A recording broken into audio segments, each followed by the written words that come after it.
Hello. Authorities in Kenya are investigating the crash that killed the country's military chief, General Francis Ogola. He died with 10 other people when the helicopter he was traveling in went down in the western part of the country. In Niger Republic, the US has agreed to pull its military out of the country. Niger has been the base where the US monitors the activities of radical Islamic terrorists in the West African sub-region. In Nigeria, the EFCC is still looking for the former governor of Kogi State, Mr. Yahaya Bello. The EFCC wants him to explain the over 84 billion naira the Financial Crime Agency says he mismanaged as governor in the last 8 years. When the EFCC went to arrest him in his Abuja home, the current governor arrived at the scene and whisked him out. It is 5:30 p.m. in Lagos, Nigeria, 12:30 p.m. in New York City, 4:30 p.m. in Dakar, Senegal, and 7:30 p.m. in Nairobi, Kenya. Wherever you're joining us, welcome to another episode of 90 Minutes Africa. My name is Rudolph Okonkwo. My co-host, Chidonoma, is on assignment. Today on our show is the indomitable fighter, Aisha Yesufu. Here is a profile. That if the 16th century Hausa warrior Queen Amina ever reincarnated, she probably did so in Aisha Yesufu. For a woman who does not want to be labeled, Aisha Yesufu's passionate advocacy for social justice started early in 1991. She was denied admission into the Nigerian Defense Academy, NDA, on a gender basis. Her tenacity has earned her more than just the title of activist. She has won hearts and put her name on the list of Nigerians who have walked the talk about the advocacy and passion for a better Nigeria. When she turned 40 in 2013, Aisha made a pledge to herself, which she reiterated in this video. 8 years ago on this day, when I turned 40, I made a solemn promise to myself that I will give the next 40 years of my life, if God so give me another 40 years, to Nigeria. Fate did not waste time demanding she redeemed her pledge when Boko Haram struck the quiet town of Chibok the following year and took away 276 of their daughters from their school hostels. True to her pledge, she co-convened the Bring Back Our Girls BBOG, an advocacy group that drew international attention to calls on the government to do right by the kidnapped girls. The BBOG movement drew so much attention that the captors of the girls released this video mocking the calls for the girls' release. Bring back our girls. Oh, bring back our army. Bring back our army. Jonathan! Girl, Christian, bring back our army. That would become one of the many times this passionate social crusader and public speaker would hold the world's attention. But who is this woman? In Odumeje's voice, how does she form? Aisha was born in Kano on the 12th of December 1973 to Muslim parents who originally hail from Agbede in Edo State. Also known as Aisha Somtochukwu Yesufu, people often wondered how the child of Edo parents, born and raised in the north, came to bear an Igbo name. Always one to be affected by the plight of others, Aisha adopted the name Somtochukwu to honor the late Somtochukwu Ibianusi, a 10-year-old boy whom the Nigerian military killed during a protest at the demolition of the Eke Uku market in Imo State during the tenure of Governor Rochas Okorocha. She took to her Twitter, now X handle, to mourn the boy, and she made a post in 2019 where she vowed to add Somtochukwu to her name. And as her Wikipedia profile shows, she did. She was initially admitted to Usman Danfodio University in 1992, but after the school closed, she enrolled at Ahmadu Bello University to study medicine. Aisha was forced to abandon medicine when Ahmadu Bello University was closed following the killing of a professor in 1994. She enrolled at Bayero University, Kano, and graduated with honors in 1999. She bagged a master's degree in pharmaceutical microbiology from the Ahmadu Bello University, Zaria. Aisha has this to say about how she met and married her husband, Aliu Osigwe Yesufu, in 1998. My husband can say this, and honestly, I wouldn't be bothered. I did see him, I fell in love with him, and went after him. And it took 8 months for him to come around. 8 months later, we were married. So it was a 16-month project. From December 13th, 1996 to April 17th, 1998. I was 23 and he was 35 when we met. I do tease him that "Naso for me is better thing," to say no shooting shot. Also, whenever I tease him about taking long in making decisions, he's quick to remind me that that's why I met him single. The couple has 2 children, Amir and Alia, and celebrated their 25th marriage anniversary in April 2023. Upon graduation, however, this microbiologist hung her coat and went into business. Her passion for financial freedom and literacy led her to establish Citizens Hub, a non-profit advocacy group working for financial literacy and increased participation of women and youth in politics. Being financially independent, that was the main topic of last month. So last month we talked about financial independence and how to go about it. A financially independent woman is a very attractive woman. In October 2020, during the EndSARS protest, Aisha again broke the internet with an iconic picture of her defiantly standing between protesters and the police. Death is not when you no longer breathe in oxygen and breathe out carbon dioxide. For me, death is when you are afraid to speak the truth. The protests lasted for days and drew media outrage when protesters were shot at by men of the Nigerian army on the night of the 20th of October, injuring many and killing some.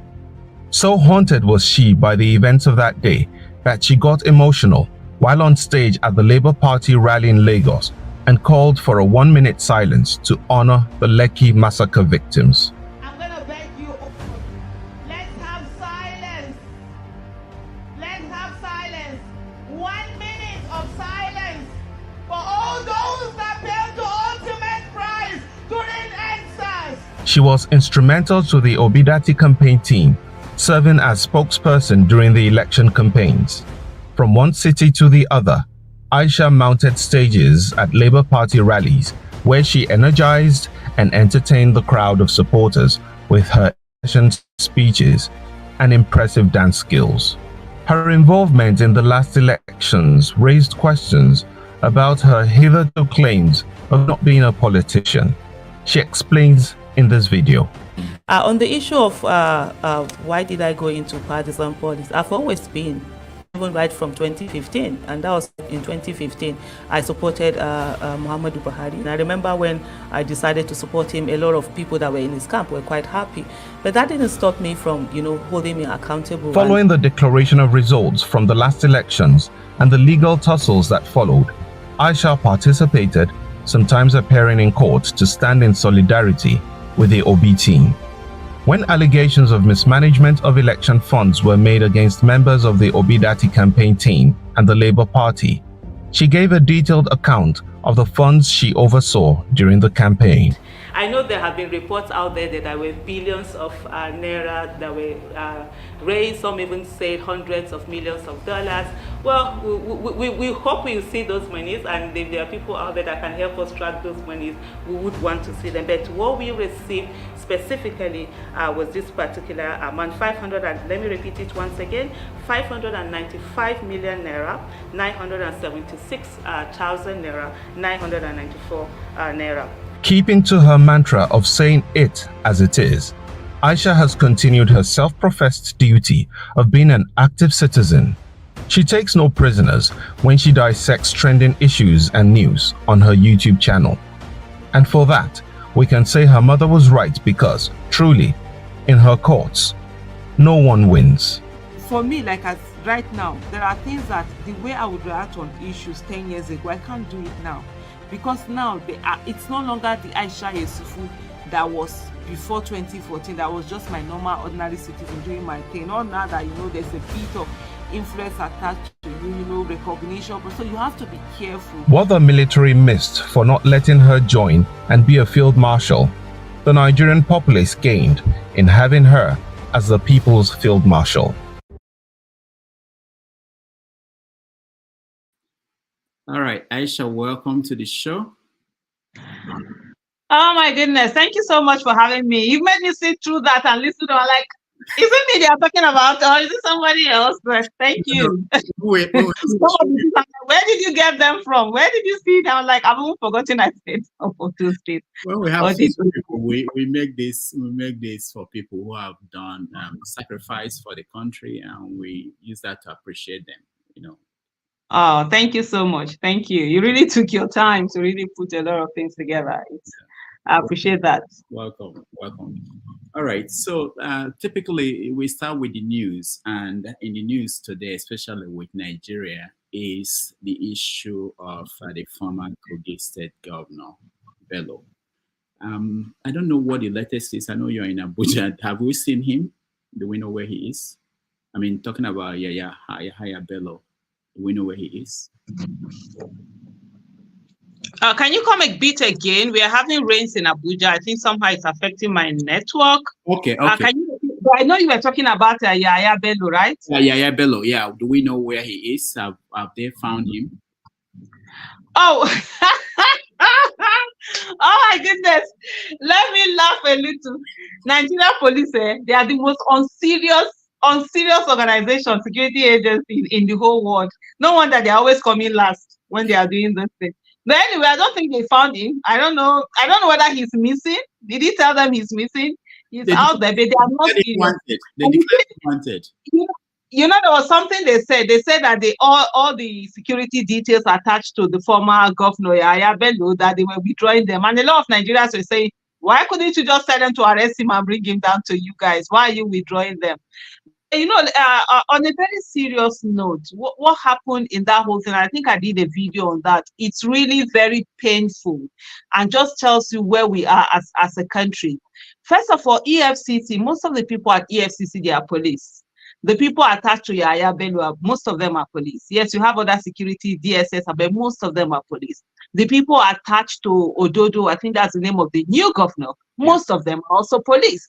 So it was police stopping police from arresting someone that needed to be accused of a crime, that there is a court order for that person to be arrested. So the police themselves need to go and sit down and take and have a talk amongst themselves, really what is going on. And in the case of Ododo, is the fact that as a governor, yes, he has immunity.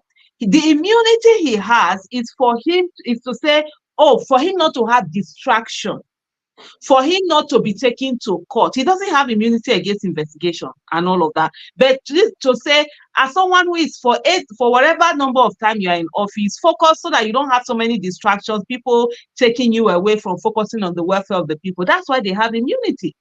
And you see what is happening, this one, it's really so mind-boggling. If there's anybody who has benefited from the courts, from the legal system, from institution, it's actually Yahaya Bello. If not for the courts, Yahaya Bello would never have smelled the government house in Kogi State. But because the court said this was the ruling that they had, the interpretation of the court, he got in there. And today he's the same person who is trying to, subvert the system. But you know what for me is most funny is how cowardly these people are when they are not in office. White elephant come down to white mouse. The thing shocked me. What is there? I thought he would turn up. EFCC is looking for you. You turn up, you go there, you say, see me here. But it's running away, kitty, running away, kata.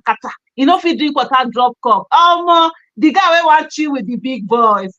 Anyway, now, when the new governor took over, he created the office of the ex-governor. Mm-hmm.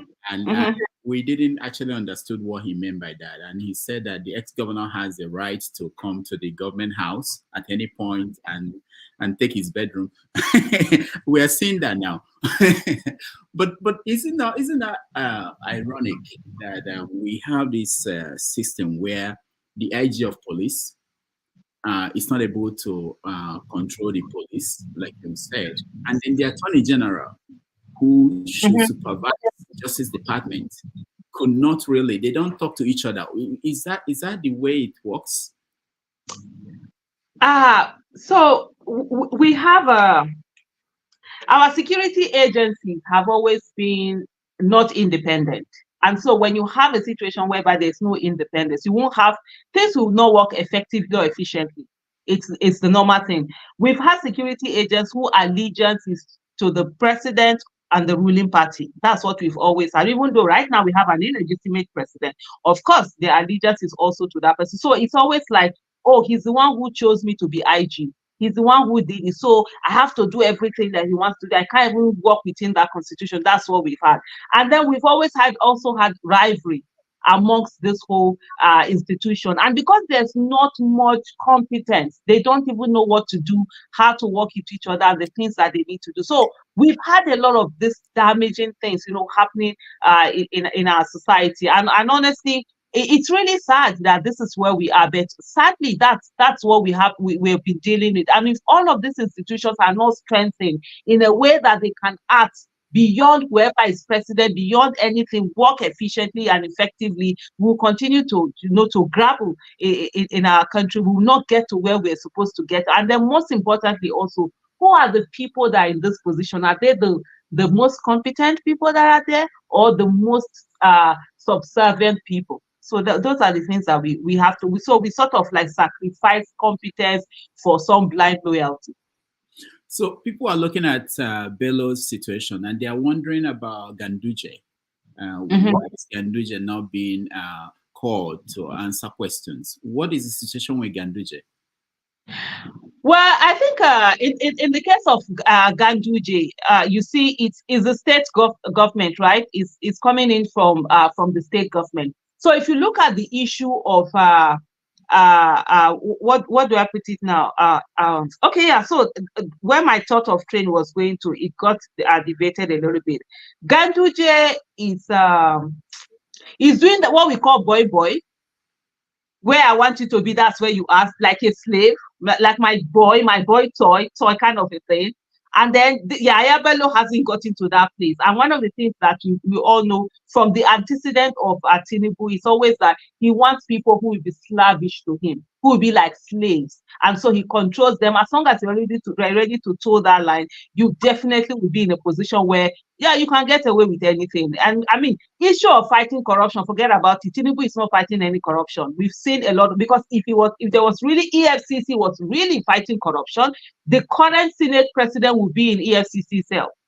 He said he was sick. That was why he didn't answer that. Is the sickness still on? Because we can't see the sickness now that he's there as the number 3 person. So you see, all of this, what they're doing is selective fight that is going on. So it depends on, hey, who is it that probably that the presidency or the illegitimate president doesn't like, and then room is open for that whole thing to be done.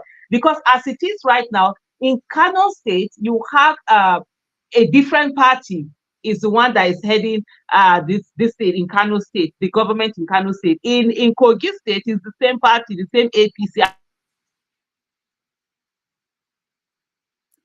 All right, we have internet problem. Her connection is frozen. We'll get back to her as soon as. Am I still on? Okay, you're back.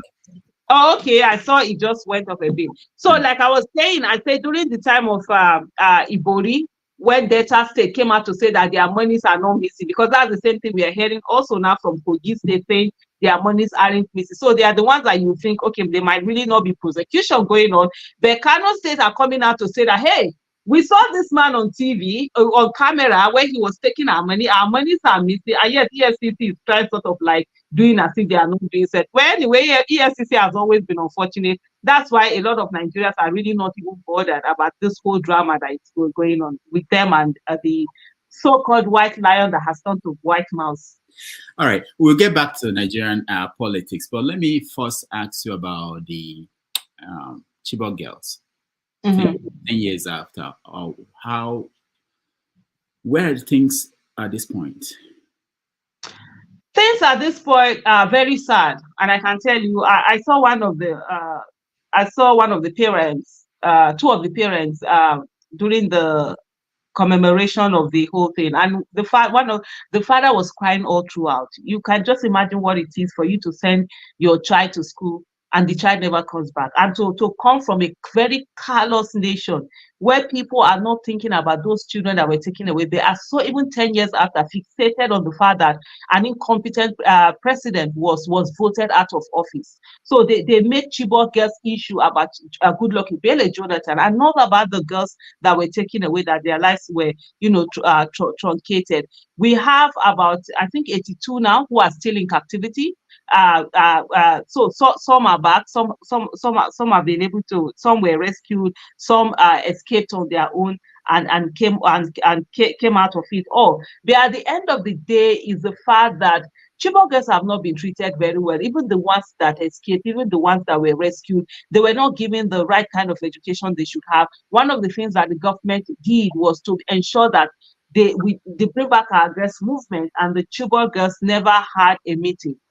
They were asked not to get in touch with us. They must not talk to us. We must not get in touch with them and stuff like that. So that's to put that sort of a divide. And they were kept in sort of like holding camp. It's almost like leaving one abduction to get into another abduction. And at the end of the day, a lot of them have been frustrated. A lot of them keep saying, why did they even come back with all the things that have been going on? They've not really gained anything. There was one who was quite sick, and the government, I think she had kidney problems. The government kept throwing who was supposed to take care of her. Is it the school? Is it the government? And at one time, she just said that she wished she wasn't rescued, that she would have had better treatment with the terrorists. I must say something that Nigeria and Nigerians have really filled Chibok girls. And sadly, what many people did not realize is the fact that as long as Chibok girls are in captivity, we all are in captivity. That was what I think my then 14-year-old daughter wrote on when it was 1,000 days of their captivity. And the fact is that Chibok girls, it's the fight for Chibok girls is the fight for the soul of Nigeria. As long as Chibok girls' lives don't matter, my life, your life, it will never matter to government. Mm. The military reported recently that they found another one with her kids. Is that true? I have not been able to ascertain that. So I have not really gone on that. After the whole April 14th, I think I got into a place. I didn't even want to. So I just like withdrew into my shell. I didn't even want to deal with the fact that we really got to 10 years. Even up to now, as I'm speaking to you, I've really not dealt with it mentally and emotionally. I've just been there. Even a lot of people that wanted to do media and everything, I refused. I said, look, I'm not going to talk about this whatever. When I even saw your title, at one time I wanted to send you and say, no, I don't want to talk about it, but that's okay. Let me just leave it. But I can tell you, so I haven't checked that out. There's even one that I saw on media yesterday. They were saying, oh, another one had escaped, but that she had 3 children.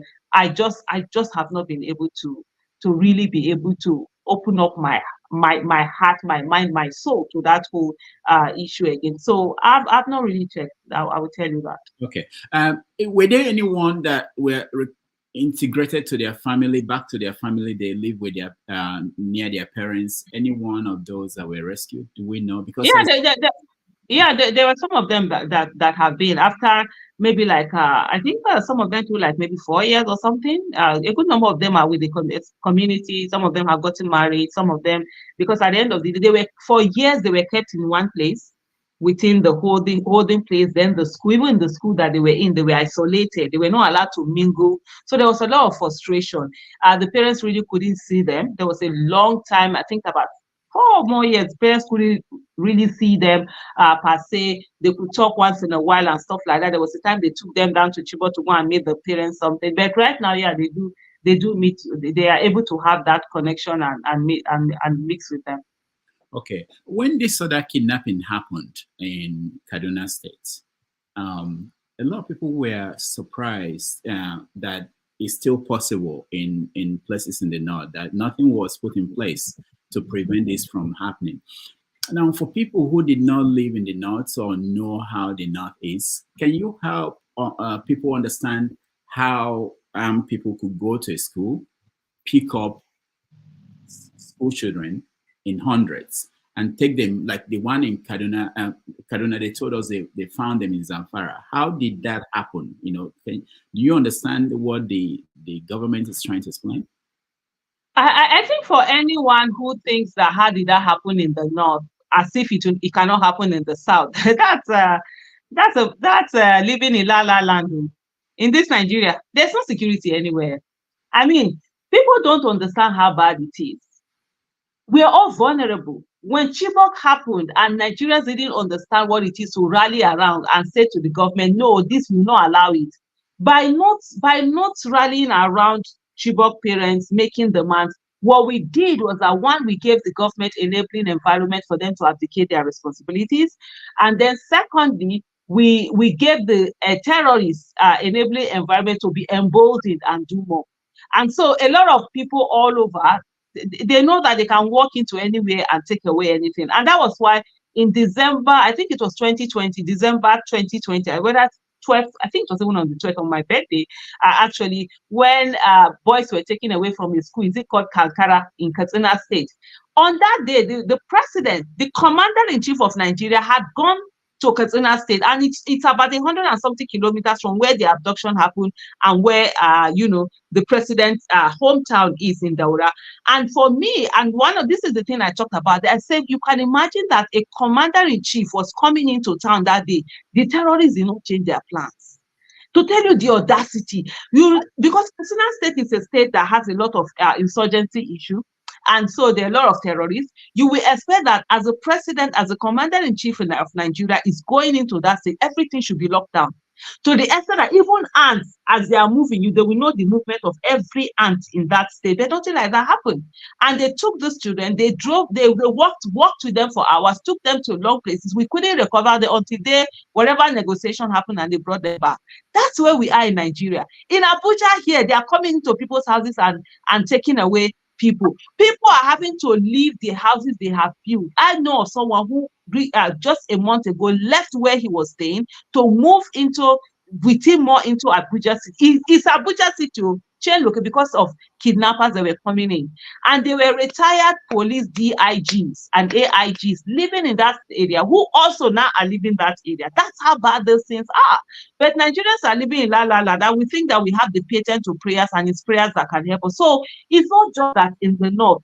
It's everywhere. If they decide today they are going to enter, whether it's Edo, Lagos, Imo State, Sokoto, whatever state, and pack children and put them in buses and drive away, they can do it, because we've not put a measure to what the worth of Nigerian life is. So the Nigerian life doesn't matter to the Nigerian government, and so people will do anything that they want to do. And when I hear people say things like, "Oh, this thing that is happening, it cannot happen in our place," I just say, "Shut up." People in the Southeast used to say that. There's some people in the Southeast that used to say that, "Oh, this thing happening in the North, it can never happen in the Southeast." When IPOB went there and they were dealing with it, what happened? Every one of us in Nigeria, from every section of Nigeria, whatever region, we are vulnerable. We do not have a government. We do not have a government, first of all. We do not have a government that realizes that the primary responsibility of a government is the protection of lives and properties. And any government that cannot protect the lives and properties of the citizens is not fit to be called a government. So we don't have a government. Talk less of now that we have a certificate forger in chief rather than commander in chief. So the terrorists are having a good time of their time. They can do anything and undo. Nothing is going to happen. Let me tell you something also, because most times Nigerians, it seems, don't look at the issues, don't connect the issues. If you look at in the last maybe a year or more, there has been a lot of fighting between security agents. So security agencies, you see EFCC fighting, what's this called? Air Force. We saw that happen in Kaduna. You see soldiers fighting police. You see this custom fighting that. For me, that's something that is very worrisome. And I've spoken about that a lot. This is something that can affect us as a nation. This is something that you're wondering, what's going on? If these people now break up, they keep fighting each other, what does that now portend for us, because these are people that are supposed to be working together, you know, loosely, not fighting each other. It just simply tells you that there's no commander-in-chief and everybody is doing whatever they want to do. We are the mercy. We are all victims waiting to happen in Nigeria. Anyway, we are all potential abductees. All right, let me go back to the last election. You were involved. And what was that experience like for you? So that experience for me was a mind-blowing one. And I will tell you why it was a mind-blowing experience in my own case. In 2018, I was part of Red Card movement. Red Card movement simply meant that we were saying to Nigerians, you can decide, you can vote for a candidate that doesn't have to be APC or PDP. And many Nigerians didn't see that. Many Nigerians felt that, how is that possible? You know, people thought we were mad. Some people insulted us. We were called all sorts of names, yeah? So there were a lot of things that happened on that. Then we now came to 2023. Of course, after NSAS, there was a shift. So I'll go back to NSAS. What happened with NSAS was that we had a demography that one did not experience military rule the way we experienced it. Some of them were born after the military rule. Some of them were born just before the military rule ended, or they were quite too young to understand what military rule is. So democracy to them didn't mean anything. My son is one of those people. I gave birth to my son in 1999. And so he's 25 years old now. So for them, you know, it really didn't mean much. And so they lived their own lives and they did their own thing. And they didn't really understand what democracy is all about, the effect of governance, how government can be so brutal. So when they did the 2020 protest, the NSAS protest, and then people were killed, they realized how brutal government can be. And then they decided, you know, they wanted to be more interested in governance. So that came to 2023 election. You saw all of that with the Obedient movement.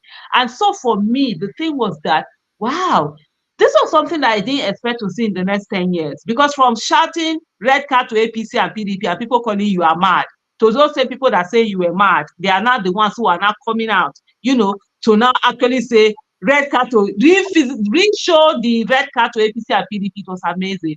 And people came out, they rallied around, they were creative, they did all sorts of things, all the things that needed to be done. And right now we've seen that the more the old class politicians really don't have strategy. They don't have anything other than the money that they use and then the violence that they invoke. And so we had people who were not interested in politics. So seeing Nigerians galvanized, coming together, united, you know, and going for a candidate, for me, that was really beautiful. And even though the elections were stolen, yes, the election was rigged.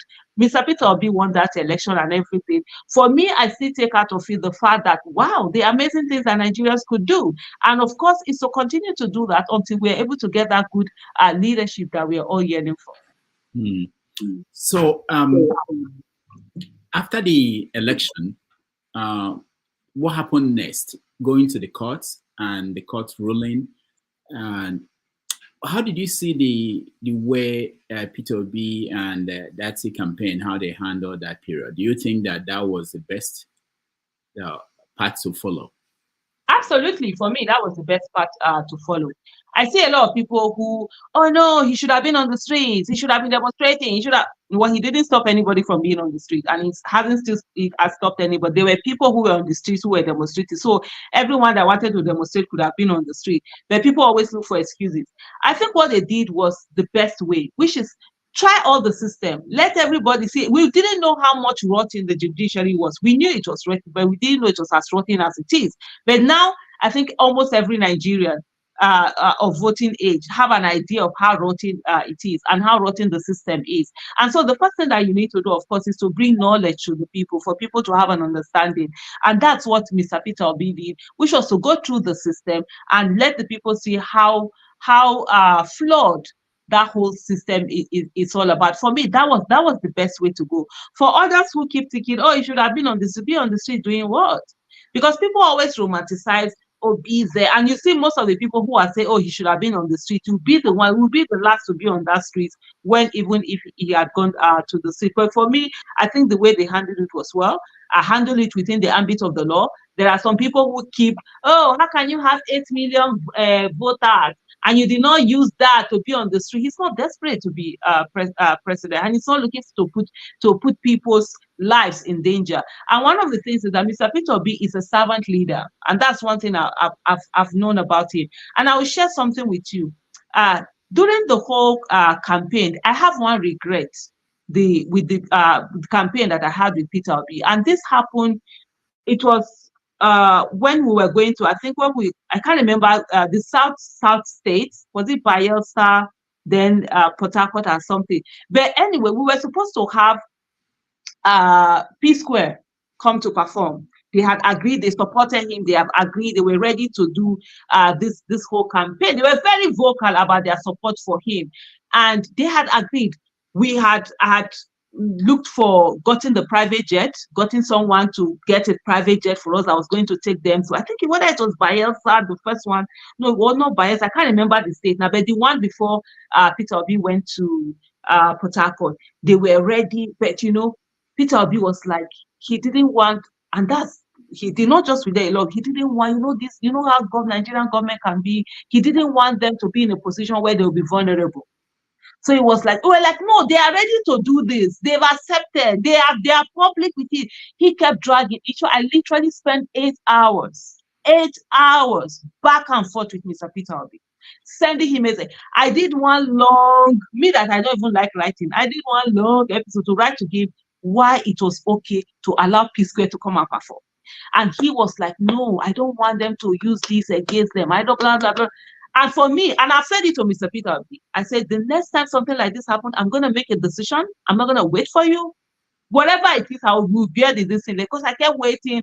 At the end of the day, we had to cancel that particular one. And that's why even the P Square themselves, they came out public to say, oh, they are no longer going to be at that show. So when they were going to Port Harcourt, they didn't tweet it out until they got into Port Harcourt. But I felt that also, and then when they got to Port Harcourt, a lot of people didn't even know they were coming and stuff like that. So for me, I always say that's my one regret, because I would have taken that decision. I'd already planned, I've gotten everything. I'd gotten someone who got us a private jet. I was going to take them. They even had something they were going to do in Lagos before going back. They were ready to do these 3 states. I could have just done it and just gone on like, okay, Mr. Peter, we'll talk about it later. We'll fight and do whatever over it. I'll make this decision. But I didn't make that decision, and I regret that. And I've told him, and they were like, anytime that sort of decision comes in again, I'm going to do it. But why am I saying this? I'm saying this for every one of us to know that this is who Mr. Peter Obi is. If something is going to favor him, he's not going to say that, oh, because I want this thing, let me just get it. He will always look at, watch out for you. Is it safe for the person? Is it this? And he doesn't want anybody, and anybody that is supporting him to be affected in one way or the other. So people are expecting that Mr. Peter Obi is going to call people to come on the streets and protest for him, so that then you now have opportunity for them to bring you hoodlums like they did during NSAS, to come and start causing mayhem and say it's Peter Obi supporters are doing it, or to bring tear gas, to start tear gassing us, to start shooting. Mr. Peter Obi is not one person to do that. He has shown it. That for me, I'm good with what he did, and I think the fact that people are more enlightened, people are seeing. Some Nigerians want to suffer. They supported Mr. Tinubu's reading. Now bring on the suffering. We will all hear out. Everybody go chop breakfast. We don't dey chop am. We had on this show the leader of the chairman of the party, Labour Party, came here. Mr. Peter Obi also came, and we asked them questions about what the plans they have for Edo State to make sure that it's not going to be like what happened at the last election. Do you know about, are you following the Edo State governorship election, and do you know about plans that Labour Party put in place? I don't know whether I know anything about plans of Labour Party, because I'm not a Labour Party member. But of course, I follow keenly Edo State election, because I'm from Edo State. And for me, one of the things is that Labour Party has a very good candidate in Mr. Akpata. And so Lumidi Akpata, it's a very good candidate. In everything that it's done, it's in terms of when people talk about Labour Party and what they've done in other states. Yeah, there are some states that you see a candidate, you cannot even come out and support the candidate because almost the candidate in 2 day one kind. But so you'll be looking at the and giving, you know, when they say that bombastic side eye, criminal offensive side eye, you know, you're rolling your eyes. That's how I'm like, I'll see some of their candidates, I'm like, it's not me and you that will be supporting this person. I would rather not say anything. But with Edo State, I think they got it right. They were able to give the best candidate that is there. And I see a lot of people who have come out to talk about in terms of equity and justice. You understand? Edo State election, equity and justice. I say, when will Nigerians think about equity and justice when it comes to the poverty and suffering? Is equity and justice always about, oh, which region is going to bring out the person? It doesn't come with who is going to ensure that you will get equity and justice from poverty and suffering so that you no longer suffer. You know, in Edo State, and I'm looking at them, I'm like, free me with that equity and justice thing. You know why? I'm a Muslim in Edo State. I'm a woman, a Muslim. A Muslim has never been governor or deputy governor. In short, I've had people on my timeline who say to me, a Muslim can never be a governor or deputy governor in Edo State. I'm a woman. A woman has never been a governor or deputy governor in Edo State. Oh, does that mean equity and justice doesn't come to gender? How is equity and justice you having to continue with a PDP that has failed you? How is that equity and justice? How is equity and justice when you're thinking about if it's APC that has failed in every ramification that you can think about? But I think, and I think one of the things is that Mr. Olumide Akpata is a fighter, and he's someone who is very strategic. If you followed his when he was MB before he became NBA, what do you call it now? NBA president, there was a lot of drama. People felt that, oh, he couldn't be. He's the first non-son to become an NBA president. He was not married at that time. There was a lot of, you know, drama going on. But he works. He says on the matter, and the thing is, a lot of people underestimate him, which is a good thing, and they keep doing that. Even before the primaries within the Labour Party, they did underestimate him. But he's someone who has really been going on, and for me, I'm really excited about it and about Olumide's candidacy, and I think it's high time for Edo people to leave the sentiments of tribe and region aside and really focus on competence and someone that will not have baggage. If you vote for Olumide Akpata, it simply means that he would know that he was voted for because the people wanted him. You vote for any other party, especially those two major parties, the APC and PDP, they will always tell you it was their structure that got it. And you want somebody that whose loyalty first and foremost will be to the people rather than the structure in the party. And you don't want anybody that will come that will have their own baggages. We see what is happening in Rivers State, we see what's happening in Kaduna State and all of that. Edo State have suffered so much. Let us get equity and justice from suffering. We don't come this world, come carry suffer head for our head. Then we throw away, then we look for equity and justice for suffering. Vote man, when we say if we draw in egg, we don't say I do people vote for. Nobody one way they will carry shoulder for us, tell us saying party structure bring and come. Wow. We 42 minutes into the conversation, we've not started, and people want to ask you questions. So what we're going to do is I will let people in about, let's say, 15 minutes. Already there's a question on the comment section I wanted to maybe address before we continue, otherwise I'll forget about it. Someone wants to know if you regret supporting Buhari. Absolutely not. Before let the person hold on. Absolutely not. I do not. See, let me tell you something. For those who don't know, maybe they need to go to my 2015 Twitter handle and go and read the comment. I was never Buhari's friend. And I've always said it, I don't need to like you to vote for you. I'll look at what is on ground. What are the things that need to happen? Jonathan was a failure. Not only Jonathan was a failure, well, Jonathan was a disaster. And I think a lot of Nigerians, over the time, they keep romanticizing Jonathan. In no time, they will start romanticizing Buhari because Tinubu is failing more than Buhari. Let me tell people, I did this challenge and I said to people, tell me one thing that Buhari did that Jonathan did not do. Tell me one. And I'll start by giving them example. Some people will say that, oh, Jonathan killed protesters. And Buhari killed NSAS protesters. Guess what? Jonathan killed Occupy Nigerian protesters. He sent police to them. People were killed for protesting that the fuel subsidy was removed and the fuel price was increased. Buhari sent in this thing. So was it DSS? No, it was DSS went to attack National Assembly when this person was acting president, Osibanjo. Guess what? In 2014, Jonathan sent police to the National Assembly. They attacked the National Assembly. They locked the National Assembly. They tear gas a sitting House of Rep Speaker, Aminu Tambua. In the case of when it happened during when Osibanjo was the acting president, he actually now he sacked the DSS chief. In 2013, because I see a journalist that comes to say that he was able to return to Nigeria in 2013. And so because of that, Jonathan is the best thing after jollof rice. In 2013, you are a journalist, Mr. Rudolph. If I'm wrong, please, let everything I'm saying, let them be fact-checking it. Me, I don't say anything without facts. In 2013, 4 these day journalists were arrested by Jonathan because they wrote an editorial on him. That wasn't good. Even this person, what's his name now? The man that was in labor, Doyo Okupe, came out to, to write about how what they did was right and all of that. That's it.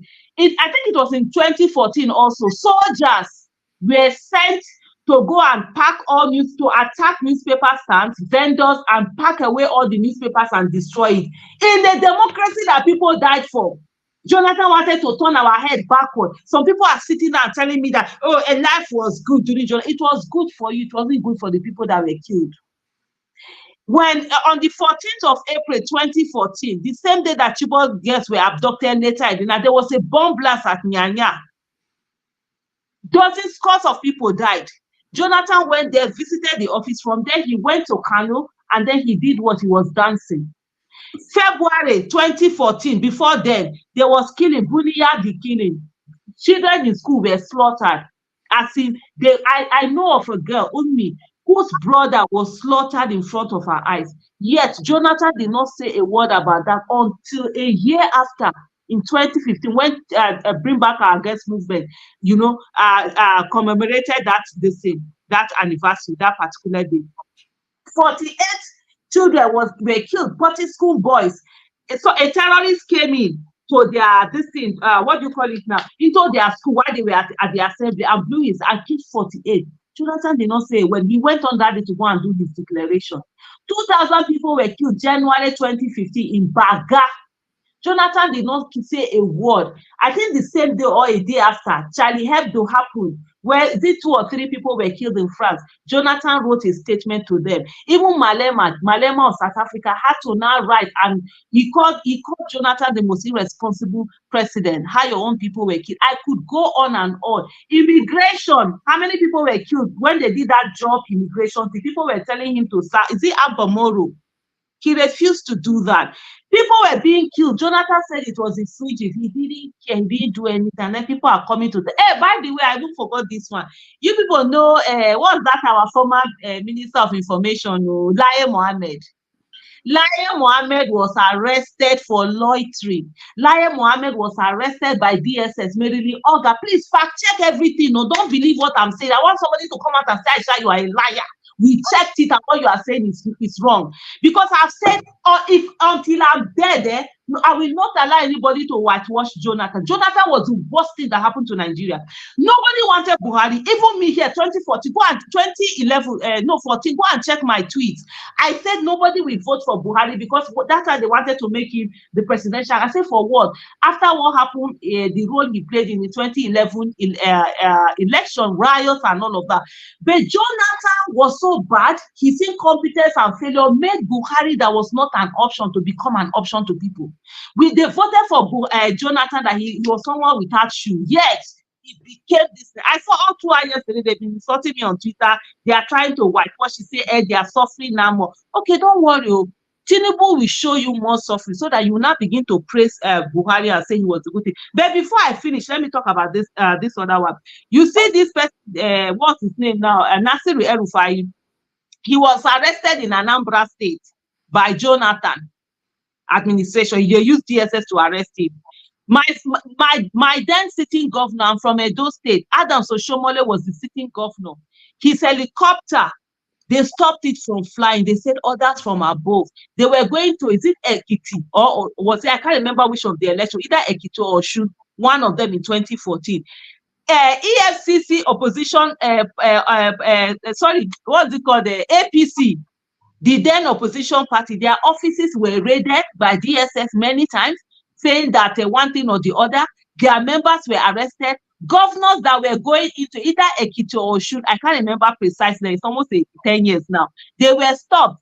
What's his name? Amechi, Erufayo, they were prevented from entering that state. It was Jonathan that carried, I say, around 40,000 soldiers to go to Ekiti. That's how we started militarization of election. I keep telling them it was Jonathan that started the militarization of election. To go and use it and make sure that people don't vote the way they are supposed to be. And then people sit down today and they are talking about Jonathan. I'm like, which Jonathan? Because it didn't affect you. People were dying.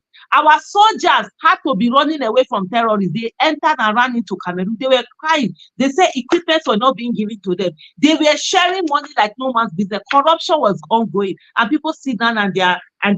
See, let me tell you something, Rudolph. If today is March 28, 2015, Aisha Yesufu, I will still not vote for Jonathan. Simple as ABC. All right. We will get people to join us in 10 minutes, but let me just ask you this question. When Peter B was here, he talked about the harassment he's been receiving, things like his phone is being tapped everywhere.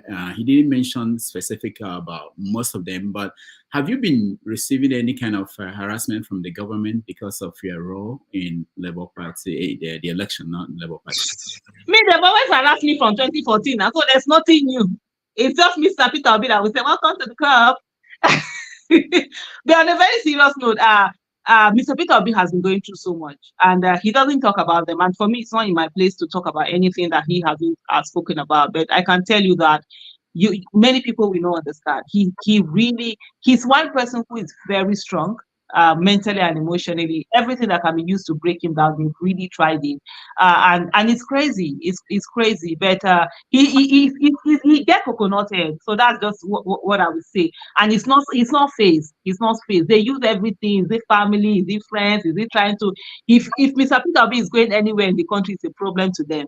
He's traveling is a problem. Whether they think that he's just going to go away and disappear, now still in election. When I read them out, the guy don't say anything. He's continuing with his business. Yeah, they are the ones who are afraid. And I think more and more is the fact that they are seeing how his popularity is growing more than ever.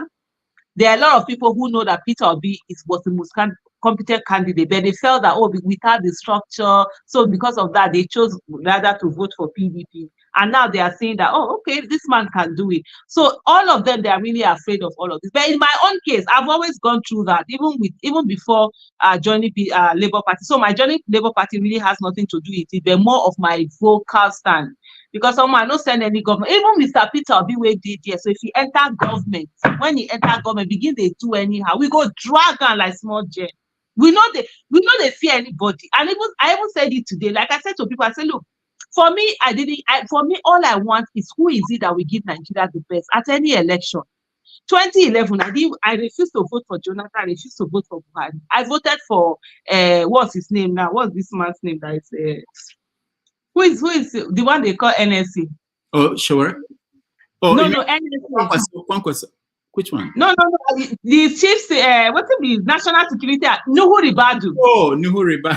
Nuhu Ribadu. He was the one in ACN, I can't even remember the name of it. But yes. In short, let me tell you a small story. The first time I voted was in 1993. I voted for MKO Abiola. So when that election was cancelled, it pained me. Because 1993, I think I was 19 years old. And I was so excited. Now I can vote. I can decide who becomes the president of Nigeria, blah, blah, blah, blah, blah. We stayed on the queue, everything. They now cancelled the election. So I vowed that I will never vote again in Nigeria. So 1999, I refused to vote. 2003, I refused to vote. 2007, I refused to vote. 2011, Nuhu Ribadu was not, I said, because of Nuhu Ribadu. And you know, he had done so much in EFCC. He was such a courageous man, all of that. I said, yes, now we'll get someone that really can work. And I was campaigning for him. I didn't know him other than his work, of course, as EFCC chairman and all of that. I was campaigning. People wanted to vote for Jonathan. People wanted to vote for Brian. I said, none of them. These people, you know, at the end of the day, of course, he didn't win. So I've never voted based on whether somebody will win. I always look at who is it that I think can be best for Nigeria. If today Nuhu Ribadu is voting, oh my God forbid, me we campaign against him. I will not, I will not vote for him. That's one thing for sure. For me, it's not about any, it's about who do I think is the best for Nigeria. And with the 2023 election, it was Peter Obi. And I will start there and I will give that best that is supposed to be. I'm not one that I will never support failure. So even if Mr. Peter Obi gets into office and he begins to do anyhow, I will not be one to vote for him. I will even campaign against him. That's what it's all about Nigeria. I know Mr. Peter Obi is someone who really loves Nigeria. He's someone who cares.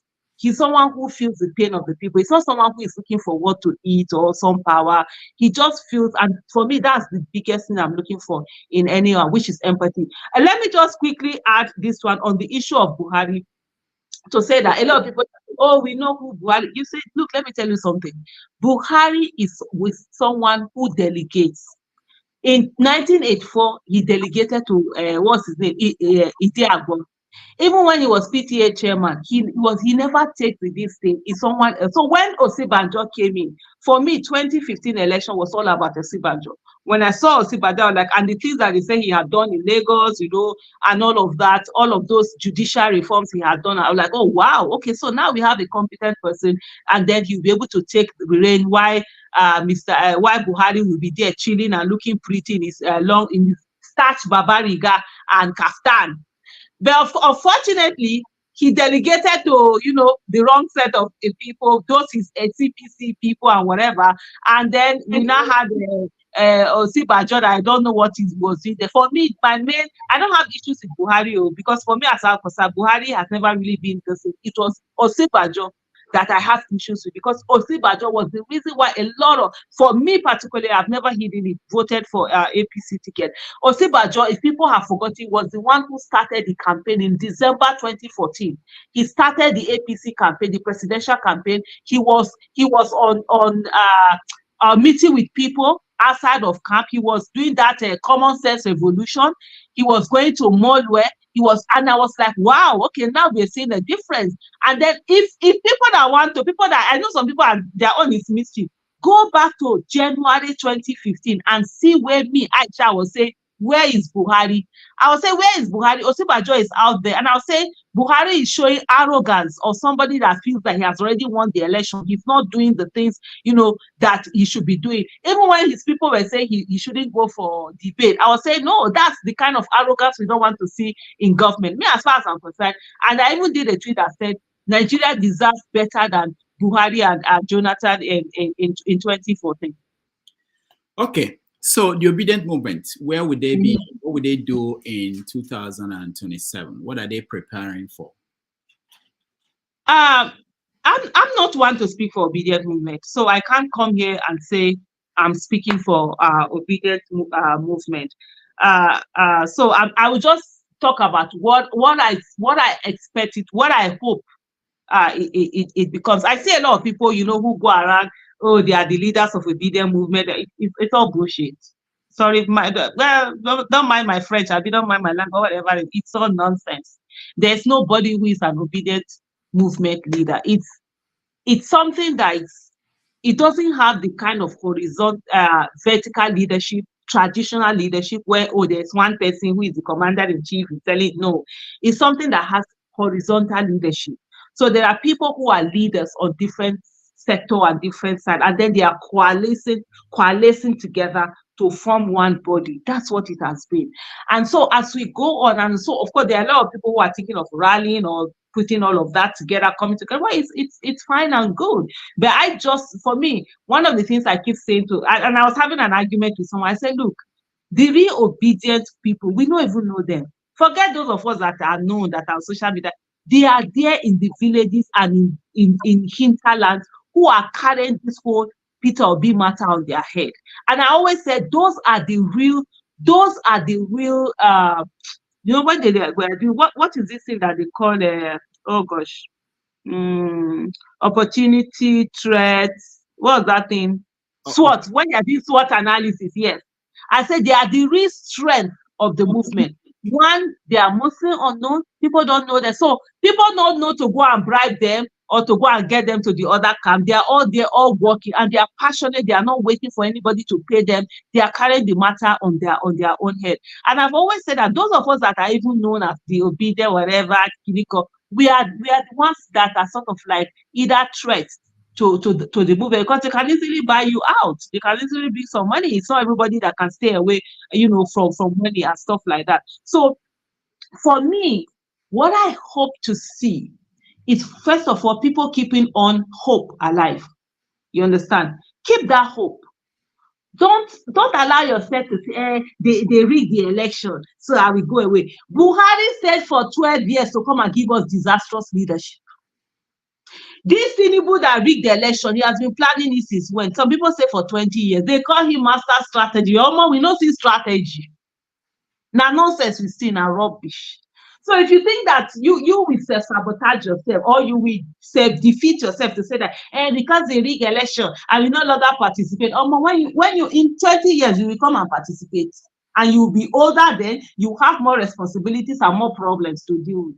So what I would want is for them to stay on. The way Peter Obi has stayed on, if there's anybody that they stole their election, is that Peter Obi. I saw people when we collected money, when donations that they did, when people would say, oh, they billions, Aisha Yesufu 8 billion, they donated billions. I just don't like this. Mommy, it's not they do anything. Say they glow. If they start me finish, I go take a like battery, I go rub body. I'm not going to look. You say you self, not the way people they talk. I say no, they matter to me because I know it's not the truth. I waited until when we now came to do the to give the statement of account to show even in that account that we did 800 million came from Mr. Peter Obi, because those were the part of the money we put together that was supposed to be used to pay agents.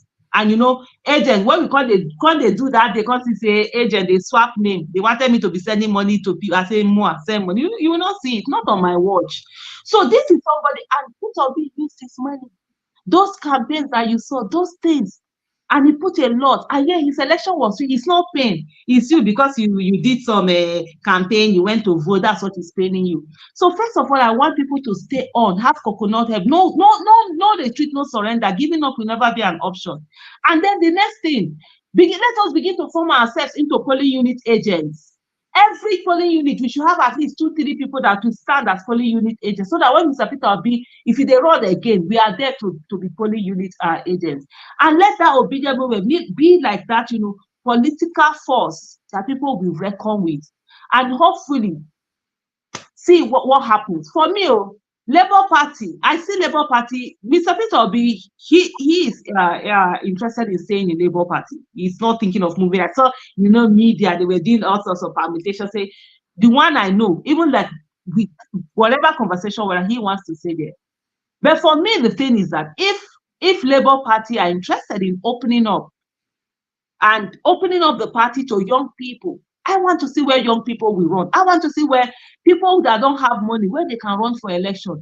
If Labour Party doesn't have that, then if it's another party that comes out, fine and good. If it's to start a new party, fine and good. These are some of the things that will be on the table, because you need to have a political voice. You need to have a political force. But what I would say that they shouldn't give up is to begin to look at this thing, and also begin to look at the only thing is also money.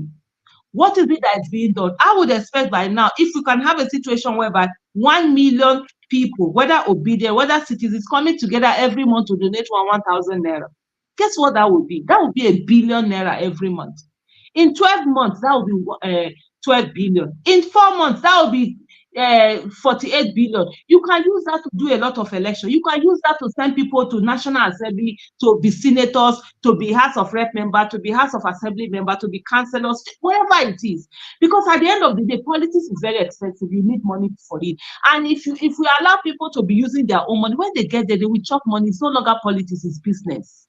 So get all of these things, get the money. And then the only other thing that these politicians have is violence. How do we mitigate the violence? That's the question on the table. That's the question that has to be answered. All these agbero now where they suffer, the money where in a shop when they take do what do they call a violence, you see the as now the politician don't leave, so you go let them know, because this is the time.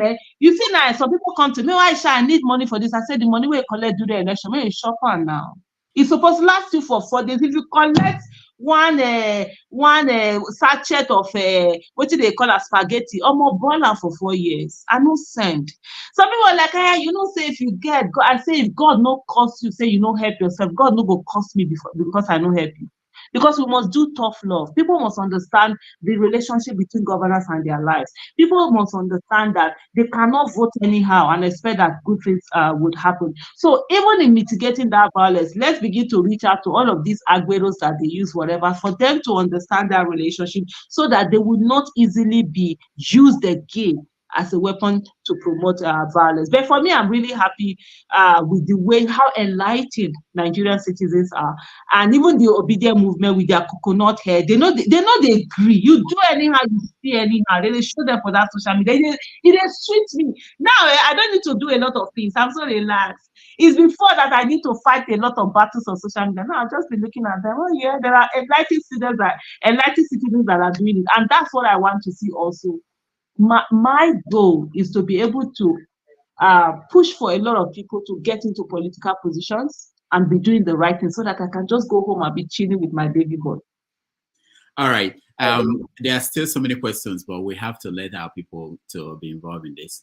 Let me bring, when I bring you in, please go straight and ask your question, no commentary, so that we can get a lot of people. I know that it's difficult for our people, but we will try again as we do every Sunday here. All right. Mazi Prince, you're first. Yeah.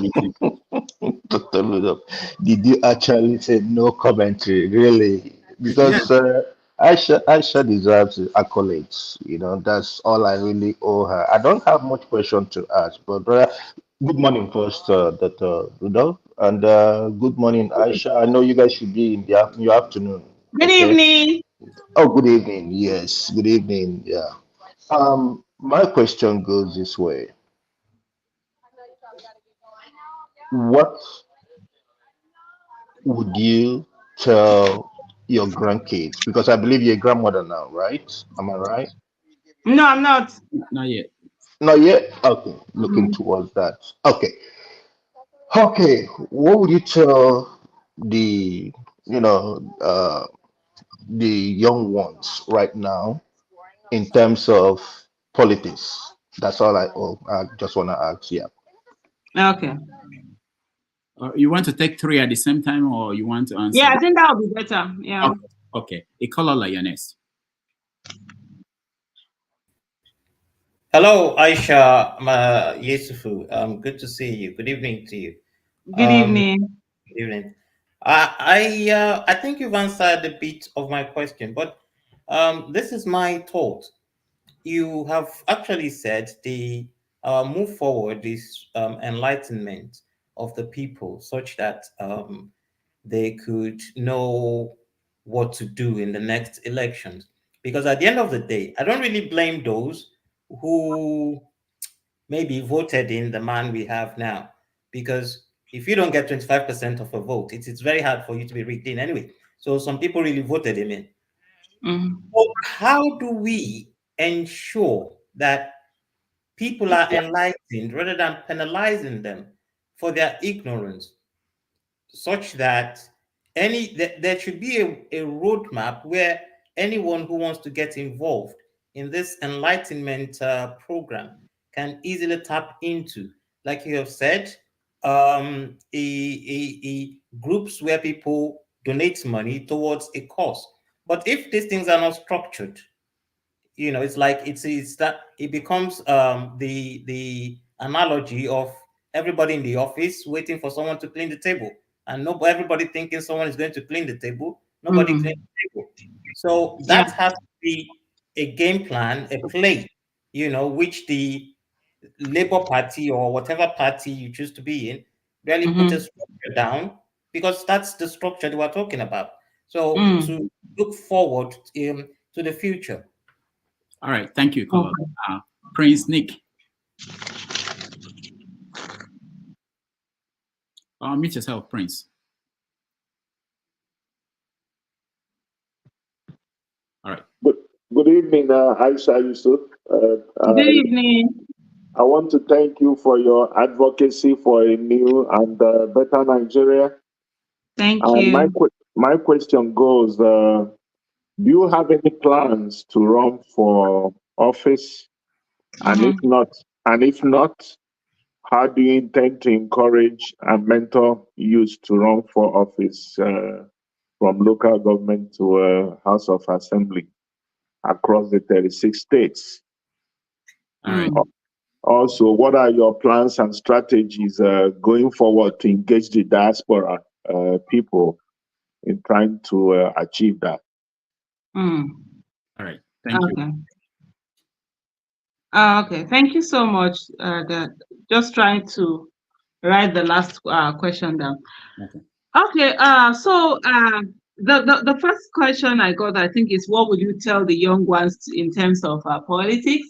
And I don't have grandchildren, and so me having grandchildren would depend on my kids, if they want kids or not. I'm not that person who is looking for grandchildren. Like, oh, I need you to give me. No, it's your business. If you want to have children, I will love them. If whatever choice that they make, I'm very okay with that. So, and I always tell my mates who are always pushing their children for grandchildren, I say, look, if you want a child, go and adopt. Stop pushing another person and being on their case anyways. But I'm old enough to be a grandparent, that's for sure. What would I tell the young ones in terms of politics? What I'm going to tell the young ones in terms of politics is that politics is everything. Every aspect of our lives is governed by politics. And we were very foolish when we believed the people who told us that politics is dirty. And we thought that it was a good thing. It was us being such good citizens and being I don't even know, having integrity by refusing to participate in politics. And what we ended up doing was that we allowed charlatans to take over our political space and then see where the country is. Everything is about governance. And I also say to people, because you see a lot of people who really want to serve, who want to do politics, because of the keynote where they say politics is dirty, they find their way in advocacy and activism. I always say to them, politics and activism are the same. It is for the greater good of the people. It is the method that is different. Where people who are in advocacy and activism, point out the problem, people who are in politics are supposed to solve the problem. So it's for the greater good. It's only in this part of the world where we have people who get into politics for selfish reasons. So what I would say to them, first of all, that politics is a good thing. Every one of us has to participate in it.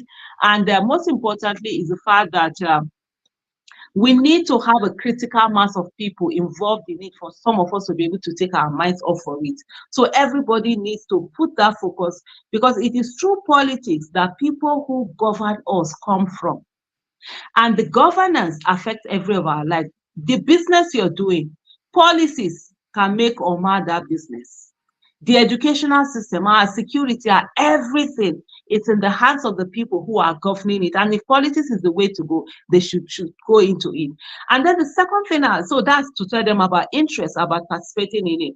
The second thing also is to let them know that, look, when you want to go in for politics, ensure that you have integrity. I know integrity is very expensive. It's very costly. It costs you a lot of things in Nigeria, but that's the way to go. Otherwise, you will be in the politics of slavery, where you have to do whatever it is that your godfather or godmother is asking you to do. But if you have that politics, ensure that you're doing the right thing, not because people are watching, because it's the right thing to do. You ensure that you hold yourself to higher standards than you hold any other person. You ensure you get education, get knowledge, do the right thing. All of these things are very important when it comes to politics. And also to know that failing is not failure is not falling down, it's staying down. The first time, I say a lot of people who try to run for office the first time, they lose, and then they are giving up. Are you okay? So because you decide you wanted to run, then people must vote you. And they didn't vote you, and go there and run again now. And so that's why we also must make sure that people who are running for offices are not using their private money. If they are using their private money, when they go there, they have to recoup it. It's no longer politics, it's now business. They have to recoup that. So also to tell them, you have to be tenacious. Just keep going, keep doing it, keep doing the right thing. Be there, have people, get that knowledge, have people skills, know how to relate with people, and make sure that you know that you're going there to serve. Politics is not the place to make money. If you want to make money, go into business. It's a place to serve. I think those are some of the things that I'm going to say for those young ones who are thinking about politics.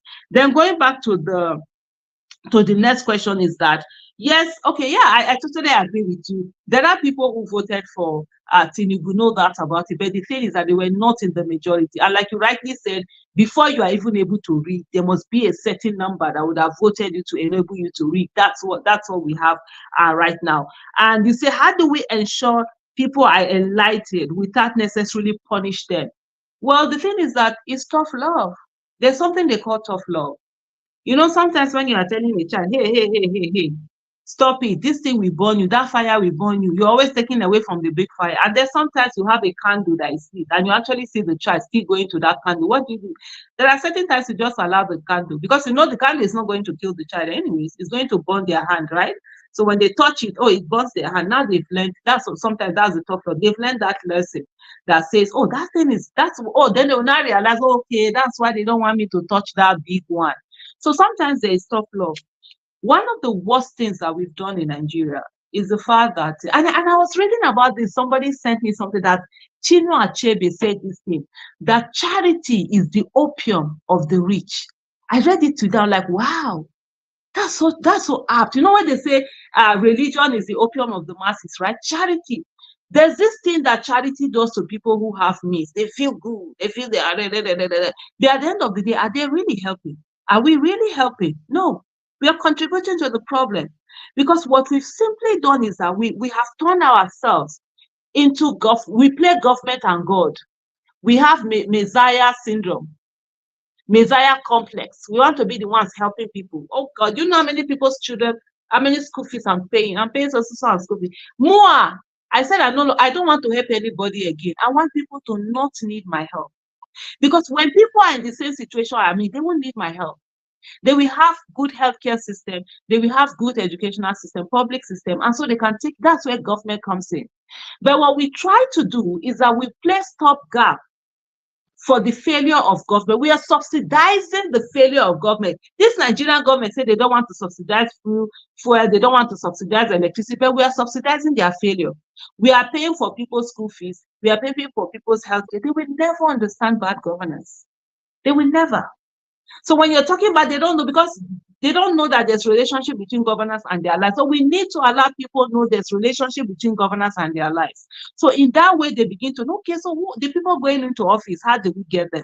There are people who are always surprised that when they run for office, that some people don't vote for them. After all what I've done for the community, I've been paying school fees for so number of people. I saw someone who was in I think it was the Labour Party, Bayelsa State Labour Party gubernatorial candidate, who said that if there was a woman that he has been paying her child school fees, that the woman voted for another candidate after they gave her money.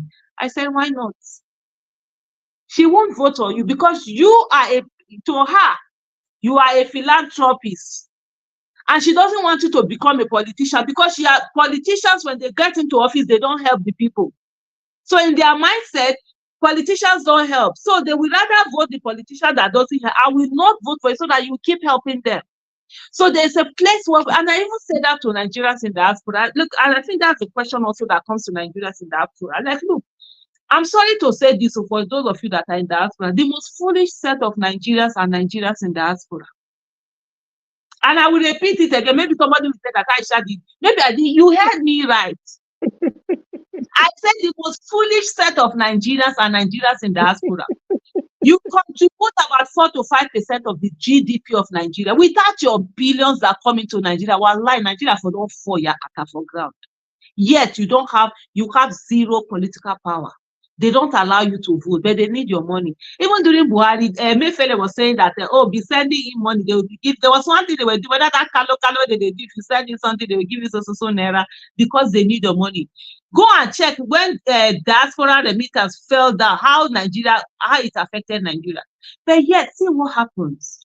All the time you stay there, we have citizens here who, some of them don't vote, they don't make demands. Even when you are telling them to vote, they say, no, this and that, but they are always calling you to ask you for money. And with a sense of entitlement.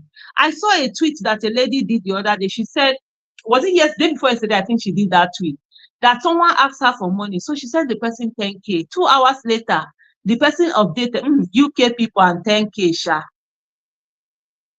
Yeah. Because you've enabled people. People now have a sense of entitlement when they're asking for money. They won't understand that relationship between their lives because we don't allow them to feel it. Now, when somebody goes, somebody came to me, which day was it? They said they're looking for, I said, go and meet. And they said to people, they share money now. Go meet and collect 50K. No, collect your 50K. Another one, they can't pay school fees. I'm like, go and meet. Oh, they said they gave student loan.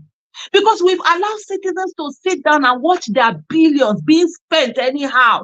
And then we sit down, we are killing ourselves to take care of them. Now, we no longer do that. In 2019, I did a tweet. January 1st, 2019, I said, I will no longer be stopgap for people that refuse to hold their government accountable. If you don't hold your government accountable, enjoy whatever you see.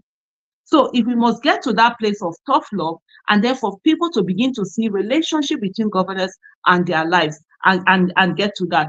For Nigerians in diaspora, I've said this before. You guys have money. Before the 2023 election, I said 2 people were going to be the game changers: the youth and Nigerians in diaspora, and they were. You have a lot of money. What stops you from putting that money together? Pull it together. Begin to send people to Nigeria that will be your representatives. From all the states in Nigeria, there's no place that they don't have a sizable number of Nigerians in diaspora there. Send them to go to the houses there. Is it state houses of assembly? There are some people who have retired. Maybe they are not doing them. They can come and serve. Put money together, rally money. You see this, let me tell you, campaign, there's nothing in it. You've seen the 2023 election open our eyes. These politicians don't know anything about campaign. Send these people in, have your representatives that will be in state houses of assembly, that will be in at the National Assembly, will be in Senate, and also, what do you call it now? House of Representatives. So that when they are talking about the diaspora issue, they'll be talking about your issues there. We saw a situation whereby, I think it was the 9th, is this the 10th assembly? It was the 9th assembly or something like that, where there was a case that some Nigerians in diaspora had brought into the house to talk about the killings in Benue State. And then the then deputy speaker of the House of Representatives said that, they cannot hear this thing because they are not Nigerians living in Nigeria. How can they be talking about Nigeria issue? But meanwhile, their dollars, Nigeria is collecting their dollars, their pounds, their euro, their whatever. No, you need to begin to have that power. By now, it should be an issue. The Nigerians in diaspora should be able to vote because they are affected by the nonsense that is going on in Nigeria. Every Nigerian in diaspora, I'm sure you get more people are calling you now to demand for money than they used to before because of the problems that are in there. So these are some of the things that needs to be done in terms of, ensuring that you're becoming part of the political space. How are you also getting people that we get into the legislative arm of government? I know a lot of us are fixated with the executive arm of government. And as we go on, for me, let me just quickly, before I round up on this, Rudolph, to say the legislative arm of government is the bedrock of democracy. They have oversight function, they make laws, they hold executive accountable, they ratify treaties. Even when they do all these political appointments, they are the ones that have to, I can't remember the word that they say now, have to, what's that word they use? When they go to Senate, they have to certify that they accepted or whatever, because otherwise to do an appointment, and so for some position, if the National Assembly, you said? No, you're right. I think you're talking about they have to approve, or they have to. Yeah, there's one word they use. I always forget that word. I don't know why. Old age anyways. So, but you see, so with all of this, that tells you the power. The legislative arm of government is actually more powerful than the executive. And for all the 3 arms of government, the executive is the weakest. The only thing is that they have money. Unfortunately, in Nigeria, they get longer throats. It's the money that is controlling them. The legislative arm of government can shut down a government. There's nothing you do that it's supposed to pass through them. They make laws, they do all of that. So if we're able to get more people to get in there, people that are patriotic, people that are not hungry, people that have second jobs. In this politics, we must have people with second jobs that be the ones going to politics. Because what we have right now are people who politics is their only business. So they all have a sense of a means of livelihood out of politics, and it's really been, a major problem. So I think I will just stop for now here. But you know what will happen, Rudolph? Please just give me like 30 seconds. I need to go and pick up water. Let's take a break. Let's take a break, okay? Okay. We'll come back and then she didn't answer all my questions. Yeah. Okay. Yeah. What's the other question? The other one is I said, would you be interested in running for I'm office? so sorry about that. Yes. Let me. I think, do you have? Okay. Yeah. Do I have any plans to run for office by 2031? That's when I want to make that decision.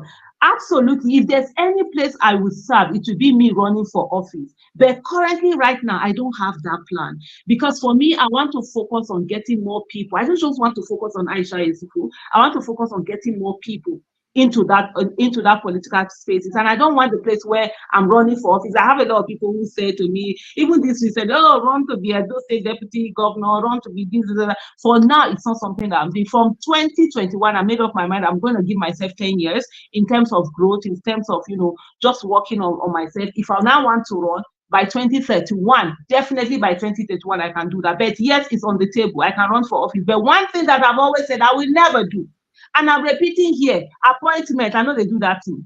Whether to be minister, to be clinical, and God forbid, I know if you do yes to anybody. I've never worked for anybody. I've always been a businesswoman. But I think running for office, it's something, but it's not something that I'm thinking about doing right now. But it's what for me, I want to do. I want to be more involved in party politics. You understand? Because that's where we have the biggest problem. I want to be involved in that, even if it's the leadership of a party or whatever, so that we have a party where we are ensuring that people with competence, character, capacity are the ones who are getting the ticket of the office, not the one that some people can come and pay money and get their way in. Yeah. All right. Thank you, Aisha. We will take a break. When we come back, we'll continue this question and answer session. All right. So how many minutes break is it? 5 minutes or more. If you take okay, fantastic. Thank you. Oh.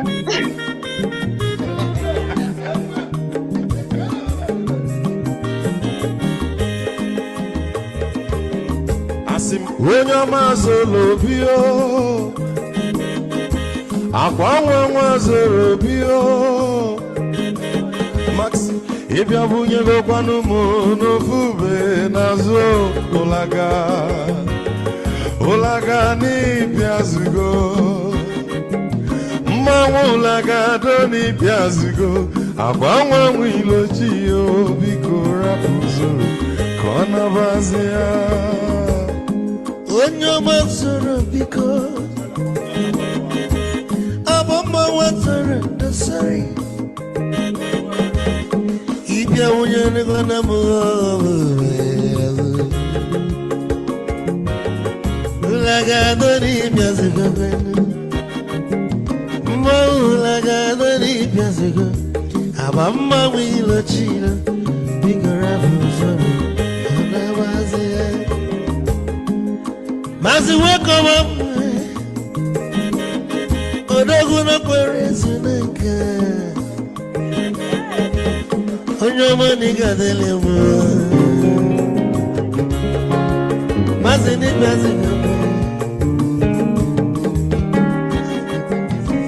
Ibu go with melody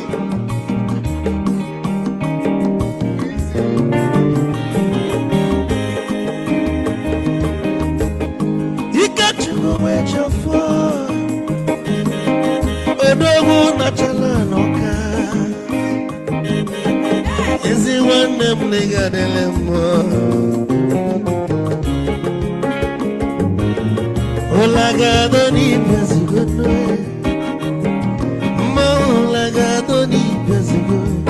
Amama wilo chilo. Bigora muzo. Anabaze. Say,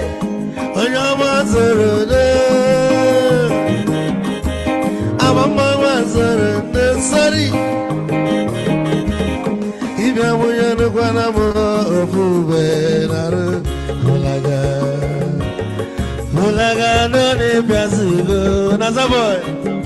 Mulaga doni piasugo, amamba wilo chilo, biko rapuzoro, anabazi. Odogu kenero bikechofo, ama kwa mnika kugogia. Waligwe kwelo. Get your mobile back. Hey, you want?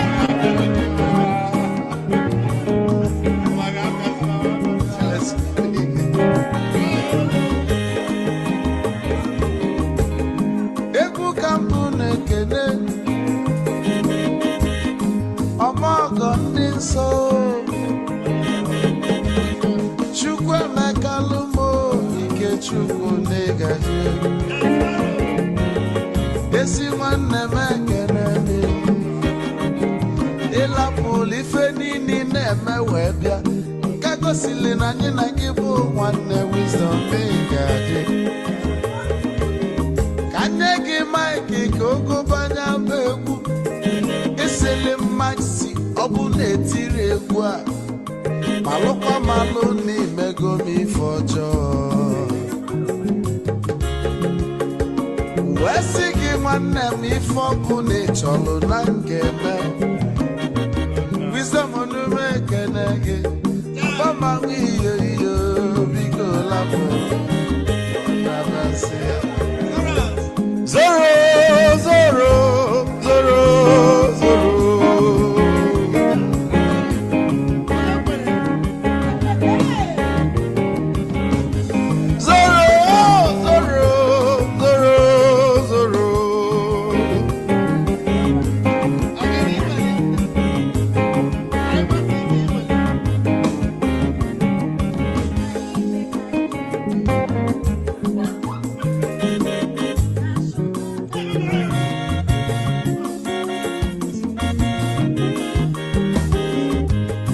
Deduru joy na bugwa osa Sokoto Ujembe mwilo Anu solo mwe manofia nara Onye nwuro zurike.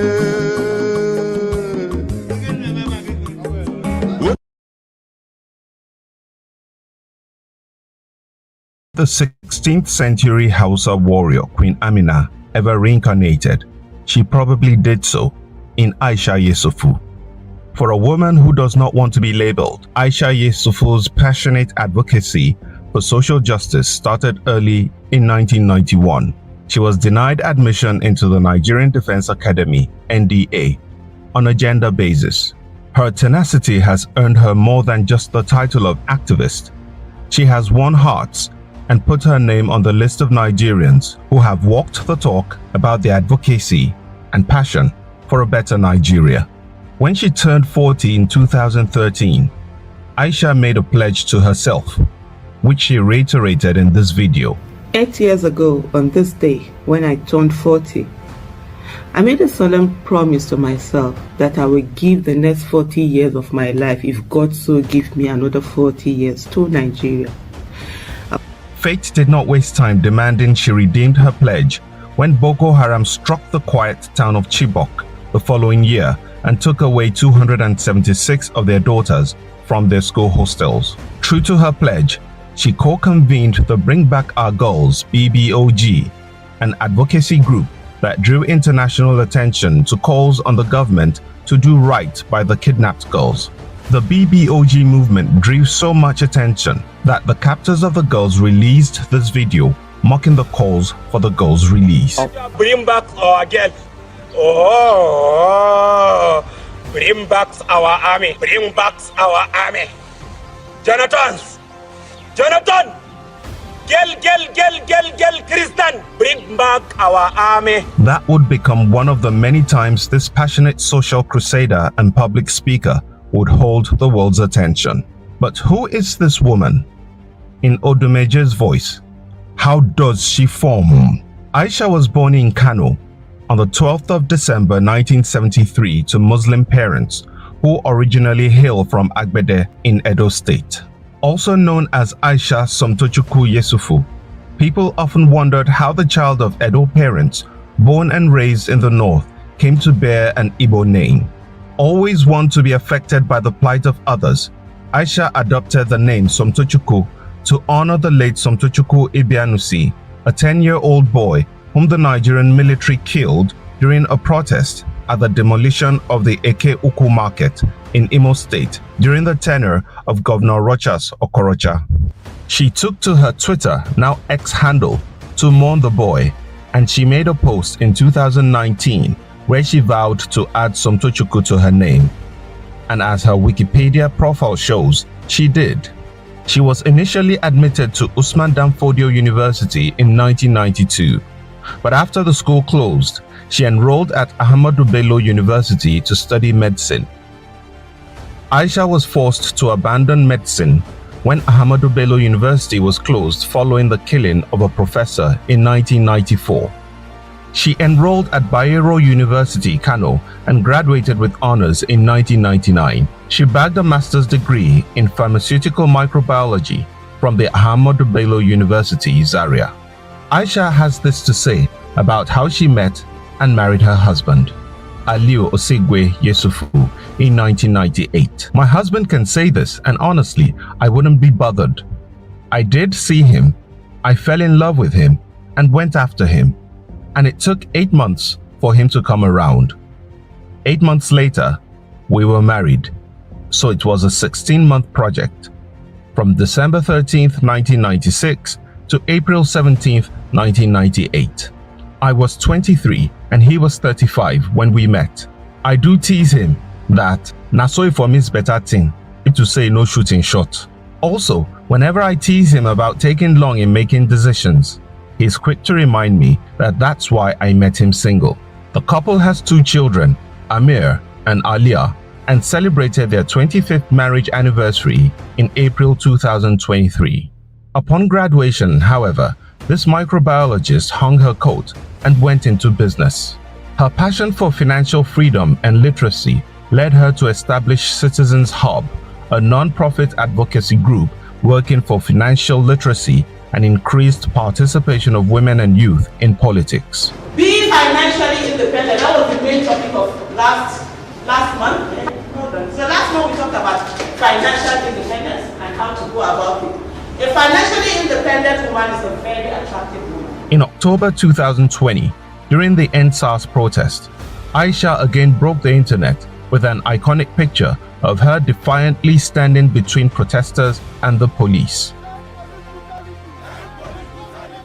Death is not when you no longer breathe in oxygen and breathe out carbon dioxide. For me, death is when you are afraid to speak the truth. The protests lasted for days and drew media outrage when protesters were shot at by men of the Nigerian army on the night of the 20th of October, injuring many and killing some. So haunted was she by the events of that day that she got emotional while on stage at the Labour Party rally in Lagos and called for a 1-minute silence to honor the Lekki massacre victims. I'm going to beg you, let's have silence. Let's have silence. 1 minute of silence for all those that paid the ultimate price during EndSARS. She was instrumental to the Obidients campaign team, serving as spokesperson during the election campaigns. From one city to the other, Aisha mounted stages at Labour Party rallies where she energized and entertained the crowd of supporters with her impassioned speeches and impressive dance skills. Her involvement in the last elections raised questions about her hitherto claims of not being a politician. She explains in this video. On the issue of why did I go into partisan politics, I've always been, even right from 2015, and that was right in 2015 I supported Muhammadu Buhari. And I remember when I decided to support him, a lot of people that were in his camp were quite happy, but that didn't stop me from holding me accountable. Following the declaration of results from the last elections and the legal tussles that followed, Aisha participated sometimes appearing in court to stand in solidarity with the Obi team. When allegations of mismanagement of election funds were made against members of the Obidati campaign team and the Labour Party, she gave a detailed account of the funds she oversaw during the campaign. I know there have been reports out there that there were billions of naira that were raised. Some even said hundreds of millions of dollars. Well, we hope we'll see those monies, and if there are people out there that can help us track those monies, we would want to see them. But what we received specifically was this particular amount, 500, and let me repeat it once again, 595 million naira, 976,000 naira, 994 naira. Keeping to her mantra of saying it as it is, Aisha has continued her self-professed duty of being an active citizen. She takes no prisoners when she dissects trending issues and news on her YouTube channel. And for that, we can say her mother was right because, truly, in her courts, no one wins. For me, like as right now, there are things that the way I would react on issues 10 years ago, I can't do it now. Because now it's no longer the Aisha Yesufu that was before 2014. That was just my normal, ordinary citizen doing my thing. All now that, there's a bit of influence attached to you, recognition. So you have to be careful. What the military missed for not letting her join and be a field marshal, the Nigerian populace gained in having her as the people's field marshal.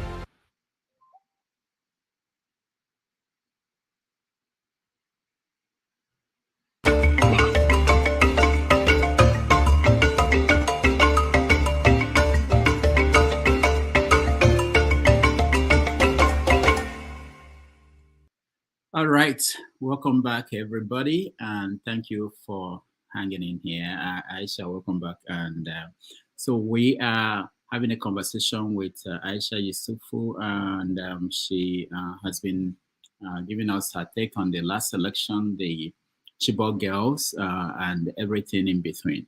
So let's now go to Eagles Air. Eagles Air, you're joining us from India, if I'm correct. Yeah, go ahead. Good evening, everyone. I hope people can hear me clearly. Yes. Okay. Rudo Fokonkwo, God bless you for this program. Aisha Somtochukwu Yusuf, God will continue to bless you for the things that you are doing for Nigeria.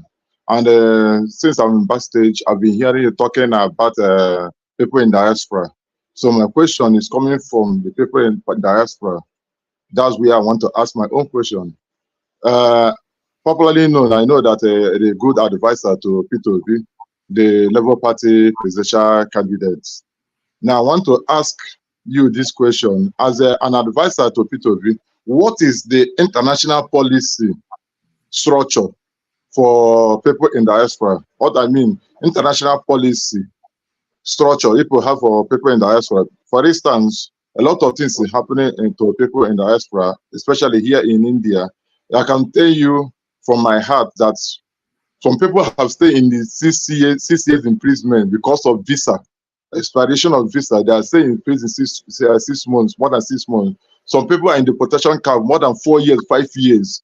They are wasting that place, and nobody to speak for them. Even Nigerian embassy, when you go to them and report to them, they will tell you one story or the other, and they end that place. So a lot of people are passing through hell here in India. Some people say have died as a result of police brutality. They will beat to death. I have 1 or 2 or 3 pictures on video concerning what happened. So what is the international policy to defend people in diaspora so that we know where we are going to follow people and back people up in terms of 2027 election that is coming? Because you said that the people in diaspora and the youth of Nigeria have a strong base to make sure that things work out. Thank you so much. All right. Thank you, Eagles Air. X0, you're next. Yeah, good evening. Good evening, Aisha. Yeah, Good evening. Sorry, there's noise here on my background here, but I just want to ask the question, and Mr. Rudolph, you can put me at the background so I can watch. Yes, I was so, would I say, disappointed in the Labour Party when they were sharing jeeps, to members of the legislature. You just spoke about the legislators being very powerful people, more powerful than the executive.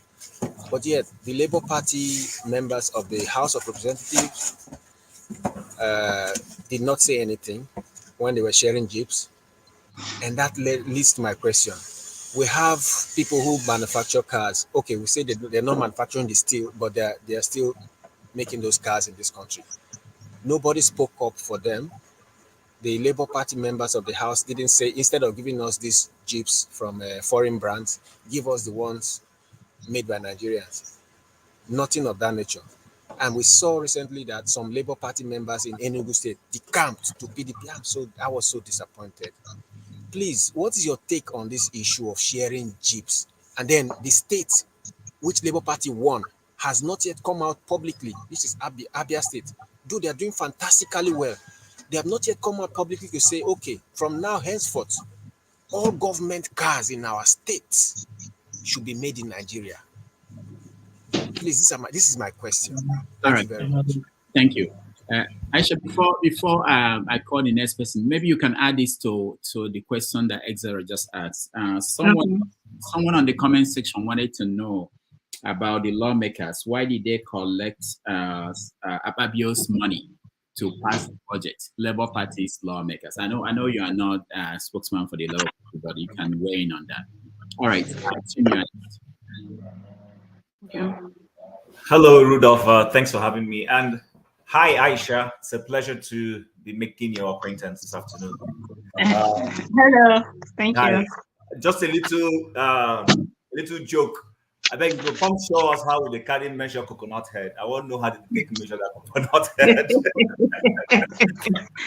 You don't agree for anybody. That's what they not agree for. They do anyhow, they anyhow they want to.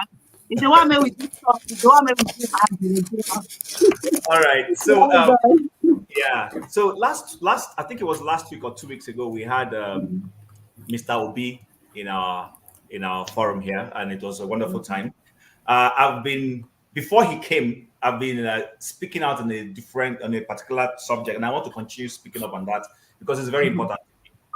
It's the issue of the Labour Party National Assembly members and the structure issue.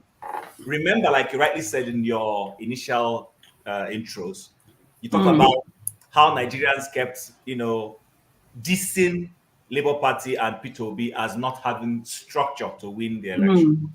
But we know that with so-called official results, at least let's use that one, that those numbers totally broke that argument. However, we're going towards 2027. And my view has been that Mr. Obi needs to, have a control of the party. He said he doesn't have a control of the party when he spoke to us last time. And one of my advocacy has been that if he does not control a party, he should go and form his own and have a control. The numbers will follow him to that place. So added to what Kulata asked, Ikolala asked, and then what Mexero spoke about, what's your view on this question? And then what's your view on the performance of the Labour Party legislators? Because many of us are disappointed. People might say it's not true, but we know that a lot of people won their seats in part to their affiliation to Labour Party and Mr. Peter Obi. No matter how anybody argue it, we know this. So if Obi does not control the party, don't you think it's a disservice and it will come down to haunt him should he stay in Labour Party for 2027? And if so, shouldn't he leave and go and start now preparing that structure so that the structure will not be an issue? Okay. Thank you so much. I think I can go now, right? Yes. You know, when I hear them saying good of Foucault, I'm like, what are they talking about? Leave the doctor damages. I know. I'm like, Rudolph, we shall be Rudolph again. That's such a normal name for someone who is extra, that kind of a thing. But anyway, thank you so much for this question. So the first caller, the first person who asked the question, I don't know whether I'm in a position. I don't think I have the knowledge to be able to answer you the way you ought to be answered. So when you were talking, the first time I'm like, oh my goodness, I was thinking of Peter Obi's manifesto. Where is that part that we read? But honestly, I'm not in a position to be able to answer that very well. But I will just give you my own thoughts on some of those things to say that one of the reasons why Nigerians are treated so shabbily outside is because of the country that we have. So the better governed we are, and the better that the life of the Nigerian citizen matters to the Nigerian government, the better we'll be treated in any part of the world. It's just like when you talk about an American citizen. There's a reason why when in other countries, even those countries that are running mad, when they hear this person is an American citizen, there's a different way they care.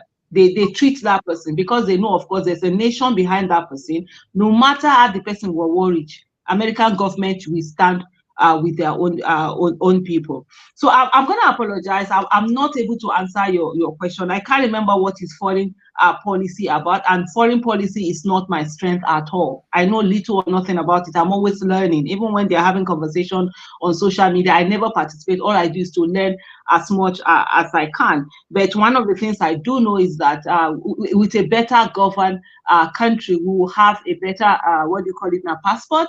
Right now, I think our passport is amongst the lowest, even in Africa. I think we're the last 5, if I'm not mistaken. And so that also translates to how much, you're treated, your own citizens are treated out of the country. And so those are the things I know that, I know he has his own foreign policy, but I'm not in a position to be able to tell you the way it is. And the stories of India, it's really something that has really been heartbreaking. A lot of people have talked about it. I've had people who have reached out to me on some of those issues, and constantly the things that are going on. But I think is that place where every Nigerian life must matter, and we must ensure that our citizens are being treated equally. Mr. Peter Obi talks about that a whole lot, but unfortunately, I'm not able to convey his message to you, because it's not something that I'm very strong at.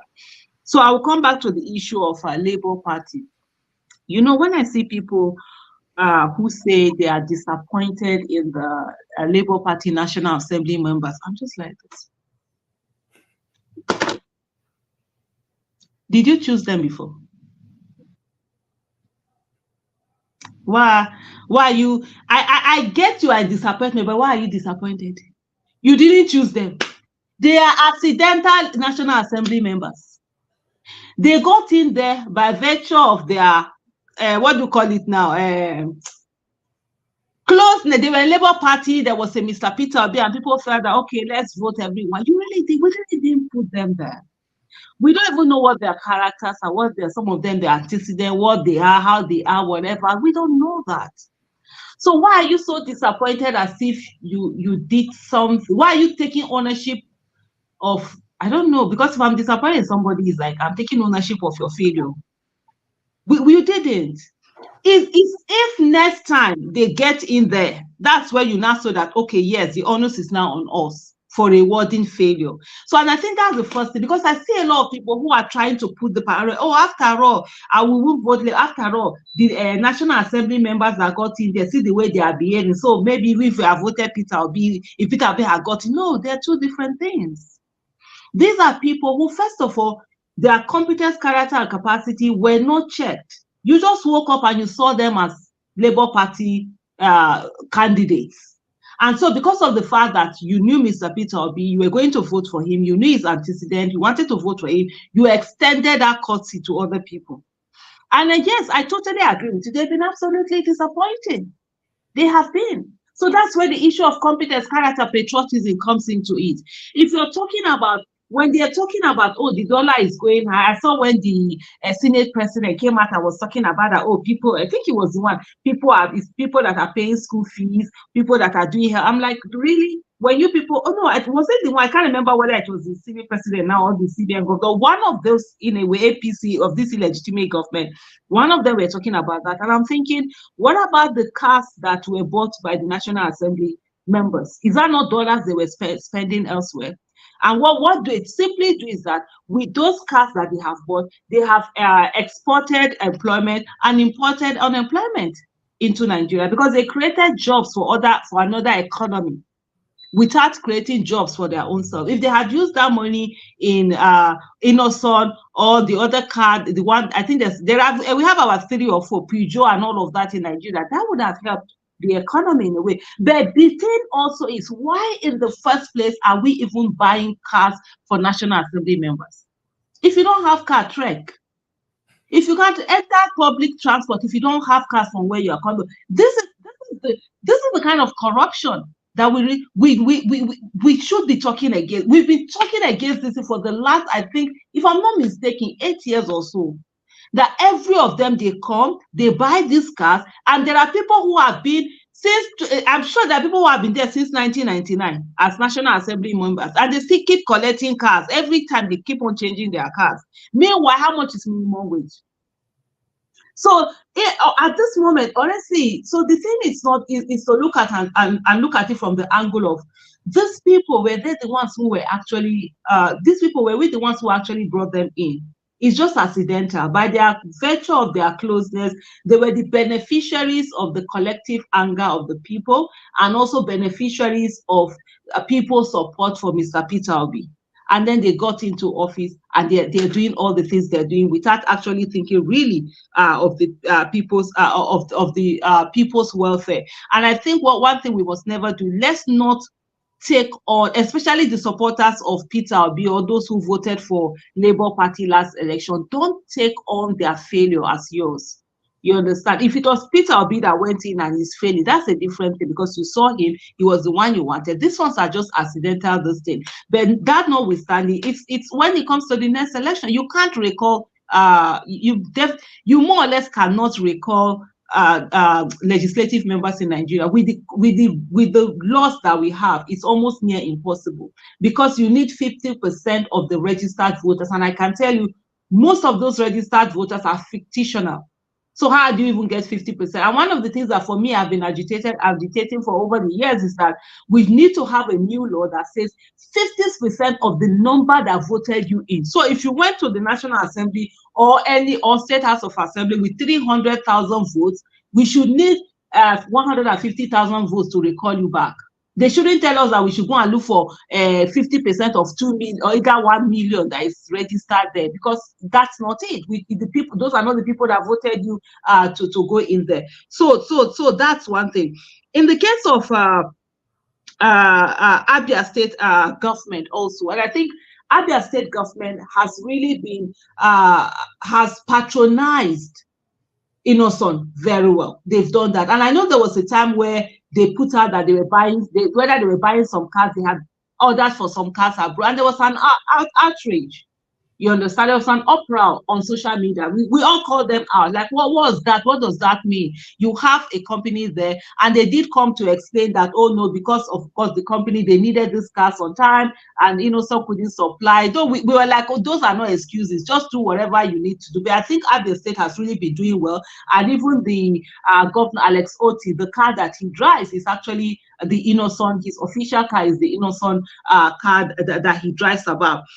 They're in their own way. They can only maybe pass a law for the Abia State government to say that they will only use made in Nigeria car. Even if you say it's not manufactured in Nigeria, even if it's assembly, let it be it was assembled in Nigeria, it's still creating job in a way. So these are laws they can, but they cannot pass a law that now that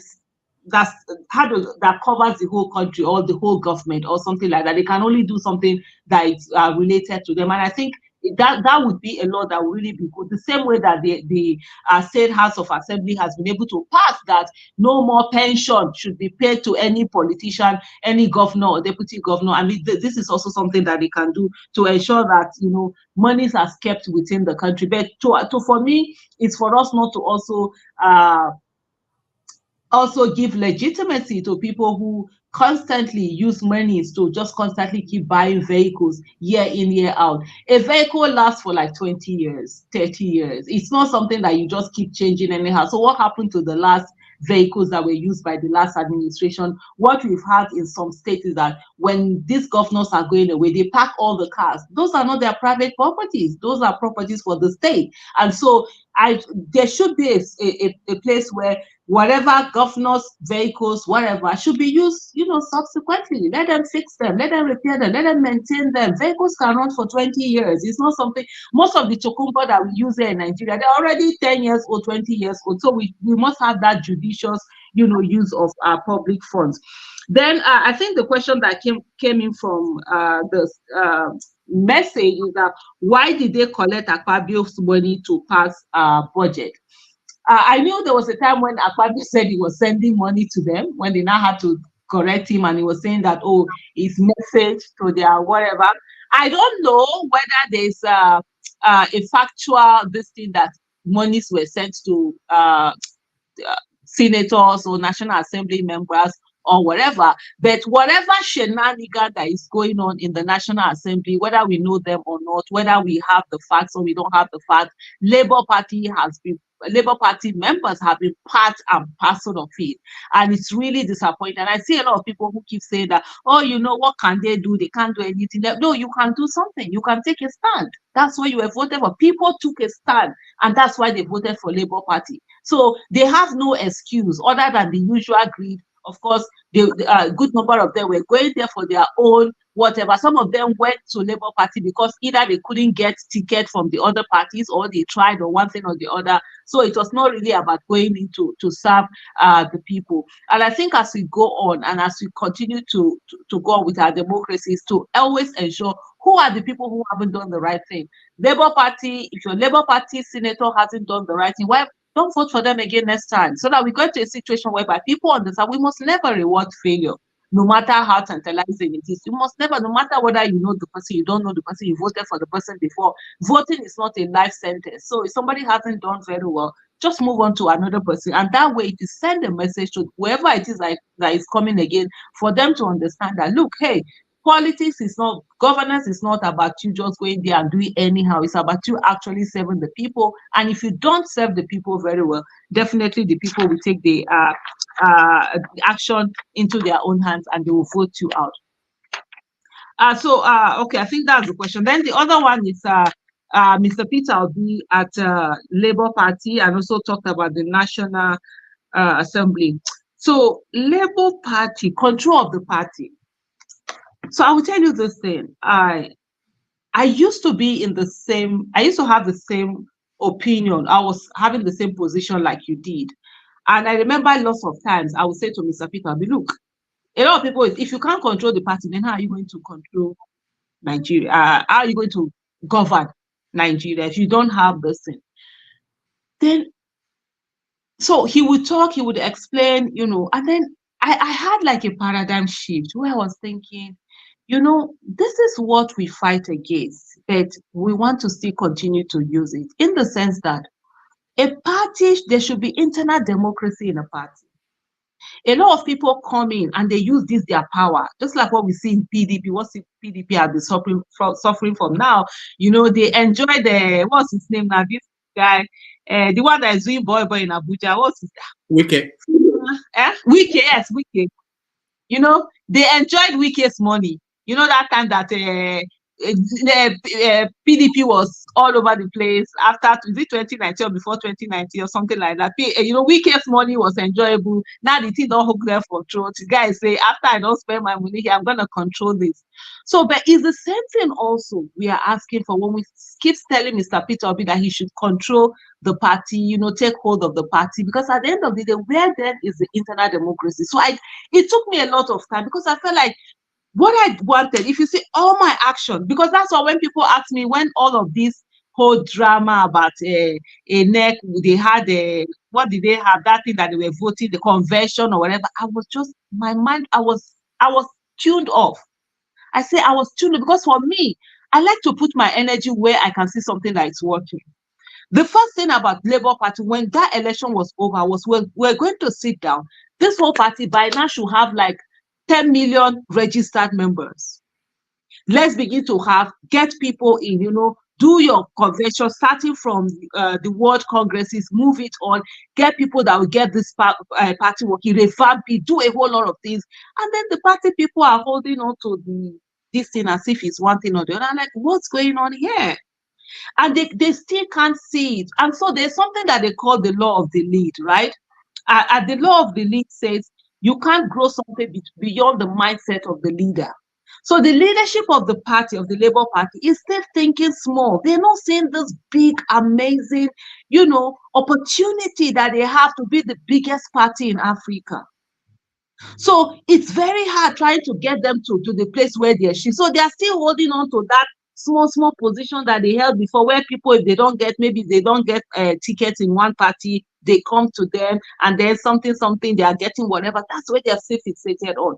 And so in the case of Mr. Peter Obi, like some of the explanation he did, he said, look, he's a party member, he's not a member of NEC. If you look at the constitution really of the party, he doesn't have that much, except if you want a situation whereby, like what is being done in other parties, bring in money, just throw away everybody, remove what do you call it, a democracy, remove internal democracy, and just do your thing. Then at the end of the day, what they happens? We now become the people that we are fighting, just for us, because it's the easy way out, right? It's the easy way out to get the things that you need to do. So for me, it took a long time, honestly. I'm like, okay, let's begin to see. I see your point. Let's work on this. But I totally agree with you. And for me, the question I've been asking myself, a long time, does it have to be Mr. Peter Obi that will start a new party? So that's the question I want us to leave all here with. Let's ponder on that. Because we keep saying, okay, Mr. Peter Obi, you get two heads. That means one head you get.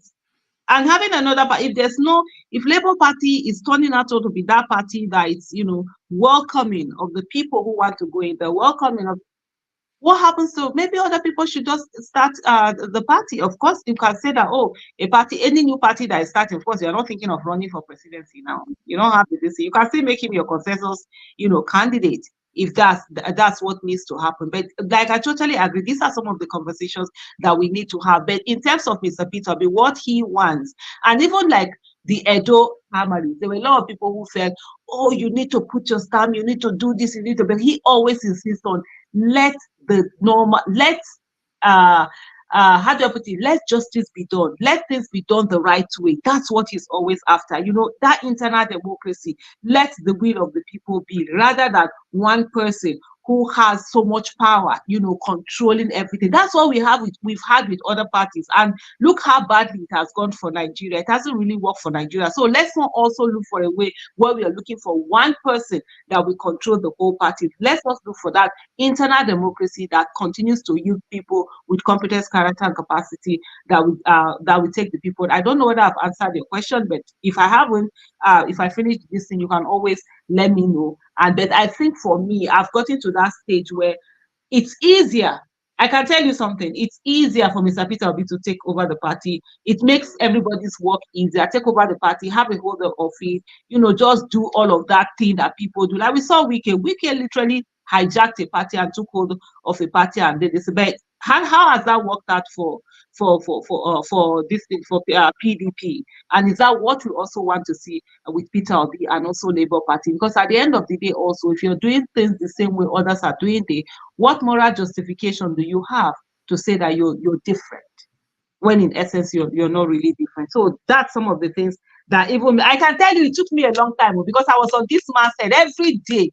I did on the neck, like, no, say me, my wahala for outside, you know, this wahala where they do for person face to face. It's hard for me, but he kept explaining. I got to a place, I'm like, okay, I see your own point of view. There's also, I think you also talked about the performance of Labour Party in nationals, where their performance, like I said, it really hasn't been what it should be. But at the end of the day, I'm not taking responsibility for their performance, because really, these are people who were like accidental in a way. They only were beneficiaries of their proximity to Labour Party. If I vote anyone that I vote for again, that's the person I'm going to take responsibility for. I think what we must also do, someone asked me a question earlier before we went on break, am I thinking about running for office? Honestly, my goal now is to get Nigerians to run for office. Honestly, that's my goal. Get people with competence, character, capacity, whatever it is, run for office, get into National Assembly, whatever it is. Let's get people that will do the right thing, so that, we will have time. we will have that good governance that we are yearning for. Right now, we haven't gotten it, and unfortunately, with the Labour Party members that had come in, they haven't really shown the way that they should shine, and it's quite unfortunate, really. Thank you. All right, thank you so much. We've done 2 hours. We agreed on 90 minutes, so we're over the time. But if we are. Yeah, it depends on you, Aisha. If you want to continue, I will say those who are in. Do a roundup. Actually, fasted today, so I've not really broken my fast, and I have 6 kilometers to walk this night, whether I like it or not. So. All right, so we will just go straight to your question. Those who are in the studio, and then we will round up. All right, go ahead, Wale. Thank you, Mr. Rudolph. And Aisha, you are really, not incarcerated. Sorry, my incarcerated or whatever. Would you rather come back? Yeah. Man, I thought I would say big English abuse person. A person don't know what they talk. Now, you know, some of us. Now, school we go on that tree. Thank you. Let me. Really appreciate your time honoring this. Thank you. My concern is always how Nigeria is going to be rescued, despite the fact that when you would have voted, they are women. Women always be enemy of women. I don't know why we've brought women into this program, and we could see how they have a very good vision, passionate about what they want to do, but women are always the one that will bring them down, despite the fact that they know that. Anyway, that is on one side. We're trying to rescue Nigeria. We are Nigerians. But sometimes I used to think that, do Nigerians really want to be rescued? It's like you're trying to rescue slaves, and slaves don't even know that they are slaves. They are complacent, they are okay, but then they can complain under their roof without doing anything. My last question now is... Well, I would say one question because we're out of time. And we try to raise an individual, not the city. God forbid bad thing. If Mr. Peter B got called to glory tomorrow, would have. Sorry, I didn't get your last part. With what? If Mr. Peter Obi, God forbid, may God give him long life in good health, if he pine tomorrow, who do we look up to? Who do we run to say we want to? Because I feel like we're just building an individual. All right. Well, thank you. We got it. KJ. Okay. Dr. Damages, thank you so much. Sister, I don't follow you maybe today. Hey, thank you, bro. And I totally, in fact, you are a true Nigerian. You stood for the people. You've done so many great things, and we're just happy listening to you. And God bless you and keep you, and make sure that you see that new Nigeria you're looking forward to. Amen. Okay. Not like Dr. Damage is best for us. We don't eye us now. Don't give us side eye. Say no comments, questions straight. Not like a slap us for hell. Exactly.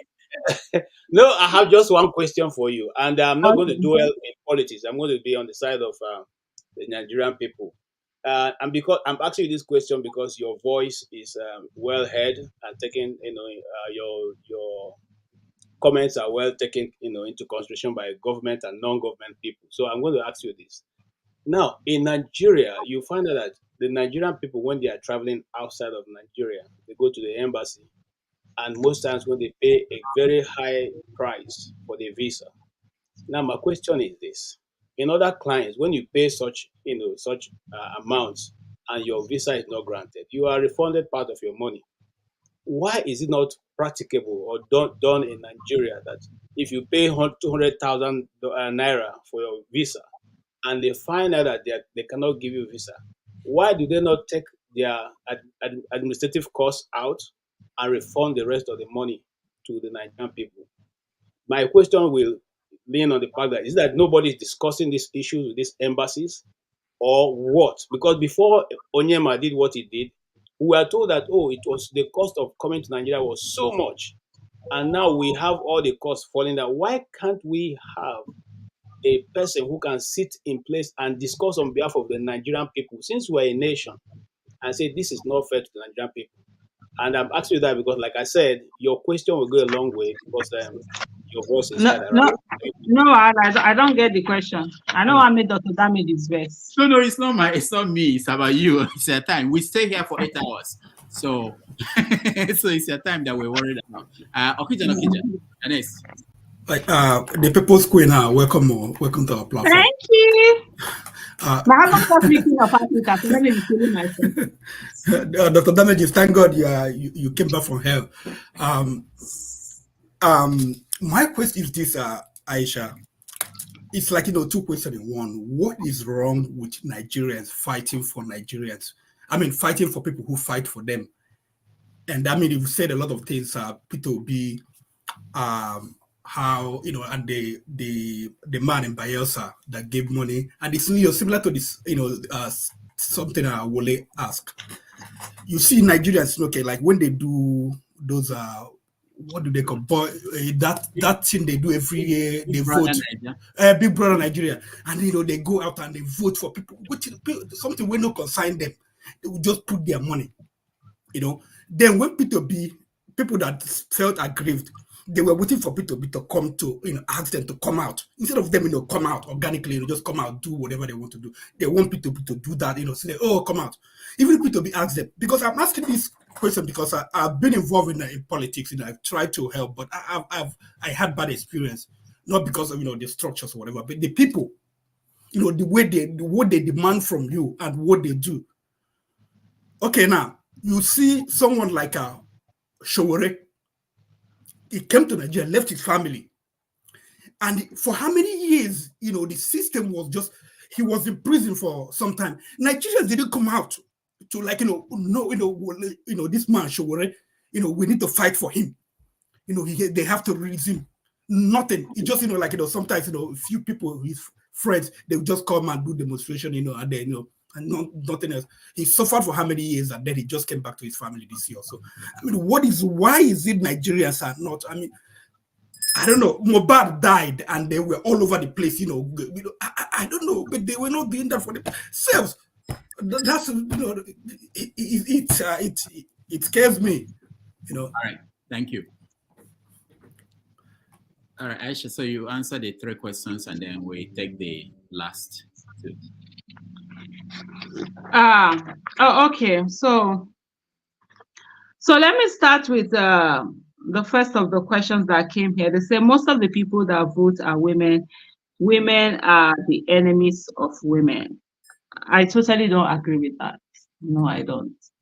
And I will tell you this. This is a lie that is told. Women are actually women's friends. They are the ones who help each other.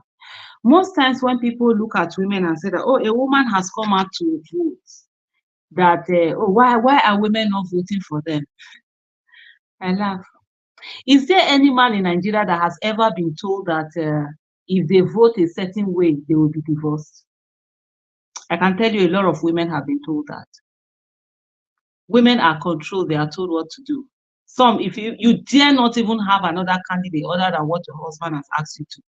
We saw a situation whereby Buhari, when they were voting 2019 election, he was actually looking at his wife DC to ensure what she voted. That's how bad. Because remember, she had said that if he doesn't do it, she will not vote for him. She had done all of those. He actually checked to ensure. So when we talk about this thing, women, there's most times, and I think, and I don't begrudge any man, because sometimes there's something that comes from it's when a privilege, from a position of privilege, when there are certain things you don't understand. So I will explain to a lot of us here to say that a lot of women, like I go out, I don't see, like my contemporary, I don't see people saying to them, oh, thank God your wife allowed you to do this. Dr. Damages, has anybody ever said to you, oh, thank God your wife is allowing you to do what you do?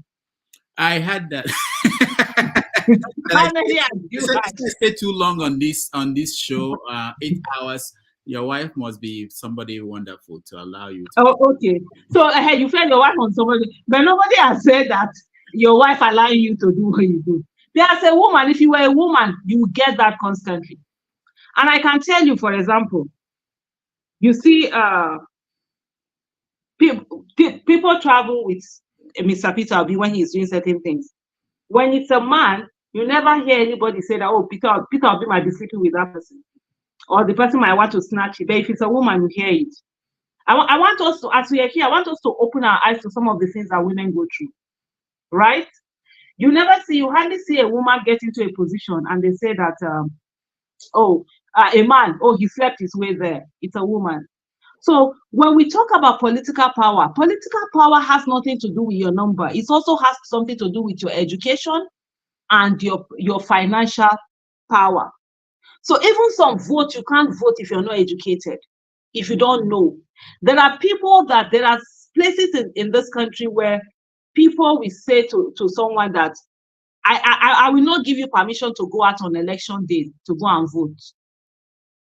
Women are told not to go out and vote. These are some of the things that women have to deal with. So I think it's not complete when people just assume that, because women have higher number and then the woman is running, then automatically that woman should be voted. If she's not voted, that women are women's enemies. That's wrong.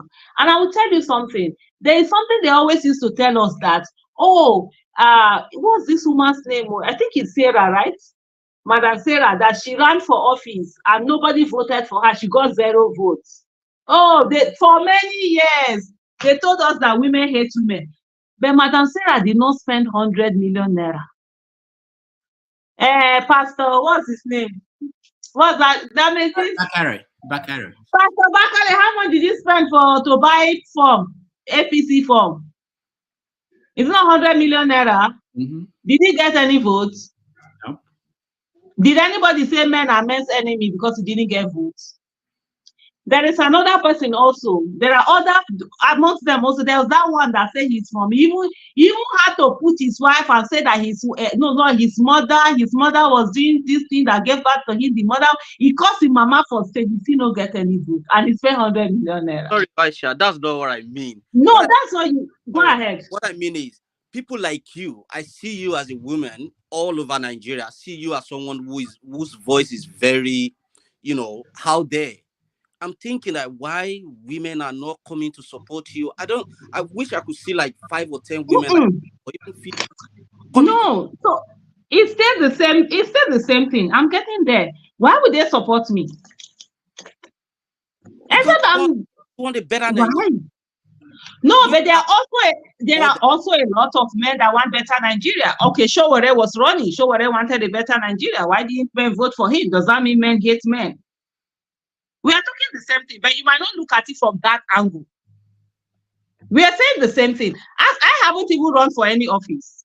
And honestly, if I run for office today, I don't win. I'm not going to prove the woman card. I'm not going to say it's because I'm a woman, I didn't win or anything. I'm going to go back and look at what could I have done. You understand? But the thing is that, like somebody like Showore is popular. Showore has run for office. He hasn't won, but does that mean men hate men? I know you didn't look. You are not looking at it from that point. I'm just opening your eyes to say this is what normally happens. So most times what happens is that as women, we are lumped into one place and even sometimes as if it's one homogeneous group. No, it isn't. That's why sometimes when a woman does something, they'll tell you, like some people will tell you, after all, they've given women position. See these women, they have stolen this money, that woman, and I'm saying to that, for every day, Ziani, there are thousands of the Suki.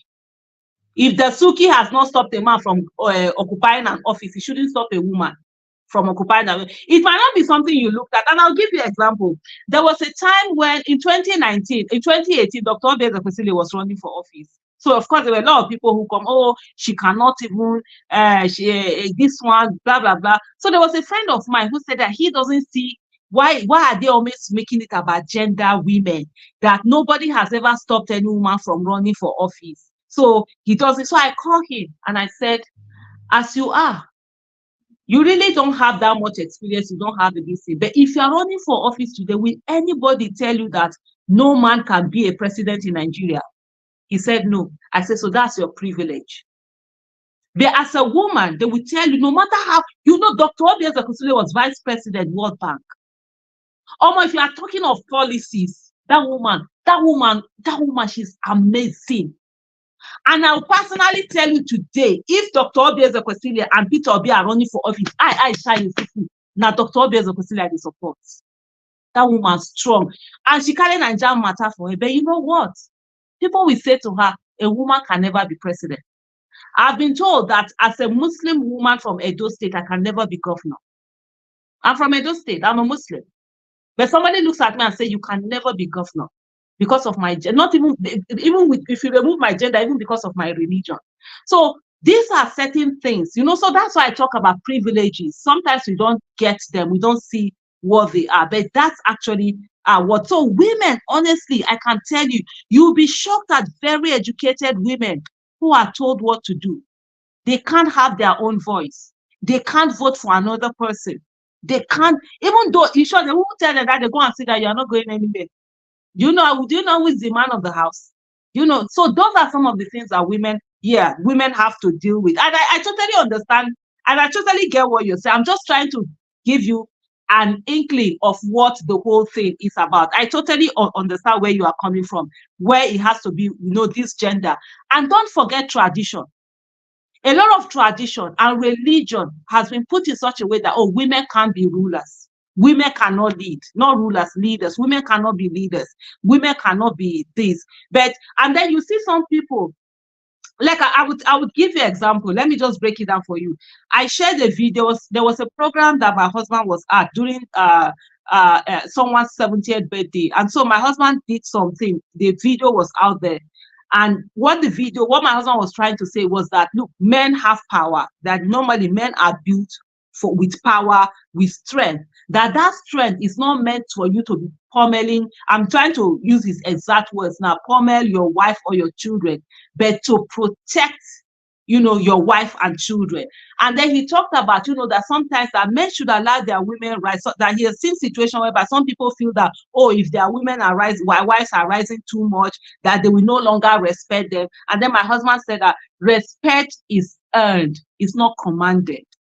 And you know, guess what? Somebody in the comment section, because I put it on my Twitter handle, he comes to say that, oh, your husband must be a mumu man. That irrespective, no matter what, you must respect the man. If you like him, you can add to the respect. So you see, for some people, that's their mindset.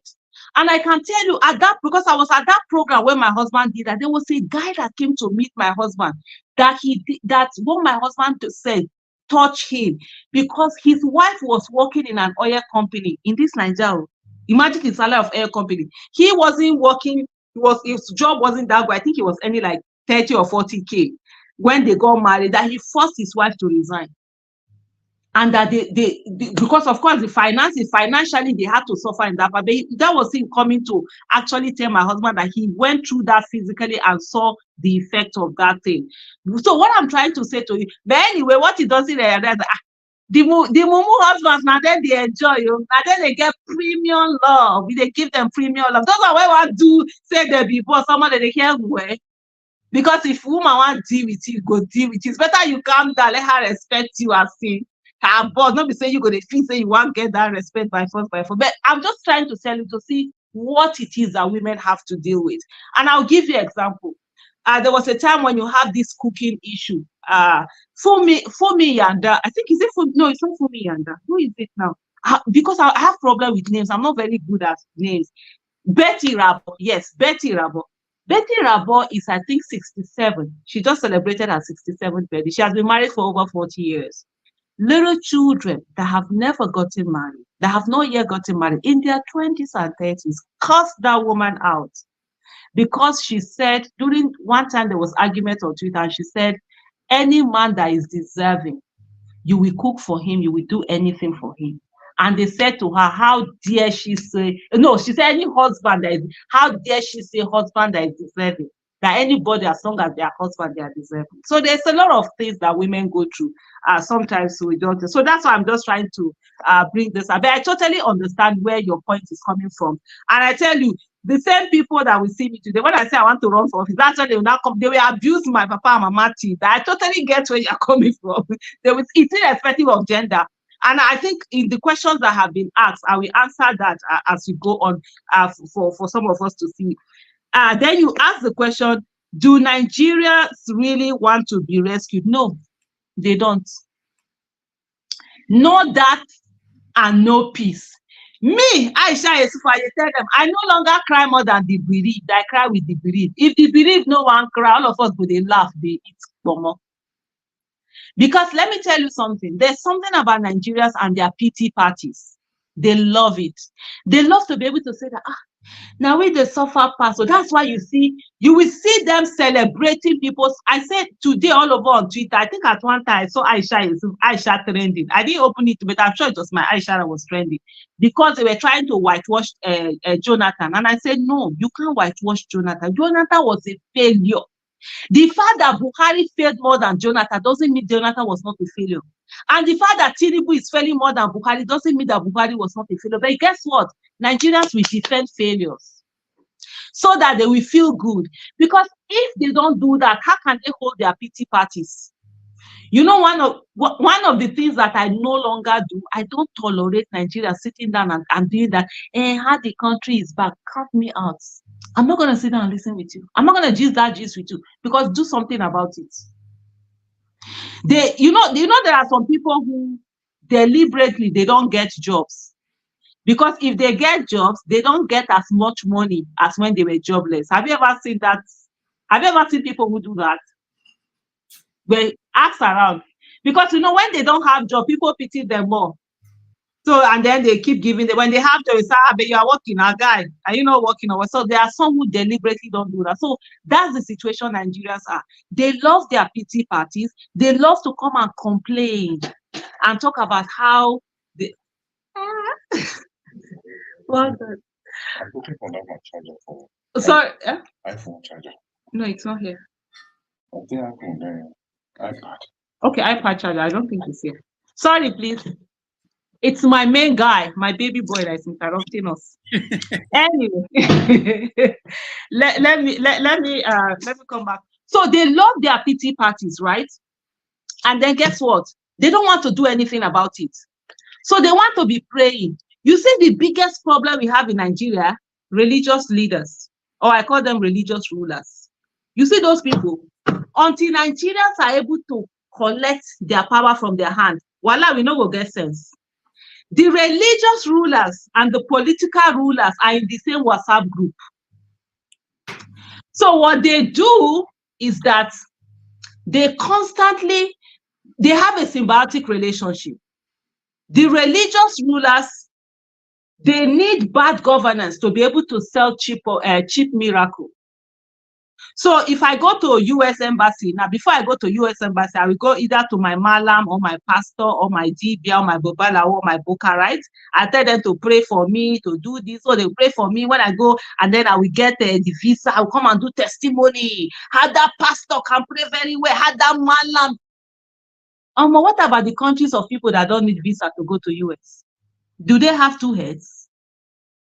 So when somebody will finish school, they will carry their NYC certificate. They say to go and meet these people to pray for them. They'll be telling you they sell cheap miracles. So what they need to do, the more government gives bad governance, the more they come to them. So that's the reason why I think a few months ago I said to people, listen, Hisba is going to activate itself. It's going to be doing more things, arresting people, doing all sorts of things. Because why?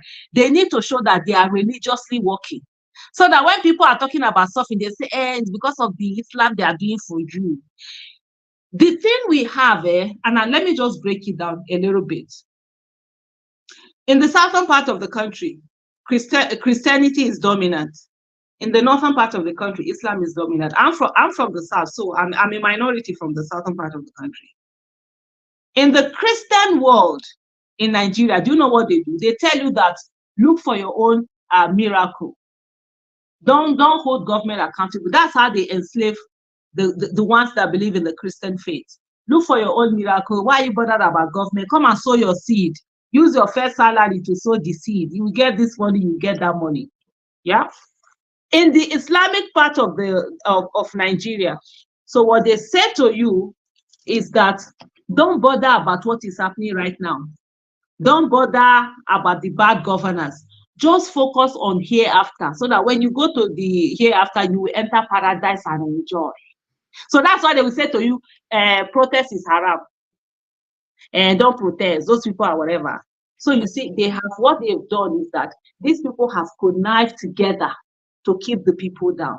So Nigerians are, until they free themselves from that. And then what we now have is that those in politics, through the religious leaders, they are able to suppress the people so that there's no uprising. And another thing is that, don't forget, the first set of dictators that Nigerians came across were actually their parents.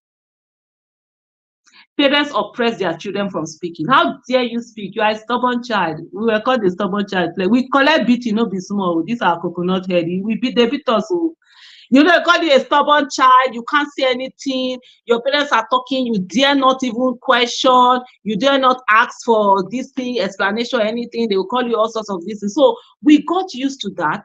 And then elders also did that to us, our teachers, our everything. So when we became adults, we simply replaced our government, our parents, teachers with government. So now don't talk when government is talking. That's why when you are, even when you are making demands on government, somebody will come and tell you that, don't you know that the president is as old as is old enough to be your grandfather? And I'm saying, who voted him to be grandfather? If he wants to be grandfather, he should stay in the village. When we come, we go dobale, we go kneel down, we go greet him. Bale, well done. But you cannot be occupying using our money in Aso Villa and tell us to treat him like grandfather when you are failing on that. So these are some of the things, you know, that Nigerians have had to go through. So if you tell me, do Nigerians know they don't want to be rescued? Another thing also is that, why would they be rescued when you are there to pay their children's school fees? When you are there to send money for them for feeding? When you are there to take care of them when they are sick? When you are there to give them money to do their wife's naming ceremony? You are their government now. So which rescue? So it's you that we come to. And that's why for me, I say we need to get to that place where we are doing tough love. People must understand relationship between governors and their lives. You see someone, we not, maybe, I always use this example that you see a woman who has maybe a parent who is selling ice fish. Maybe the husband is doing vulcanizer job. They've struggled so much. They've sent their daughter or their son to school. They've graduated. Their children are graduated. No job. And then the pastor or the man will tell them that it is their village people that have tied down their jobs. We tell them that it is enemies. It is principalities and powers. It's not lie. Meanwhile, it is the fact that the economy is contracting. That's why their children don't have jobs. Businesses are leaving Nigeria. There is bad governance, but they will never tell you that. They will not tell you to come and be sowing seed that is enemies that are worrying you. You know who the enemy is. So these are some of the people. These are some of the problems that we've had over the time. So on the issue of okay, if Peter Obi dies tomorrow, very valid question. You know, I see when people are trying to, okay, no, God forbid, I say I'm not wishing. You know, go die, all of us go die. So these are things that we have to be prepared for. You understand? Even Peter Obi himself, he said there was a program that he did. I think it was it some months ago in Abuja when he did that first thank you something in Abuja, and he said, if I die today, there will be hundreds of people, thousands of people that will take over. You know, there's something that Peter Obi did there. That a lot of us are not understanding it. It's the fact that he has given people hope. His audacity has emboldened a lot of people. People that ordinarily would have said that, we can't do this thing can never happen. Now they are thinking, yes, they can. For Peter Obi to come out of that whole PDP and said, I'm going to do this on my own. If I fail, I fail. Whatever. That was audacious. And that thing has all equally motivated a lot of people. And so there are so many people who are already doing things. And Peter Obi has opened people's eyes to this whole politics. People are not saying that the politics not be as we think of. Before, all of us were thinking it was one big magic. Now they're saying, so there are more people who are coming up. But I totally agree with what you're saying, which is what we always want to do. We always want to project everything on one person. Because you know, one of the things with us, Nigeria, which comes to that place where you talk about, Nigerians usually don't want to do too much work. So they are looking for one person that, okay, if we this person, let him just go and be doing it, then we can go and sleep. Even though I keep there, you can't sleep. I'm a bit of be enter office today. Now then your eye go open. If he cough, you go ask her which kind of cough he cough. Now expensive cough, I been a cheap cough. I been when he cough, waiting fall from inside. But if people don't understand that the price, who was it? There's an American former president who said the price for democracy is eternal vigilance.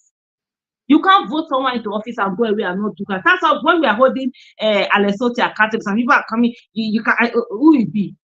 As long as you are there, you have to be held accountable. So I totally understand, I totally agree with what you're saying. It should not be something that is invested in one person. It should be, there's a totality of a generation that is being awakened to the point where they understand that governance affects their life. And it's very important for every one of us to focus on that governance. And that's why recently I sent a message to Peter and I said, look, the thing that we need to, and which is what he also is also focused on, that we need to build an army of people in office. Who are the people that are going to occupy state houses of assembly? Who are the people that are going to go to as councillors, local government chairmen? What do you call it now? This National Assembly. Even if it's government, we need to start working on that. I think that's what Wole is talking about. You can't just leave something and say it's one person. No, we have to have people who are there, so that nothing is invested in one. And that's why I love the way the Obidients movement is. And I think, Rudolph, when I spoke to you earlier, when we were talking earlier, when I talked about the fact that some people, I said, I'm not going to come here and tell you I'm speaking on behalf of the Obidients movement. There's no leader, there's no this. I know there are a lot of people who want that. I said, no, that's the worst kind of leadership you're looking for, this vertical leadership. So when you take one out, then the whole movement becomes nothing. But what we have is an horizontal, it's not the traditional vertical leadership, it's horizontal leadership, where people are emboldened on different sides. So if you're taking one out, there are 1 million others that are very strong. And so that's already happening. And there are a lot of people who, because of their participation in the Obidients movement, are already thinking about running for offices. So we must encourage that. And that's why I talk about, we must come look for a place where we put our monies where our votes are. We must look for a place where we are donating, so that people don't need to say they must have money before they run for office. You see where Mr. Peter Obi is, that one light and life, he was not a billionaire, he wouldn't have done it. Forget that thing. Yeah, people were raising money, forget it. If he was not a billionaire with his deep pocket, he would not feel dual.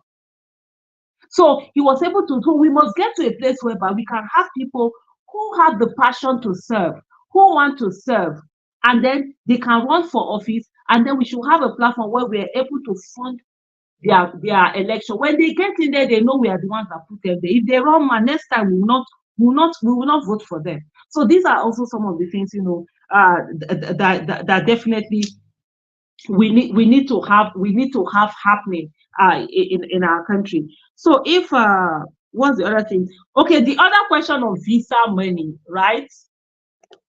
Why is visa money not refunded to Nigeria? Demand and supply.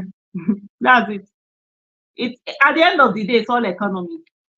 Especially that UK that will be forming there. This meanwhile they need our money to be surviving. Those visa that they will tell you they are not giving you, and it's all about demand and supply. There are a lot of Nigerians that want to leave the country. Some of these other places, they don't have as much, so they can afford to say, okay, even if they are not refunded, they will say we will not go. Or maybe they have a lot of countries that they can go to without visa. Most of us don't have a lot of countries we can go to without visa. So they don't even, so a good number of them don't need this visa, they can travel whatever. So until we get to a place where we are building, our country, where our country is strong enough, where people know that Nigerians are not looking for anywhere else to go, they are very much more than okay in their country, we will even get visa free this into this place. A lot of African countries are getting visa free this into many countries that we can't even go to. So that's where our focus is on. And I can tell you that This has not been as much priority because there are so many battles we are facing.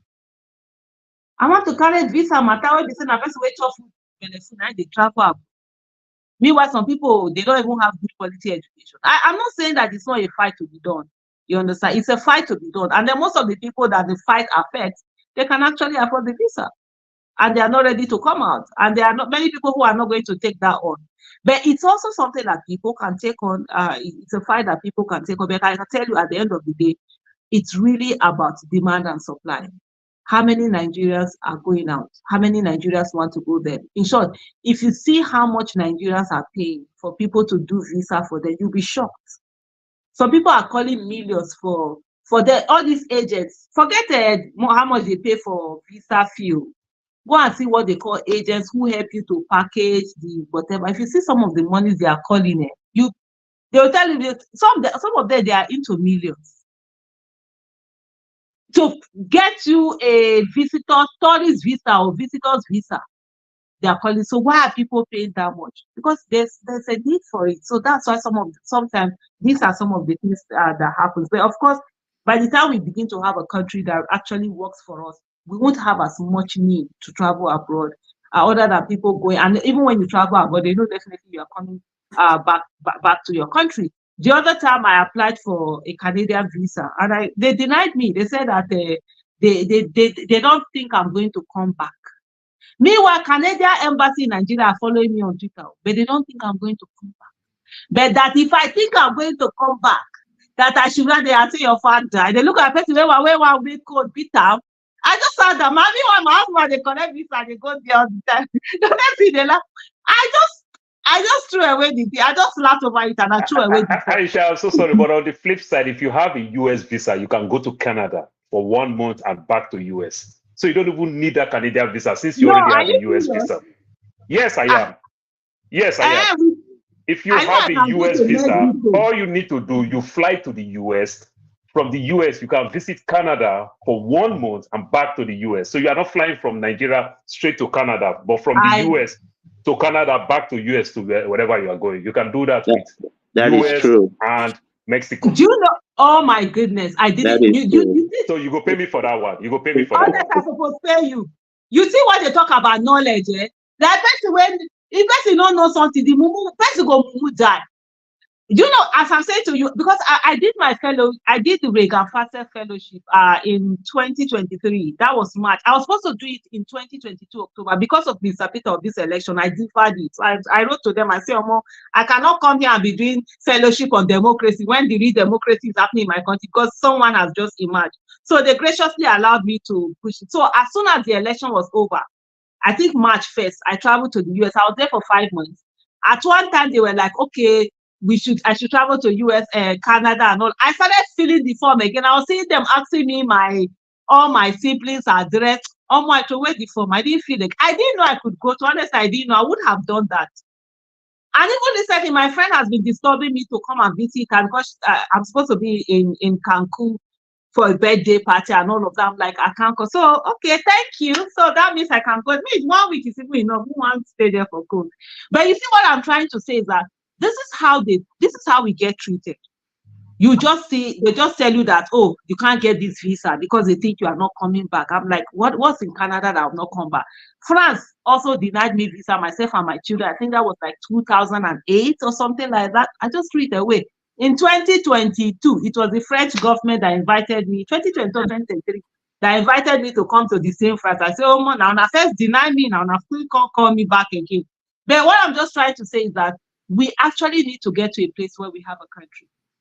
Nigeria shouldn't be seeking for visa to a lot of places. So that's, for me, I will put my energy on that. But it's something that many of us might not even know, that you refund or whatever, but it's something that if people feel really bad about it, they can always take it up. And it just takes one person to start it. And the beautiful thing about today is that we have social media. You can start a hashtag. Like this question, you can literally start it on social media. Some people will pick it up. Like even IELTS, like I think there were some, is it Canadian University, where some people were saying, oh, why are we paying IELTS? Why are people doing this exam? Why are people doing this? Well, we English, like English in Nigeria, we learn in English and some of that. I think some people have gotten that, some universities to stop accepting that. So those are some of the things, you know, that can also happen. Then I talked about demand and supply. Then what is wrong with Nigeria fighting for people who fight for them? You know, people don't like change. Nigerians, so the first thing is this: Nigerians are used to being treated badly. We've been treated badly all our lives. We've been told we shouldn't have a voice. I always say to people, if you want to see democracy, if you want to see human rights, start it from your family. How democratic are you in your family? Do you just make decision and tell everybody you've made decision? Or do you involve your children in your decision making? Even though you are the one that has the final say, right? But do you involve your children? Do you really allow their voices?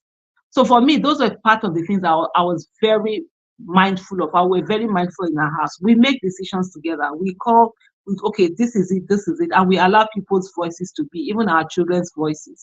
I remember when my daughter was, 9 years old? And let me share this story with you. In 2011, I was taking my son to school. So I branched at an ATM to withdraw some money. Somehow we got late. And ordinarily, the drive from the school to our house to the school was like 5 minutes. So the boarding school my son was in. And the school was a very strict school. 8 p.m., if you get there 8 p.m., you will not be allowed in. So we got to a place, and it was, if we go through that way, it's going to be a one-way. And but we will get, it was at night, so there was nobody there. So no police, nothing. If we go through that one way, we'll be able to get to the gate before it will make it. So I slowed down, and I had myself, it was myself, my son, and my daughter. I think my daughter was 9, my son was about 11 or 12. My daughter was 9 going to 10. And so I said to them, okay, guys, this is it. If I go through this one way, because we try to do the right thing. I always try to do it with my kids, even seat belt, everything. I always say to people, I'm bringing on my children, not based on Nigerian standard, but international standard, so that wherever they go in, they will be good citizens. And I said to them, this is a problem. If we go the long way, we are going to miss the 8 p.m. deadline. But if we go this way, and my daughter said, no, mommy, it's wrong. It's one way. We can't go there. It's wrong. I said, fine. Yeah, you're right. And that was it. And I traveled the long way. And I got, and like Adri said, when we got there, they had already closed. There was a car in front of us. The car came down. They were arguing with the driver. That school, no send though. At that school, it's a school in Abuja.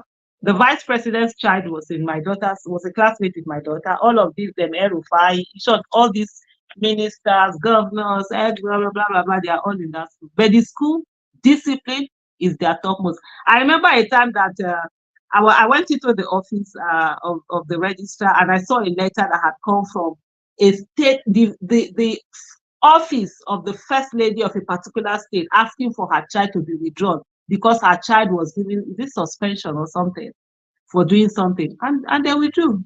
They sent the child away. So those were no sense. Their rules are their rules. So I knew, as soon as I got there, we saw it. I turned back. I took my kids home.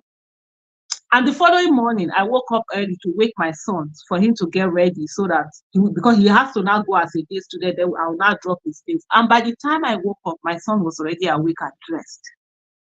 This is someone that in the morning, for him to wake up, it takes a lot of time. Why am I sharing this story? 2 things happened that day. My daughter knew that she has a voice, and her voice is valid. And she can stop something that is wrong, because I was going to do something that was wrong. But I knew I could have entered that road without talking to my kids. But I've always told my kids to do the right thing. It doesn't matter. And I always say that even if everybody is doing it, doesn't make it right. And I can't just enter that road, because I'm this, then I'm sending mixed signals to them. I asked their permission, and my daughter knew she could say, no, mommy, what you're doing is going to be wrong, and you shouldn't do it. And I listened. And my son learned that there's consequences for certain behavior. If you go late to your school, you will not be allowed in. And the next day, he stood up, he woke up early and got himself dressed. So how democratic are we in our houses? That's the first thing I ask people. How do we allow people to have voices? How do we allow children to have voices? Do we allow or do we shut them down and use the parent card? I've never used, and by the grace of God, I will never use the parent card on my children. I've never said to my children, I brought you to Israel, God forbid. Like earlier on, when somebody said that, oh, are you a grandmother? There was a statement I made. I said, it's my children's choice. It's not mine. I'm not going to be on there. I'm not one of those people that, oh, I need you to give me no. It's your life, it's your choice. I respect it. I am your parent. I'm not your owner. So Nigerians are used to being shut down, being told. So they have gotten used. And don't forget that a good number of us were militarized. We grew up with military. I was 10 years old when Buhari did military coup. I'm not very familiar. I knew Shagari's era towards the end where he was taken out. So most of us are used to being militarized, being treated badly. So that's what they're used to. So when they see anybody who is treating them well, Nigerians are suspicious. When they see anybody who is taking them as human beings, Nigerians are suspicious. And you cannot blame them because there's a lot of people that have gotten in and they failed them. That's why now, even when I see people who say, oh, she's doing it because she wants popularity, she's doing it because she wants appointment, she's doing it because she wants money, I don't feel bad. Because they have seen so many cases that it's justifiable for them to say that's the reason why people are doing it. So that's why. So there's always suspicious. And then another thing is that Nigeria is in an abusive relationship with Nigeria.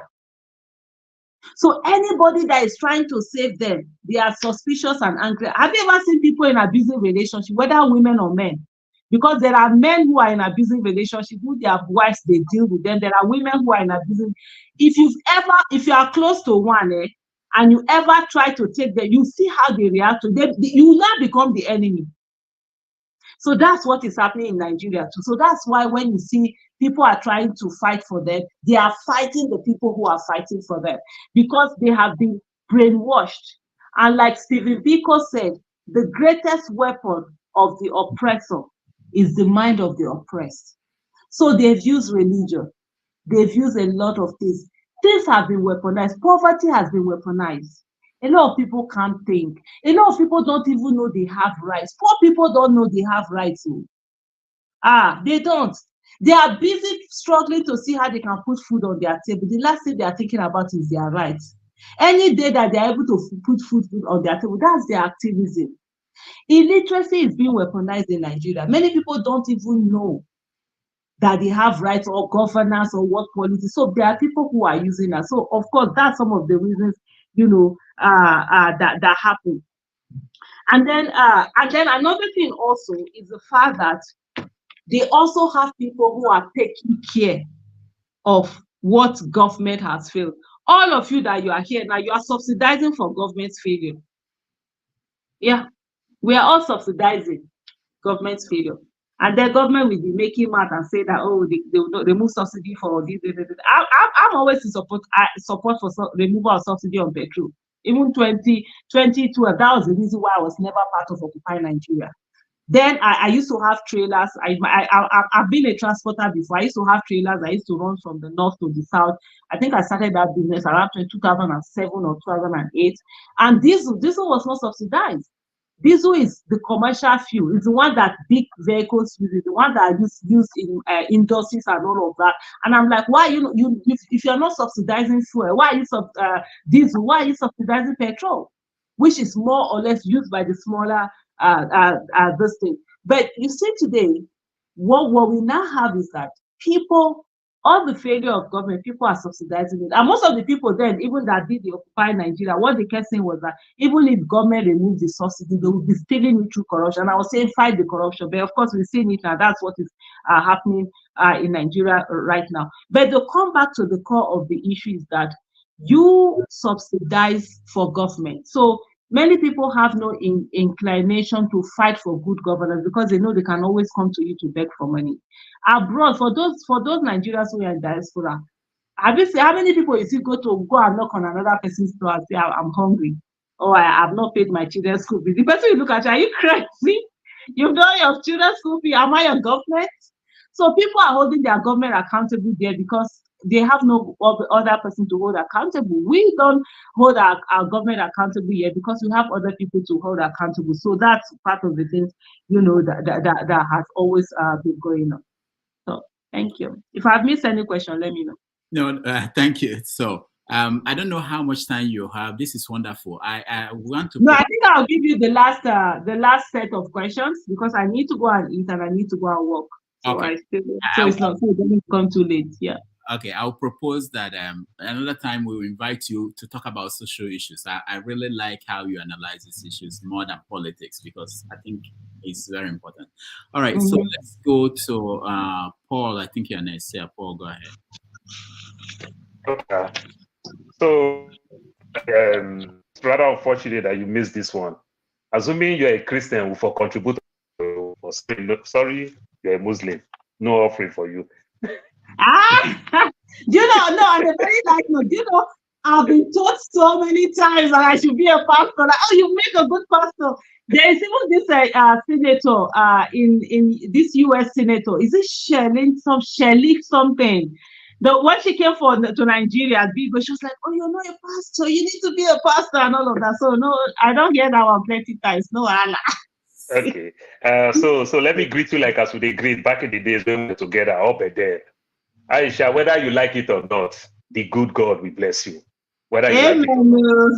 Yeah. So thank you. You are doing a very great job. But Aisha, I want to ask this question, and it's been bothering me because the last election, I felt bad. To some extent, I don't want to believe the results that they give every one of us from APC, PDP, and even though the Labour Party. Because what we get from the Buhari's era, when they talk about this number of votes, oh, Buhari, 8 million votes. Now we started calling Peter Obi with his 6 million votes. I don't want to believe those numbers. I just feel that it's numbers that they give us. And why I don't want to believe it, because there's no fact to it. You see, one of the ways when they do election, I live in the US, when they do election from poll, we started knowing the way the election will go. Then when the election started, what makes them call a state that you won the state, even when the election is still on, it is from the situation room. You know, Peter Obi has been a banker. If my mother put a 5 naira in Warri, they'll probably see it from their control room, maybe in headquarters somewhere in Victoria Island in Lagos. If somebody buy Coke in Lagos, there's a way that money will find its way all the way to Atlanta in America, you know. So this is the thing. So I am asking, what are you guys doing to work on strongly your situation room where you can timestamp every places they vote? You can have a good timestamp where you'll be releasing your stuff and every other thing. So we'll be seeing it in real time where you won from your own situation room, not what they are telling us when they will disagree again. Because it's very, very important. The 50 states in America, we are seeing them from their own situation room. There is no general thing where you say, oh, we have this INEC. So what are you guys doing with your situation room? I think it's going to bring more transparent and accountability. Then you also mentioned on the soft side, you also talk about going to Cancun. I know Cancun is the Mexico thing. Your US visa can also take you to Mexico without having a visa to Mexico as well, like Canada. All right. Thank you. Paul, thank you. Thank you so much. Let's quickly go to Kando. Yeah, thank you, Dr. Damages. Thank you, Madam Aisha. I don't really have a question. I am just grateful for people like you out there. I come from a lineage of strong women that are also very respectful to their husbands, like you would not believe. So I understand where you come from. I hope the biggest takeaway from this meeting today will be the numerous number of young men and women, especially women, who will be able to see this and understand the passion, the drive, the belief in empowering people. You know, when you spoke about, excuse me, when you spoke earlier about we in the abroad that are facilitating that are facilitating bad government, I truly understand it. And I haven't recently been on the ground in Nigeria myself. You know, I've been one of those people that used to pay for people's school fees and what have you. But what I've come to understand is that there are a lot of people on the ground that don't even know what to do. They're totally lost. So when you're able to actually sit people down and say, okay, what do you have a passion for? Because I believe when people find something that they're passionate about, it tends not to become a job any longer. You know, they're happy to wake up to go to it. So I support the notion that you have about not giving handout to people, but finding what they can do and pouring into that so that they themselves be able to fend for themselves. You know, because like I always say, what if I get hit by KKLM tomorrow? Then there is no more money coming to you. So I believe in putting people in position that no matter how little, you know, you will be surprised how many people actually have a job on the ground that are making 40,000, 30,000 a month. And when you can sit them down and say, look, yeah, I'll pour into this and I will supervise it, not just pour into, but I will encourage you, I will hold your hand, be your backbone, and we can do this together. And how much that you can start seeing changes in people's lives. It's truly remarkable. So I commend your stand, your many stands. You, like I said, you're a woman like sisters that I have that are very, very strong people, but they don't take their husbands for a joke for 1 second. So people should understand, especially the young women out there, that you can be a mother, you can be a wife, and still have a voice. Is not being disrespectful, and being able to, you know, show leadership by example. You know, that story of you not taking the wrong way. It almost happened to me. Well, it almost happened to me a number of times in Lagos. People are like, "Oh, take the BT. They're gonna the driving is like gonna." I'm like, "No, no, no. I will get out of this car and leave you by yourself because I'm not gonna be begging any police officer to say, oh God, no, I don't know how to do that." So being able to show, especially children, you know, when my children were growing up, I used to say, if you go to a store and you give the cashier $10 and the cashier hands you back $90, especially when you have your children with you and you think you have won something. No, you're not creating children that are going to Penn State. You're going to state, you are creating children that will go to state Penn because that's what you're teaching them. You're teaching them immorality, and it is good to get away with things. So, from every fiber of my being, I thank the person that I believe that you are. Thank you. All right. Thank you so much. Mr. James, you have the last question. Yeah, thank you very much. Thank you. I hope you are hearing me. Yeah. Are you hearing me? Good. I just want to draw your attention to something, and that is politicians take undue advantage of you and me because we are not critical enough. Whenever it is time for electionary campaign, they don't give us their manifestos. If you ask them, where's your manifesto? They tell you, oh, go to the internet, you see it there. They don't give us any concrete promise. And this is the reason why I'm saying this. Take Bola Tinubu, for example. When they took over the government, they messed up the economy through this so-called exchange rate. They did not do their groundwork before they took over government. And the value of the naira depreciated considerably.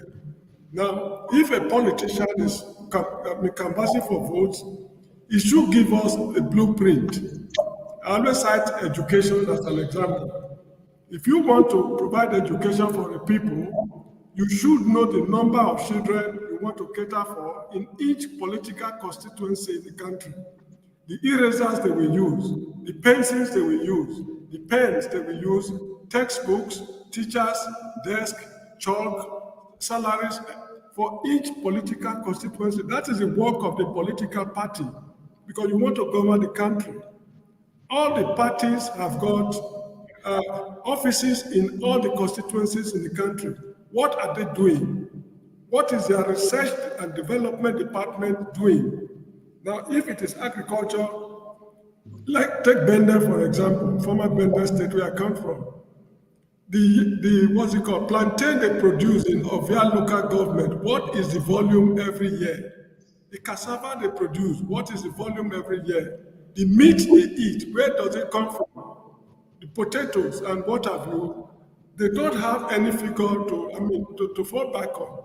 Take Peter Obi, for example. He's talking about from consumption to production. Where is your blueprint? What industries do you want to produce? Set up. Where will the expertise come from? If we don't have enough qualified manpower, which universities do you want to send people to? How much will it cost? All these things should be broken down in 5 pieces. This is one thing political parties are not doing in Nigeria. To the best of my knowledge, it's only Obafemi Awolowo who has done such a thing during his action group, a UPN era, which I benefited from tremendously. Please take this into account in your discussions with political leaders. Thank you very much. All right. Thank you, Mr. James. Aisha is out to you. Okay. Thank you so much, Mr. James, for that. So I'm going to go back to the first question that was asked in the series, whether it's question or comment, I can't remember, but it's basically talking about the situation room and what are the things that we're doing. I totally agree with you in terms of situation rooms are very important, and like you did say, even in like in the United States, many of us didn't even know how much they did those counting until the last election between Biden and Trump, and we say, all that what we used to see, they would just say, oh, election has been done. Meanwhile, counting, what was still going on. One of the things also is that media play a lot of role in those countries. Unfortunately, in Nigeria, we don't have as much, and so some of them are able to call in all of these results. They have situation room set up. It's one of the things, like when I did my fellowship, that PASEC fellowship, those are one of the parts of the, for me, recommendation that I put forward, in the fact that we need to have, and as I was thinking, I was just thinking about, there's a particular name they call it, I can't remember what it is. Just like what we have the IREF, we need to have situation like that for citizens, where we are calling in results. And civil organizations, civil society organizations play a huge role in this. We need to have a Nigerian situation room. I don't know what happened to it. There, of course, maybe the issue of funding and all that, because this is really very expensive. And you're talking about billions of naira to be able to do this. So usually, organizations come out to do this instead of more of individuals in trying to get all the results coming in from every part of the country. But I totally agree with you. It's something that has to be worked upon. Something that we really need to make it a priority, which we've already done. And it has to also do with the issue of polling unit agents. We need those polling unit agents in every of the polling units that we have in Nigeria. We have close to 200,000 polling units, and even if you're paying the polling unit agents 10,000 naira, which is the smallest of the smallest of the smallest. I remember when Mr. Peter Obi, that was the budget we had set aside, 10,000 naira, and Labour Party had about 113 something thousand polling unit agents. We had to set around 1.4 billion polling unit agent. That's just for polling unit agent coming from someone's pocket. So, and if you're going to do this for a long time, you need quite a lot of resources to be able to do it. And elections are very expensive in Nigeria. It has nothing to, it's not even about, oh, you are bribing people, or you are using it to buy delegates, or you are using it to buy no, just the normal things that are done. It's expensive. If you're going to give polling unit agents 20,000 naira, of course, they're working on that day to help them with food that they're going to eat, transportation, and all of that. If it's 20,000 naira, you already looking at almost 4 billion naira alone for polling unit agents. And don't forget, I think the cap we have for election spending is about 5 billion for presidential election. So these are some of the things that one has to grapple with. But I totally agree that it's something that we need to focus on. We're already looking at that anyways, because it's one of the things where we were badly affected in the last election. Part of the things where we have, and I know there are a lot of people who are not happy with me, even in the party and all of that, because we got to a place where we realized that there was a lot of swapping. There was a lot of names that weren't the names that we're supposed to have as a polling unit agents, and they were all of these trying to do things in the normal way they were done before. I was the person who was put in charge of the payment of polling unit agents, and Lord have mercy, that election day was crazy. Just sitting down and I'm getting, you're supposed to transfer 300 million to this, 50 million to that, 100. I'm like, how? Where? No, that's how they are doing. You know, in election, you cannot ask questions. I'm like, You cannot ask questions where they're like, no, but this is technology. We're going to pay them directly. We're going to pay the people who are no. There was even a meeting we were at, and someone said to me, Aisha, how did you think you were going to stay in Abuja and you'll be overseeing the polling unit agents that are in Sokoto somewhere? Or I said, through the phone now. We all had their phone numbers. Have you forgotten that it was the names and the phone? And they say, but some of them cannot read and write. And they say, if they can't read and write, how are they our polling unit agents? Excuse me? So it was a talk that day. My phone call they keep us if I don't die. I thought my husband come and say, this whole police, let them not come and say it's because of you that Peter Obi did not win the election. This I said no. I said because what I realized was people just wanted this money to be sent to them and that's it. I said no, we're gonna pay them directly. How are you going to pay them? That's how, because we have all the names. And I'll give you, let me digress a little bit. When we did the so let me tell you, it was crazy. So we had this election, right? We had a particular organization that said they had put together 40,000 polling unit agents that had gone for this thing. We should send money to them. So we're going to attend 10,000 naira. That's 400 million naira. I said, Mom, I'm not, how? I said, how did you set up agent without first of all, okay, you set up polling unit agent. You didn't make way that you were going to pay them. You didn't discuss with the candidate to know whether it's going to pay them. You have the money to pay them. You just sit down and you just tell me you have 40 and you should just send me 400 million. I said, that's not on my word. Me, I'm a market woman. I've never done contract with business. I have no intention. I'm not even interested. I don't have the spread. I'm a market woman. Everyone covered. They work hard for them. So money they miss, so I don't use it anyhow.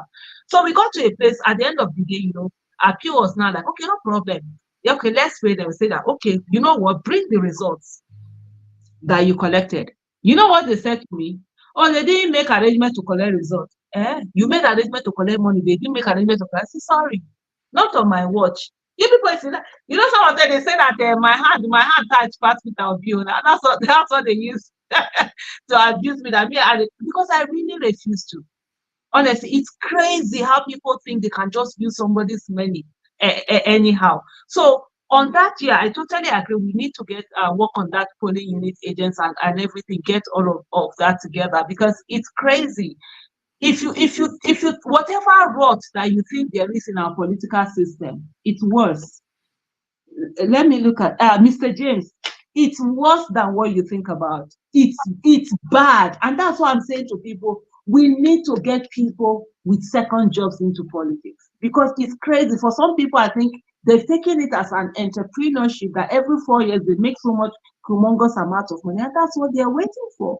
And it's not just a Labour Party, it's all the parties. People just do all sorts of things. And what they're looking for, let candidate come, they eat up people's money and they get to have collect so much money and all of that. So if we really want good governance, we must to get to a place where that is no longer an issue. So yes, for me, it's part of the things that we really need to also begin to work with. Even if it's not the candidate himself, we as people should begin to find a way where we are putting these things together, so that when results are coming, INEC should also know that there is a counter result that is out there. So it makes it more difficult for the person to come and manipulate or rig election and do all of that. Yeah, the second, this was not really a question, but for me, when it comes to my husband, it's something that I'm very open with. I mean, my husband, he's my mentor, he's my teacher, he's my number one cheer. You know, when they say cheerleader, he's one that I got married when I was in level 3. Yeah, I got married when I was in level 3. And I had our son when I was in level 4. I went to NYC with my son. I'm a very intelligent person, but actually, and also a very lazy person. So I really don't even bother about it. Even when I was in school of medicine, what's my own? If I don't read, if I shall read walking into an exam, if there's no CA, I can be sure of my A. So I'm a very lazy person. So when I came to ABU, I left. When I came to BUK after I left ABU, I realized that E was fast. You know, in medical, this is C, D is fail. C is the least fast. So I didn't know that other students, for them, E was fast. So when I came to BUK, I saw that people, E was, I was like, why are you reading? E is fast now. So what's the big deal about this thing? But it was my husband, you know, when we started courting, he was the one like, oh, you need to get second class upper and all of that. Me, that I used to get my E's and D's, and I started reading and I started getting my A's. I actually came out with that second class upper. But he's one person who even in 1998 had said to me, I need to have my own money. I need to be financially independent, so you'll be able to have more of your voice. So he's someone who always makes life extremely easy for me, someone who is very loving. And so for me, I respect my husband absolutely. High level, tops, nothing about it. And he's someone that he doesn't try to like stop me from doing something, or no, you can't do this or whatever, use his power or whatever. But he knows that if there's anything I want, he gives it to me, and I'm very mindful of that. So, and I don't take that for granted. And if there are certain things I know, even my husband is not like, I know he doesn't really like it. Even if he doesn't say it, I wouldn't do it. I always say to people, like the other day, even with I think we are supposed to, when Peter Obi did his Twitter session, there was a team with him. You know, sometimes we're like sitting down, some of the questions, some of the things that he needs to, you know, talk about, or some things he had missed out. And they were like, it was gonna be at night. I'm like, nah, I'm going in. It's like, yeah, I know, because we all know that I don't go out at night or anything. It's something that my husband really doesn't like. Even he himself is always at home before 8 and all of that. And I don't do that. And everybody knows that that's part of the rule. I just don't joke about it. So for me, yes, I have an amazing human being who loves me, and I don't take him for granted. And absolutely, I respect him. He's someone who has really been my backbone. And when people are talking about, I'm that crazy one, he's the one that I get 6 footer for house. So what the person want to do? I know say if I come to fight, he will stand there for me, you know, that kind of thing. But that's it anyway. Then there's something you said about facilitating over here in Nigeria, facilitating the bad governance. No, Nigerians in diasporas are not facilitating bad governance. They are facilitating our mumu-ishness. They are the ones giving us a living environment to continue to be mumus and allow people to be giving us bad governance without doing anything about it. And I love the fact where you talk about putting people in a position. I've gotten to a place in life that, you see, that thing about individually giving money, voila, I think I've reduced it to like less than 5%. I would rather work on a project that benefits community rather than, because for me, you help people, you help them to set up businesses, you help them to do things. They still go back to where they were. They still either they are reckless with it or they don't just do anyhow. So let the community have something that they can use, rather than just having people just be there, just doing anyhow. Then the other thing on the kids, yes, when it comes to doing the right thing has to be done. And I think that's where a lot of us we miss out so many things. And I'll give some quick example, not because I'm trying to say that I'm a saint or something. No, not at all. I'm a crazy human being. But it's that the right thing that needs to be done needs to be done. In the year 2000, I was doing my NYC, and I got paid, I think about with 8,000 naira something. 3 times they made payment to me over my normal allowance. And I think the total money was about 8,000. And at that time, 8,000 was quite some money in the year 2000. And when I wanted to return that money, I got so much beef from my fellow coppers and even the people who were working at NYC. It was almost as if I was the enemy. Oh, how can you be so foolish? Yeah, no, it's not your money paid extra. Enjoy. It was People's Bank, the Fox People's Bank. I said, no, I had to return that money. And even at the NYC, this thing, I insisted. It was later on in life, I was thinking, okay, maybe there was something they were doing. Maybe they have people they were paying extra money into and collecting it, but I don't know what it was. Maybe that was why they were beefing me. But at the end of the day, anytime I think about it, I always think about, if I had eaten that money, that's now 24 years ago, I won't have the moral justification to speak on issues. I won't be able to speak on issues. I won't be able to speak about somebody's corruption. And so for me, it's always about, doing the right thing. Doing the right thing matters to me. You can beat me for anything, even as a child. But that right, I will say it as it is, and I will do what it is that needs to be done. So when you talk about that, going into places one way and they're having to beg police and I hate that thing, and not the small thing. So for me, I never see sometimes, there was something you mentioned, which was that when you're at a place with your children, what lessons are you teaching your children? And there's one thing I always say to parents. For example, there were times that my kids were in boarding school in Nigeria, right? And then there are certain things that are called contrabands that you can't come with. So when you are coming in, they will search your box, and then you find out that parents are helping their children to hide certain things and whatever. And I always say to them, you see this child that you are teaching to hide things and take contraband into the boarding school, you are also teaching them how they are going to hide things from you. You're also teaching them how they are going to disobey your own rules and regulations that you will set down, because that's what happened. But if something is wrong, if the school says they can't bring, that means they can't bring it, and my kids know that. Sorry, this is the law. This is what the school says, because we all go through the school program. Those rules and regulations they give you. I go through it with my kids. Oh, the inches of the hair. See what the school law says. It says so. I think for my son's body, it was whether 1 inch or 2 inches, I can't remember now.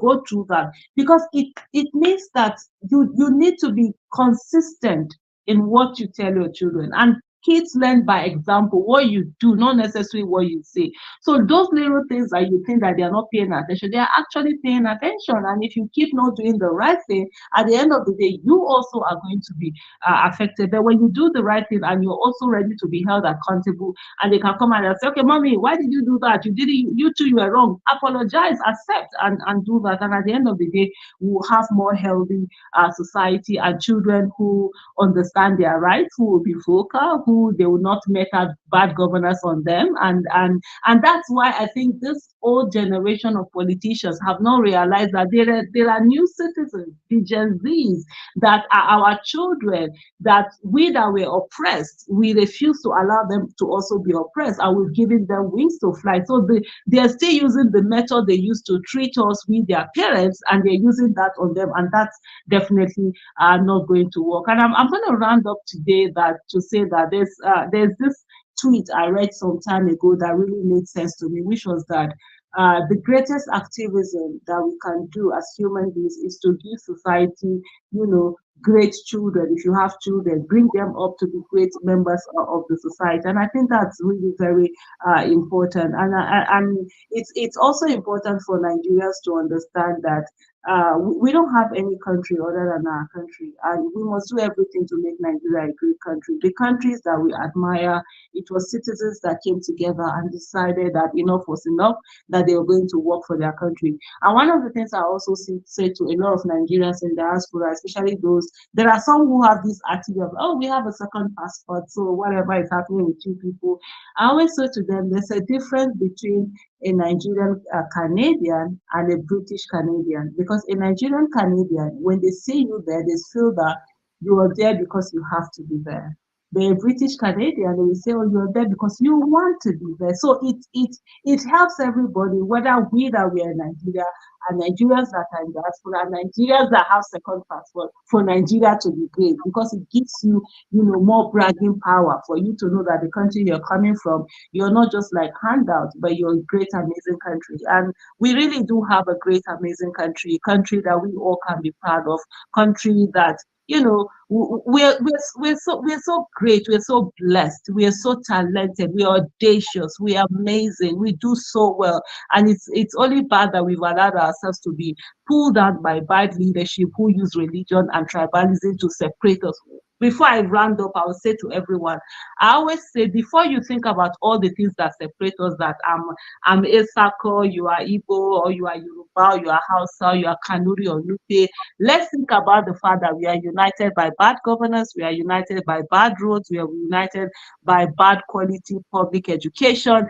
And I always say the greatest injustice in Nigeria is that access to good quality education is dependent on the economic status of one's family. We are united by lack of employment. We are united by so many things, lack of 24/7 electricity, lack of, good hospitals, lack of, services that we can call emergency services. So if we unite on these things that unite us and solve them, then I'll be able to look at Rudolph Okonkwo and say, guy, be that say you be Igbo, I be Esako now. Waiting now. But until then, we don't get the luxury to be disunited. Thank you so much for having me. But Aisha, we are not united on the electricity. That we have band A and band B. They say band A, they are giving 20 hours electricity. Everybody say we don't see 20 hours. So now they be debanding the bands. All right, Aisha, thank you so much for being with us today. It's been wonderful. 3 hours and a half. Thank you so much. We appreciate it. And hopefully, Doctor, you need to commit her when she's coming again. We need her time to time like this. Yeah, because there are a lot of things to discuss, and we appreciate your wisdom in all this. All right, so we take a break. When we come back, we review what we had today, and we will. Thank you so much. We appreciate it. Thank you so much for having me. Dr. Damage is known. If you call me, I know if you talk his network television debut. This is his most recent album right here. Thank you so much. It's called Spirit of Love. We're very pleased to welcome Majek Feshek.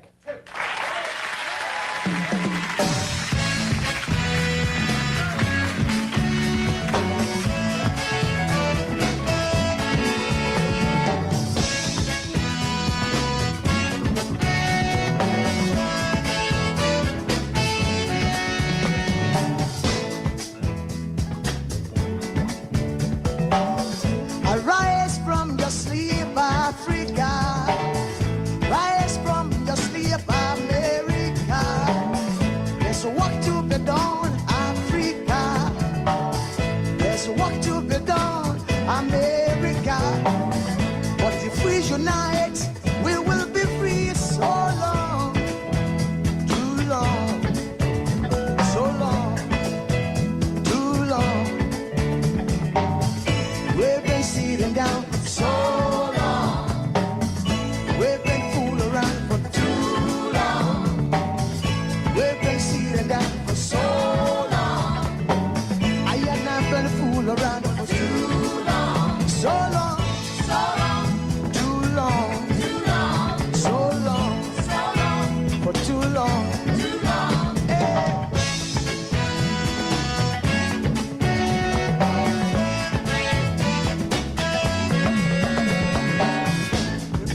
Remember, long time ago, when we used to live like prince and princess.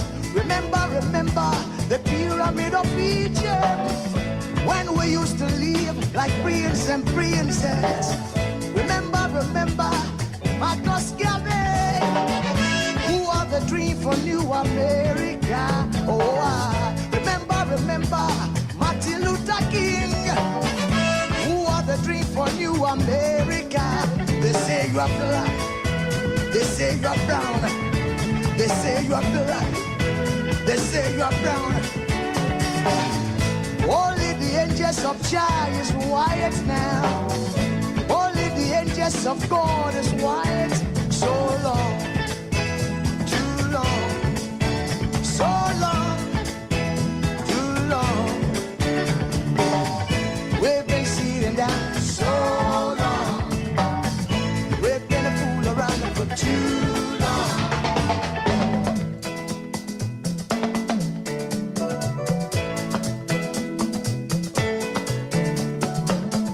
Arise from your sleep, Africa. Arise from your sleep, America. There's work to be done, Africa. So much work to be done, America. But if we unite, hey, we will be free so long, too long, so long, too long. Pressing down for so long.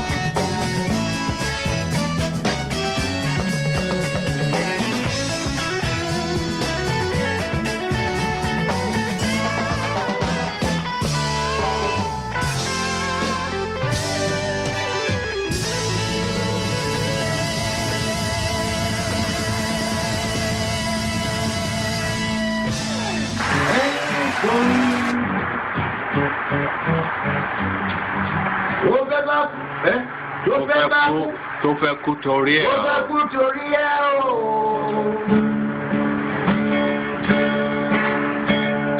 Ọwọ́ ẹni ó ti ṣànù kọ́. Ayé la bá fi sílẹ̀. Ọ̀nà èyí yọ.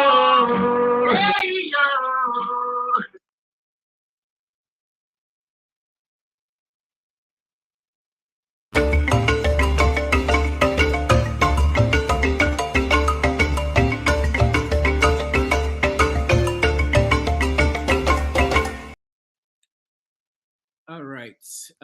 Welcome back, everybody. Thank you so much for hanging in here. Sorry for a lot of people who could not get the opportunity to ask a question. It wasn't my fault. We agreed on 90 minutes. I pushed it to 3 hours, 30 minutes. Hi, I've seen new faces here. Nice to see everybody. Yeah.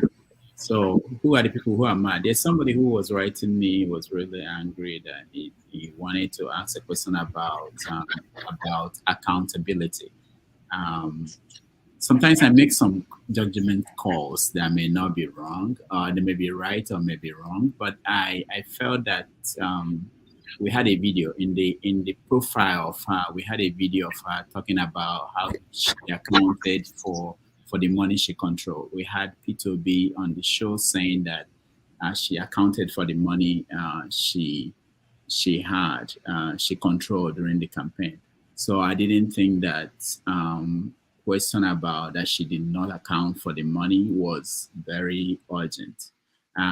Just like for everybody to know, you can't control the guests in terms of how they answer questions. Sometimes, you will wish that they will answer questions. I always say to them, 2 minutes will be enough for any question, but sometimes it's not.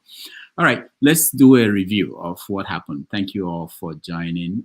We start with forefathers. And let's start from there. Greetings, Dr. Rudolph. Thank you for having me. Greetings to all the people on the panel, to the chat, and to the viewers.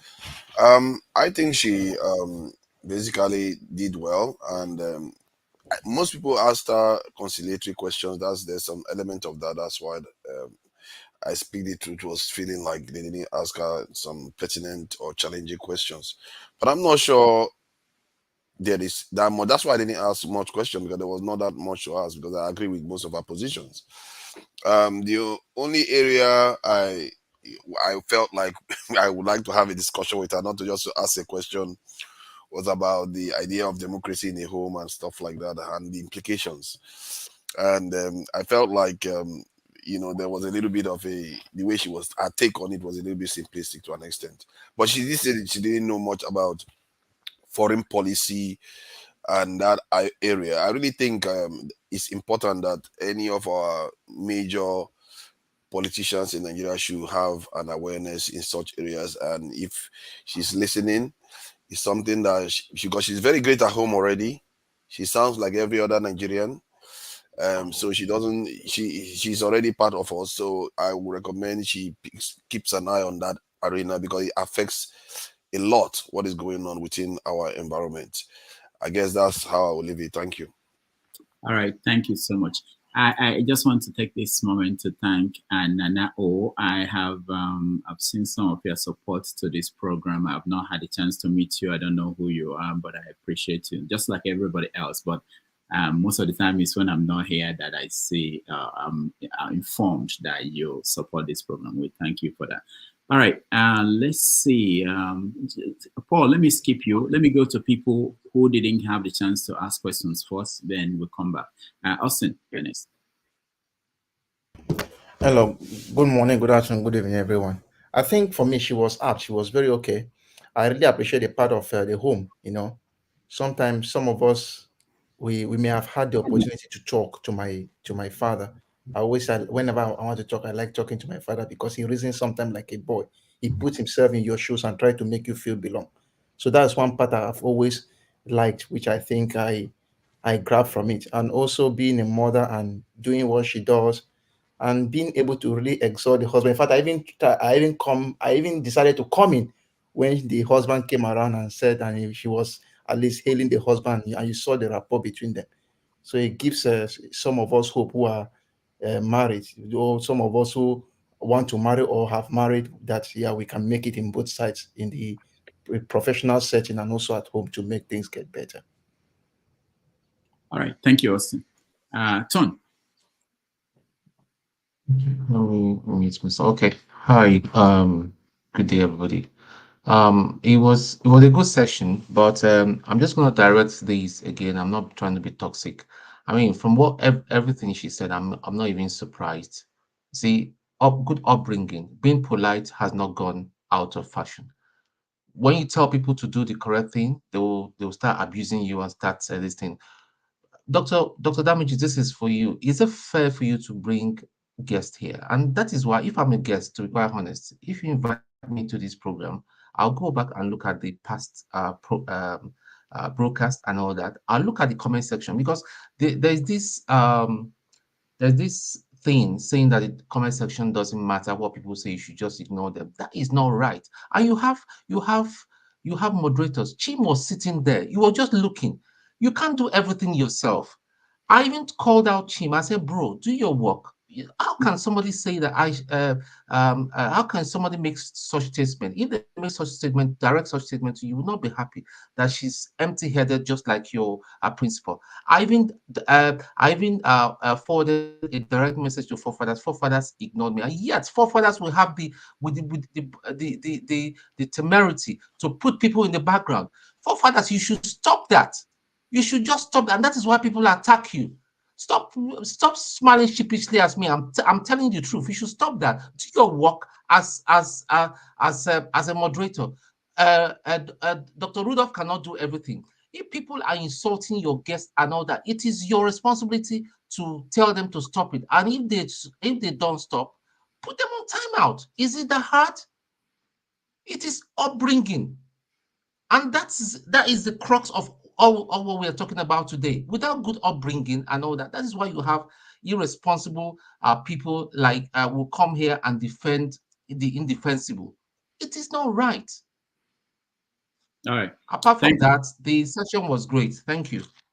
Thank you, Tone. Let me just say, Tone, next time when you find something and you reach the moderators and they didn't respond, send it to me, and then you can also call me even though we're live. So that sometimes people send me messages, I don't get to see them because of other things I'm doing. But you call me, we'll eventually get to that. Okay, all right? Yeah, I understand, Dr. Rudolph. One thing is that you're doing your best. I know that you can't be everywhere at this. I think that it's only fair for them to look at this thing and help you out. We are all working as a team and all that. Let's just ensure that the right thing is done. Even for fathers himself, he gets worked up when people insult him. Why is our guest being insulted and all that? You just throw away. Even I pointed, I said, bro, do your work. All you just need to do, I called the person out, he's there. Chim, I called him out for one reason or the other. Maybe his device doesn't allow him to see comment section. I can't tell. Say this, Tone. It's not everybody that is, when they are here, it doesn't mean they join the accounts where they have that privileges. So somebody might be here without having that privilege. Like Chima, I don't know what account he used to join, maybe his personal account or the one that gives him the privilege to be a moderator. But like I said, if you reach out to moderators, or three, whoever is around, reach out to me, and if I don't respond, call me. We'll eventually get to that. But thank you. All right. Okay, all right. Thank you. Great job, Dr. Love. A very good job for the panelists and all that has transpired today. It's very well. For me, I was on the road, as you could see.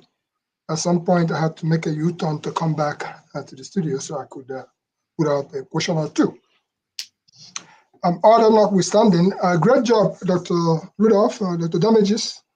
The previous week, you had brought us some great people who spoke to us here, including Stella Damas. You brought us Moye, you brought us Tito B. I mean, if I keep naming all the people that you brought us, that's a good job. Just not to throw myself off the court, I will say this.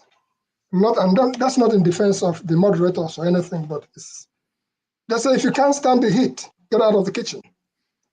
When you come out to the public space, somebody will say your mama, your papa, your everything, they'll throw it at you.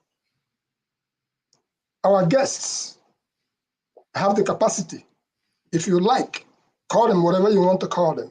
And I understand we can do everything possible to try to ameliorate for people to not insult. And when you see them, you flag them. You see them, you flag them.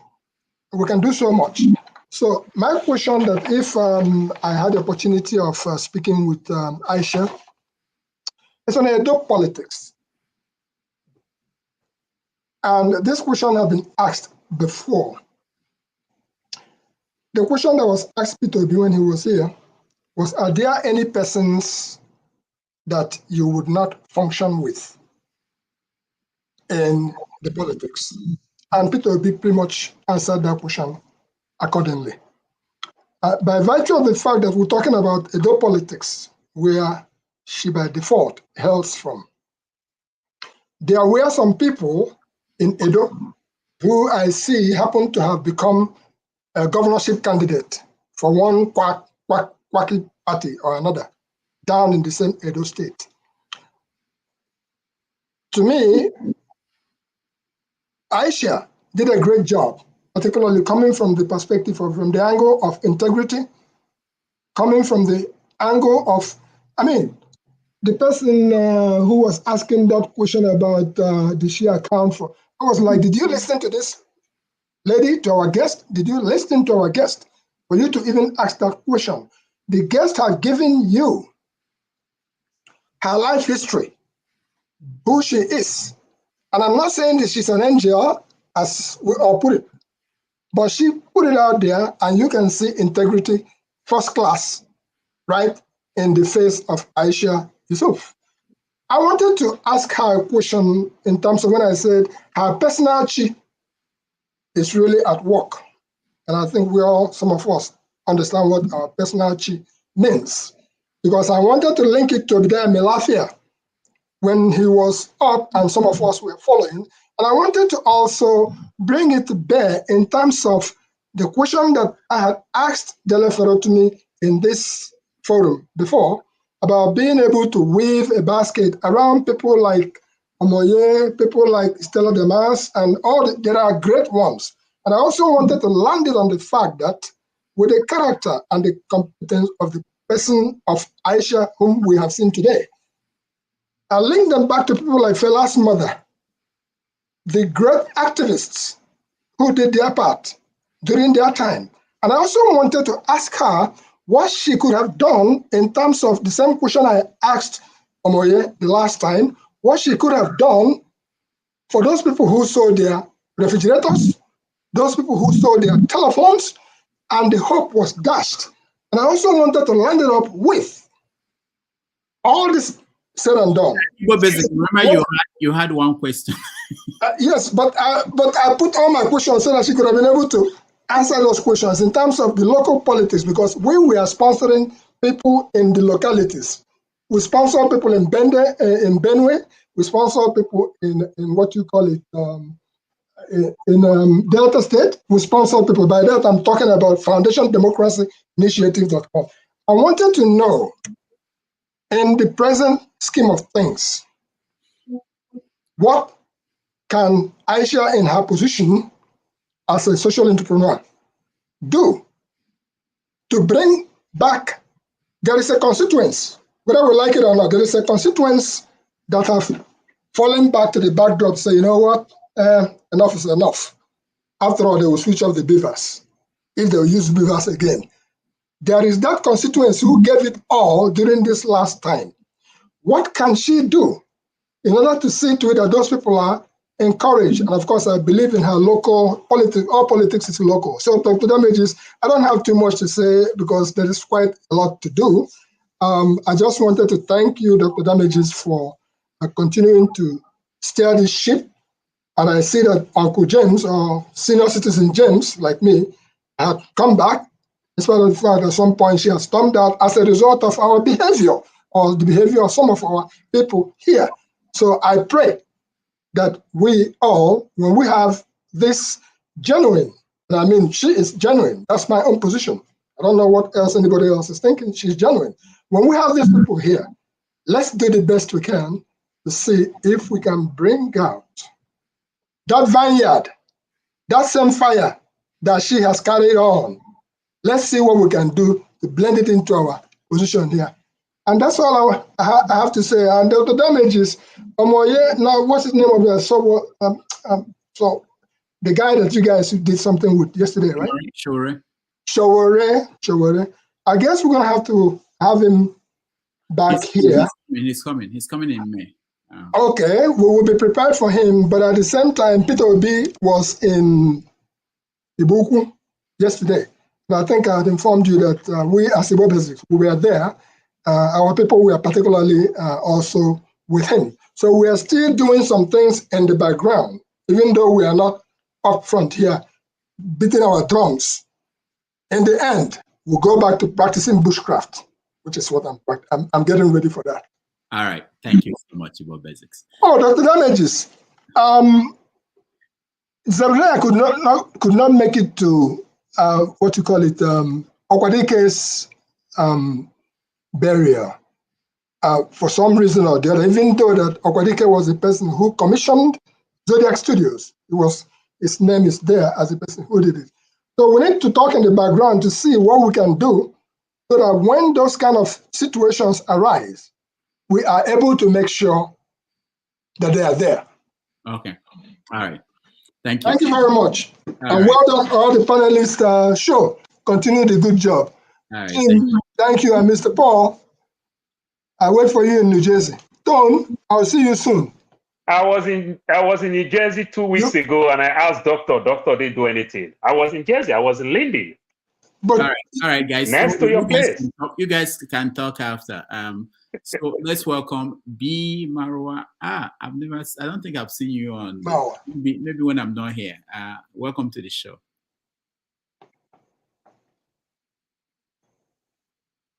I can hear you. Go ahead. Hi, good evening, everyone. Yeah, good evening. I don't know if you are listening to me very well. This is my first time anyway. Oh, okay. And I do listen to you guys. We can hear you. I watch everything with you guys. Mr. Paul, it's like he's in the aviation sector. I understand. And it's like he's also, maybe he has a background in the military. So I connected always. And in fact, anytime you begin to talk, I always what you say. we are history. Okay, your connection is not very clear. Do you have earpiece? Maybe you can just talk straight. Remove the earpiece and talk. Use the computer. Okay. Yeah, that's better. Oh, Yeah. I just come up to kind of support our sister. Somebody said we don't support women, you know. So I tend to support her. You know, and all that she is. To support things that women are not being supported. We support women actually. You know, so I come up just to kind of support her so that the woman also came on board. So I try to love him all the time, but Mr. Damage, Oh, that's and that's all I can say. all right. Thank you. The line is bad. We didn't get everything you said, but I really appreciate you joining us. If you want, you can reconnect. Maybe the line will be better so that we can hear you. But I'm guessing that you've been watching and you know some of the characters we have on the screen. And that's what I found out yesterday when I went out there. People really, really know you guys well. and yeah. But thank you so much. We appreciate it. Odi. Hi, good day, everybody. Hi. Dr. Damages. Well, thank you for bringing Aisha Yesufu. She's one of my sources of news in Nigeria. I was very disappointed I couldn't ask her, question. There's too much fake news, but usually when I go to a YouTube channel, I'm able to extract, because she verifies her, news before she puts it out. I'm gonna say this. I know there are some people who were, itching to come and attack her. Look, like Igbo Bezi said, you can't, if you're going to come out to the community to put yourself out there, you have to have a tough skin, right? I do agree with Tone that, yeah, you should ask good, but we're not here to play. We're here to build a good country. And the idea that people for political agenda or for whatever, some misgivings, will just come to deliberately just bring people down, you can't accuse someone of, being corrupt without any evidence for me. And which is not fair. I watched some of the show yesterday. I know some people were ready to just attack her. I just say, for me, the litmus test is very simple. And this one thing I liked about Aisha, she talked about Obi as a Kweseli. And she said, look, if Obi is on the same ballot with Peter, I'm going to choose Obi because, she knows her stuff. She has put out things already that I know that I love. She supported Nuhu Ribadu. She supported Buhari. And she, this is a lady who sees the world the way I see it personally, is black and white. You see, there are people many times on this panel who are all, with us looking for a good government, a new Nigeria. But you see, many of these guys are romanticizing the idea of how great Tinubu is a politician, how if you want to study, how to be a politician, you have to go and read Tinubu book. Are you serious? So I know that for sure that I'm not this. I have no party in what these guys are talking about. I'm not of the same school of thought. If the idea to become, sorry, if the idea of becoming, a great politician is to rig your way in and then start stealing and corruption and nepotism is your idea of someone being, then I don't want to be a part of that. But, going to my question that I was going to ask, I disagree with her on one point about being in partisan politics. She says she's not a member of Labour Party. I understand that keeps her clean. But, one thing I advise people or have been saying is you can't really make a change if you're outside the game, right? For someone like her, she's already very big in Nigeria. Everybody, she's the only one who is calling Tinubu illegitimate, and nobody has arrested her. I'll tell you, if any of us, have that platform and call Tinubu illegitimate, if you go to any day you get to Abuja, they will pick you up. But she's in Abuja there, calling the man illegitimate, and no one does anything to this woman. But this woman, imagine if she joined Labour Party, she could be a NEC member. You know, she'll be there to make change. If she doesn't like, then she can move to any other party.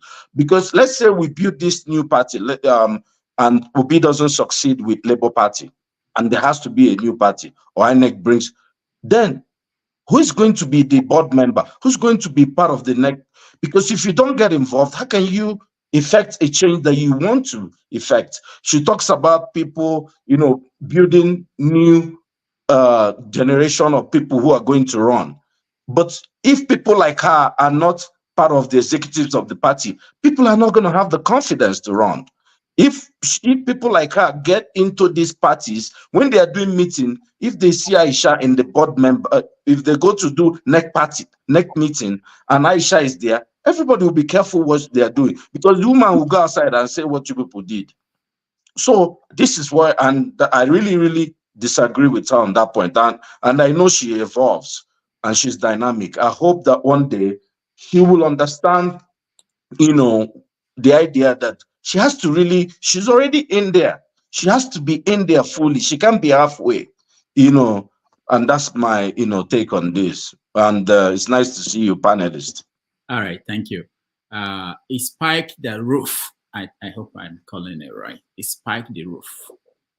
Welcome to the show. I don't think I've met you, but thank you for joining us today. Yeah, definitely. But yeah. So I said a few people were kind of pissed that I asked in the comment section the question about what the question I wanted to ask her was about the accusations of misappropriation of funds. That was one of the questions I had actually. Of course, you're entitled to only one question, like you said, but I had like three questions. Like if wishes were horses and I could ask those questions, that was the three questions. So, and Igbo Basics is saying, well, why should I ask that? Maybe he didn't know it was me personally, of course, but why should you ask that if you know her life history and if you know her background? Well, you might know her background and you might know her life history, but I am not privy to that. And even if I was, based on what she told me, I am not interested. What I'm more interested in, of course, like any well-thinking and well-meaning person, will be the facts on the ground. So that does not take away anything. You're entitled to your own opinion, just like I am with mine. I have every right to say, well, there were these rumors that we heard that were all over social media, and we want an explanation to it. I don't think there's anything wrong with me asking that. Now, in addition to that, I wanted to know her opinion or her position. A big problem in Nigerian politics is voter manipulation. And one of the grouses a lot of the polity, especially supporters of the Labour Party, made was that the elections were rigged in the Southwest and the core North. But personally, hypocritically, they never talk about the parts where Labour Party was a stronghold, where his base, his core base, which of course we know was the southeast, or if we want to say the eastern part of the country. And I wanted to know her position. Did she think voter manipulation occurred in that area? And if it did, how does she think that should have been dealt with, especially since Mr. Obi challenged the results of the election? And one of the reasons he gave to the presidential electoral tribunal was that it was rigged. And then finally, I wanted to ask her about the future of Labour Party with regards to the next presidential election. As we all know, Peter Obi ran on account of the fact that he was supposedly younger. Well, not supposedly, he was factually younger than the other two big candidates. But ironically, and I think it was kind of asinine, Nigerians try to clothe him in the toga of being a youth, even though he's obviously in his 60s. So I wanted to ask, in the next election, Mr. Peter Obi is going to be 70, almost 70 years old. No, I think 64, I believe. 65, maybe. Yeah. Well, 65 is closer to 70 than 25 years old. You would agree. So he will be almost 70 years old. So if we're going with that premise and we had this youth thing going for him in this last elections, then what are the chances of the youth, not only in Labour Party, but in the Nigerian political sphere as a whole? And these were just questions I just wanted to put to her. All right. Thank you so much. We appreciate that. Next time, if you come in on time, you will ask any question you want. The thing is, I just wanted to make sure at that point when we are short of time, I was looking at questions that people were posting on the comment section and everywhere else. If it was something that is totally new, I could have found a way to put it out there, you know. So, but thank you. We appreciate you. Olumide, you're next. Thank you, Rodolph. Respect to everybody else on the panel. For me, I don't really, I mean, everybody's questions kind of gave me an insight into what I would have loved to ask. So I only have some takeaways.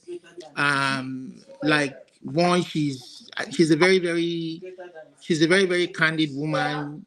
She seems to be very honest, straightforward, and I mean, few of those characters are not too many in Nigeria's politics.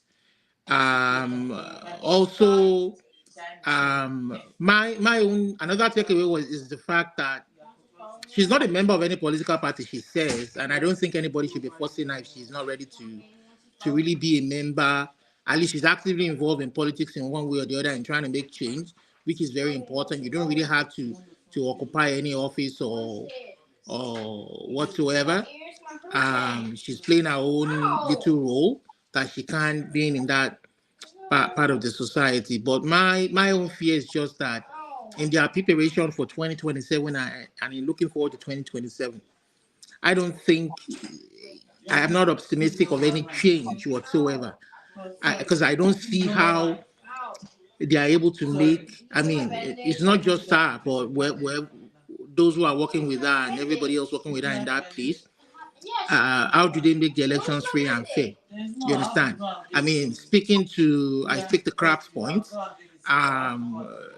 you know, it's not really for her to say, to come and answer if we don't know, as a matter of fact, if which of the political parties cheated the most.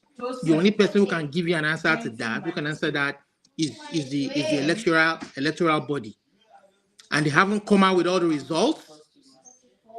You know, that is why we're saying, I mean, to Paul's point, you can't really say anybody's cost 6 million, 8 million, or 10 million. That's fake data. Even the European Union told you guys it was crap.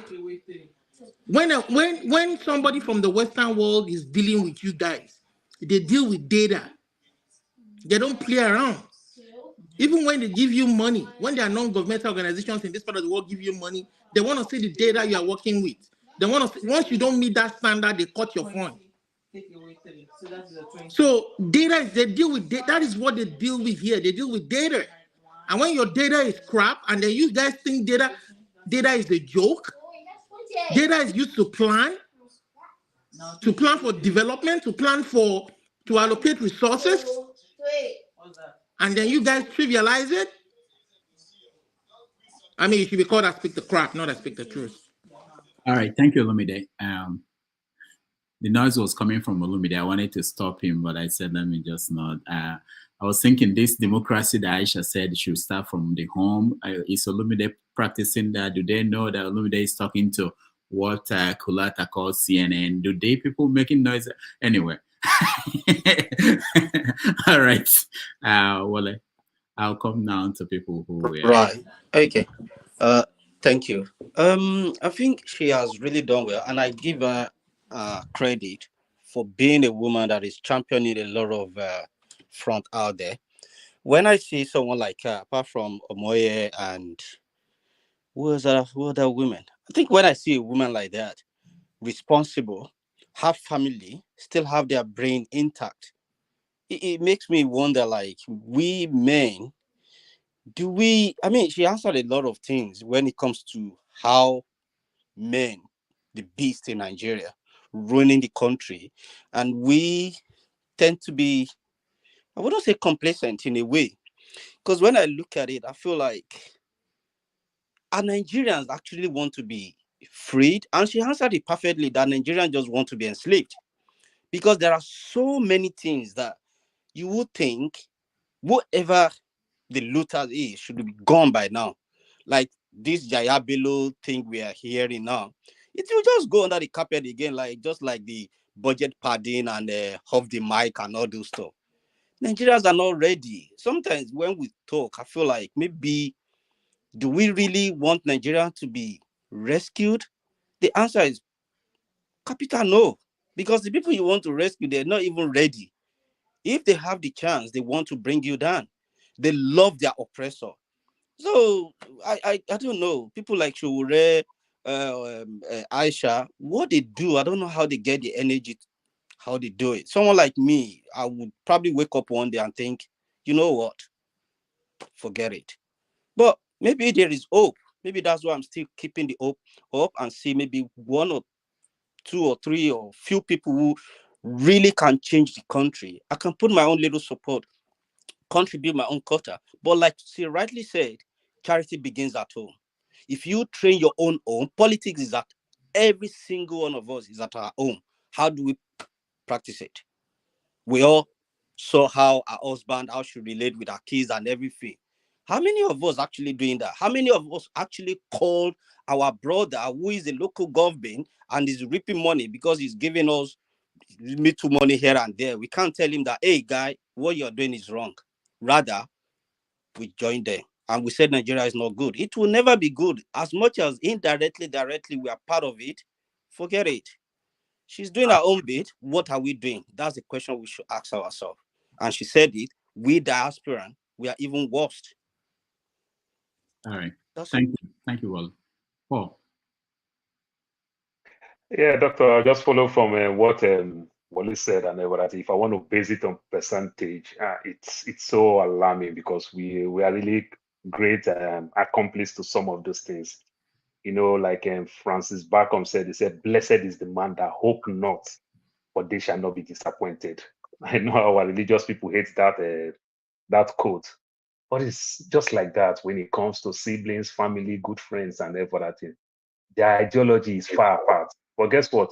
We feed the cancer because at the end of the day, we are so ashamed not to send that money, even when they are completely astray from what we want them to do, how things can work for them. And everything. I have a sibling who is begging me every day to travel, and I wanted to help. But guess what? I said, go do a passport. 9 months now, they cannot do passport. But guess what? If they do that passport, if there's no visa on that passport for 1 month, I'm a wicked person. See how I work? 9 months, I've sent them money, they can't get passport. So we feed these things, and it's so alarming. I understand another part that she said that I learned from, that our parents are dictators, some of the things our parents do. I won't lie to you, in my own culture, I saw my mother serve my father's food, sit that there, and we the kids will wait for my father to eat. I will eat the remaining one. My father, as the head of the home, will eat the head of the fish, the tail of the fish, all the big bit. And I so much pray when I become father, I'll eat like that, only for me to land myself in the West. And I'm eating, my daughter will just come see the meat on my plate and just take it. Just imagine. And I didn't do that with my father. They'll beat the living hell out of me. So maybe it's just Western life, I don't know. But truth be told, it brings a lot of connection to me and my family. That stay like a dog waiting for the remnants that my father will eat. See, my father eats. If my father is so much hungry, nothing for me. But if my father leaves up, that's when I will eat. And some of us grow with that mindset, thinking that that's how it's supposed to work. You know, it's not supposed to. So I think I learned a lot from her, from those aspects. She really did well. And I still stand on my ground with the situation room, how they can perfect some of those things with timestamps so that you can have your own facts. Because you go to court with facts. If I go to Walmart, if a judge go to Walmart and somebody commit a crime, if they bring that crime to the judge court with no evidence, the judge will still throw the case out because the judge is waiting for evidence so that they can prosecute that person even when he is there. But it cannot be a judge and a jury in his own court. It doesn't work like that. So it's time for us to start putting things together and everything. So that is one part that I really want to emphasize more that they can do, and the better it will be for every one of us as a people. We all love Nigeria. That's why we are here. If not, we have 1 million things to do with our Netflix, our YouTube, and we are just here doing all these things that we are doing. I don't know, but she did well, truth be told. All right, thank you. Chim. Yeah, thanks, Rudolph, for the opportunity. So before I respond to my views on Aisha, let me just... Chim, I'm so sorry, please. I'm so sorry. Talking about the tone, you guys, the board of directors and everything. Doctor, you might want to try another strategy. Maybe those that don't follow you can make comments. Because I think people who don't follow you are the one that make some of these flimsy things and everything. You might want to rearrange your thing that if people don't follow you, they can make comments on life thing and everything, because people who don't follow you. Most of the people, I think we set it up such that you have to subscribe to the channel to make comments. So I think most people are subscribed. Yeah, I think so. I will check again, but I think that was how it was set up. Okay. All right. So, but I'm not against. Sorry, we evolve every day. After all, Peter Obi said he will not control Labour Party, so I don't know why we want to control people on a platform like this. Yes. I love Peter Obi, but I'm not a sycophant.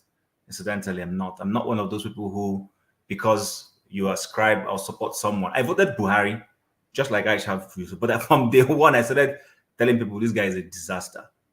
The moment he made that 97%, 5%, which didn't even add up mathematically.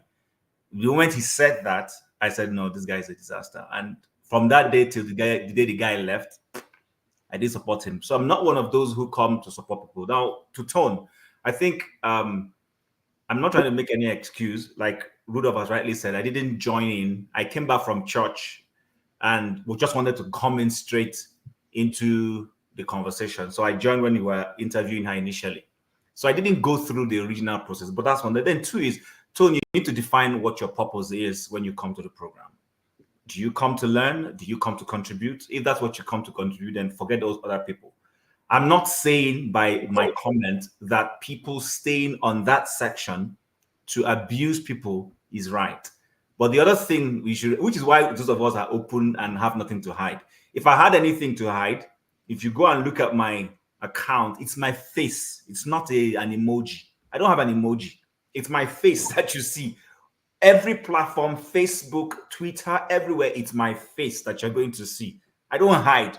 People say, oh, I said, I have nothing to hide. I have nothing. My colleagues, sometimes I feel that people who know me, who know who I am, are on this section making some snipe, because sometimes you can see the comment people make, they're almost as real as somebody who knows who you are.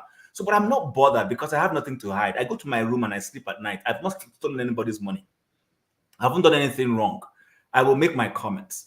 Those who want to come to the comment section and you know, how do you say it, wash their dirty linens or say things that literally show who they are, the gutterness in them, it's up to them.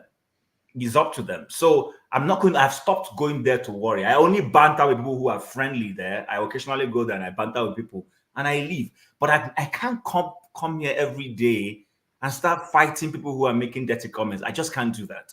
I just wanted to get that out of the table. Aisha did a fantastic job as usual. And people might feel because we all share this empathy and sympathy for Labour Party, that's why we're praising her. No, I have battered Peter Obi here, like you rightly know, Rudolph. But that being said, when you see somebody who is consistent like a Northern Star, she is. She has nothing to hide. She knows where her trusts and her, support base is. Like somebody rightly said, for her to even go back as talking about Obi, that if Obi was to run for president today, that she will literally support him, it gives you an inkling of the kind of values, the kind of what she's looking for in a Nigeria of tomorrow, the dream Nigeria we're all hoping that, you know, if God keeps us alive, that we will be able to see. So personally, she also is the first person since I started talking about this Labour Party and you know, structure and taking the reins of the party, as it were. I'm not advocating dictatorship. People need to understand I'm abhorrent to dictatorship. But what I am saying is I'm trying to be real. There's ideal and there is reality or practicality. Sometimes many of us so-called good people will dwell in the realm of idealism. And that's why those who seem to be real seem to be leading the world, because they know how to manipulate human. But those who are good and know, listen, you know what, if I continue to dwell in the realm of idealism, I will not bequeath the good I want to bequeath to the world. And I have gone into the realm of politics. Need to be real. You can't say you are a part of a party, or you want to be the leader of that party, or you're the front position of that party, and you're saying you want to play good man. In Nigeria, there is, in fact, my faith tells me that there is time for everything. There's a time to beat, there's a time to cry, there's a time to die, there's a time to be angry with people. You can't come every day and, my brother, leave it. No, life doesn't work that way. So, and that's where someone like me, that's where I stand. I'm not saying a Peter Obi should go and become a dictator, snatch the system and do. No, that's not what I'm saying. But there's a reality of controlling the. Imagine if somebody like Aisha Yesufu, who understands where her principal wants to go, is the chairman of the party. I want to just picture that. You can see that good bequeaths good, and then it will cascade down. But when the man who is a presidential candidate has a different view from the man who is a chairman who has an ulterior perspective of where he wants to go, there's going to be confusion. You don't control the party and you can't make an impact. And we need to be able to understand it. And so far, based on her response, she's the only person who has come close to giving me something I can say, you know what, let me rest the matter for now and forget about it. Do you understand? So that being said, I think it was a fantastic, outing. She literally just gave her perspective, and I was particularly thrilled when she said she couldn't have an answer for his international relations policy, because one, that is not her forte. She hasn't probably read it very well. She's been more involved in other things that, and so she doesn't have a deeper understanding. Those are the kind of people I love to hear from, people who are candid, honest, and when you don't know something, you say you don't know. Not somebody who comes here and tries to bamboozle us with things you have read from YouTube, or something you've read from Google and all those things. I love it when somebody, if you don't know something, just say, I don't know that thing, and then you move on. But all in all, it was a fantastic outing. She's somebody I would love to see come back again later on, maybe for some other discussion or topics to ask her and all those things. And even it showed in her family life. You can both be an activist and still have a functional family. So the whole, in fact, her appearing here has put a sword on this whole feminist thing, where people think that for you to be a successful lady, it means you cannot have a home. You can chew gum and run at the same time, and she exemplifies it. She's a very good example for anybody who wants to, be woman or lady, or even men who want to be in politics. She's a fantastic example, and I personally would even love to learn from her one or two things. That's why I asked her that joking question: how do you measure a coconut head, and all that. So, but I'll leave it at that. I think it was a fantastic outing, all in all. Thank you, Chim. Where do we go? Eagles Air.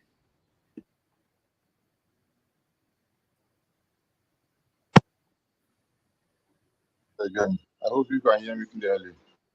Yes. All right.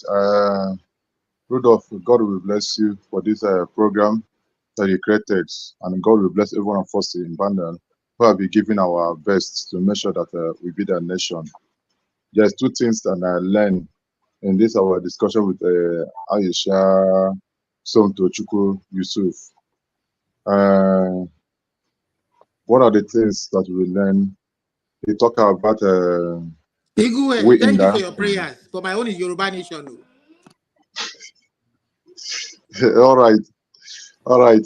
So he said she make mention of people in diaspora have a lot of things to do to make sure that we change the narrative of Nigeria election and electing our leadership.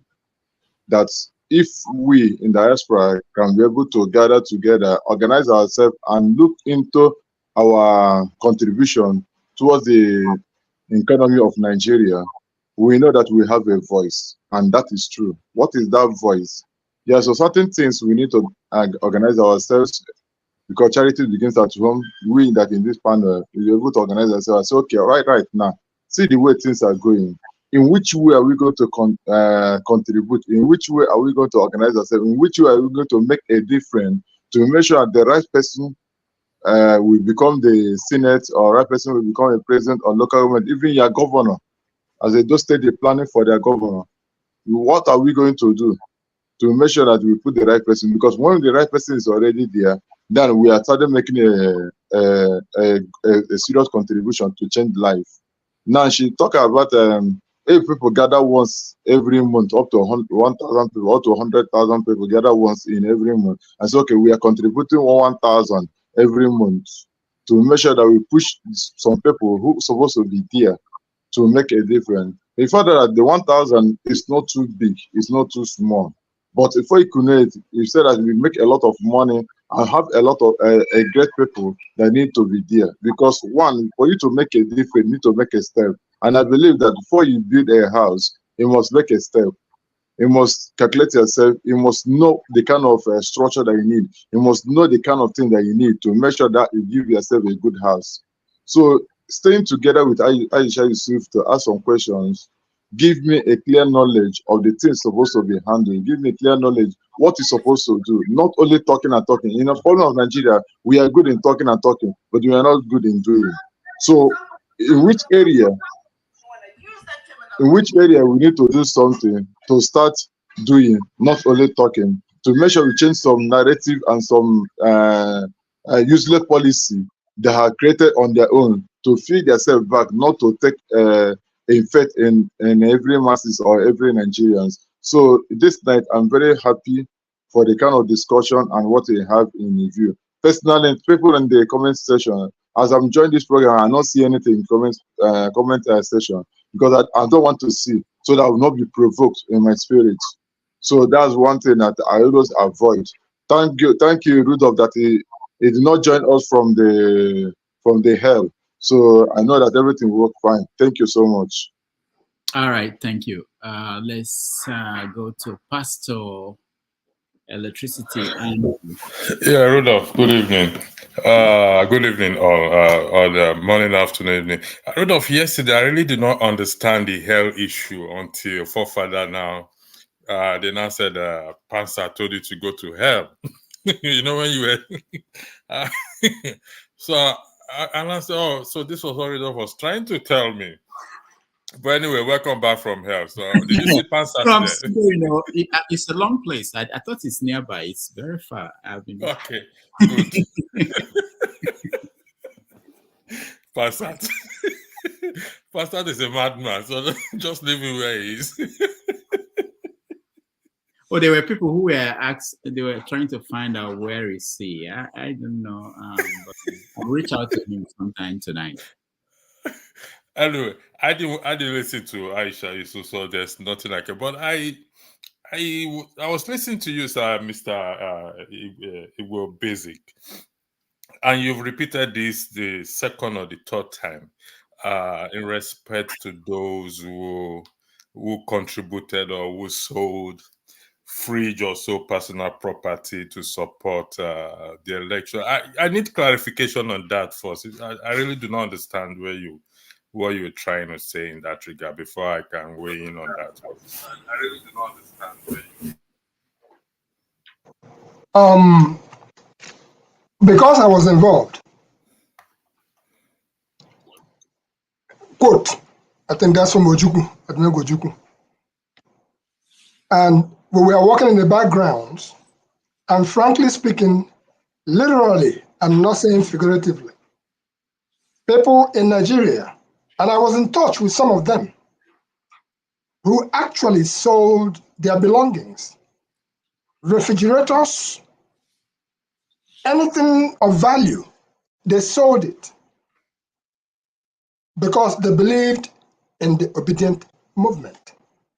And they threw in everything that they had because they believed in the new Nigeria that we were all looking forward to. After this whole thing went down, the way it went down by virtue of the, what do you call it, the beavers being switched off, and the presidential, some people actually, they felt so disappointed. They know the truth of what happened. They felt disappointed. And that constituency exists as I'm speaking to you, including people like me. They exist. That is going to be tough for you to try to bring them back into the flow of what you call the next new Nigeria. And don't forget, some of us have been around in this new Nigerian thing for a very, very long time. And we've seen all the wayo. Thank you, sir. Do you not think that is a sacrifice, a personal sacrifice they made, and should they be rewarded back? Because in my opinion, I don't think, I mean, they should, anybody should take that responsibility to say, okay, because of the way things went, we have to reward you back, or you're free. While it is acknowledged or appreciated, because all of us sitting down here, we are making one sacrifice or the other. We are spending time. Rudolph is making sacrifice. I don't think it will come up one day and say, pay me for the sacrifice it's making. The moderators also are making. In my opinion, I don't think that is proper, because it's a sacrifice, like the statement made by the former one-time president. Think of what you can do for your country, not what your country can do for you. So the sacrifice is appreciated, but I don't think people should seek a reward for it. That is where I am, because if that's the case, everybody sacrifice something. Everybody sacrifice one thing or the, that means they're going to return my flight ticket back for me. Electricity, they are not looking for you to reward them.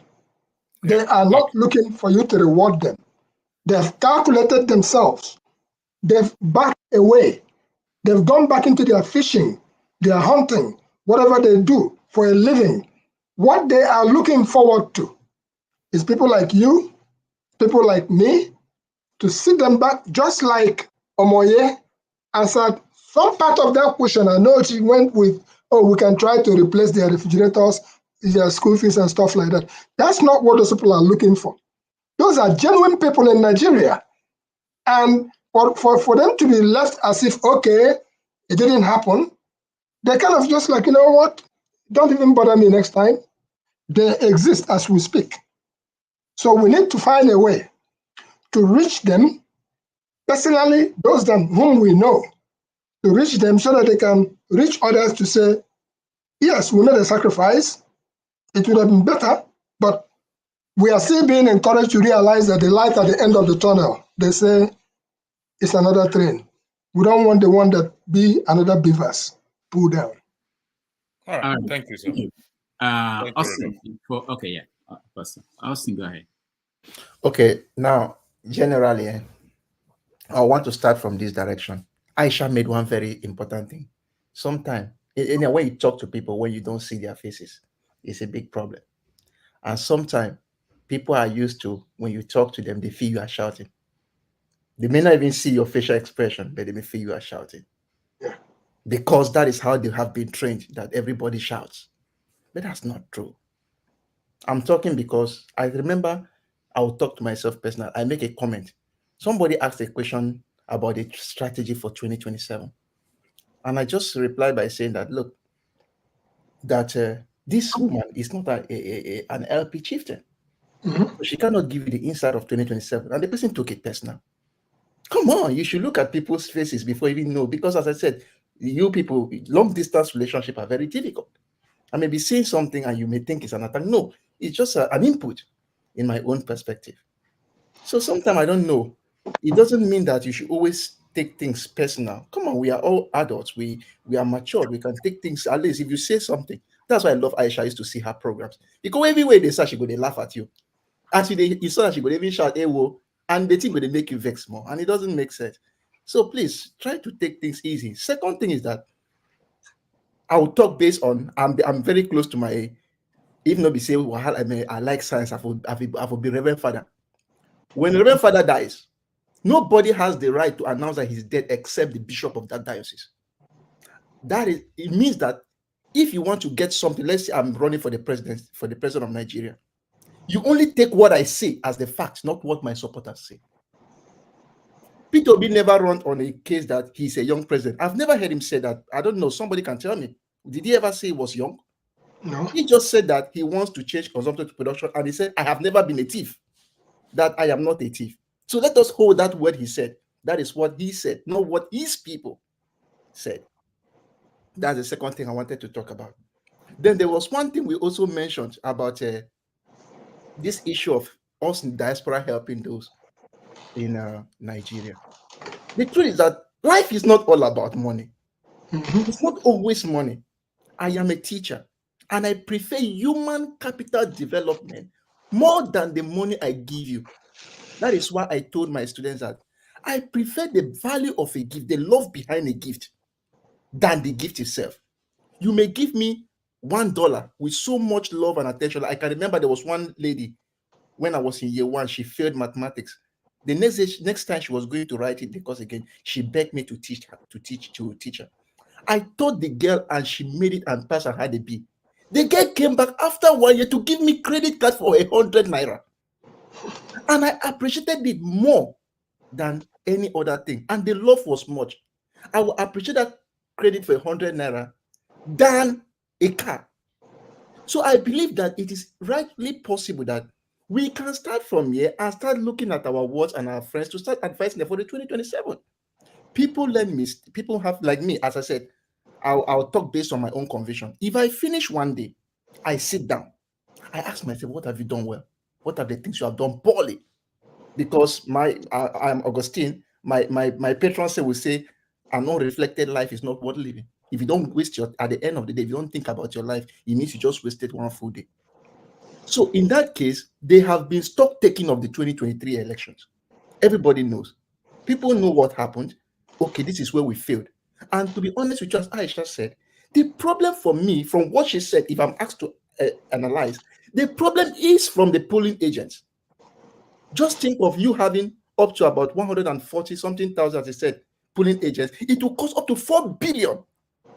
So it therefore means we as a person, we need to learn to make sacrifices on that day to be even polling agents for the Labour Party without pay. That is what I'm trying to say. That is where we need to come in. The human beings are important. It's one day. So that is the point. We should start looking at who will be the polling agents on that day, even without pay. Okay, bring food from your house for flask. Come that day, consider as and maybe polling agent, and nothing will happen. I've said this because me, I've always voted. In my polling booth, I have gone there. I remember the time we voted for Obidients. I went there to vote, for Soludo. I went there to vote. And the other parties gave me money. I told them, I'm going to go collect. They vex. I said, guys, let me go vote where I wanted. And I voted for Soludo, even though for me, I think he has failed me woefully. He has failed woefully. But yes, I voted for him. So my point is that we should try as much as possible. Let us start finding our brothers and sisters who will go there to vote in 2027. Those who are a little bit educated, I beg, you're on ground. Can you be a polling agent or can you be this? We find the people who at least they cannot be corrupted. If we are 80% successful, things will work better. Life is not all about money. When the time comes when elections start and they say, okay, we are opening up our bank to save, then we can donate anything we have, just throw it into the bank and everything will be fine. If you ask me, everything will be fine. So that is just what I think about all these things. That's what I think. And as I said, sometimes when people give their input, they will not feel say that they insult you. No, it may just be a normal suggestion or a normal input, as we say. Thank you, Austin. I got stuck when you said you love science, and that was why you couldn't become a Reverend Father. I quickly Googled because I know there were so many Reverend Fathers who were great scientists. And I was wondering, did you just tell us the truth or you were? Okay, that's the point. Now, the point is that, to be honest with you, when I finished my primary school basic education and I got into government bilingual high school to do sciences, I had two options. Okay, like I've said it in this platform, I was not born in Nigeria. I was born in Cameroon. If you finish your basic education, there are two ways. It's either you go to the Bishop Rogan College in Boya and become a Reverend Father and graduate into major seminary, or you choose the normal public school and maybe do your thing. But when you finish a normal public school and do your thing, you still have the advantage to go to a major seminary at Bambili. That was another thing. So it therefore means when I chose the normal way to go into sciences, the chances of making it to major seminary in Bambili became very slim. That's their own way of doing it. You need to go to Bishop Rogan College. When you finish Bishop Rogan College, which is a minor seminary, you will now go to higher seminary in Bambili. And that is how it works. So you just need to make that choice. Even when I reached my fourth year, I was the best student in literature, but the best student in chemistry. So I had to make a choice, choose one. It's either you choose literature and become an art student, or you choose chemistry and become a science. And you need to make the choice. I said, okay, let's go with the sciences. So that is how it works. And there are some times where it's now that I finished my undergraduate, I graduated from biochemistry. And somebody told me that you can still be a Reverend Father and still go. But that time it was late. What made it late? I mean, that spirit of let's do the job, don't pass. That kind of love we did, don't pass. That's okay. All right, I'm just pulling your leg. I know. Thank you so much. Alaba, you're next. Yeah, thank you all very much. I was listening in the background to Aisha, a very formidable lady. God bless her. She's a great lady. I was just too busy. I couldn't join in to ask a question. And I think the panel did a good job in asking her all the vital good questions that were needed. God continue to bless somebody like that. To be honest with you, we need 100,000 Aisha in that country. Well, if we can get 500,000, it will help us. Women are the pillar of a society, particularly strong women, brilliant women, intelligent women, and smart women. Those are the cradle of a society. We need people like her. I just have nothing but praises for her. However, in the whole of Aisha's speech, Gulata, you are a complete nuisance saying they should skip Alaba. Can you imagine that nonsense? Why am I even responding to Gulata? That's the question you should have asked yourself. I asked myself. One thing she did mention that most of us are not paying attention to is the process. She said on election day, it was hell. Our phone were buzzing like crazy. They had to send money to people to man the station. My people, these are the key factors you all should pay attention to in the Nigerian problem, in the Nigerian crisis, on why electioneering will never work or get us to where we are going. They had to send 10,000 to people. And when they sent them that money, they had to tell them that you only send us money to stay there. You didn't send us money for results. So maybe money for results is an additional 10,000. These are the key aspects of Nigerian politics that all of us are missing out. And that's what will continue to bring people like Tinubu as winners any day. If you can get to your bullion van, you're going to win election. Because those are the rules of engagement currently in that country. My uncle once wrote a book about it, called it Savagery in Politics. You understand? These are the key issue we are missing. Look, second point she made that is very vital to this Nigerian issue and the change we're looking forward to in future is the diaspora influence. And I keep hammering on it. The diaspora influence will be the strongest thing that can change Nigeria. But the diaspora has to be organized. And secondly, is the issue of the media. Everybody just take a pause for one moment and think about it.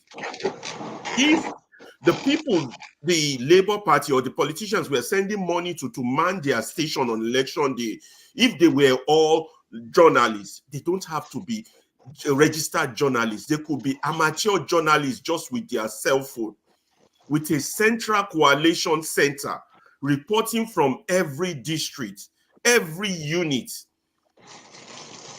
and bringing out a daylight event of what is happening, all coordinated by the people in the diaspora, by a very powerful diaspora media. The madness that goes on in Nigeria would not occur. You would checkmate this madness. I think that's the most important aspect of our speech that most of us missing out on. Particularly those of us who want good results, good election, good. You are missing the fact that the people have been monetized. They have, what is it? They have, what's that word? They have weaponized poverty. And until you have a counter to a weaponized poverty, you are battling against the weapon. So let's say, for example, on election day, while the likes of Aisha were sending me 10,000 to man my station in Kwaganoga or some remote area of Nigeria. And one of the boys of Tinubu comes and said, never mind those Obi boys, I'll give you 50,000. Just give me you just say the number that I want. Who do you think will win? Who do you think will win? So it's a bargaining politics. That's not politics. And until you address that, we are wasting time. And the only thing that can address that is to bring light into darkness. And the lights can only come from the diaspora being well organized. All that money we are sending home, if we send it to a formidable organization that shines light into the key issue of the problem at the grassroots level, things will change. All this $100 here, 200 there, 500 there, sending to Nigerians, at least per year, each one of you will send close to 20,000 home. More than that. Only 5,000 of that money together. How much is your population? Get up a formidable media house. Pay people $100 with their cell phone. Have a coalition center. Bring out your result. This is how you can change the system. Not all these, we go head to head with them. You can, it's the highest bidder wins the game. And that's why Tinubu is your president today. You can cry, whine, and do whatever. The likes of Akpabio and the likes of Wike will continue to rule us until we tackle this problem from a different angle. That's all I have to say, though. All right, thank you. Except, one more thing, Dr. Rudolph. Kulata, go to hell. All right. Okay, I think. Adi, you want to say something? Yeah, I want to say something. I think as we progress and metamorphose on this station, I have a suggestion for you, Dr. Damages. I think, on CNN, if people come on board as commentators or panelists, they put in their tag. You said, I'm a democratic strategist or APC, so now I think we should have, like I speak the truth, should just come in and say, I'm an APC strategist. Then we can understand where he's coming from, right? Or Chim can say, I'm a Labour Party strategist. Or some people can say, this guy is an independent voice. Or some, that will help us to know where people are, where their thought process is coming from. And it's okay to defend whoever you want to defend, but you can't come to, try to confuse everybody. So I speak the truth, addressing him directly. He tried to talk about Obi's age, bring it as, Obi, if you're this nice, why don't you bring younger people, allow in on Labour Party? But, no, but at the same time, we have a president who most people believe is about closer to 80 years old. You see how he tries to push Obi's age to close to 70. So we can actually push Tinubu's age to 90. So if you have a 70 and a 90-year-old, who are you going to choose? So when people come to create parallels, maybe they speak in a way that is fluent and they think they can, try to confuse. But, so if we know where you're coming from, we know, okay, I'm an APC guy and this is my thought process, and he tried to, when people try to hold Aisha accountable, which is fair, I like that, that Aisha, we think you stole money. Well, the problem is in Nigeria, as far as I can remember, there is no election, any, let's say, any team, presidential election team that has come out with numbers about how much was contributed to them, how much maybe governors donated to them. Nobody, APC has not told us how much Akpabio donated or Jikalo or Tinubu brought. But these people are jumping around trying to hold people who have provided some type of light on their own account accountable. Is it not, awkward, how we think, and we want a better country, so that's what I'm serious about this. Everybody, look, I have a soft spot for Labour Party. So you can call me a Labour Party strategist. So everybody should adopt their name and then put it on their tag. Thank you. Rudolph, can I respond? This is the third person that's going at me. Yeah, I speak the truth. I didn't know that's what that. Oh, they've been doing it. Listen. Let me tell you what's going on here. And I've talked to you when I was way younger. You probably don't remember when I was probably 15, like 20 some years ago. And me and you used to talk about politics a lot. Yeah. But Okay. I'll remind you. Yeah. And the insecurity on this panel is insane. Okay, so there's a tendency when you say something that they disagree with or they don't have knowledge about, instead of them to go check about it, they will poke their chest out, argue with you, and then when you've been proven to be right, they hold a grudge against you. And each time you come to the panel, they start attacking you. They start making disparaging statements. They start making underhanded comments. It is normal. Me and Odie have gone through it. Augustine is in the comments just going crazy. And I keep telling them, people are Oscar Blackbone. If you don't, one thing I cherish myself about, okay, and this is not to toot my own horn, I cherish myself with the fact that I do not say something that I cannot prove. Now, that is not to say I know it all, but what I cannot prove, what I do not have evidence on, I do myself a favor not to talk about it. When I talk about it, I know about it. And if I say it, I am challenging you to go check it. Now, in the private link, what I'm going to do now with the nonsense Augustine was just saying, and this is with all due respect, because what you just did was rubbish. And you guys are fond of doing this. Instead of facing the facts on the ground, you come with your bias, you come with sentiments. Instead of everything should be logical, it should be fact-based. This is why I don't come around here to play with people like Olumide. He comes around here, tries to like joke around with the buffoonery, and when I don't go with it, he attacks you. People like Jagan get upset. They try to,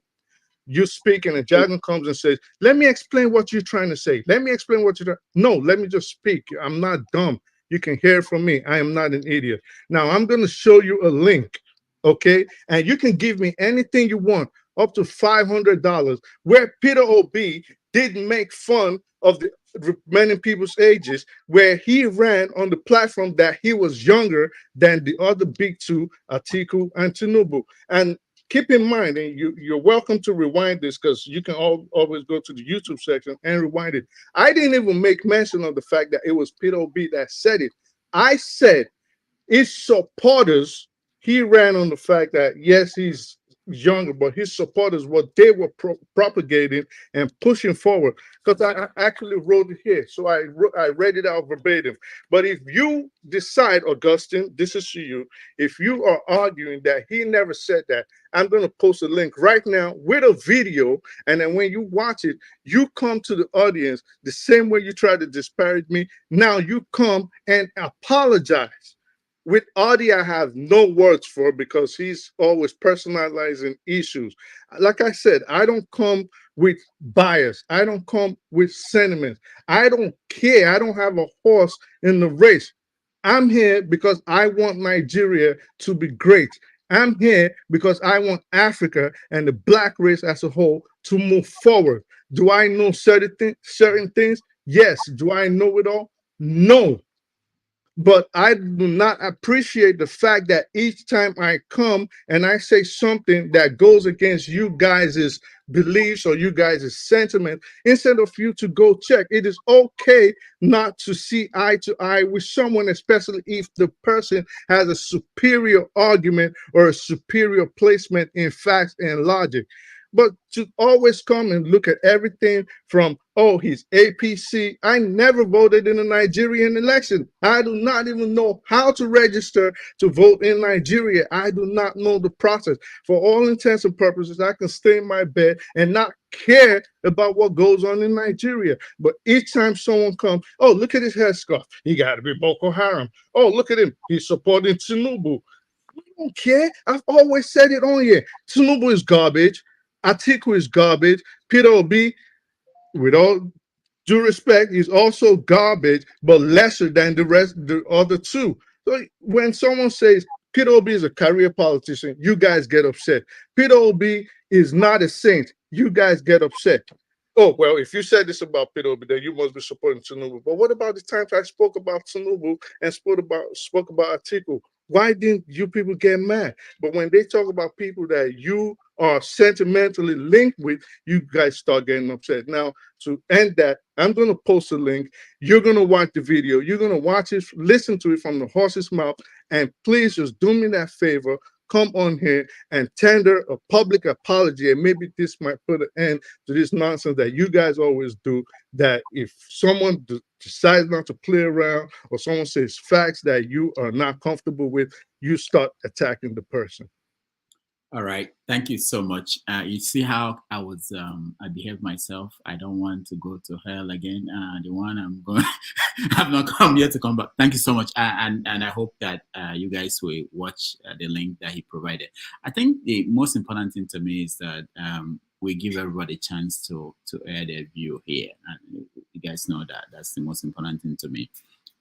We don't have to agree all the time. I don't agree with everybody here at any point on everything, but we have to keep allowing views to be shared.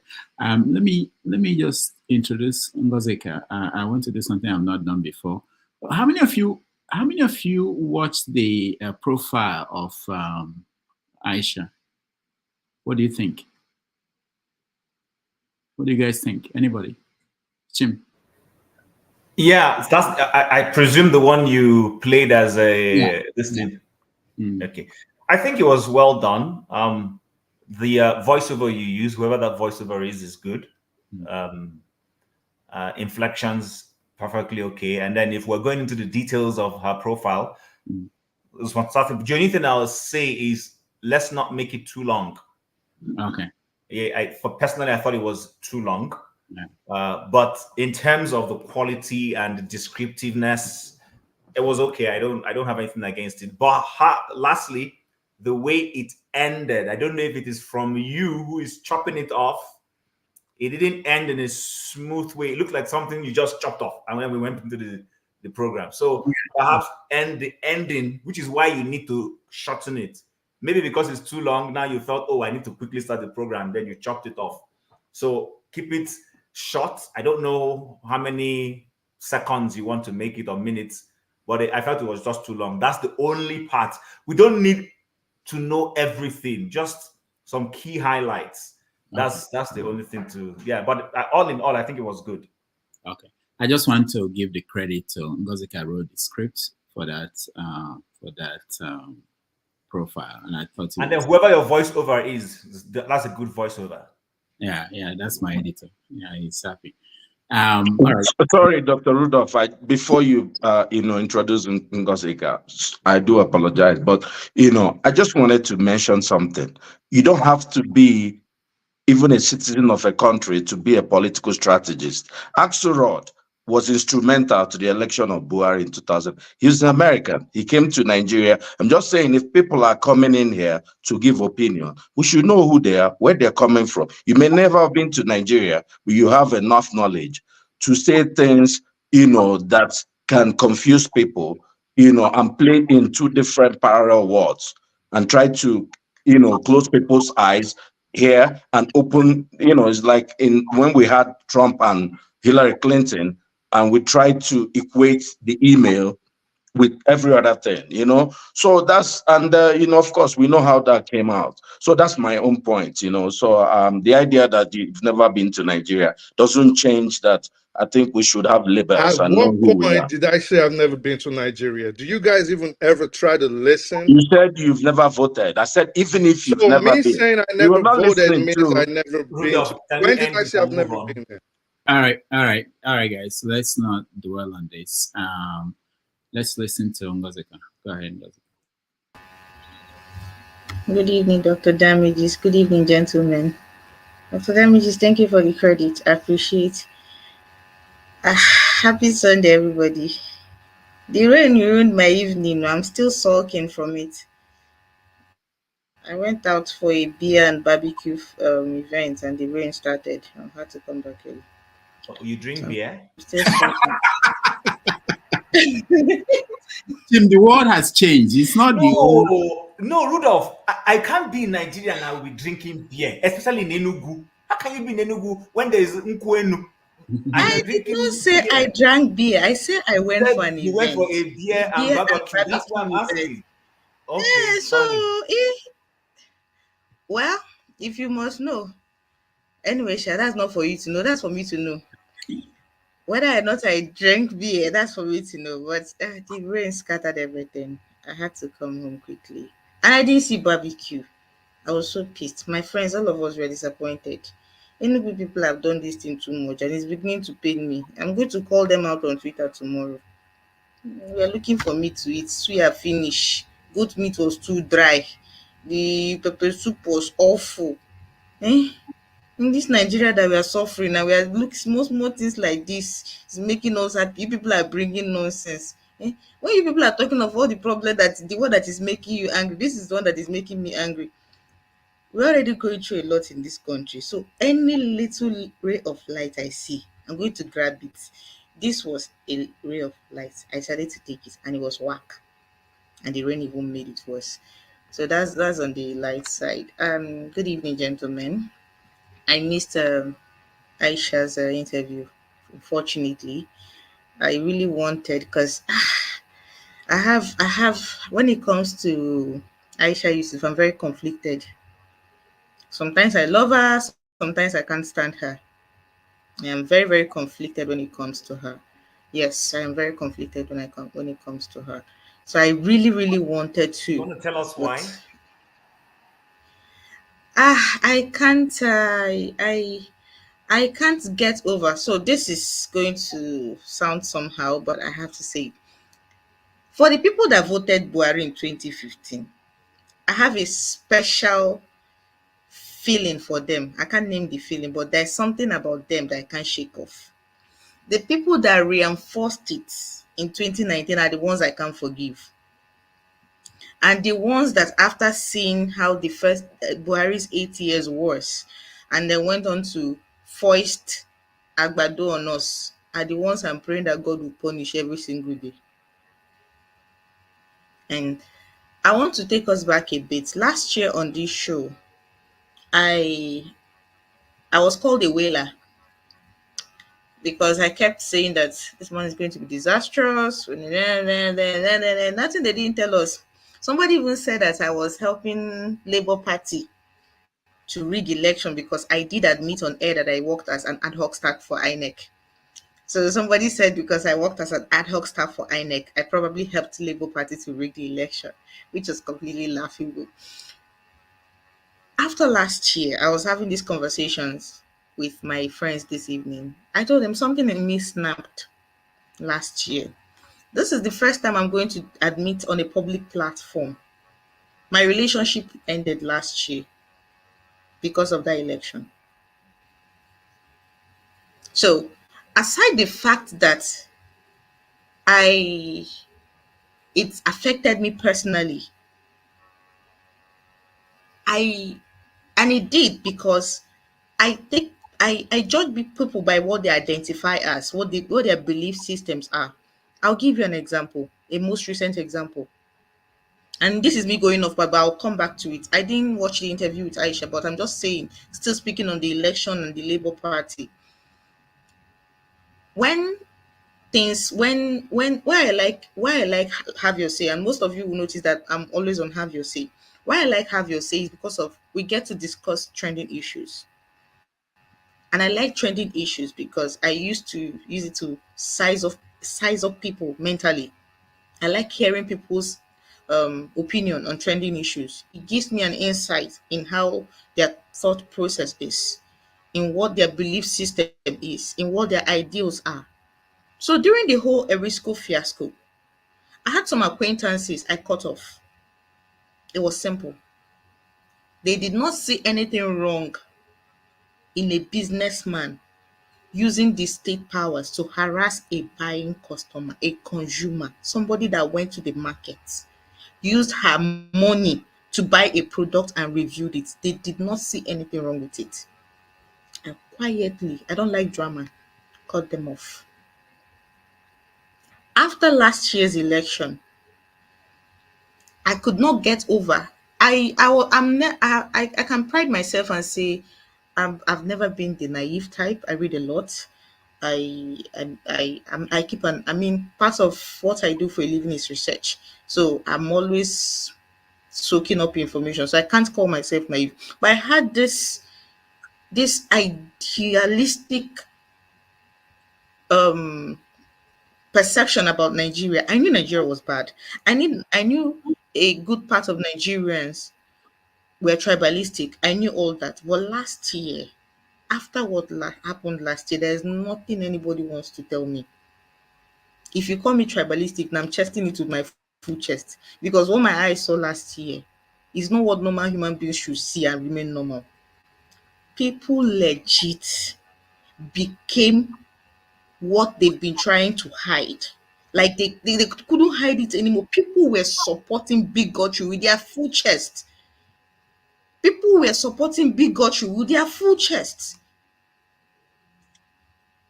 And that has never, I have not recovered from it. People died in that election. I said it here on air that when I told my family I was going to work as an ad hoc staff, they refused. It's just that my coconut head, they can't tie me to a chair. They can't do anything. They'll just be worried and be yelling at me on the phone. People died in that election. At every moment when I saw it, at my polling unit, whenever I saw a car drive past, I had my heart in my hand. I was scared. People went through things in the election just to vote. People took risks just to vote. And at the end of the day, you talk and you are called emotional. What is that their favorite word, Seth? There is this other favorite word. This, this buzzword. Whenever it comes to this thing, they create buzzwords. They were churning it out. And now, 1 year later, they show, they play, they show. So I am conflicted about Aisha Yusuf because she was one of the people that spearheaded Buhari coming into power. I can't get over it. This man had a history. The same way Tinubu had a history. Are you also conflicted about Obia Ezekwesili too? I'm talking about Aisha Yusuf. Yeah, because Obia I'm not talking about anybody else. I am talking about Aisha Yusuf, and I want to talk about Aisha Yusuf. On another day, we can talk about Obia Ezekwesili. Okay. And you asked about why I was conflicted about her, and I'm telling you, she spearheaded it.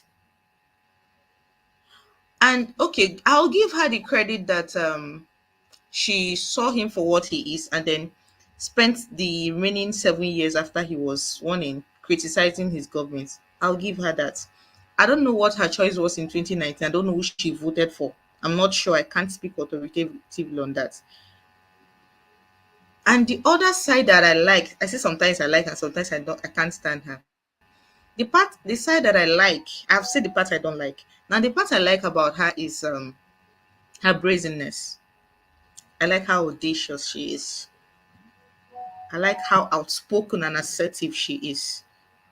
I like that whatever she's saying or doing, during when she was campaigning for Buhari, she was doing it with her full chest. Now, I might not like it, but I've said it on this platform that I like people that do things with their full chest. I don't like half measures. I don't like lukewarm people. I like either you're hot or you're cold. And I might not agree with your choices, but I will respect that you stuck to it. I don't like people that dilly-dally. I don't like it. I respect the fact that she stood behind Buhari, supported him, he got into power. I like it. I like the fact that she owned it. She owned it. She owned that support and everything. I do not like the other side of the fact that she, despite everything we know about, but I was not born in the 80s. I mean, I was born in the 90s, but I read about this man. So I was shocked. I am still shocked. And it's paining me till tomorrow. That people that know about this man's precedent suddenly found Omo and bleach and washed him clean. They washed him clean. And he was suddenly a better alternative.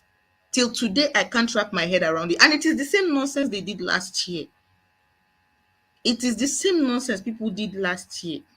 Somebody that had such a glaring history of everything wrong, everything not to be touched. People were washing him with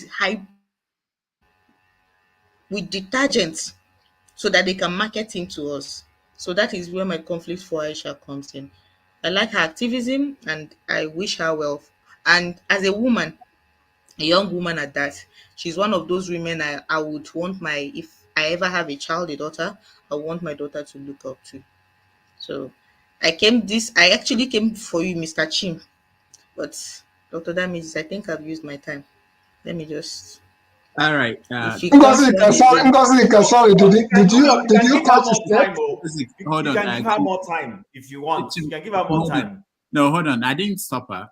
But I just wanted to say that Aisha addressed that issue of voting for Buhari, and you can go back and watch because she was saying that even though Buhari was a disaster, that Jonathan was just the opposite of exactly what you were saying, the opposite, that Jonathan was terrible. So you can watch that part. She addressed that.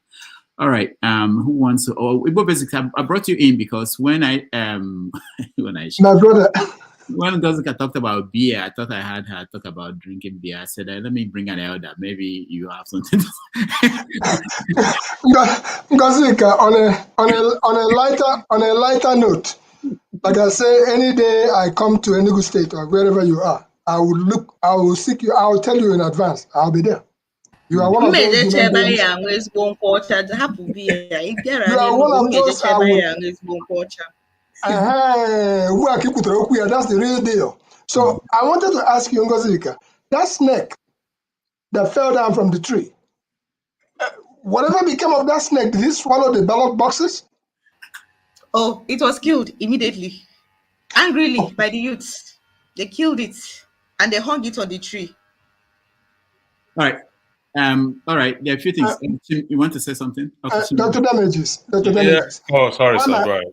Well, my brother, I speak the truth. I speak the truth even though you've gone blank.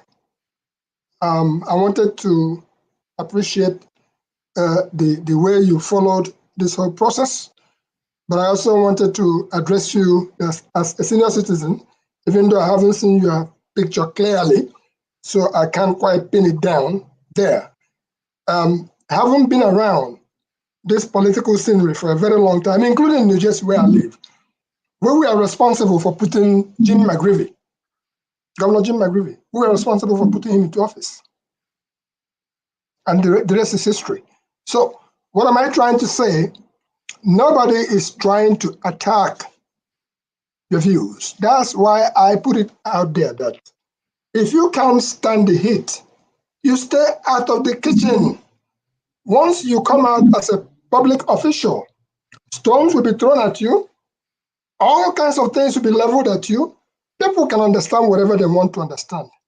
It doesn't matter. But when you stand with the truth will always set you free. The governor of my state, Abia State, was in Maryland yesterday. I did not go there, but there was a time that if it happened at Nobi, I'm there. If it happened in London, I'm there. At a certain point, you back off.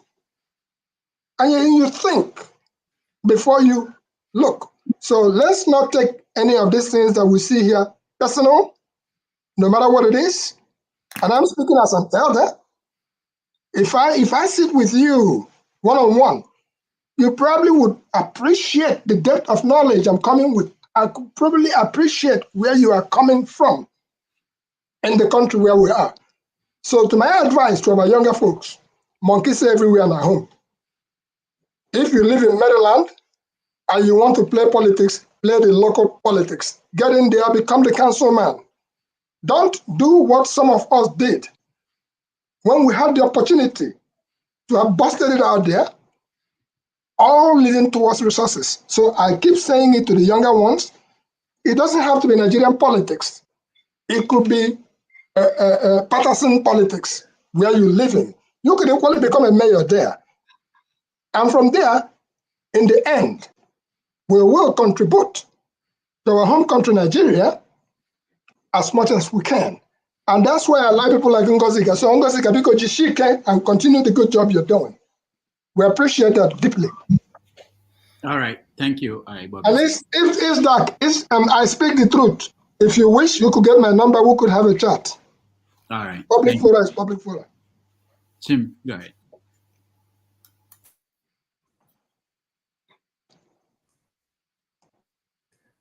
Sorry, my mute was taking a while to unmute. I just wanted to address a few things, not from a personal perspective. And thank you, Igbo Basic. You've said a few of the things I wanted to add. As much as we come here sometimes and we often tick each other off in the wrong way, I've always said that we shouldn't take some of these things. Politics is actually not even a good thing to take personal.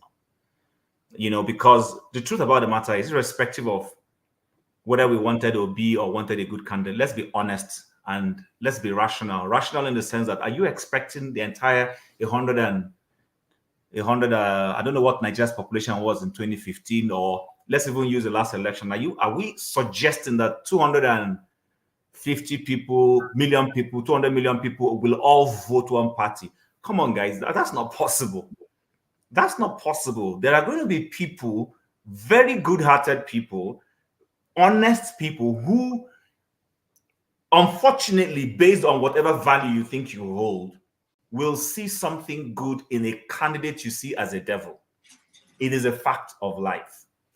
There are going to be, listen, I live in Canada. I vote more conservative here in Canada for a reason. I don't vote liberals. In fact, if they run an election today, if Canada was running a presidential system, I would not vote Trudeau. Olumide may disagree with me, and I have my reasons. But it doesn't mean Trudeau, as a human being, is a bad person. I just don't like his policies. I don't like the agenda and what his party stands for. I don't. So I will vote the other one that is not a saintly party, but has a semblance of the things I want to stand for. Chief, I concur with you. Hold your view for now, Lumide. I've looked for trouble. I want to look for trouble. I can't wait for Trudeau to get out. I can't wait for to go down. Oh, okay, thank you. So we belong to the same camp. Beautiful. So the point I'm making is this. In 2015, as horrible as what is his name, Buhari turned out, it did not mean that Jonathan was 100% doing what was right. There were people who were, excuse me, people's children were being kidnapped.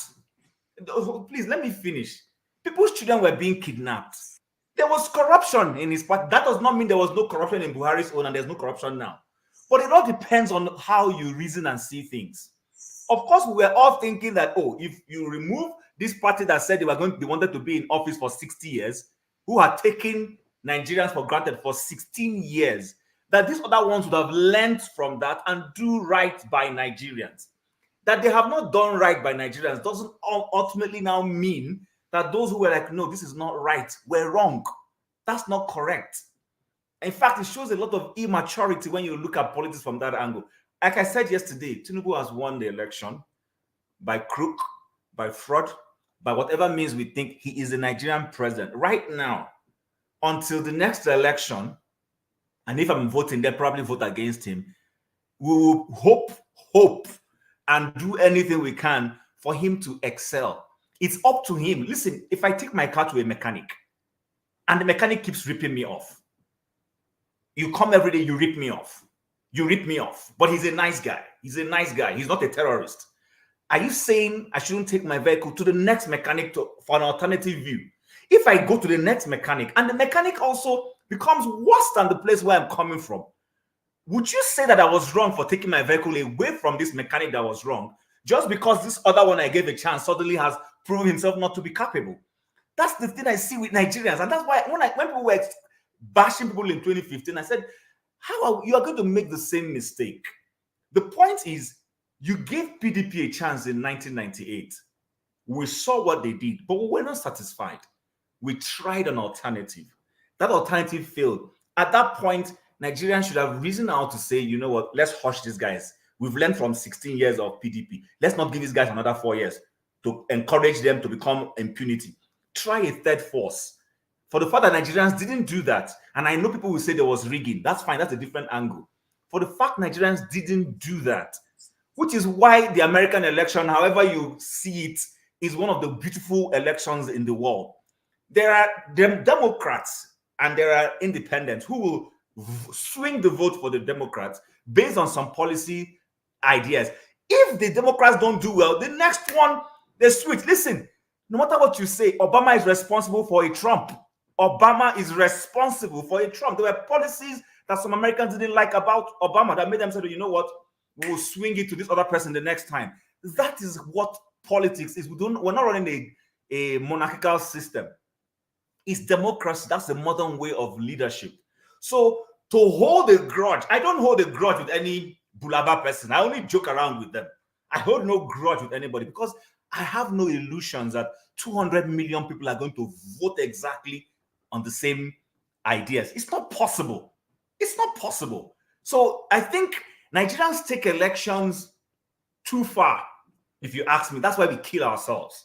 That's why the bigotry reigns. That's why somebody will say, oh, anybody who is not there's Wawa should go back to their place. That's why we come up with all manner of rubbish, because we're not mature enough to see that, okay, this is an election. I'm not happy that this other party won, but that's fine. I'll wait for the next 4 years and see if we can swing it back this other way. So personally, I'm not here to hold forth for any person who voted for. I voted Buhari in 2015. I have no shame about it. But if I was in Nigeria in 2019, I would have galvanized as many people as possible to vote against him, because he threw away an opportunity. He threw away an opportunity. But that's not the blame of the voter. The voter saw something and said, let me vote for this person.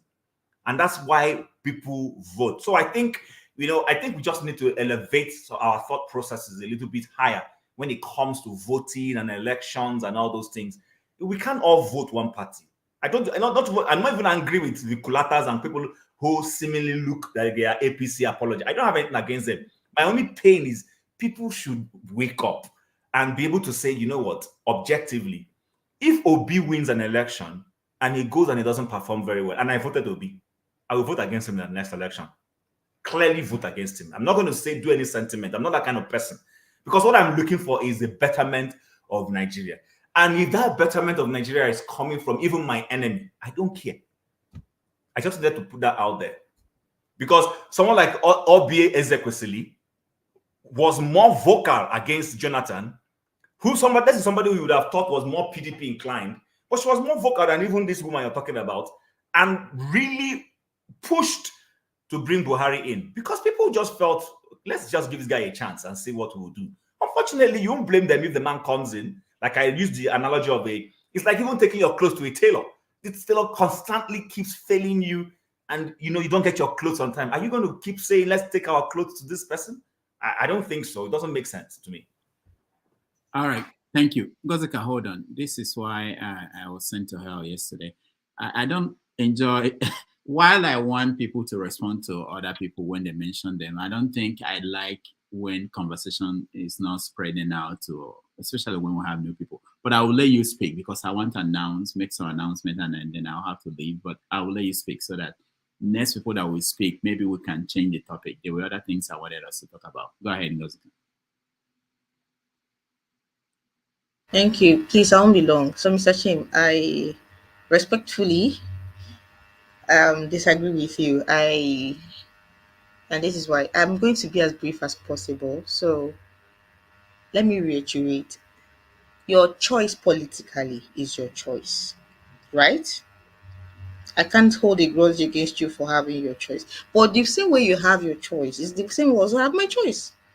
My grudge with the people that spearheaded the Buhari campaign in 2015 is that they knew this man's past. Please don't come at me with it was between the devil and the Red Sea. Please don't come at me with it. They knew this man's past. See, something that you can't wish away facts. You can't wish it away. You can't wish it away. You can't make it go away. You do not like Jonathan. I don't like Jonathan. I do not. Actually, 2015, when the elections happened in 2015, I had just come in. I was just barely few months in Nigeria when that election happened. I had lived in Ghana for over 10 years. I had just come back to Nigeria in 2014 December. So when the elections and when the campaign and everything was happening, I was not even here. I just came in before the election happened. But I knew this man's past. It was all over the internet. I had to search. Ngozika, can I respond? Please, let me just finish. I want to be as brief as possible, please. Yeah, get out. It was all over the internet. So you had no excuse. You had no excuse. You knew what he was. You knew who he was. But you choose him. And that is your choice. That is your responsibility. To say that people that we are too attached to elections, that you shouldn't hold grudges, that's all, sorry. Excuse my French, that's all BS. I hold you responsible for your political choices because I will say it from now till tomorrow. It is not just politics. That is what you believe. That is the core ideology you believe. You support a thief, that means you believe in thievery. You support a drug dealer, that means you support drug dealing. I do not care how it sounds. That is the core of what you believe. So excuse me when you support these things and you turn, okay, let me even play the devil's advocate a bit.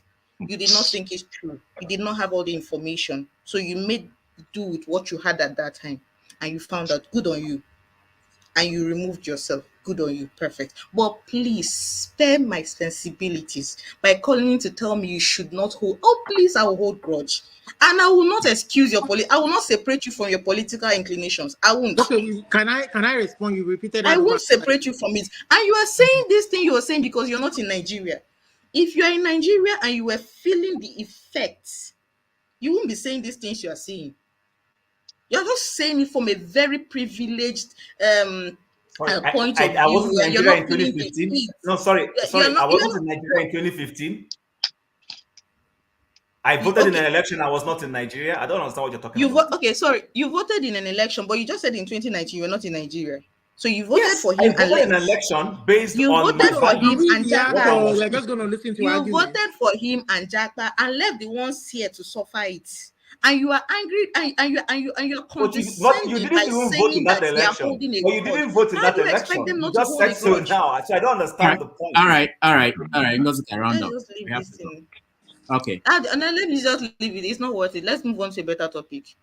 Okay. Can I respond? No, you were not mentioned. No. I just want to kind of. I'm not. I think I raised my hand up. No, you can't give Olumide this space. I want to say what I raised my Olumide. No. Yinkro, I beg, please.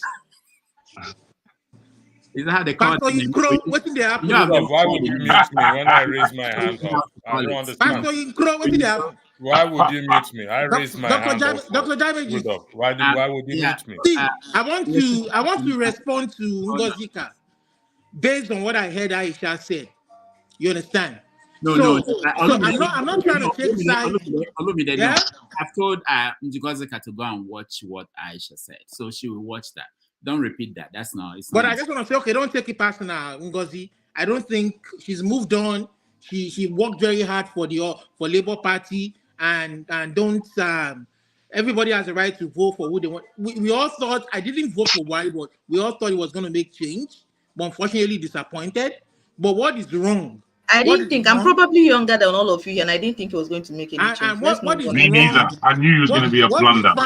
What we find appalling, when we don't know what you're looking at. Like to Chief's credit, what we find appalling is somebody rigging vote for Buhari. I'm a Yoruba man, and I won't support any Yoruba person or any, because it's my kinsman, that dirty proverb they say, our son would not do his bottom somehow, and then we'll put the necklace on somebody else's. That's a very dirty proverb. It lacks integrity, and that is not what we Yorubas are about. It's just a few criminals. It was rigged, and it shouldn't be tolerated. But the logjam we are in right now, we should be talking about, is, well, regardless of who the contestants are in 2027, how do we vote the right person in so that Mahmoud Yakubu doesn't subvert our votes? And it's not just at the presidential level. What about the state governorship level? What about the local government level? See, it's all corrupted from top to bottom. All right. Thank you, Olumide. So, a few announcements. Next Sunday, we have Dr. Franklin Ubunweze joining us. Most of you must have seen him on this program. He's been here. This will be the 4th time he will be joining us. So he will talk about Tinubu, Nigeria, and what's going on around the world. He's going to join us from Germany. And on the 19th of May, I'm excited to announce that Dele Ogun, Dele Ogun will join us. He's the author of The Fatherless People. Most of you recommended that we should bring him, and I got him, and he will join us on that day. I knew him before now, but I didn't know if that was the person. So the book is The Fatherless People. If you have time and you want to read it before he comes, you can buy the book. Dr. Damages, would they give fatherless people discounts on the book? We're all fatherless people. I don't think he has control over that in terms of discounts. It's on Amazon, but you can reach out to him. He's on Twitter and everywhere. That's on a lighter note. I'm just messing around. Okay. So that's it. And then yesterday I was at Rudolph, electricity wanted to talk, and so that he doesn't think you've shut him out. We'll get to that. He's part of the in-house. We shouldn't worry. I just want to get away from here. I'm about to leave. Honestly, I will support Pansat against you. I'm going to support Pansat against you for life. That's okay. That's not a problem. So yesterday I went to Shore. They had a reception. The people, I called them Shore Support Group, had a reception for him yesterday in Queens, New York. Let's watch just briefly 2 minutes of some of the things he said. What I've heard, my wife did not want my passport. Not because she didn't want to, but she can't find it. Yes. Because I actually did not bring the passport to the house. I kept it with someone who took it to Rudolph's house. Sorry, that was not what I wanted to play. This is the one I wanted to play. You just exposed yourself to DSS. From Boko Haram commanders. You said that. I've never seen anybody enjoy like these guys. They are beard. They have 2 combs that they were using and combing their beard. One of them had the audacity to tell me that while he's even there, he had access to women. And that he had a baby while he was there, and that he didn't like the woman anymore. He had to ask them to go and bring a Boko Haram commander in detention. You what concern? All right. So Shore will join us in May. We will give you the dates as we get close to that time. One last thing, April is Poetry Month in America. I don't know how many of you know this. And I know I started this late, but we reached out to some writers, Nigerian writers, and asked them to recite their favorite poems.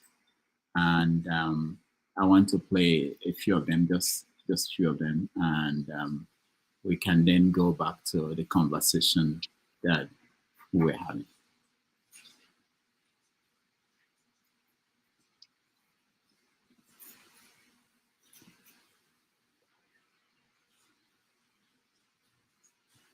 My name is Rudolph Okonkwo. April is a Poetry Month in the United States, and I hope wherever in the world you are that you'll take some time and read a poem or two during this period. We have invited our favorite writers to recite their favorite poems, and joining us on this special day is Professor Kehinde, who is, you guys know him, favorite writer and columnist. He's joining us to recite his favorite poem. Okay, welcome. Thank you very much, Rudolph. It's indeed a delight to be invited to participate in this. As a young person growing up back in Nigeria, I had two professional dreams. One was to be a musician, and when it turned out that it dawned on me that I couldn't make it, I then aspired to be a poet. But I simply didn't have the skill set to become a remarkable poet. So I took to fiction. I took to prose. Even so, I've been a lifelong reader of poetry, and I enjoy poetry just tremendously. And one of my favorite poems from my years in secondary school is an opening poem in Christopher Kibo's collection, Labyrinths. And so right from secondary school, I memorized that poem, and it's remained etched in my memory. So here goes. Before you, Mother Idoto, naked I stand. Before your watery presence, a prodigal, leaning on an oil being lost in your legend. Under your power wait I on barefoot, watchman for the watchword on at heaven's gate. Out of the depths my cry, give ear.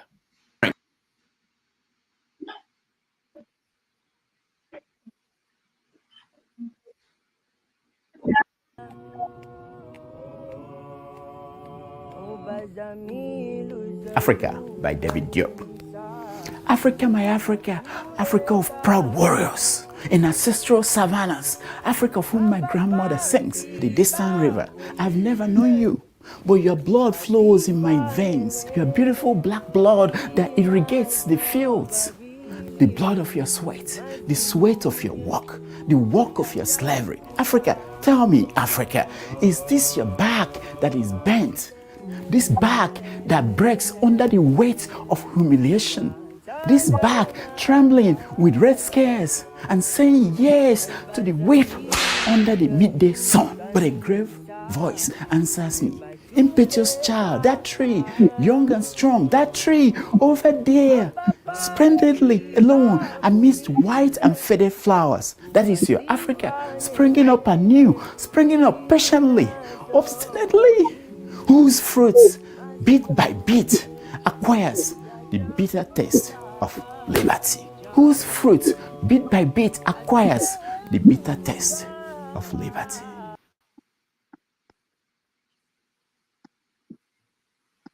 One of my all-time favorite is titled Richard Cory. It was written by a gentleman named Edwin Arlington Robinson. The year was 1897, and it goes like this. Whenever Richard Cory went downtown, we people on the pavement looked at him. He was a gentleman from soul to crown, clean-favored and imperially slim, and he was always quietly arrayed. He was always human when he talked, but still he fluttered pulses when he says good morning and glittered when he walked. He was rich, yes, he was richer than a king and admirably schooled in every grace. In fact, we thought he was everything that made us wish we were in his place. And so we walked and waited for the light. We went without the meat and caused the breath. But Richard Corey, one bright summer evening, went home and put a bullet through his head. What a sad ending.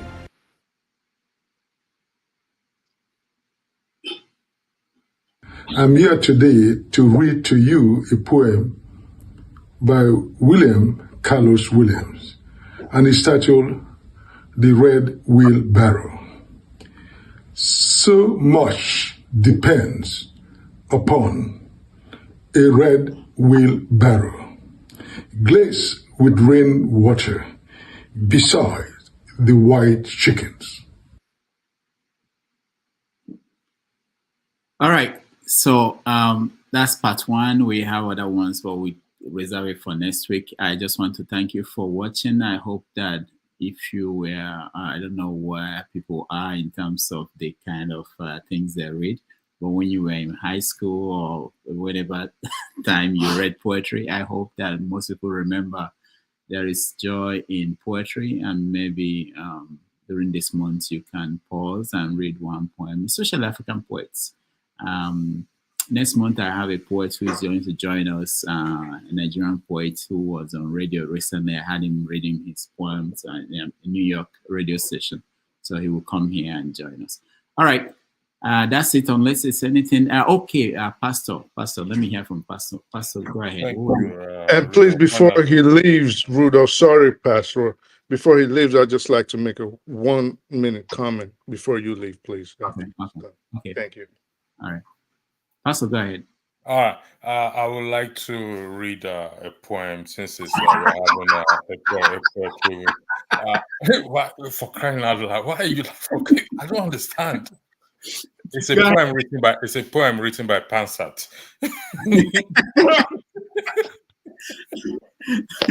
Anyway, that's what it is. All troublemakers go to hell. All troublemakers go to hell. I have nothing to say. Good night. I've suffered. But do you know the shortest poem ever written? Anybody here know? Muhammad Ali, me, we. That's it? That's it. Shortest poem in the world, written by Muhammad Ali. Me, we. Yes, sir. Oh, I didn't know that one. The one I had was I don't know the title or who wrote, but it says Adam had them. Adam had them. So whatever you think you have, Adam had them. That's the point. The shortest. Sorry. The last word. Adam had them. Them, yeah. Whatever it is you have, just think about it. Maybe you have hands, you have head, you have. Adam had it, whatever it is. So Rudolph, you're the only one that can get away with that. No, I'm not the one that wrote it. You're the only one that can get away with that. Who wrote it? Guinness Book of Records said the shortest poem in the world is M. All right. M. Let's start from is I speak the truth. It's funny because I used to talk to you like 20-some years when I was like 15. You'll remember. Eventually, you'll remember. But I'm not saying it on the panel. I'll tell. Yeah, in New York. Okay. I'll tell you. We used to talk a lot. I'll share my number with you on private chat. So. All right. So I just wanted to say, especially since everybody on here claims that they are here based on fact, they speak based on fact, based on evidence, and obviously we all think we all can come in here on logic. Could Augustine please be a man, especially since always trying to antagonize me, and admit to the panel that he has at least watched what I sent him, which goes with my claim that not only was Peter Obi supporters, but he himself propagating himself as the candidate of the youth, and he was using his age as to support his credence that he's younger than the other big two opponents. So just be a man and admit it to the panel. You said I was lying. It never happened. Igbo Basics said the same thing. They said I was lying, and just admitted that you've seen it, that Peter Obi himself said it severally that he was younger than them and he used his age to denigrate the other two candidates. Now let us go to that. No, yes or no. Wait, let me talk. Just wait, let me talk. This thing you are talking, I just read it, is from PM News. It's a video, brother. Listen, I want to give you the background, isn't it? You think you are talking to an illiterate? Let's relax. This is PM News. This was in Tafawa Balewa Square in Lagos, and this was written on the 12th of February 2020. Sir, the video. Wait, listen. Closer to the election. Let Austin speak. Let's hear from Austin. Austin, go ahead. It happened closer to the election, very close to the 25th. Now, Peter Obi has said before that anybody, this statement was in 2022, anybody who needs to steer Nigeria to glory should always be strong, especially as Buhari was always going for leave, sick leave. Festus Keyamo replied in 2022 and said that Obi speaks as if he is younger, that he's also 60-something. If they are talking, then there are other candidates who are far younger than Obi.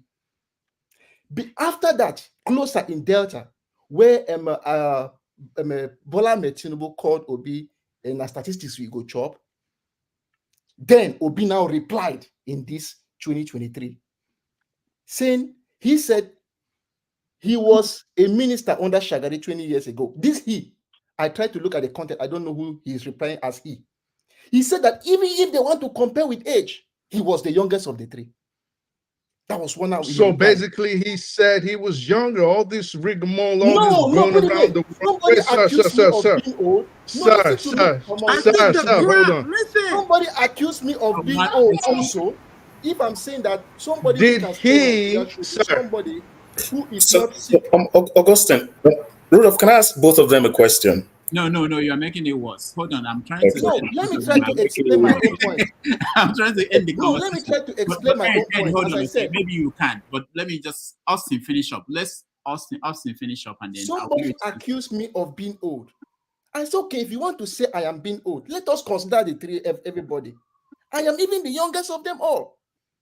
So it is to nullify your fact that you are accusing me of being old. Sir, the bottom line was he used his age, just like I said. Because he defended himself. Let me finish. Did he or didn't he use his age to denigrate his opponents? It's a simple yes or no. I am saying. It's a simple yes or no question, sir. He replied to somebody. Did he or didn't he denigrate his surrogates? Can I ask a question now? Thank you. No, don't ask question. This is nonsense. Thank you, guys. Cool. All right. Well, because the background of everything. Wait, Augustine. Yes, he did actually make that statement, but I am kind of really trying to wrap my head around what I speak the truth points is, because what I heard earlier was that Obi cannot say he's the candidate of the youth. And Obi never said that. So the fact that he's saying he's younger than Tinubu does not mean he's saying he's the candidate of the youth. But that wasn't what I said. You said at all. I said, no, this is what I said. I said one of the three questions I was gonna ask Aisha. And I said, if wishes were horses, but I know we were only allowed to ask only one question. And I said, one of the three questions, and I listed the other two, which I'm not going to go into. And I said, the third one I was going to ask him was, since his supporters, one of the primary reasons they were pushing him forward, and one of the assets they said he had as a candidate was that he was younger. I didn't even say he said it. I said, his supporters are saying he was younger than the other two. Well, in 2027, he's going to be almost 70 years old. And Rudolph then said, well, he's actually going to be more like 65. And I said, well, 65 is closer to 70 than 25. And we all laughed at that. And I said, well, he's going to be older. So how is he going to now push himself forward as a candidate of a youthful candidate in comparison to maybe if a younger person comes through? Shouldn't it be better if he pushes forward more younger people? And that was just my question. And then people just Can I reply to that? Can I reply to that? Young Well, guys. it's not a question that I'm asking a question for. It was a question I wanted to ask Aisha, not for you. It was what I wanted to ask. Thank you, everybody. Thank you, everybody. I was thinking that we had a good segue to my poetry, but we went back to.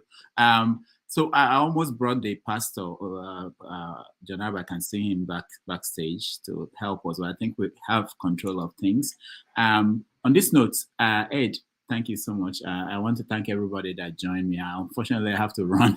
I didn't plan to stay this long today. But thank you, Ed. Thank you, Odi. Thank you, Jagon. Thank you, Olumide. Thank you, Bob Basics. Thank you, I Speak the Truth. Thank you, Austin. Thank you, Chim. Thank you, Ngozeka. And those on the comment section, I see all of you. Thank you for your contribution. And those that supported us, I thank all of you. I will hand it over to Chim. I don't know who is the moderator. Chim, Chim, I don't know if you have your system. Rudolph, before you go, I did send you something about the Canadian visa thing that Aisha was talking about. Yes. I don't think it's exactly true that she doesn't need a visa. She might actually need a visa. I'll forward that. Please send that. Sorry, Rudolph, incidentally, I didn't log in as a moderator. Okay, so what we're doing, Ngozeka can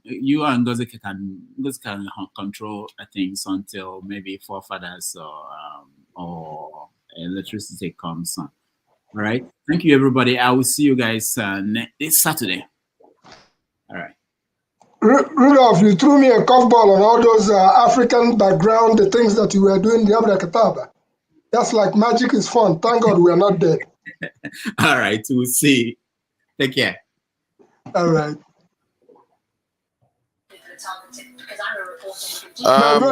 My brother, I speak the truth. You are back. Yes, sir. I'm glad you're back. I've been seeing you communicating with forefathers and everything else. I know I do follow the things that you have been saying, and that's why I said off the court. You can get my number. I can even put it on the chat line. We will speak, and when we speak, like I said, I'm not seeing you clearly. If I saw you clearly, I'm a senior citizen. I wear that happily. So, but we can always communicate some things that you don't know or some things that you do know. I can learn from you. You can learn from me. A hunter does not say everything he sees in the bush. Right. That's true. That's just the fact of life. So for that reason, we come out here, we look at all these things. At this stage in life, I'm sorry, nobody's going to upset me. No, It's not going to happen. And that's why when I talked about Ngozika, I know you were in the background, I asked Ngozika about the snake. And she understood because we were all following all these things. A snake fell down. And Ngozika, then we were so worried, but they chased it and killed it. And she just testified to that. So there's a whole lot of sides to the whole story that we need to share. If you know about Sidney Davis, if you Google that Sidney Davis, I can almost put you into the category of an American complete. I can't quite do that, but I can do that. Whichever way it goes. But we need people like you so that we can continue to share whatever you want to know. We are here to, and forefathers, keep it up. Because when I watch in the background, even at late night, you and my brother, I speak the truth. That's the way I call that name. I speak the truth. And you guys are having a conversation. That's a genuine conversation. And some of us do learn from how you go at it. Forefathers will stand his ground. I speak the truth, will stand his ground. But the conversation you guys were having is actually something highly professional. And you pull from all that you know and you place it on the table. For those who wish to learn, let them learn. And for those who don't wish to learn, you can come out to the market square. Be my guest. It'll be my pleasure, sir. Thank you very much. It's well. I know you wanted to go next. Can I beg for just 1 minute from you? Just one. I'm begging. And can I take my snuff now? Okay, please. I want to speak with I speak the truth. Look, one thing I would like us to look at, as I said, I'm not the type that will always want us to, because I don't know how to exchange. When somebody's talking, I'm also talking. I don't know about that. Sometimes I don't know. But there's one thing I want to say. You know why I hate bigots the more? I hate them because when they want to do something, they will just say that, okay, all let me use the Nigerian say all Igbos are bigots, all Yorubas are bigots, all Hausa are bigots. No. I think your anger with me today was because you wanted to ask Aisha a question about in-depth knowledge of Labour Party in the chat. I just said that I don't think she might answer that question well because she's not the chieftain of the Labour Party. And your response was that you have some people in this platform, which if you want to ask questions, they'll castigate you. I have never had a problem with you. I've never even had exchange of word before. Why should you classify me with those people you may have had exchange with? Try to think about it. Have I ever had exchange of words with you before? No. And as I said, yes, we have actually. Friendship is very difficult. I may be saying something in a polite way, but you're taking it personal. I was even saying that not even with any grudge or the rest, but you just try to lump me up with maybe people you have had problems with before. Okay, so a lot. This is becoming a common occurrence on here. Okay, so certain people that don't like my position on topics, like Igbo Basics rightly said, me and forefathers, I don't think me and anybody on here go at it more than him. If you've watched us, we always going at it, okay? But we meet each other, and I know he's fond of me, at least I think so, and I believe he knows I'm very fond of him. He's probably my favorite person on here. People attack him all the time. Even me, I talk nonsense to him on there, even before people knew who I was. And I'll be praising him before he even knew who I was. And I knew he used to confound him because I'll still come. I never revealed myself. And I'll just praise him and they'll attack him. The first time I came on the show, Alaba wrote a whole presidential speech on why they should take him away and not make him moderator. And actually, that was the reason I ever came on the show, because I came and I tried to tell Rudolph, like, no, that's not true. They only attack forefathers because they do not like his position, you know, because sometimes sometimes he's irrational. I even told him that yesterday. But my point is, when me and forefathers go at it, when we meet each other tomorrow, we don't castigate each other. We don't hold a grudge. He doesn't. That's one thing I believe he is. I might be wrong, but I think my sense of judgment is very good and my sense of discernment is very good. Forefathers does not hold a grudge. We can go today and make slick comments to each other, roll eyes, just yell, but then we see each other. You would have to speak for yourself. That he doesn't know. I said for me, that's what I'm saying. I'm saying for me, my sense of judgment might be wrong. I did say that. So it might be wrong, but for me, I just believe he doesn't. I believe he doesn't. You know what I mean? And then we'll go at it. He has a grudge for me, though. Yeah, he does. I speak the truth. A traveler makes no enemies. A traveler makes no enemies. That's true. And that's the mark of a good traveler. Yeah. Because regardless of what anybody says, I can see you tomorrow. You'll be surprised that that's me that you're seeing. By the virtue of when we meet face to face in person, Augustine here is very well polished in his approach in things. He doesn't quarrel with people per se. I can almost vouch for that. But when I come at things from, again, a senior citizen's perspective, I know what I'm talking about. Especially, I know both sides of the coins, both Nigeria and here. There are people when, for instance, if you read, let's say, Chim or Forefathers or Ngazika, I don't have to be there to follow the path that Ngazika had laid out and say, this is the truth or this is not the truth, because we are all establishing our character as we speak in these forums. And what does that lead to? That leads to the fact that even when we are talking about Edo politics earlier on, there were people who some of us got into this and said, okay, this person might be true, or this person might be true, but we still had our antennas up. Because what happens is this, I can come to this forum, and because of the person that I'm trying to follow or trying to understand what they're doing, and I put up my face, some people here will make contributions directly to the cause because they saw my face, because I said something. But some of those people have turned out to be beyond snakes in the process of this whole course. And they are in a Edo State. And that's why I say, once a skunk, always a skunk. If you like, you can use hot water and wash a skunk. The place will smell like a skunk. And for me, that's the time I take certain positions, even though if we were traveling in a boat, you have a thief in the boat. You have a carpenter in the boat. You have wise men. You have all kinds of people. But we are trying to solve the same problem. But there are some persons that have exhibited themselves, just like Ngozika said earlier on, in this whole process. They blew open, too open who they are. And I assure you, if they knock on my door, I'm sorry, that door will not be open. But if we get into the football field, let them bring their own charm. Let them bring their own Moses stake and put on the ground.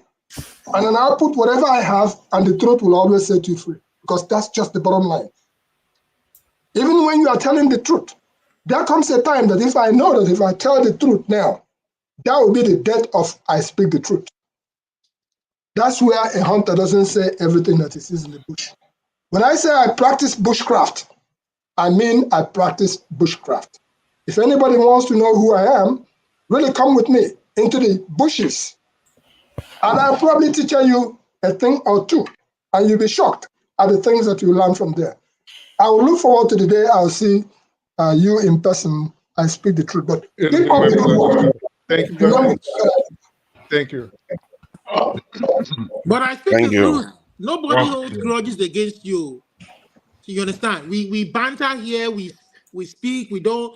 At the end of the day, we still come. Next time we meet, we say hello. We may disagree. It's all based on issues. But that's not true. You raised an issue. It's not based. Disagreements are based on issues raised. You understand? That's not true. For example, with you, you have this jocular way, which, with all due respect, I think. Well, let me finish. Because when you raise your issues, Olumide, can I please? Let me just say based on what you. Olumide, with all due respect, Olumide, it is his clock. No, I haven't finished when he. But he was the person speaking. No. I started speaking first. But I was gonna say quickly. I was just gonna say when even if I call you names, you understand?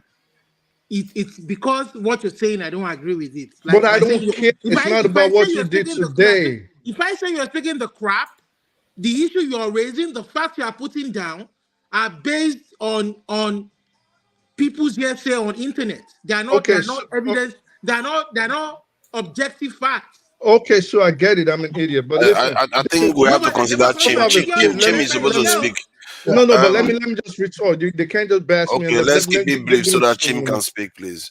Please. So, Olumide is not about today, and it is a lie that you guys don't hold a grudge like you just did. You do hold a grudge, and with someone like you, I just don't. It's not about the nonsense you were saying today. I do not appreciate the buffoonery. I don't come here to play around. I come here to talk about serious issues. Yeah, we may joke around, but all that interruption, talking nonsense, acting asinine is not with me. So maybe your sense of humor might resonate with other people. It doesn't resonate with me, and I choose not to enter the ring and play with you. And when I say I don't want to do it, you guys always do all this attacking. Jagun wants to explain what you're saying. He gets upset when you say, let me talk for myself. It seems like you're holding a grudge. Why are you calling my name? I'm not in this. I'm not in this rubbish. Is it for you to be complaining about each and every individual? Okay. What's this guy talking about?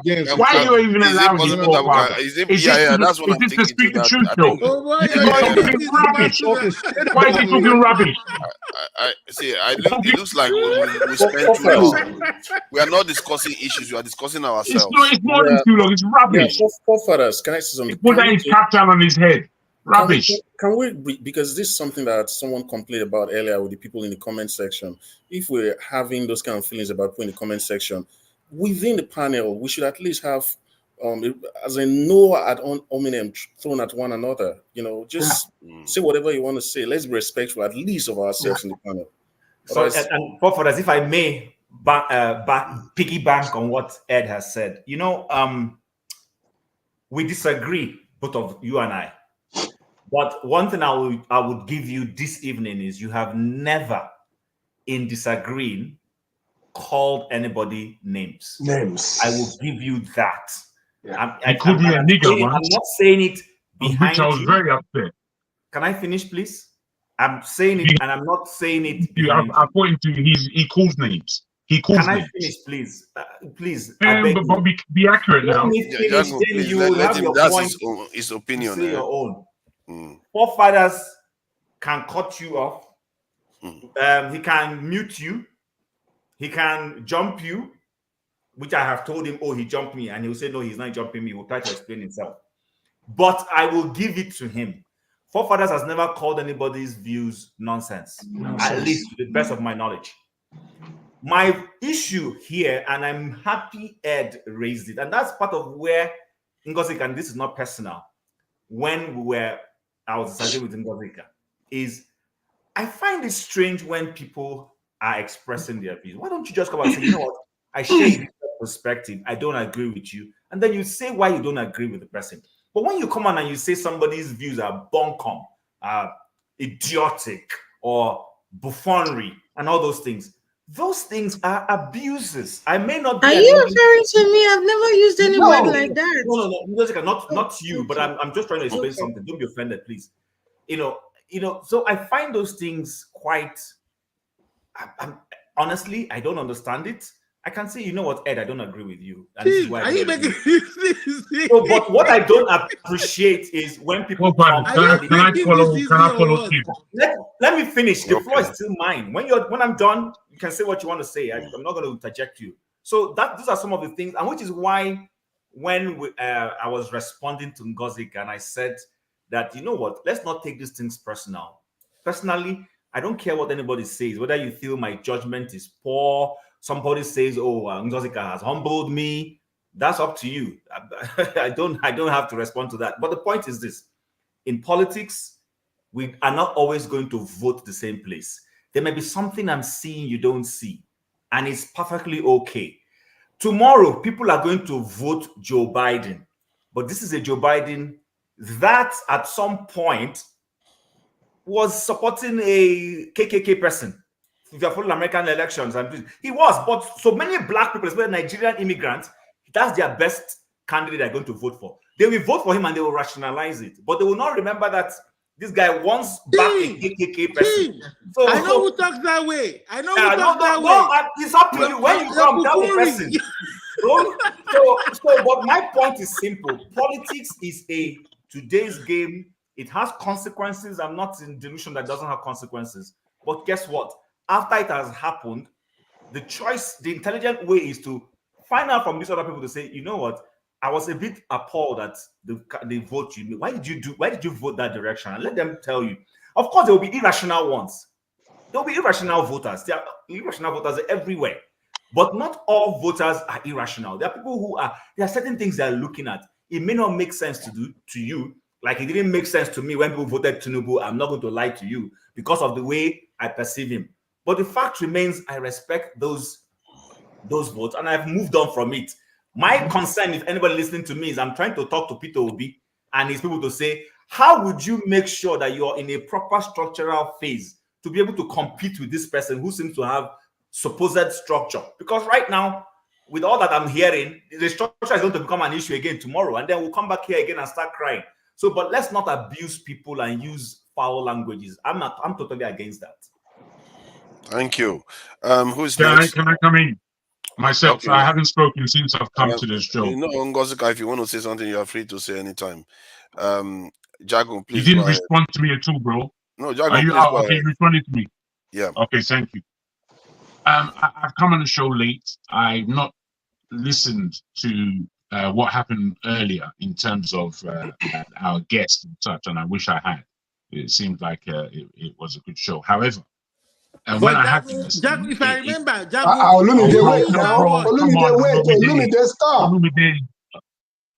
why should you behave like that? Are you a muppet all day long? My goodness. You say you started that. Me, I'm an abuser, or all that thing that Jim said, that's for him. That's not for me. You see me, yeah? Just like anybody would say, we come on here for our own specific reasons. I would like to be serious, even though comedy is a great thing. However, in discussions, when you're discussing, I think most people would hold their own view, even though it's just an opinion.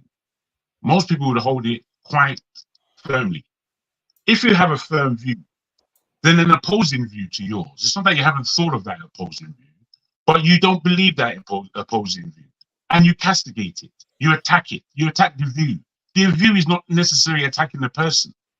You know, these ways that we want to be so petty, like we're not in this world together. Haven't you received an abuse before? Don't you know how to handle an abuse? What's the matter with you? Are you a man or a mouse? This is planet Earth. At the end of the day, yes, there should be some level of conduct within communication. However, we're all just talking about our own personal views. Speak the Truth was there speaking about himself like he's going to break into 50 pieces because somebody is their own personality. Ridiculous. Grow up. Why can't we be men? How do we have difficult conversations? How do we deal with aspects of varied personalities? Do we want all of us to be robotic? What's the matter with you? Why do we speak like this? Oh, I think that we shouldn't abuse. I think that it's offensive. What's the matter? Obviously, I don't believe that anybody wants to be freely offensive. That person would be an idiot. Nobody's coming here to swear at every individual. There's nobody here, I believe, that hasn't learned something from another person, even though they may dislike that personality. We've got to grow up. You know, sometimes we're so petty, and we can't hear the pettiness coming out of our mouth. Do you want someone to be stroking you for your pettiness? Oh, please, oh, baby. What's the matter? It's amazing to me how personal this thing became, and I felt that from when Speak the Truth was speaking, that forefathers should have just elevated that conversation away from that arena.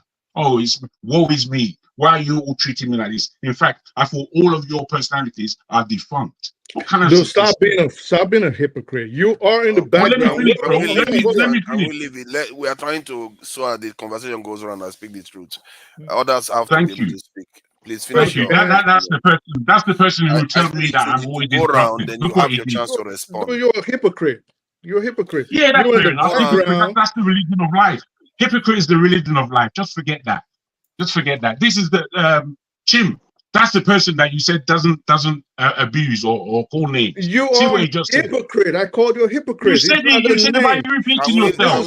Why repeat? Leave it now. Why do you have to be exchanging? You have your chance to respond. Into his chest. Everything I'm saying is going so deep in his chest. He's breaking him into pieces. He can't hold himself. Who did you say I was defending?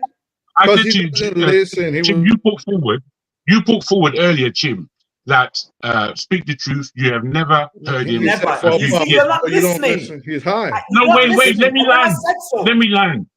No, but you brought me in here, so I have to respond. I said forefathers. No, I brought you in. I said forefathers. I didn't say Speak the Truth. Okay. I said forefathers. Nobody's casting votes for this thing today. All right, allow that. All I really want to say is that really and truly, instead of us pointing the finger all the time, we should really look to resolve our own communication issues. There's not one person on this platform that doesn't have communication issues. Not one. If we feel that our communication is so sacrosanct that when I speak, it is now gospel, I throw that out the window. The way I'm dealing with this thing here, I've learned a lot about my own communication, my own bad communication. And I want to come away from that arena. I don't want to have bad communication. I want to have as good as communication as possible.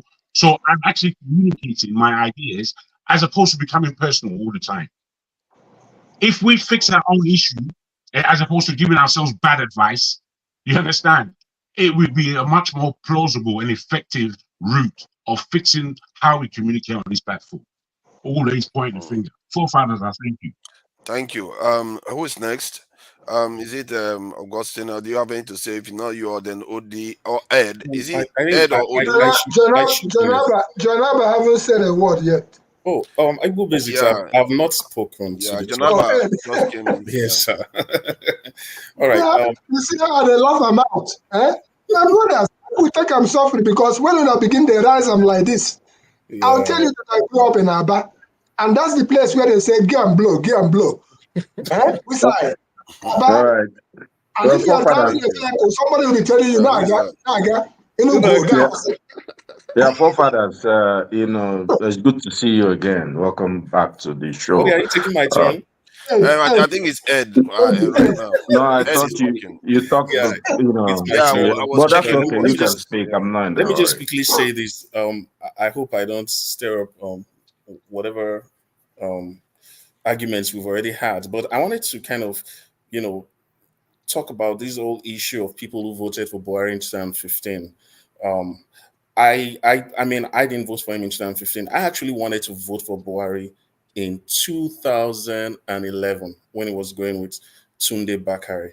And it was just because I was so tired of the way Goodluck was being promoted as the Southern candidate. I was thinking we should get more competency than that. So the reason why I turned away from Buhari was his response towards the whole killing of coppers during that election, because I had just finished my NYSC.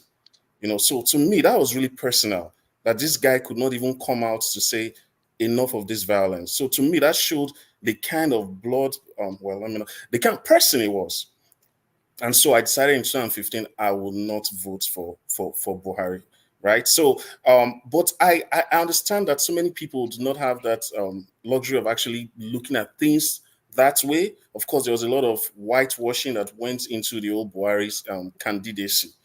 But I think that what we should do after that is to probably learn lessons in actually asking the right questions about our candidates instead of still holding people who did that as if they've committed like an unpardonable sin.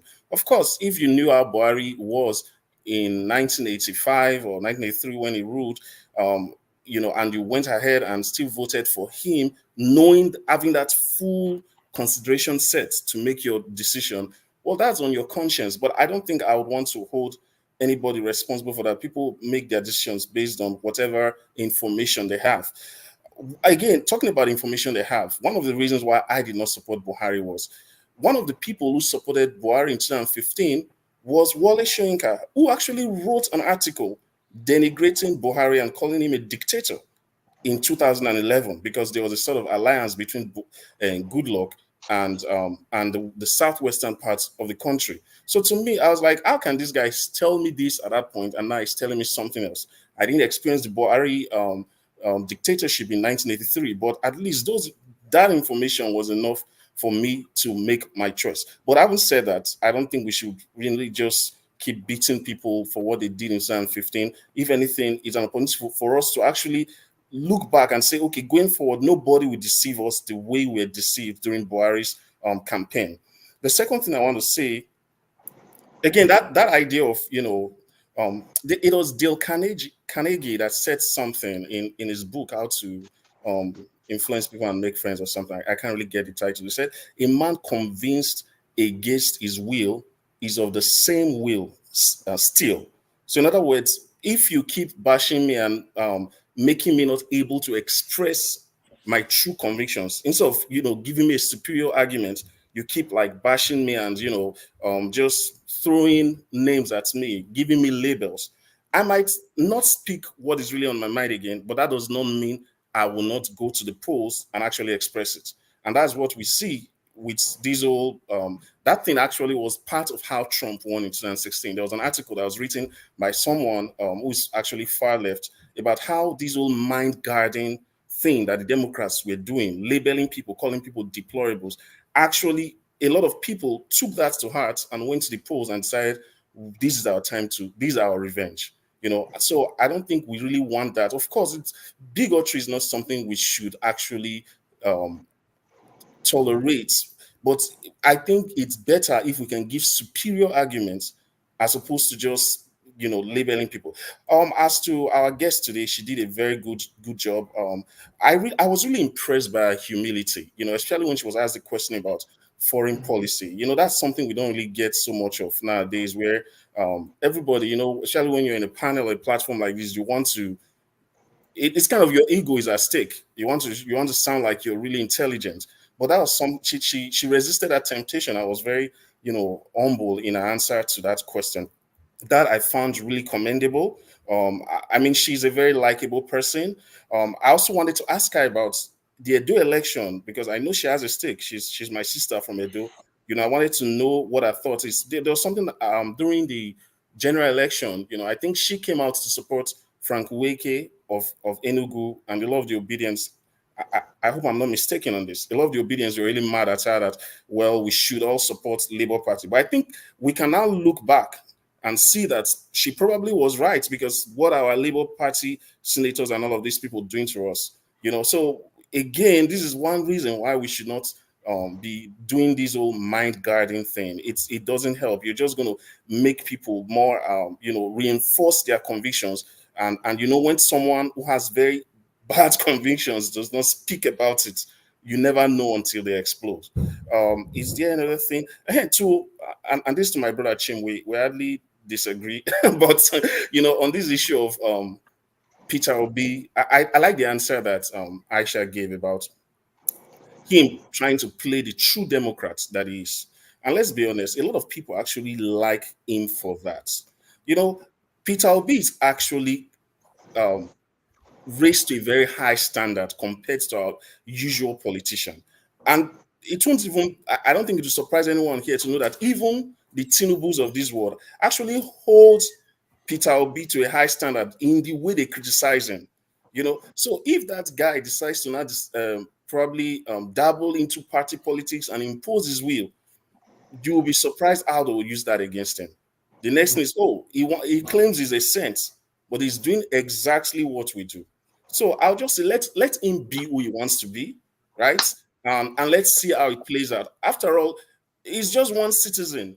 You know, he's not the Messiah. You know, it's not like Jesus Christ. You know, so let's do what we can to help him instead of just saying he should just probably do this. You know, he hears 1,001 opinions on a daily basis, but he's still a human being. He still has to cater for his own family needs. Beyond just being a politician, he still has to make his own personal decisions about life. So on that, I would say I would like us to cut him some slack, because if he goes and starts imposing his will on Labour Party, it's going to be a dirty fight, and he's going to lose that pristine name and reputation that he has. So that's just my response to you, Chim. I know you're very passionate about that topic, and I can see where you're coming from, but you know, that guy is held to a very high standard, and I don't think we want him to lose that edge. Thank you. Thank you for that. I think that's the longest Ed has ever spoken, actually. Odi, please go ahead. Hi. I think a good discussion very so far. Ed, I think like most of what you said. I wanted to go back to Nigeria, but Chim and forefather previously, you guys have been dragging me back to this American election. You know, Chim, have you ever thought about, you know, why would people want to vote for Biden?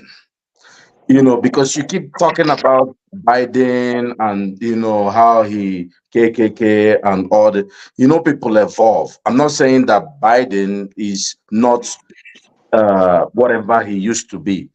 You know, I like the word evolve, but go ahead.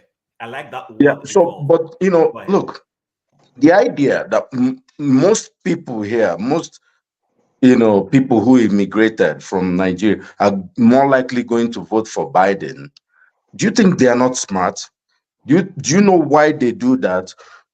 There's a reason. And when you try to put Trump and Biden on the same pedestal and compare them, apples for apples, Trump doesn't have the best reputation regarding race relationship in America.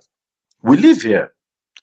Look, when Trump was elected, I had to leave my church. I'm telling you, it was a purely Caucasian church.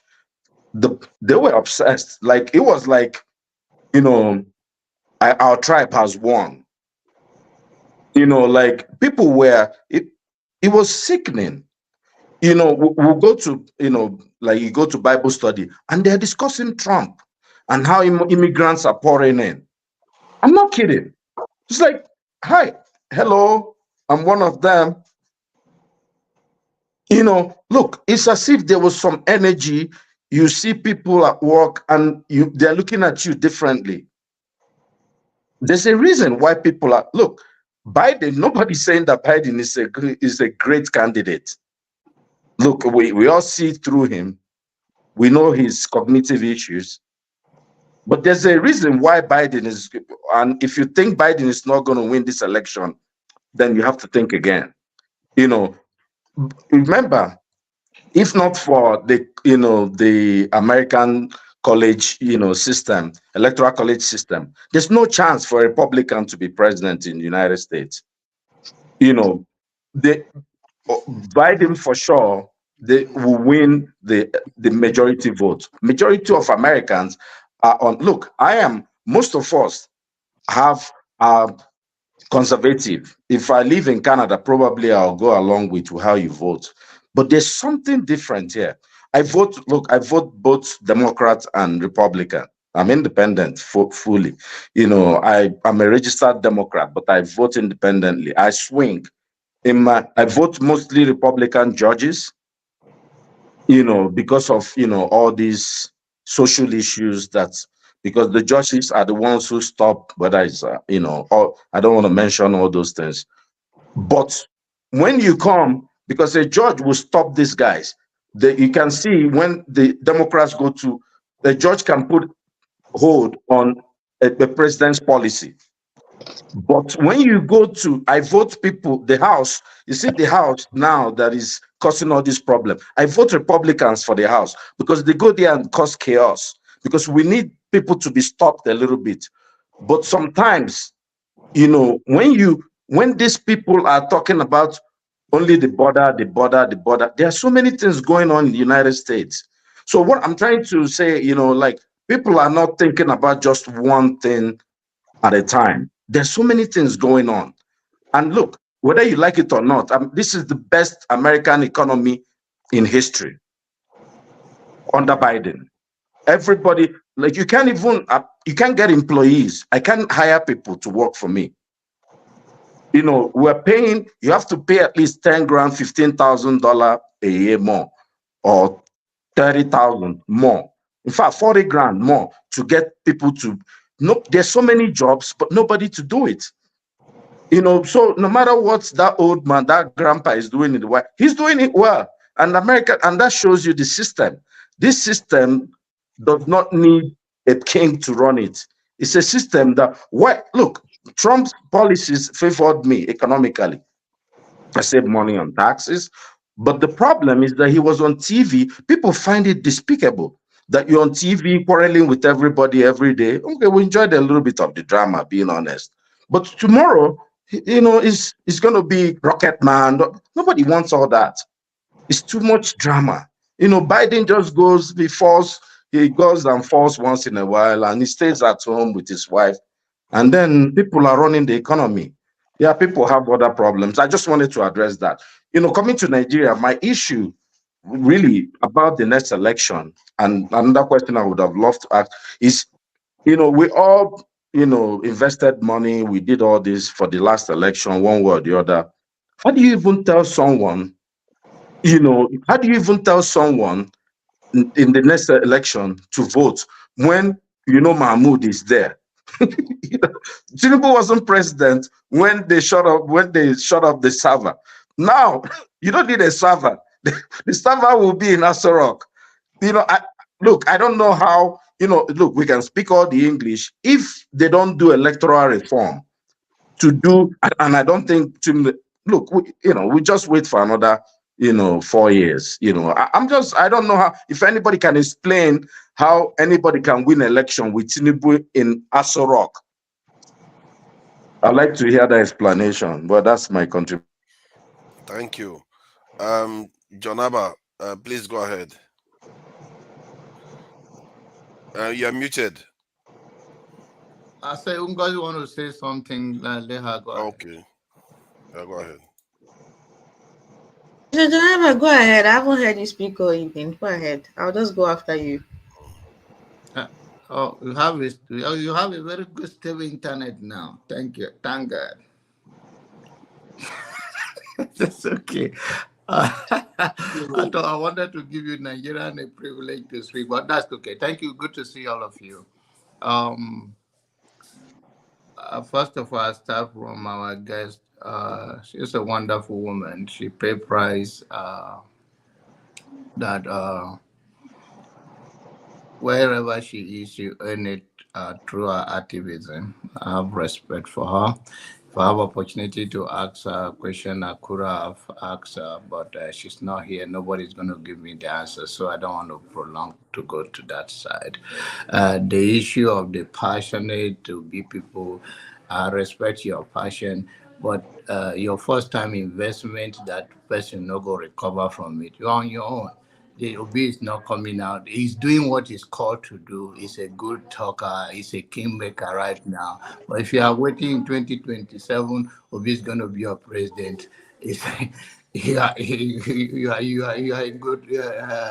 It's a failure of imagination. So, good luck to some of you that believe in that.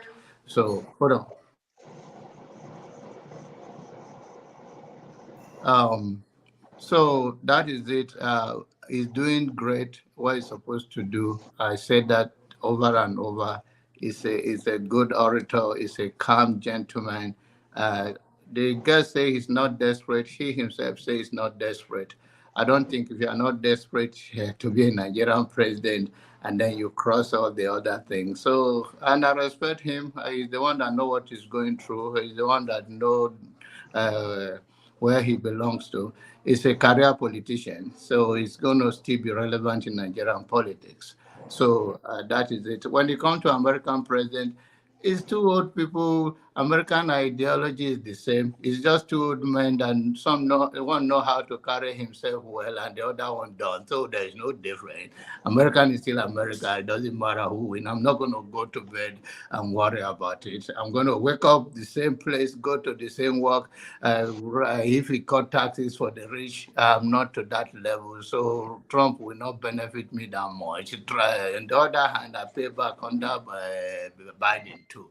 So to me, it's not a big deal to me. If you give me a choice, because of the way he carry himself, I would say Biden is but it's two evil white people. They're all the same. So there's nothing too special about American politics. The good thing is the system work. So whatever going to happen, end of the day, we're all going to be fine. Let's work on our own motherland, hoping that one day we all can go home freely and don't have to look at your back. And let us not be this, come on, if it's not my way, the fact that I'm passionate about somebody that criticizes him become an enemy. It should have to have a big heart to take criticism. Even all those insults they say. If you go to the chatting, I don't pay attention to what they say there. I'm above such things. So some of those things you guys say that I think we should grow more wings. Don't pay attention to those things, name calling, all of those things. I mean, it's people, that is who they carry themselves, like Trump and Joe Biden. One of them is carrying themselves, whether you don't call us on certain things, doesn't mean that that person is more worse than the other. It's just like about public people are trained how to present themselves well. So I think we should grow out of all those, he called me name, he insult me, or somebody is insulting other. I think we are bigger than that. Life is like that. There are many things that throw themselves at you that is bigger than whatever anybody call you here. You go through your personal struggle that is bigger than coming here and somebody say, you are this, you are that, you are bigotry, you are religious this, and then you get offended with that. No, I don't. I think we should have to grow that. Please let us not take ourselves low to say, he called me name. That person reflect who he is. That's fine. The public is watching us. People will judge us. If they'll make a poll, they'll say, okay, people like Igbo Basic. Igbo Basic, sometimes I understand him, sometimes he carry me too far. And it's okay. That is what he's good at. And AD is a Christian. It's not type of my Christian. It's okay. So, so our belief is different. Our forefather, we may have. So let us just focus on our message. And if we cut across that the name calling come, just take it with love. There's one thing that we all have to bear. The one of the scriptures said Jesus was talking to Peter. He said, "Devil or Satan have put a demand on you." Sometimes we are not man enough. It's a grace we all bear. Our forefather, like this guy said, forefather, there was a time there was a campaign against him. He don't do this. And he's still here and he's never changed. That is, is not supposed to have some changes somewhere. I think he learned, but not because you disagree with somebody and automatically the person become your enemy, do or that. All the people you are campaigning for, if they go to the Asho Rock, some of them will never even smell you. Never. So all of those things, let us pray and work on the system that is fair and just for everybody. Like people like me from a minority group can run for president and become a president, not only Igbo, Hausa, Yoruba, or Hausa Fulani. It should not be things that we're all going to be worrying ourselves about. Let us move Nigeria forward. We are very eloquent, but we don't agree, and we don't have to agree on everything, but we have to respect other people's opinion. Thank you. So, John Abba, when you say I carry you, they go. You say I carry you too far sometime. Where? To the bush now, where you said. That's a good one. Okay, you will enjoy plenty of palm wine there. Who's next? Yeah, Ngozi, please go ahead. So please, I'm just going to take you, gentlemen. Let me just permit me to just go back a bit. Then I will have my last say. Then I'll turn in for the night. This is 14 minutes after 12. Wow. So I wanted to talk a bit about the Chibok girls, and I'm going to tie it into what we're discussing now, and I'll just leave it at that. Chibok girls. This was the trump card for Buharists that year. It was like a chant. He couldn't secure the nation. We need a general that is experienced to tackle insecurity.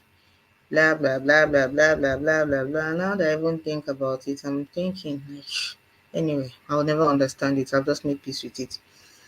I just want to say that 10 years later, it is heartbreaking. It is terrible that those girls, some of them are still in captivity. I actually followed the story of the two girls that escaped, Joy and what is the other girl's name? Oh God, I can't remember her name right now. Joy and the other girl they escaped and were taken to the US. They graduated a few years ago, and one of them is now engaged to be married. I followed the whole Chibok story and the subsequent abductions after that. And every time I hear the name Chibok, my heart breaks. And it's just so saddening that this Nigerian thing of onto the next one is at play even with people's lives. We have this God-forsaken ability to adapt to the worst things. We never ever adapt to better thing. Now very, very useless, stupid things we always adapt to. Onto the next one. It's a Nigerian thing. As they hot to talk everybody onto the next one. 10 years, people's children taken from their hostel, dumped in the bush, married off to terrorists, procreating with terrorists, to the point that sometimes even when they are rescued, their own Stockholm syndrome is so terrible that they don't even want to leave their abductors. And we sleep comfortably. Our government sleep comfortably. Governments have changed hands. Like we've had like 3 election cycles. Is it 3 or 2 election cycles after that? People go to the polls and they said people that were campaigning to bring back the girls, all of a sudden they are campaigning on something else now. So what happened to bringing back your girls? You don't want them back anymore. What happens to Bapchi girls? What happened to Leah Sharibu? Until we come to that point where it's not what we want to do, and now maybe we just leave and want to the next one. Until we come to that point where we stay on issues. I've said this on this show several times that I like people who stay on issues. I like people who are like a dog with a bone. They don't let go. They everything to get what they need from me. Stay on the issues. We don't have that capability. And I see it play out several times on this platform. Somebody comes with some random self-edifying thing, and before you know it, the topic is just straying away from what we're talking about, and everybody is trying to prove that they have better things to say, that their own opinion trumps another person's own. I am tired of it. I am tired of seeing Nigerians play out at every turn. If I do like this, Nigeria is playing out. If I do like this, Nigeria is playing out. If I come and join the show, Nigeria is playing out. I am tired of it. On to the next one mentality. I want to come to a point where we are not in a hurry to go on to the next one.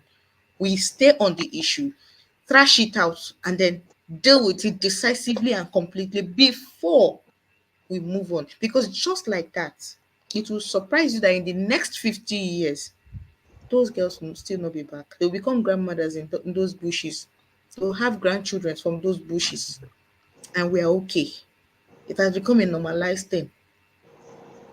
People will just, students will be in their hostel, and then the next thing will be, and you know the worst part? Our sensibilities, I don't know for any other Nigerian, but as a Nigerian living in Nigeria, my sensibility has been so assaulted that when I hear news of abduction, it doesn't move me anymore. I'm like, oh, how many did they carry this time? It doesn't move me anymore. I don't flinch. I don't feel anything.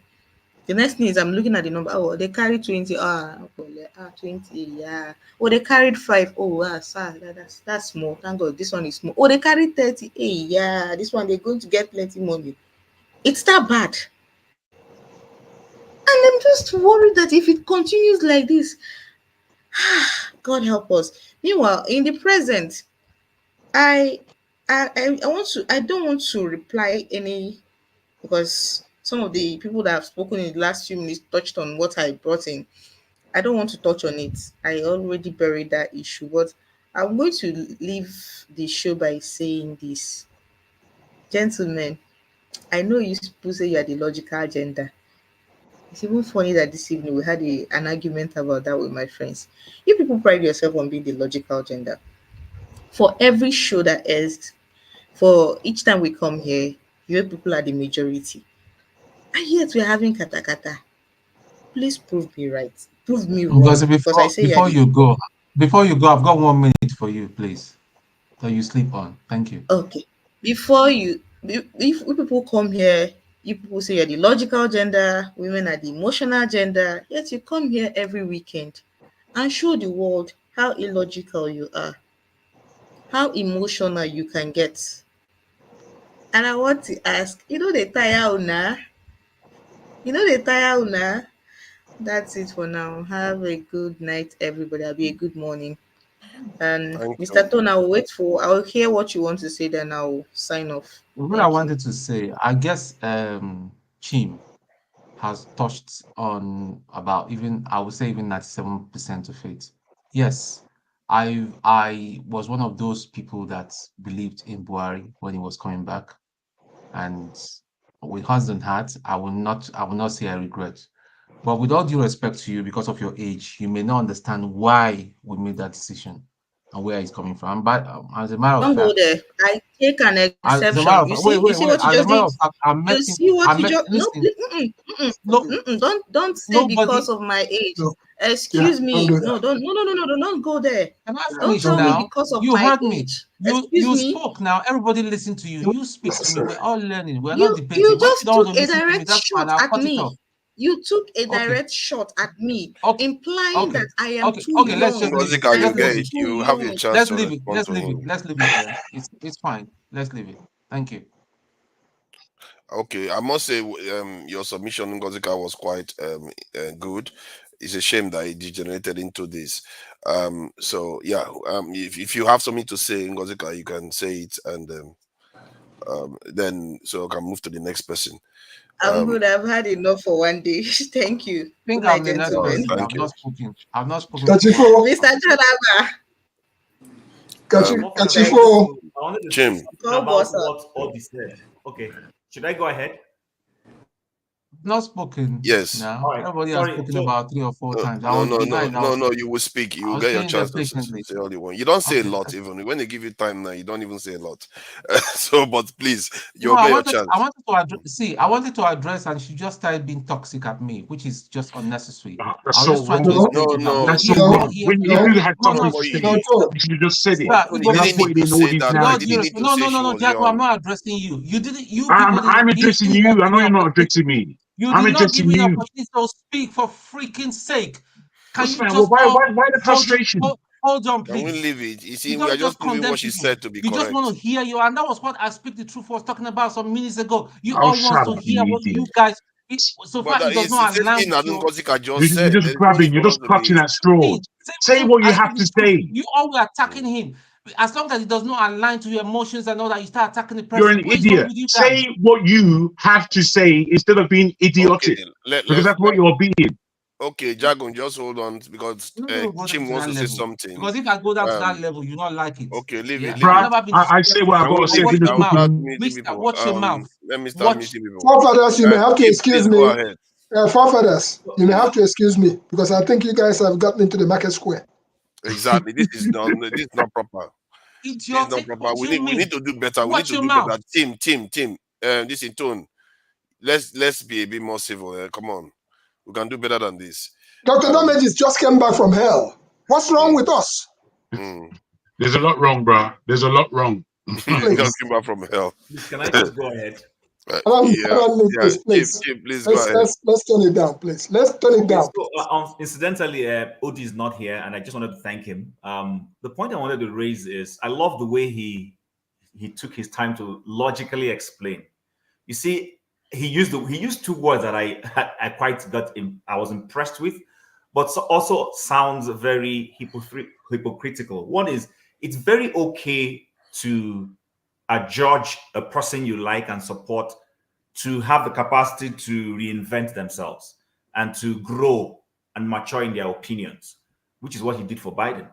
I have nothing against Biden, absolutely nothing. What I've always consistently stood on is to say, why is it okay for you to, pardon my use of this word, please pardon my use of the word, I'm careful, but nothing else comes to my mind, finger someone else when it suits you, but when a politician of your liking comes up, you don't want him to be fingered. Do you understand? And he also took his time to explain. And I understand it. He said, do I know why people will vote for? And that's the same thing I've been saying for anybody who's been trying to listen to me. Do you also know why other people will vote for the Republican? Elections are a period where people vote for different issues. There are people who are looking at things from an economic standpoint. Listen, logically, as an immigrant where I live, it should be a given that any party that is pushing immigration policies will be I will embrace them because these are people who I see are helping to, bring other people in. I would logically go that direction. But if you are doing that and I am going poor, your policies are taking away money from my pockets in a way that is alarming. And I vote for the other one, and the other one says, why would you vote for the other person? So I love his argument when he said there are reasons, and I totally agree with him, and I love his maturity. He's a very rational voter. He showed if I believe his explanations, he will vote for, at his local council level, he will vote for Republican judges because he knows they will make conservative decisions that will suit him. In a period where he wants to vote a presidential candidate that is Democrat, he will vote a house that will try and checkmate the executive. But you see, the truth about it is not everybody is as rational as Odi. There are people who are single issue voters. They will vote one particular party. It doesn't matter what that party is doing, just because they just align with that party. So I just wanted to, unfortunately, he's not here. And then coming to this Buhari thing, you see, I've heard a lot of things, and someone said that when an issue is consistently put forward, it begins to sound like the truth. I was a young boy when Buhari came in as a military dictator. Note the word I use, military dictator. I accept the fact he was a military dictator, but that was where Nigeria was at that time. For anybody who knows part of the reasons why they struck and remembers 1983 and MPN and people names like Omar Odiko and what that name stands for and the poverty level in Nigeria, will appreciate why that military struck in 83. And although they did a few things that were not right, like for instance, I saw somebody at the chat session who said, do I support him killing Bartholomew? I don't support killing Bartholomew, but guess what? The only thing that was wrong with that decision was it was a retroactive judgment. Did Bartholomew commit the crime for which he was killed? Yes, he was. Yes, he was. But the thing is that he shouldn't have been killed because he was supposed to be serving a different jail term. It was supposed to be a law that should have been started and started hunting people who committed thereafter. But the man now went back and pulled people who committed the crime before he came to office, before that law was made. That's where any rational mind who followed that will say, no, that was wrong. And for someone like me who grew up to understand that, say, okay, that was wrong. But it didn't mean that that decree, whatever it was, in fact, it was that decree. That was why the people who removed that government from office removed that government from office. But we all know better if we are trying to be honest. See, there are a lot of things wrong with Nigeria. That something was wrong today doesn't mean that if somebody who comes to remove it and is wrong himself, doesn't mean that person is also right. We need to always be rational when we... Hey, Mr. Tim, you don't know what you're talking about. Can you keep quiet, please? Let me finish. So we need to understand all those things. There was also an Idiago in that government. There was war against indiscipline. There were all sorts of things. Now, I'm not saying that Buhari is a fantastic person. No. But people always come and project certain things. I was alive when he came to office. I wasn't living in Ghana. I wasn't born after. I was alive. I was in primary school. We saw what was going on. I was alive when there was no food, when MPM politicians put Nigeria, Igbo Basic is older than me, he's here, put Nigeria in an economic situation. And that led to that government. And then before Babangida came with his SAP and everything. Listen, if I vote somebody today you don't like, that's perfectly okay. I understand it. You might have your reasons. But like Ed said, personally, I have nothing against anybody who votes anybody they are voting for. I may disagree with you in the nick of that season. Like we disagree with Emilio Cons and everything, I will disagree with you. But after it has been done, I'm not here to say that Tinubu won an election free and fair. He didn't. But guess what? The system has accepted it. We've moved on with it. So, of course, I'm not going to pray for Nigeria to collapse. I'm going to pray for that Nigeria to function and succeed. And then next time when there's an opportunity to vote, perhaps, like Ed said, we can be able to now go and tell the guy, I know you voted this candidate last time. Why? Can you see, are you still going to vote him again? And try and win people across the divide to even these politicians, especially those of us who live in America. We see them do this. There are Democrats who go and pull Republicans to say, listen, this is why you should vote on this particular matter. And they do. Like the last one, Justin, that voted past a Biden policy. His party members are not happy with him that he did that. But he did the right thing. That is what politics is all about. You may not like it. And let's not always be when it suits you, you are happy to suit you. When it doesn't suit you, then the other person becomes the devil. Those are some of the things I don't agree with. I just wanted to make that point clear and then, leave it and move on. Thank you. Augustine haven't said anything for a while, not since I came on. You want to say something? Don't mind me. Don't mind me. I'm doing some academic work, but I was listening to everyone. So, anyhow, the point is, it's just of this issue of back and forth. For me, I think I've not met any of you in person. Even I stay beside Dr. Rudolph's backyard, but I've not seen him or I've not met him personally. So I just believe that this is a platform where we can always meet anytime, talk anytime. And one thing I've always said on this platform is that issue of constructive criticism. If somebody criticizes, you can criticize somebody constructively, and most especially, you always say where the person may have gone wrong and try as much as possible to provide a solution. It's very important. So that's just all what I'm going to say. When we go to the point of proffering solutions to Nigerian problems and the rest, I will be able to say something better. Thank you. Who's next? I think I guess it's my turn, so I can sign off. Oh yeah, okay. Please go ahead. They say if a lizard stays too long in the farm, it turns into a rusty material. You can just kick it around. A lizard. Yeah, a lizard. You know the lizard. How is it going to turn into rusty material? Oh, because it blends with the grasses and the leaves and everything else, and you can just think it's rust. Dr. Damage, can I just say something, please? Just briefly. Can I just take permission to make a brief statement and I will leave? Other people are waiting. What does the panelists think? The panelists want him to say Other something. people are waiting. Other people are waiting. Phil, I'm not very happy. I'm sorry. Phil, just chill out for a moment, please. No, I'm very hungry. I'm very, very hungry right now. There's no need to be angry. There is just no need to be angry. I need to express myself. I need to express myself because you have your chance. You have your chance. Phil, just calm down. You have your chance. Phil, take a chill for a moment. Why do I say that? If your wife stood on the door and said you are not going to go out, are you going to push her out and bust out? If I were you, I'll leak through the window. Hello? So, my brother, calm down, take it easy, don't bust out. Anything voiced out in anger always results into the same thing we are talking about. There's nothing I can say here that is going to change the world. Nothing. But I will do the best I can to say on our guest today, Aisha Yesufu. She hammered away on family. She said that, and that was both policy that she was addressing, that she drove her child to the school.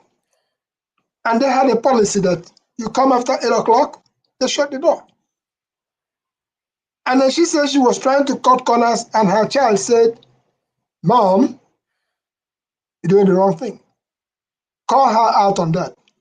You understand what I'm saying? So let us look back and realize that we come out here to commune and commiserate with one another and try to impart whatever knowledge we think we have out there. We try.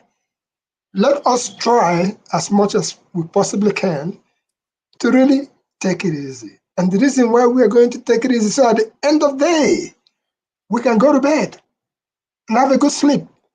I mentioned earlier on that my own Governor Oti, is in Maryland. And I said, if it was before, I would have been there. Not now. Some of us have run our race. And since I still take that title of a senior citizen, and I said that Peter Obi was in Ibuku yesterday. And if you guys didn't realize that the guy that they went to bury, Okwadike, was actually one of those who we, in the background, delegated to go and convince Peter Obi to join the Labour Party. Maybe you don't know it, but these were workings that in the background. Okwadike was a very strong first statesman. If you follow that election that we still talk about every now and then, you will notice that at some point, there were 4 Igbo candidates. Let me use that word. And that was Nwachukwu Anakwenze, and that was Peter Obi, and that was Samuel Huabunwa, and there was former Anyim Pasanyim. Those 4 were. And both of them were coming from the stock of what? PDP, if you remember. And it shows so many things that were working in the background. Let's just take it that as we come out here to share with one another, let's not forget one thing.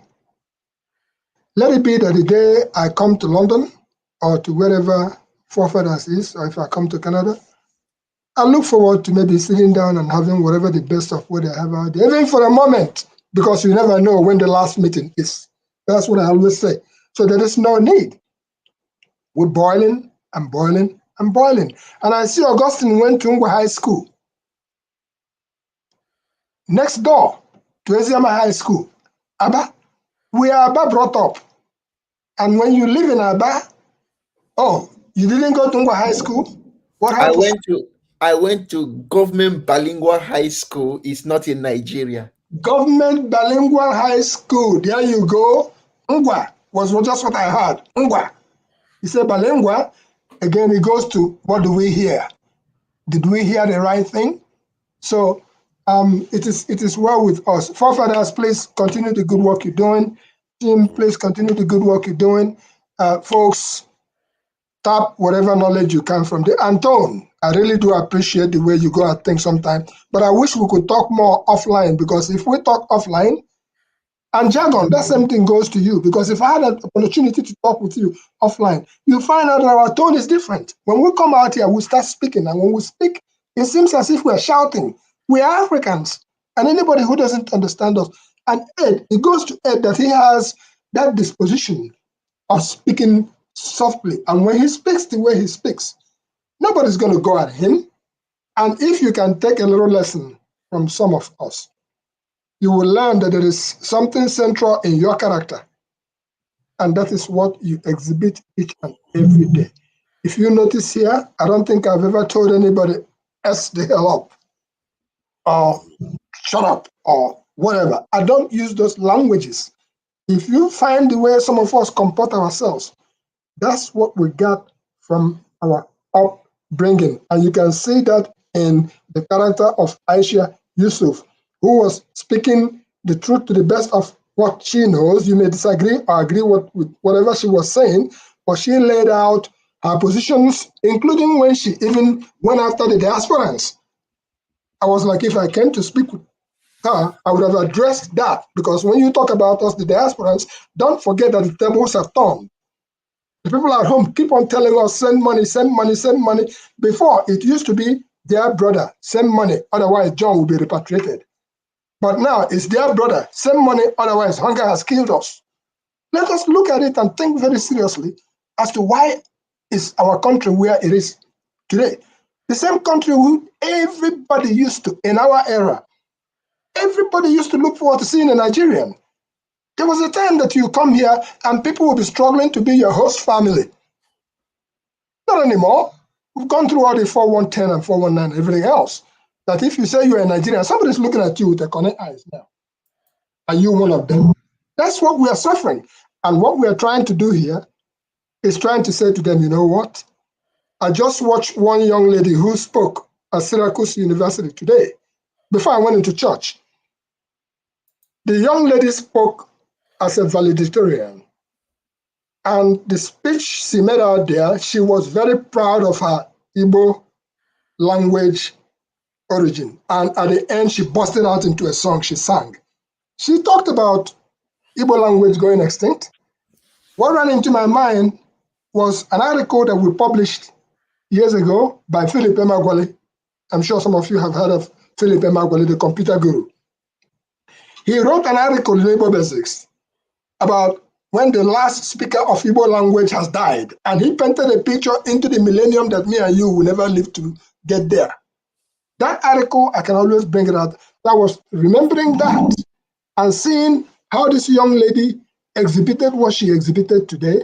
So my brothers, please, for heaven's sake, I would like to come back tomorrow and say, I'm still here, and then still be able to know that I learned from you, you learned from me, and whatever we teach our kids, the children of today are trying to correct us, just like Aisha's daughter told her, no, mom, you're doing the wrong thing.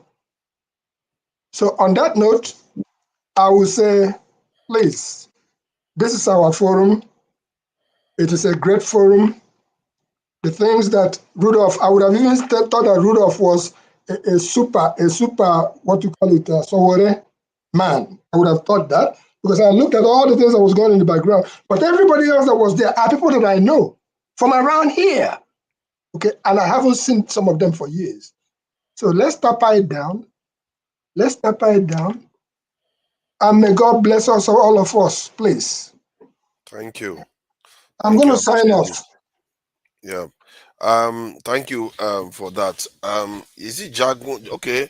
Jagun, just have your say so that Okija and Okija can say something. You are muted. You are muted. Okay, I beg your pardon. I was just saying that I don't think it's my turn specifically. I think it's actually Tone's turn. Yes, actually. Wow. Yeah, because Tone hasn't had his say there. Thank you for that, Jagon. Tone, sorry about that. Please go ahead, Tone. My apologies. You call me troublemaker. Thank you.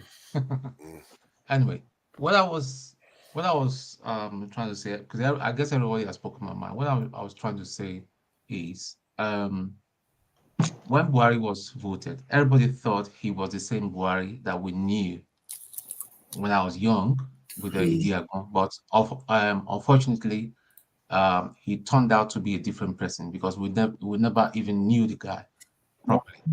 I remember in the academy, I met him as a man, in person, trained to be a military officer. And he's one person, I must say, was a likable person. For someone to align with the pastor and all that, that tells you a lot. And all that he has this presence and this demeanor about him, but nobody really knew that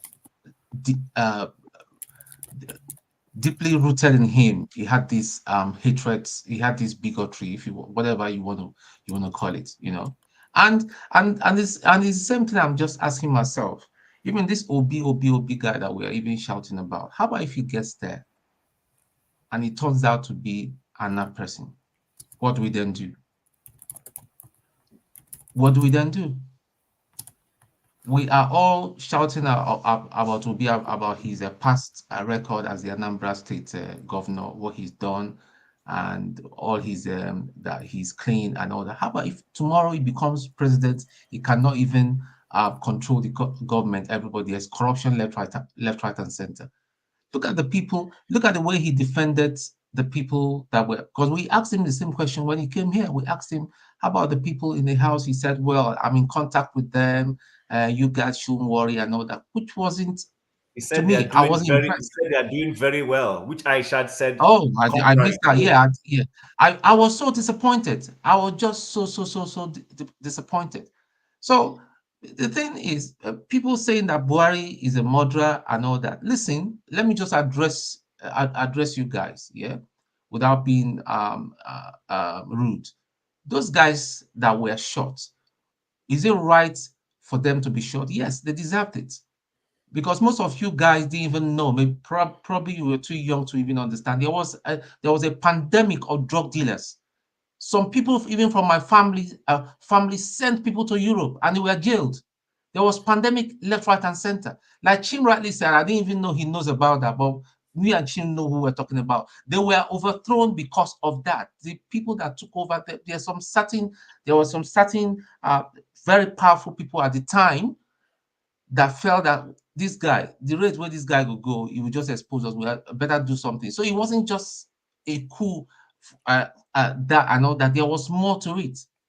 So when we come here and then Ngozika, that was why I wanted to educate her and say, listen, it's not everything you read about somebody on the internet is true. People might say forefathers is from Timbuktu and all that, just because they want to. They just want to tell that story. It may not necessarily be true. So the thing is, you took away from your point though by saying that something about our age. There was no need for that. You could have made this point solid. No. She didn't allow me to. She didn't allow me to land. She spun it as if I was trying to disparage her that she's too young. But after all, I'm older than her. So what's her problem? That's the thing about this generation. I'm older than her. So she's probably old enough to be somebody's missus or mother or something, and to bring. I understand that, but I did not say. There was no need. Well said, forefather. The statement I made was I didn't insult her age. I didn't say she was too young to understand. The statement you made unfortunately, had her backup. So what you wanted to communicate, you didn't communicate it. So it's like, why didn't you just go straight? All I'm asking to you, let me just say this criticism. Sorry. Why didn't you just go straight to the point instead of having all these things that will spin your communication another way and lead to misunderstanding? That's what you did. Her back was already up and all that. I knew. That was why I said, leave it. I speak to her privately. I'll talk to her later. That was why I said, listen. She will tell you the same thing. What was real? Please let him land. You are tempting me to say. You are tempting me to say something. There was no harm meant at all. God knows my heart. I'm not like that. I know. And to support you, I roll with younger. Listen, I roll with younger people, that are much older than. But she didn't understand where she already had her back up. She was already talking about Chibok girls. I understand. She can be a bit emotional. I understand. And that was why I said, seriously. Wow. Why you just keep digging a hole? Every word you're saying. Why do you keep digging using all yourself these a hole? keywords, man? You just keep asking for trouble. Absolutely. I mean, I don't know why she took it that way. Probably because there was some conversation you guys might have had before.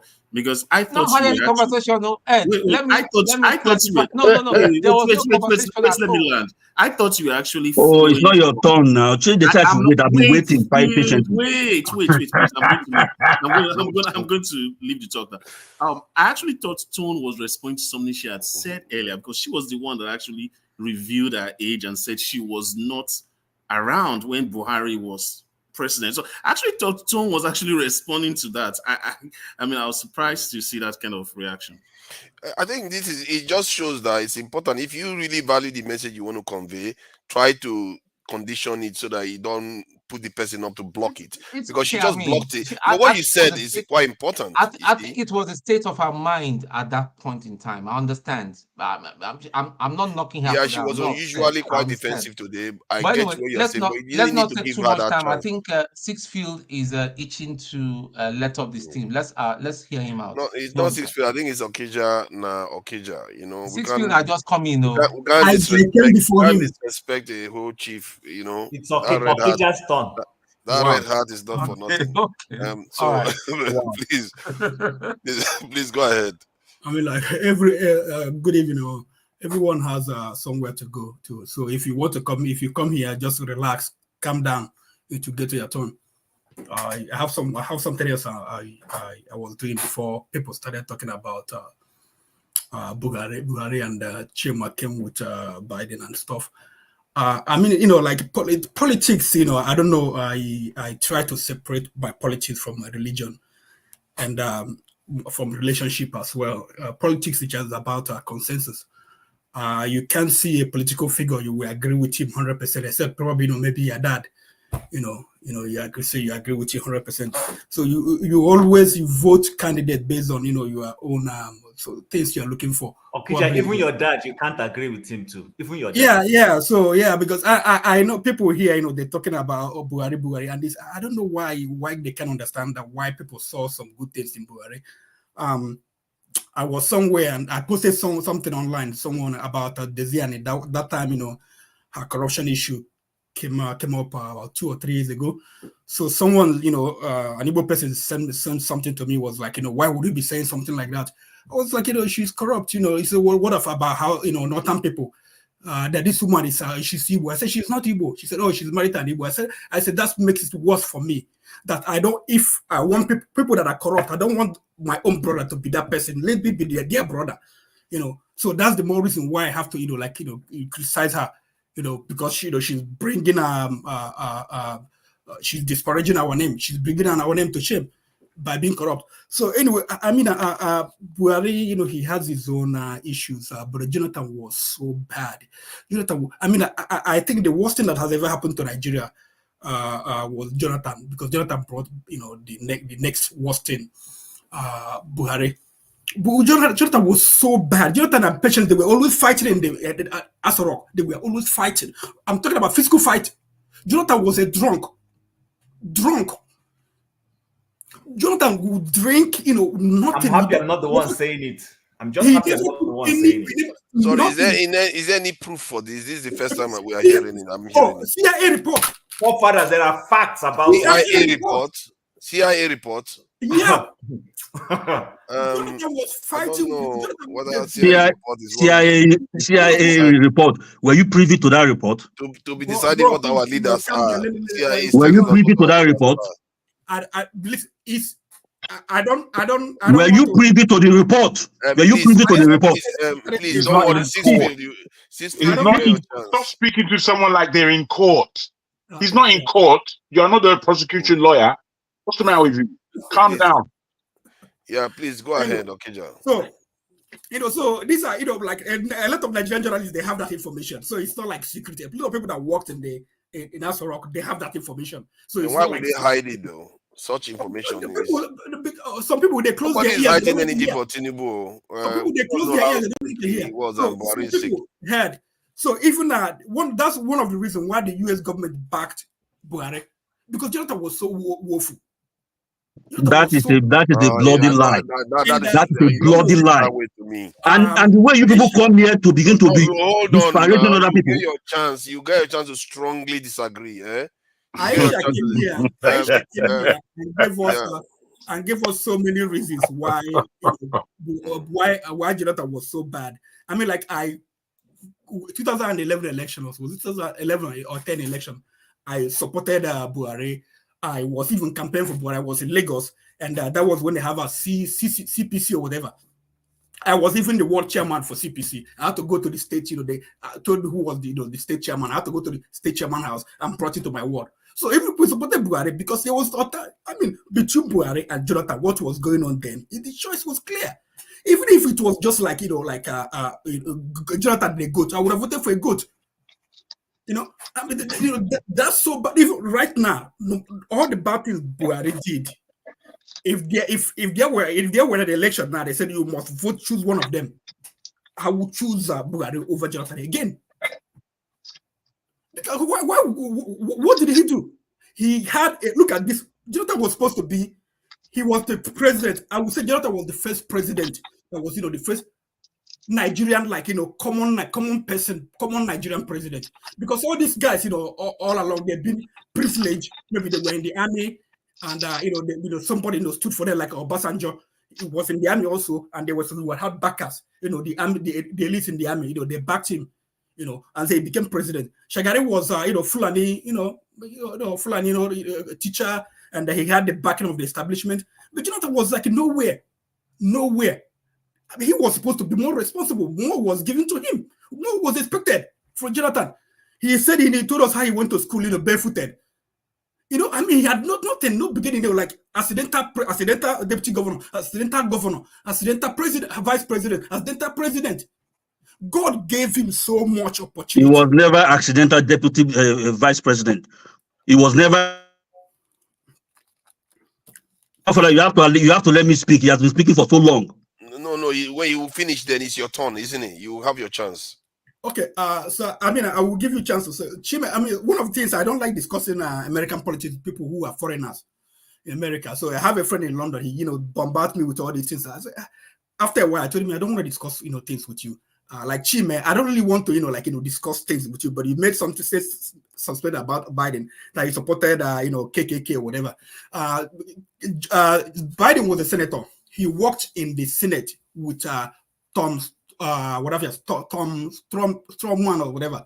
He was a senator too, so they had to work together. So Biden, when there was somewhere he was campaigning, he said that he worked with Republicans, including Tom Strongman or whatever. So that means that he wasn't a member of KKK. Biden wasn't a member of KKK. He never supported KKK. That was a statement he made. Okay, so but someone who would know that has been an open racist, that it will go to his history. That's Donald Trump. You say something about immigrants, the way they support Democrats. I mean, we are mostly Nigeria. We're conservative. We agree more with Republicans in something, but when you come to a place, you look, if you are somebody who thinks, you look critically, look at what is happening here. Just like you go to the Bible, Jesus Christ, when he was going around, he would see some sinners. The people that were created, they are sinners. Christ will come I will eat in your house. He will go with them. They recognize they are sinners. But you see some people, the Pharisees and Sadducees, people who pretend that they are good people, but inside of them, they are just painted, they are evil inside of them. Outwardly, they look nice.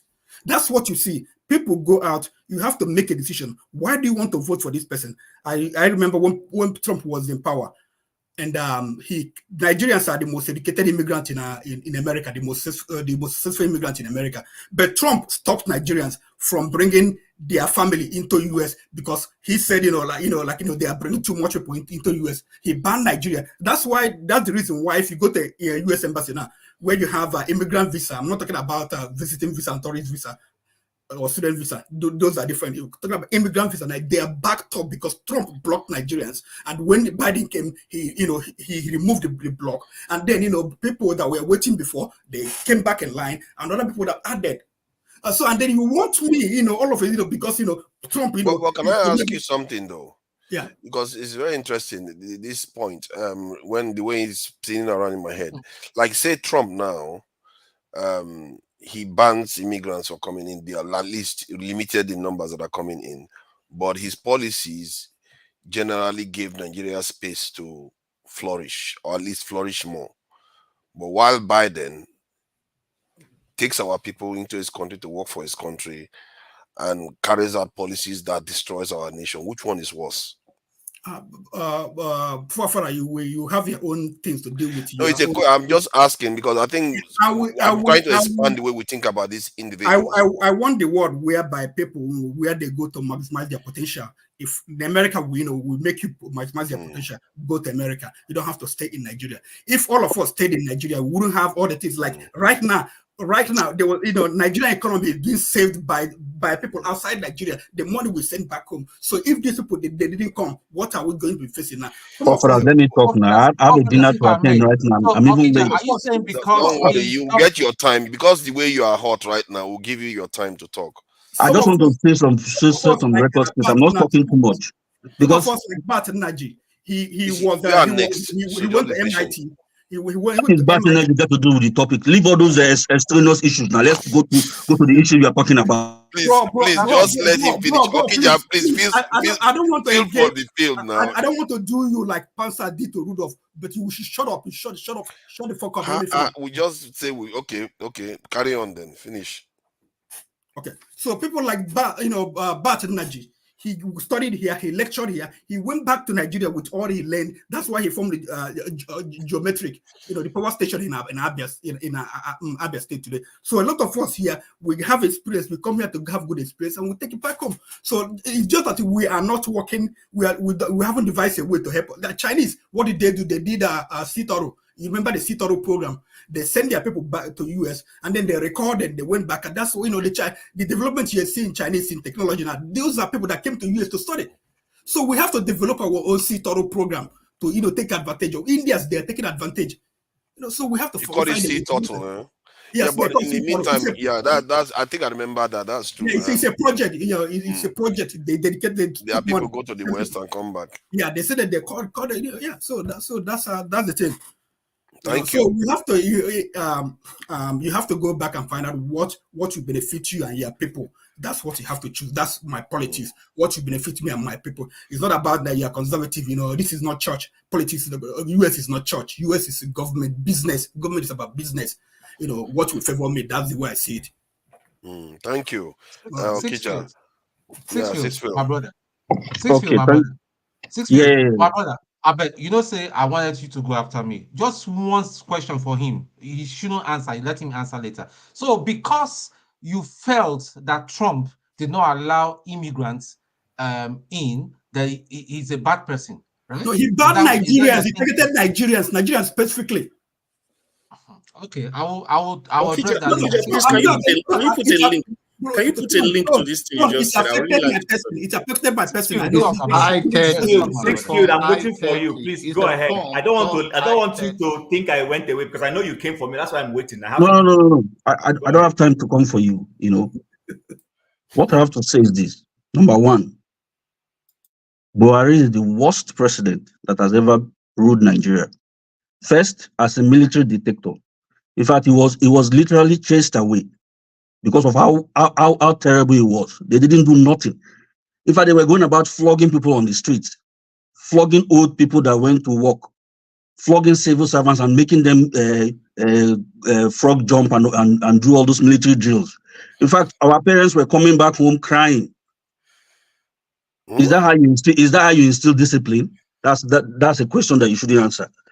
Number two, you guys were just lashing at Jonathan. Jonathan was literally chased out of Aso Rock because he was a minority. Because there was nothing that happened under Jonathan that has not happened before. The way he was vilified. In fact, Professor Madi Shehu in Arise TV, he said Jonathan, his statement was, look at the way they chased him. That was the word he used. He was literally chased, humiliated, because he was a minority. And put that at the back of your mind. Because you guys are always interested in wanting to build a so-called Nigeria. Put that at the back of your mind. Then the former CBN president, governor, Sanusi, when he was interviewed recently, he said, how backward did Buhari set us? He said 40 years. He said 40 years. Now the facts are obvious and the facts have been clear, except you want to be, a revisionist. But the facts are very obvious and they're very clear. Now, when these facts have come out, regardless of your position before, and you've seen new facts, and you cannot change your position based on new facts, then I have a serious problem with you. That's the problem I have with the lady called Aisha Yesufu. Even when the facts are clear, people that even were the main antagonists rather, against Jonathan, telling you that the person that they chose set the country back 40 years. Do you know what 40 years is? 4 decades. And you still are not humble enough to change your position on a stance, and you say, oh, to hell, you stand by that. I'm very, very suspicious of you. And I have zero regard for that kind of people. Regardless of the fact that you support Obi, that is where we align. Outside of that, and I'm very fearful for Obi himself. I have very zero regard for those kind of people. You talk about Buhari's corruption. He has always been painted as one kind of a saint. He's the most corrupt northern leader that you can ever find. He will pretend not to be part of the issue. In fact, in this day and age, somebody saying they forged his signature. It wasn't even news. If it was Jonathan, that would have been a big news. Oh, he was a drunk. That's why they even forged his signature. He wasn't even aware that they forged his signature. People are coming to argue that they forged your signature at the commander-in-chief. You went. That's the first time in the history of Nigeria. Nobody mentioned this same Buhari. There's the issue about the Emir Jokolo 53 suitcases of printed currency. When he was shooting unfortunate young people on the stakes that for drugs, they were perpetrating heinous corruption in Nigeria with their oligarchs. 53 suitcases of printed, they were printing money from abroad. Up to today, there's no investigation, there's no closure, everything is swept under the table. And he's a bigot. Everybody knows Buhari is a bigot. Before the death of this guy, the president of Libya that was killed, Buhari was always there, promoting Islamic agenda. These are people always promoting Islamic agenda to the detriment of other parts of Nigeria. So I wonder what you will see when Buhari was president as a military dictator.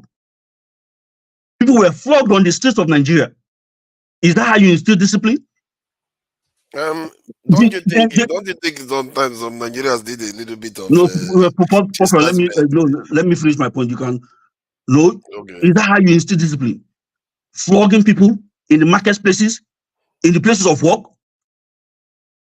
So so when the argument comes that you want to use a Buhari to replace a Jonathan, tell me the things that happened under Jonathan that has not happened before and has not been happening now. What has happened? Tell me the amount of kidnapping that have been going on right presently now, even under Buhari, compared to when Jonathan was there. And it is public knowledge that those kidnappings were even orchestrated by the current vice president of Nigeria now, who was harboring those people in his lodge. Even when he was advised by Minister Wike, remove those girls from there. An official letter was written to him. Remove those girls from there.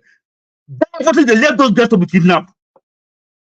It is their own people they are kidnapping, just because you want to kick this man out of power. This is the man that appointed the first chief of army staff, from the Igbo land. When General, he had to suffer all that. When General Ejirika was even fighting, doing his best to fight this Boko Haram. What did they do? They went to the United Nations, went to the US, said he was killing their people. He had to remove him because they were almost going to be tried, for crimes against humanity. That was why they removed the Ejirika. So when the reason is pure. I was in Lagos during that election. I never see any reason why I should vote Buhari. In fact, I was in a mechanic workshop, and there was a radio station. I was just sitting, there was a radio program going on, and somebody made a call. He said, okay, Jonathan came to Lagos and there was traffic, which is normal. And he said, for anybody that votes for Jonathan has sold his soul to the devil. I was in that mechanic workshop. I was just sitting down quietly. And I was just keeping quiet. I said, somebody came to Lagos and there was traffic. Therefore, Jonathan is not the devil. The only reason, and I'm giving you facts now, the only reason he was chased out was because he was a minority. Because there was nothing happening under him that has not been happening in Nigeria, and has not even worse things under Buhari. In fact, you have a Buhari that claimed he was tired. At a point, he said he was tired. He was only interested in going to Dubai. He wanted to retire. Imagine if a president of a Senate climb will make such a statement. In fact, it will be impeachment proceedings will start immediately. And that period, there was a lot of problems in Nigeria, security challenges, economic challenges. The president said, "Oh, he's tired, that the problems are too much." We excuse all these things, but when it comes to the minority, of course, because he said nobody's in Nigeria, in the Nigerian factor. But he said nobody's in that is and that here lies the problem. Here lies the problem. If you think that you will smack us on our head, and you will desecrate our land, desecrate our people, and you kill us, and you think you want to build a nation, I'm telling you, you people are mistaken. And the way people are going about it, I'm telling you that something. I'm telling you that opposition will start to come back for innocent men like P2B. Can I ask you something? Raise opposition against him, because you should understand the sociology of the country you are from. You don't be ignorant that you are from a very complicated society. This is not America. If you want to play that politics, you want to gain something, you want to build a nation, you must be very aware of the sociological, economic, ethnic, language, every kind of factors you must put into play. But when you think that you will just be rubbishing the people, people will come to this platform. Oh, they are stealing our oil. They are stealing our oil. Nobody can even. Okay, Steve, wait, okay, nobody can even give a word. You've been talking. Let me ask you. Wait, now don't ask me a question. You can't just go on for 15 that minutes. Are producing this oil. Nobody will even put a word. Hold on now. You are repeating yourself. We've heard you. I wanted to ask, see, what are the things you would say Jonathan accomplished while he was in office? Because you seem to be very strongly in support of him. Well, it's not that I'm supporting. I'm not. It's what when you say I'm supporting him. I'm not talking about I'm supporting him. What I'm talking about is that when you have to have a sincere purpose when you make issues, and you have to be fair. There has to be fairness in dealing with people, that people will see that there is fairness on this table that we are discussing. People are coming with clear conscience. People don't have ulterior motives, and people are stating issues where they are. Jonathan made Nigerian economy the biggest economy in Africa. At that time, our economy was growing at about 6%. annually. About Okay. 6% So now annually. let me add this. Let me add this. You see, So that's a very good thing that you just stated. However, if you look at it from the other point of view, Jonathan had 2 terms from the previous, that's the president that he was VP for, then had 4 years, and he was going for another, this is 4 years again. You can see that a lot of people were feeling a little bit like as if it was unfair to them. So that is one. Let me finish my point, Mr. Regarding Buhari, I want to don't be worried. It's your time. So regarding Buhari, if somebody tells you that Buhari is responsible for a kind of getting the Dangote refinery going and completing it within 6 years, a massive refinery like that, then commission. Let me finish. I don't like the way you're doing it. I want to ask you now, because you have to justify some of the things you are saying, and if it is true, so that people can be more it will be more believable. So if Buhari was the one that commissioned all the refineries in Nigeria for all of them to be fixed, which they are all going to be coming. No. I'm not saying the point I'm making. Was he the worst president? The point, of course, economically, statistically, security-wise, everybody has stated it. I quote Patu Tomi in Arise TV. He said Buhari is the worst president that Nigeria has ever had. The worst 8 years that Nigeria has ever experienced. Okay, so that is my point. I don't want to make this issue, but what I'm grieving now is this. The reason why that man was chased and humiliated, in fact, look at what is going on today. How many people have you seen come out to protest? To the extent his wife was being described as a baboon by the revered professor. But today, yeah, that is wrong. And this drinking, there's no evidence for the drinking. I have to add that one. Every time I check this information online, people are saying no, he's not a drunk. I don't know why they just maybe because it's from Rivers. Of course. I had a friend who was saying people just if somebody. I wonder if any of you that drink beer, you have not taken alcohol. I've had alcohol in my past that I've been drunk or tipsy a little bit. Does that? They just categorize. They just they control the media. They just think. In fact, listen to this guy, David Judein. He was in the media that then in Nigeria. He clearly analyzed the issue. They just packaged him like the worst thing that ever happened, and just pushed him away. That is where and now the facts are clear. The man is not as bad as they are painting him. But people say they are digging down. They are digging down. Okay, you are digging down. You are digging down. I'm telling you, this country is going nowhere. Because I might flip, and I'm not going to support a bit. My vote is not important, but that is it. You can't you can't be rubbishing one part of one section of people and rationalizing it and giving excuses. It's a very complex country. You have to consider everybody. Put everything in perspective. Put it on the table. Be fair to everybody. Be fair to everybody. Look at it objectively and come with a position. But when you just want to dismiss this and they say it's a drunk, everything, even to today, when they say that they've gone so wrong, the facts are clear for everybody to see. We are all alive. Look at 10 years back and 10 years now. Even if you're a blind person, the evidence is there for you to see. What are you going to argue? The economy was better, everything was better. So what is your argument? If you even want to accept, even without considering that it was not his making, because the economy was better then. Was better then. So what is the argument? If you just told just to be there 8 years and leave, what is the argument? It was that we were, 10 years back. So what kind of argument are you going to make? Oh, he's a good man. He's a good Islamist. But how does that put on the table? Sixfield, is there anything anybody would tell you that will make you rethink your position on Buhari? Anything that would make you think? Nothing, because he has already ruled. He has gone. Look at this. Do you know how many months he spent just to appoint ministers? How many months he spent just appoint ministers? The same people, and he brought them back. The objective fact that Buhari is the worst. Is the worst. We don't even need to argue that. Look at the corruption in the government. So, okay. It's a very this thing, for me, all of them are terrible. Mr. Fofodat, So I'm going to take my leave now because measuring I height have my among family boys. That's waiting. what I I have see. my family waiting. I have to make this submission.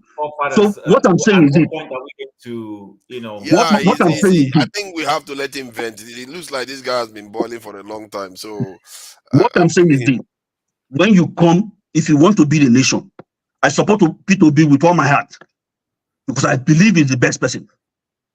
But when you come, when we come here and we don't want to treat people equally, and we don't want to be objective, I'm telling you, I'm a negotiator. I can be very, very selfish because I will protect my own self first.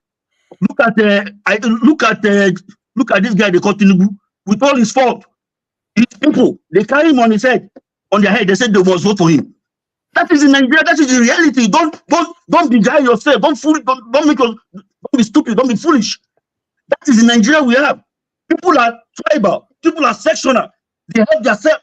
So when you want to play that politics, you must come. You must come objectively. You must come with an open heart. And you must come with truth. That is what Peter Obi represent. But if you come, you say, "Oh, this you want to be destroying my own brother." It's for my. I'm a proud Ijomani day. I'm a prince. I'm an Ijo prince. But I've looked at it objectively. There's nothing this man has done that all what you're painting him. It's not the best. Obviously, it's not the best. But if the way you people are rubbishing him, even when he allowed peace to reign, and okay, let you people come and rule. Yeah, I don't like the way they are talking, Jonathan. When they don't know what to say again, they'll say, no matter what you say, oh, you cannot tell me anything. They don't even have any fact. He said he's a drunk. Did you drink with him? He said he stole money. How much have you retrieved from him? How much have you retrieved from him? And this is a man that, because of his stance on gay with Obasha, with Obama, that was the major reason that they went against him. Otherwise, they don't give a damn. That was the major reason that they went against him. That was the very major reason, because he's not against American interests. He's not offending their interest. It's not spoiling their business. But because he stood, and all African countries at that time were against Obama. I don't say you have a dinner to go and attend. Okay, it's true. I hope you enjoy your dinner. You know, have a good one. Can I quickly say something, please? I know Masca and so on, please. Sorry, this whole perception that my teeth is bigger than your teeth, or my teeth is not as big as your own. I'm happy because I was going to judge him, but he threw it out. I was wondering, is this guy, because he said things, are you voting for Peter Obi because me I'm Igbo? You're on your own, no? Because I voted Buhari, and I'm defending why I voted Buhari. I am not saying Buhari did not fail. I agree with the submission that after everything, Buhari, right now, based on evaluation, is the worst president Nigeria has ever had. But does that in any way take away from the fact that Jonathan was misruling also in one way or the other? This whole idea that, because look at, we are going to have that conversation whether Buhari is truly the worst. No, so from the general perception based off what we saw in the last 8 years, comparative to other people who had come before him, before Tinubu, is that he was the biggest mistake we had. Nobody is contesting that. But that does not in any way take somebody is contesting it, so don't say nobody is contesting it. There's people contesting okay, John, I agree with you. Somebody is contesting it. But a lot of people are saying he is the worst thing that happened. See, but if all the 4 refineries in Nigeria come on stream with Dangote, I think maybe people will start thinking twice about that statement. Forefathers, it is not based on Dangote alone. There are a lot of indices that are being. How many people have done anything like that from Obasanjo? But Buhari didn't do that. They've been doing all those things before now. No. All this one I'm talking about, it was during his time, and he commissioned the last one that are working now. Forefathers. That's what I'm talking about. Forefathers. If we look into those projects, Nigerian state has its own refineries, but the Nigerian state gave a private man money to build a refinery. Yeah. Listen, I'm here to be objective. I'm not here to look. I want Nigeria to work. When I voted for Buhari, it was because I believed he would make Nigeria work. Unfortunately, he came and failed. He came and failed in many It's indices. definitely insecurity, especially that one. That one. And that is one of the issues they are using to measure him. But it doesn't take away like what Okija said. I know me and Okija usually don't agree. But I mean, I was happy. That's why I said, Okija, I'm happy these things you are saying are not coming from me. Jonathan was the first president that was not mainstream. Every other person who has been leading Nigeria has been in the military, have closeness with power in one way or the other. He was the first person from oblivion that just came from nowhere. How about Yaradua? Yaradua was close to power. Yaradua is from the Yaradua family. His elder brother, Shehu Musa Yaradua, was in mainstream. His elder brother wanted to be president. His elder brother was incarcerated by Abacha. Yeah. I see. Yes. So in fact, there is a theory that Obasanjo put him there as a reward for his brother. Yeah. That's the point. His brother was Obasanjo's vice when Obasanjo was head of state. Yeah. So the point is, Jonathan was the first person, not in the military, not in the political circles, that became president. And a lot of people were supporting him. Listen, we tend to have an amnesia as Nigerians. And that is not true. Chim, I'm not trying to interject you. That is a fast check. That is not true. He was a governor of No. You don't understand. You haven't understood me. Jonathan is the first person, whether he became governor or not, to come from somewhere we didn't know him that much, and he became president. Every other person, Babangida, Obasanjo, all of them had been in the corridors of power before Jonathan. He was the first person. Unfortunately, we have amnesia. When Jonathan was deputy to a sick man, and the National Assembly didn't want to make him full president, some of the people were deriding, Save Nigeria, Tunde Bakari and co. were the ones who went on the street to force the National Assembly to do that, pass that law. What was that law they called it? Something about doctrine of necessity. Thank you, Master. Doctrine of necessity. And he became president. I'm not a little boy in Nigerian politics. I may not be a senator. I follow Nigerian politics with close marking. So somebody come here and be telling me that he can be selfish. Selfish about what? That your brother was a drunk and we're talking about it. Why are you angry? Well, I don't understand it. Why are you angry? Jonathan threw away Dan Juma. Dan Juma was one of the supporters of Jonathan. I remember when a certain late Ali Siroma made a statement that I was like, whoa, how can somebody come to national TV and make it well? He said if Jonathan runs for president in 2011.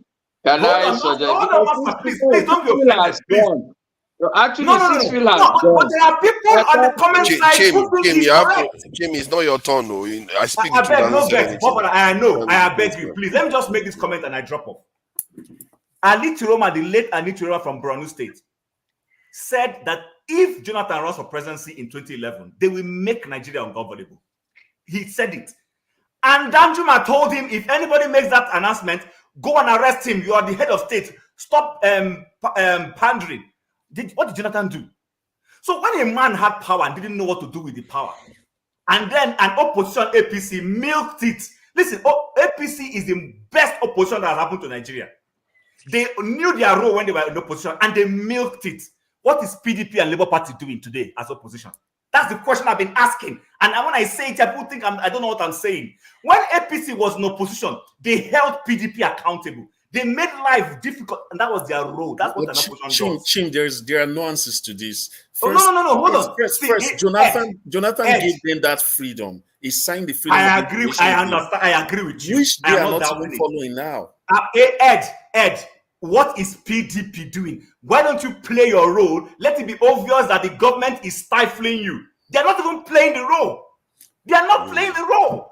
And then we come here and make it. These guys, they took power. They played their role and got themselves into power. And even in power, see the way they have been utilizing it, not in our benefit, I agree. But what is the opposition doing? I keep asking these questions. Why do we come here and we play? Politics is not a 100% rational game. It's not I think it doesn't look like a very good opposition person. It's not that. So what are you going to blame? Tomorrow you blame Tinubu for it. But I think Jonathan was an easy target because of the fact that Yar'Adua passed. It was a northerner that was supposed to be in office, and suddenly he's in office. He's ran the first time. The fact that he ran the first time and won, he was lucky. To do it the second time, I think that would have been, it was a mistake, because he would have run the country for 10 years, lucky. and he would have let me finish the point. He would have run the country for 10 years. That would have been the only first time in a democratic system a president was in the country for 10 years, and he wasn't even supposed to be the attorney in terms of the rotational system. So you can see how that was a lot. That was a serious for 9 years during that period. It should have been for 9 years, not 10 years. No, it would have been for 10 years. He ran for 2 years. Yeah. 4 years of 8 years and 2 years of Yar'Adua would have been 10 years. Yeah, that's correct.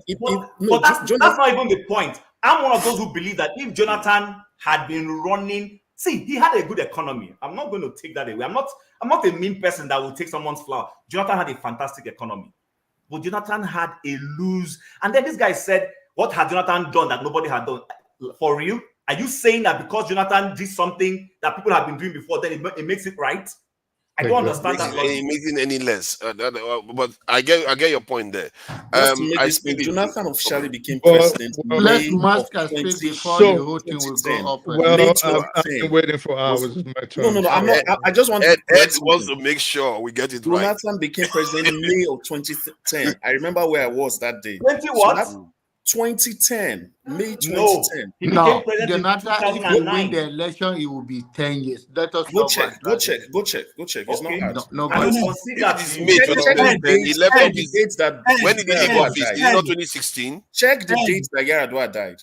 No. When did he leave office? It's not 2016. 2010 to 2016. Yar'Adua was in office. If he has stayed in office for another 4 years, it's not 2016. It's 2015. Oh, 2015 is when he left office. Yeah. Listen, for me, I have no interest in anybody. Let Nigeria work. People get angry with you when you call out their person, but they're okay when their person is doing the wrong thing. So someone is telling me that because Babangida did wrong, Obasanjo did wrong, and then Jonathan did wrong, hey, let's allow Jonathan, because what kind of whack thinking is that, for goodness sake?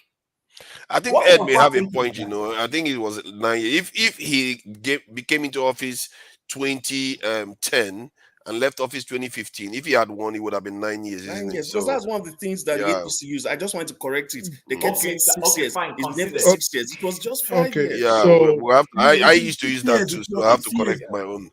I speak the truth. 6 years. So who was the best and who was the worst is subjective, and that depends, again, like someone said earlier, on your leanings. I think it was Okija. On your leanings, what do you take as valuable? Buhari, a person whom I actually do like, well, based on his past, was an unmitigated disaster. There is no doubt about that. But Jonathan, to say he was the worst president Nigeria has ever had, that is not beyond the realms of being reasonableness. Okay, Jonathan was terrible, and to say, oh, he was pushed out because he was a minority, I don't think that is true. You have to remember he reneged on his agreement with the Northern Caucus. He brought in unbelievable insecurity into Nigeria. He allowed it to fester. When Jonathan was in power, Aso Rock almost got hit. The DSS actually got hit at least twice. The terrorists were actually moving into Abuja. Jonathan was also in charge when Diazani and people like Sambo Dasuki were running roughshod over the treasury of Nigeria, pilfering it like no tomorrow. If he did what he had to do, then maybe Nigeria would not have the level of security that it has today. Private jets were being used to ferry monies to South Africa. At least $3 million was stopped, if we all remember correctly, by jets being... And a missing aircraft that had money that just missed from nowhere. We forget all this. That was in Nigeria.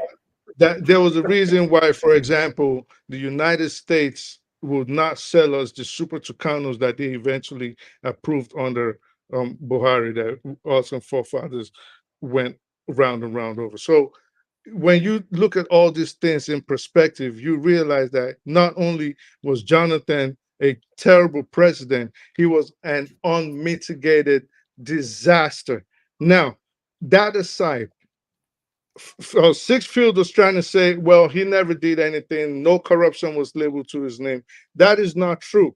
If you remember the Malibu oil scandal, where the Italian intelligence captured Jonathan on surveillance, on wiretaps, dealing with an Italian cartel, NI, and what was the other guy? I forget the other guy's name, where they sold Africa's richest oil well for less than $1 billion, of which they said $1.1 million was designated to go to Jonathan. So these are things that, in fact, Buhari, when he came into power, could have held Jonathan accountable for and jailed him, his wife, and his closest allies. But, well, we all know it's a Nigerian. If you know each other, then they reach a deal, and then everything was swept under the rug. So to say Jonathan was not a terrible president, he was horrible. Now, there's something I wanted to bring up before I round up. Actually, two things that Chim and someone else said. It was Audi. So the judges that are elected in the United States really don't matter. They are on a local level. The judges that do matter are not voted for. They are appointed by the president and approved by the Senate. And those are the federal judges. So I just wanted to put that out there so we can always take that into perspective. I think what Audi was trying to show was that he is not deeply partisan, that he votes based on interest. For instance, at the local level, I do get that, but when he said, well, because the judges have some kind of say, that's why he votes conservative judges. And I'm like, I was just trying to say, yeah, but they really do. But they not do at really. local level. Yeah, but if you talk about like on the presidential, if they were to decide on presidential issues, it will be the federal judges, and they are not elected and they're not voted on. They are actually appointed by whoever's in charge of the government of the day. Yeah, I think we have to be careful when we start taking reports from international bodies about our own leaders. That is, you have to be careful because we have leaders that we know are highly compromised and they don't release anything about them. So, who's next? What do you mean by that? No, because you all know that a lot of people accuse the current president of so many things that he's done, and even Buhari and in short, there's no president or politician in Nigeria. Many of them, anyway, have all kinds of compromised finance that they have overseas, and you don't see them being released.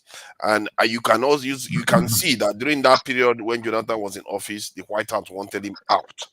That is not disputed. They wanted him out of office. So the fact that all this are coming out, one has to ask. You want him out of office, somehow all this information is coming from you. But the Nigerians don't have anything on him. That is scary. But it's okay.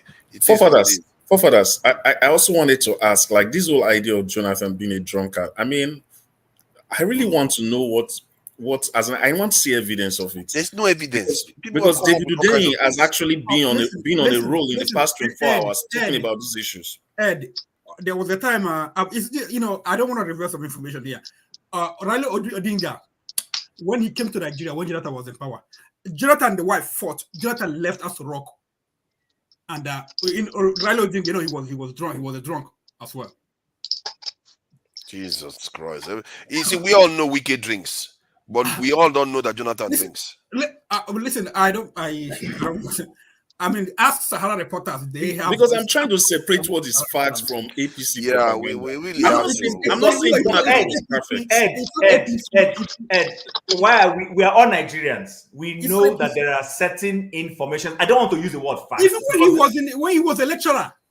I don't want to use the word fact. When was he a lecturer? No, but that's the same way they said that he did not have a PhD until they reviewed his PhD. Buhari was Jibril, you forgot? Okay. I was talking about. I'm not into that.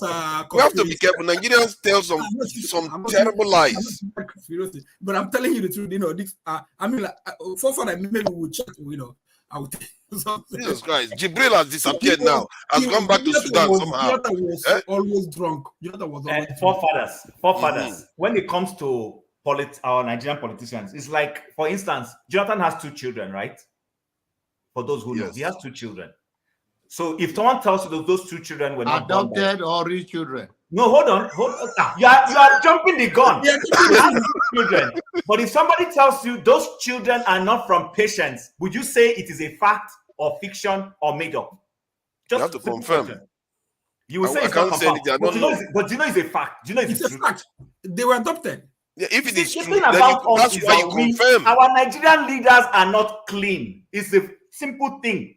So if you have adopted, what is wrong with him adopting children? No, he didn't adopt children. He has children from another woman. What is wrong with that again? Is that not? But his posturing is that the children he has is from his wife, which is not correct. Okay, that's lie. If he's saying that he's lying to people. So, but when you hear it from somebody now, you say, prove it. Why did he need to lie about that? I've not seen Jonathan just about the maternity of his children. He just calls them his children.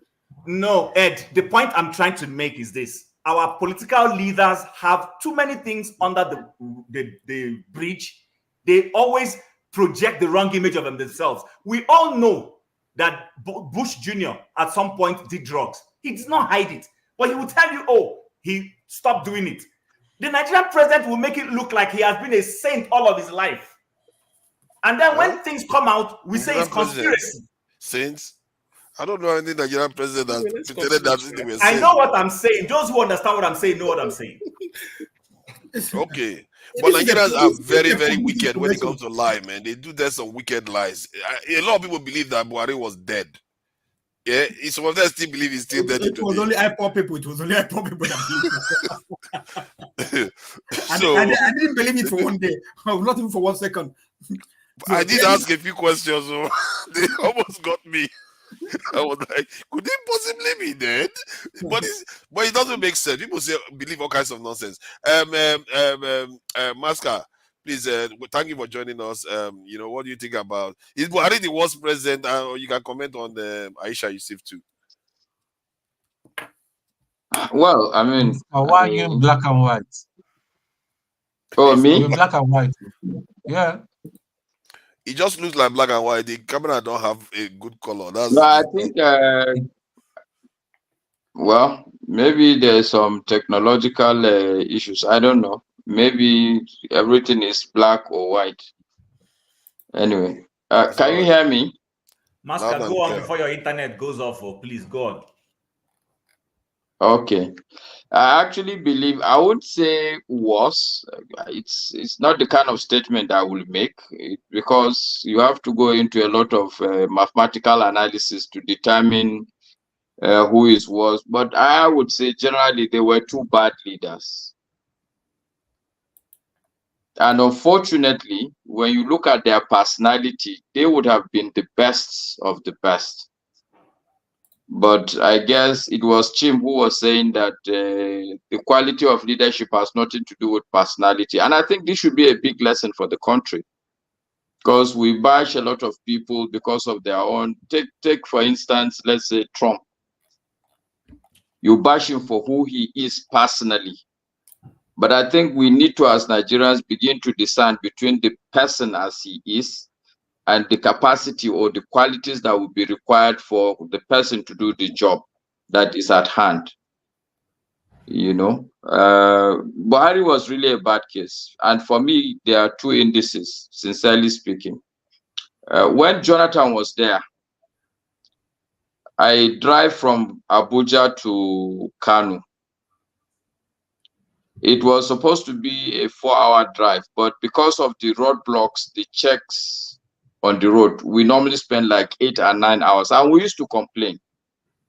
But by the time Buhari left office, I do not dare drive from Abuja to Kano. I dare not. So for me, this was a very basic index to determine who is I won't go into who is worse, who is better. They are all bad, but I'm just saying that if you look at that, for me personally,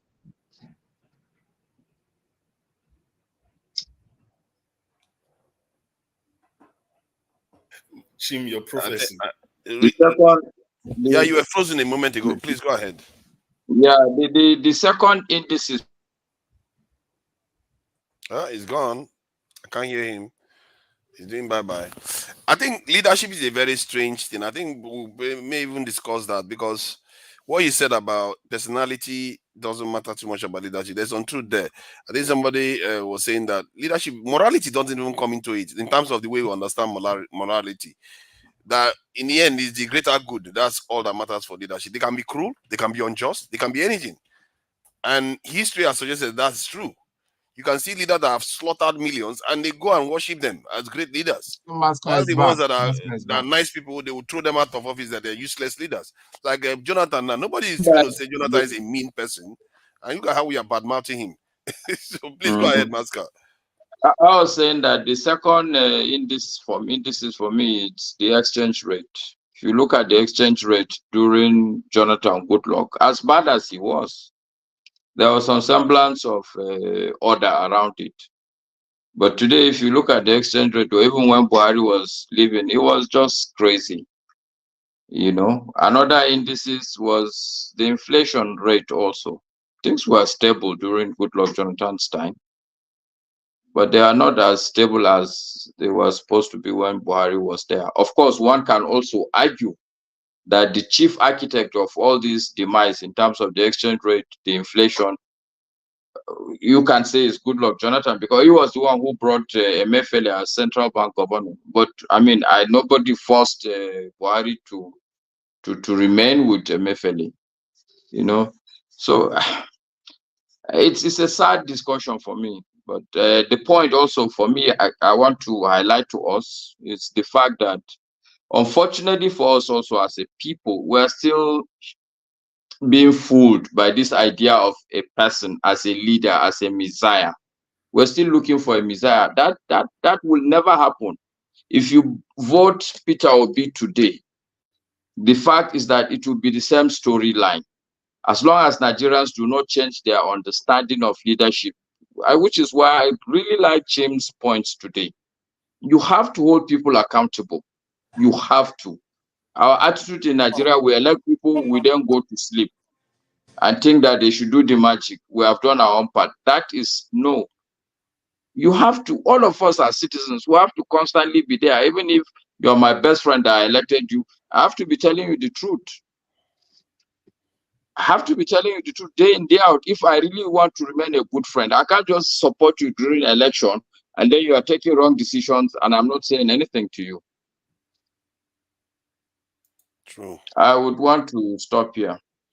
Thank you. And I hope people remember what Ngosika said. I think that is a very key point, because I actually came to that conclusion too.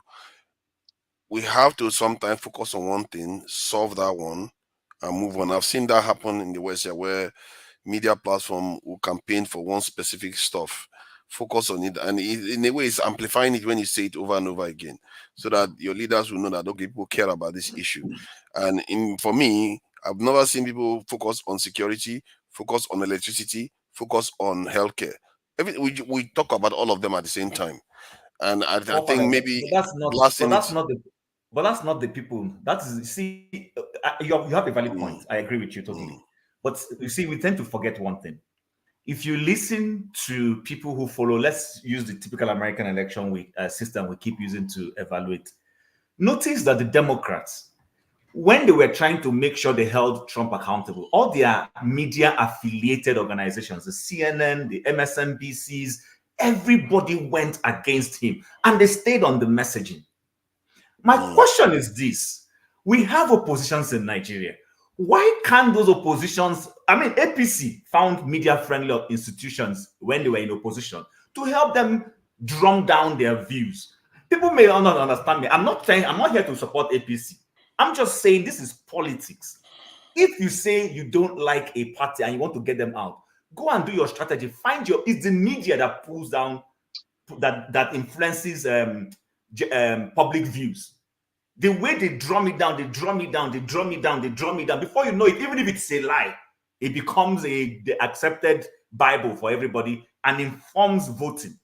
If it's abortion, you see CNN keeps telling you that, oh, the Republicans are coming for your babies, that they want to take away women's rights. And before you know it, it influences those single women or married women who abortion is a big deal for. My question is this. How come PDP spent 16 years in office, left office, became opposition and became lame duck? They could not galvanize themselves to say, you know what, we've learned the trick. Let's also go after these people. They couldn't do it against Buhari's government. They couldn't even do it after, in between Buhari leaving and then opportunity. Buhari was not on the ballot. Even, let's say, incumbents don't lose the election. They could not do it. It's not the Nigerian citizen as an individual or separately that is going to determine what becomes the subject of discussion. It is the media that frames it. Like during Clinton, they said it's the economy stupid. So I think, but this platform is a form of media, and if you, for an example, now if you look at how Nnamdi Kanu, are you comparing us to the Nigerian media? Those who are no, not at all, not at all. But I'm trying to give an excuse that is relevant to ours too. Like Nnamdi Kanu, what he did, most of the stuff he did was online. Simon Ekpa, most of the stuff he did was online, but he did have an effect on the ground. All from diaspora.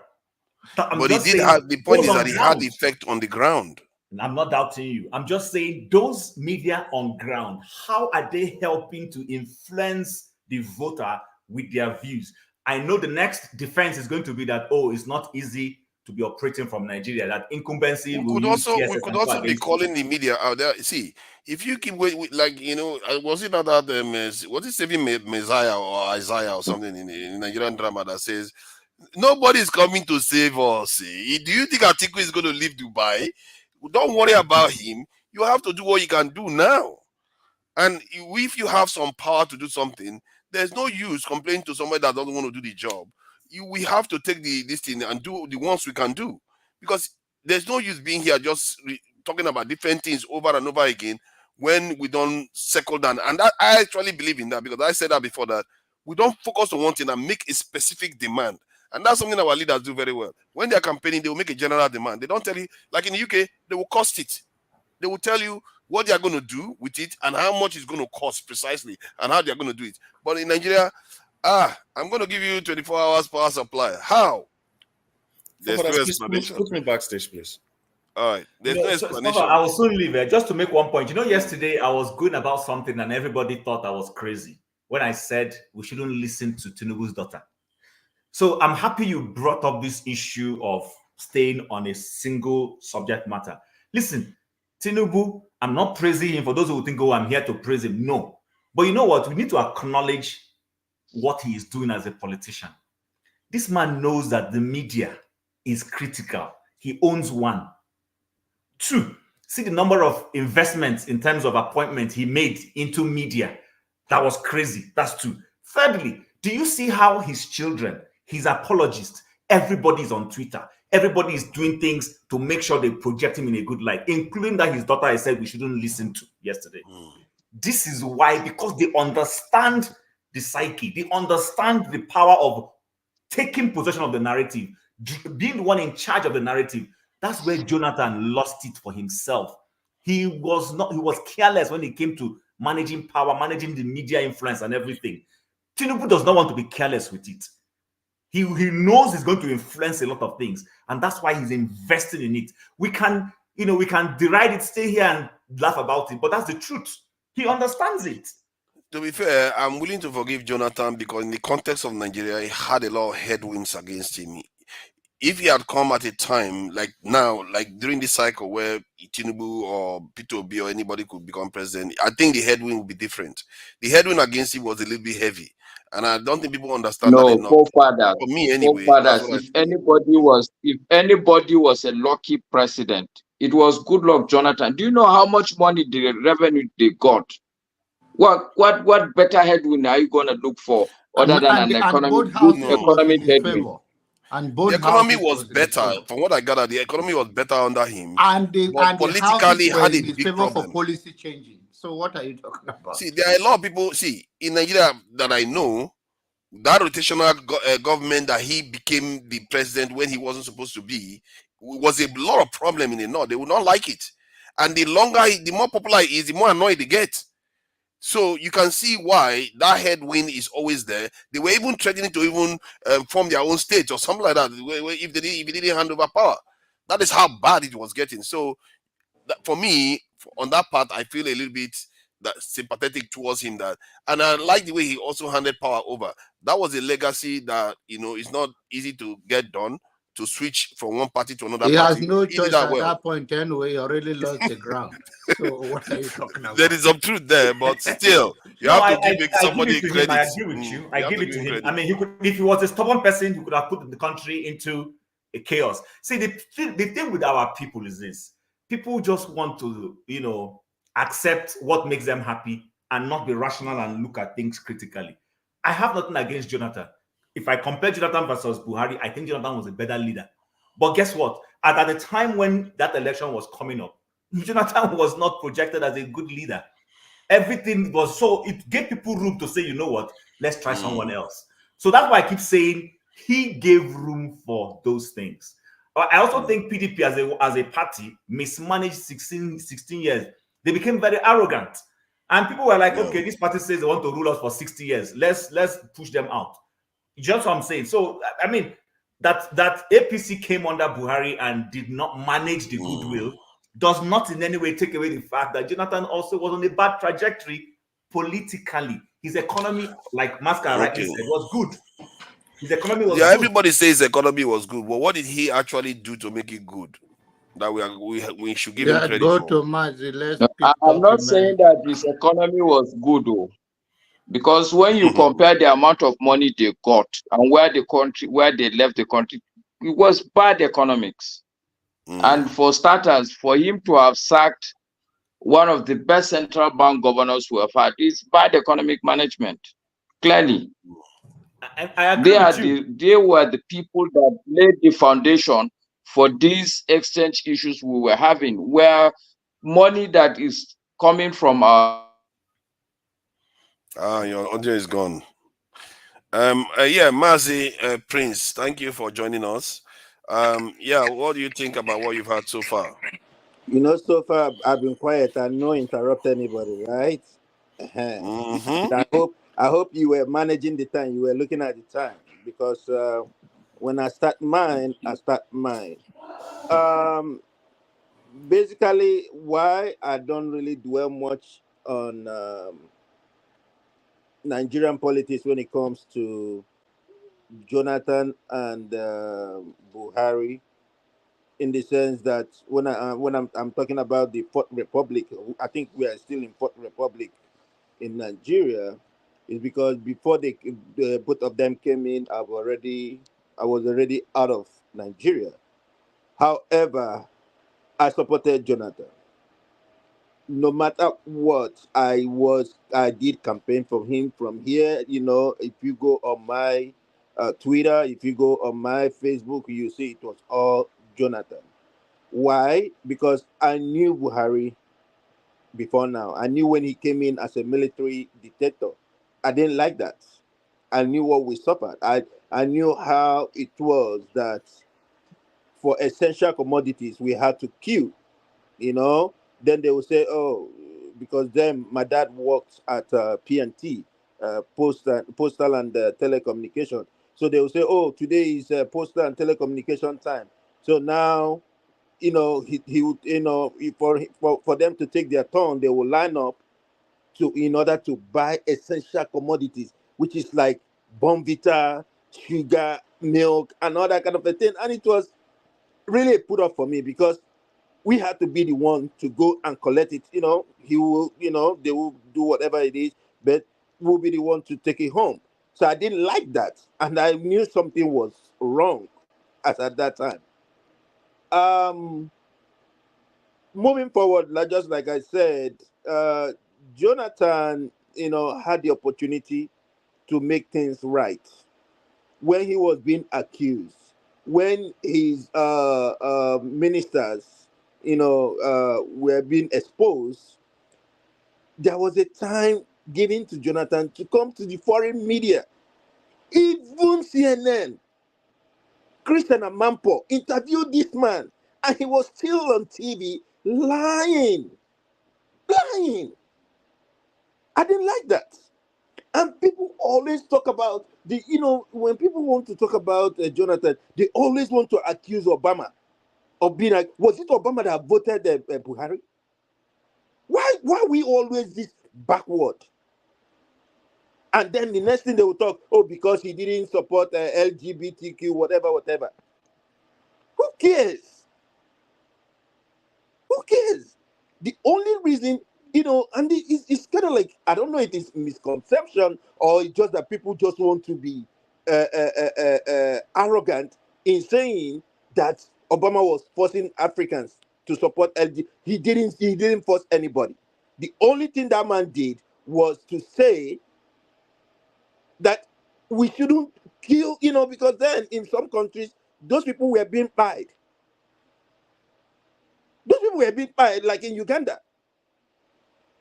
And he's saying, what he said is that those people are human beings like us.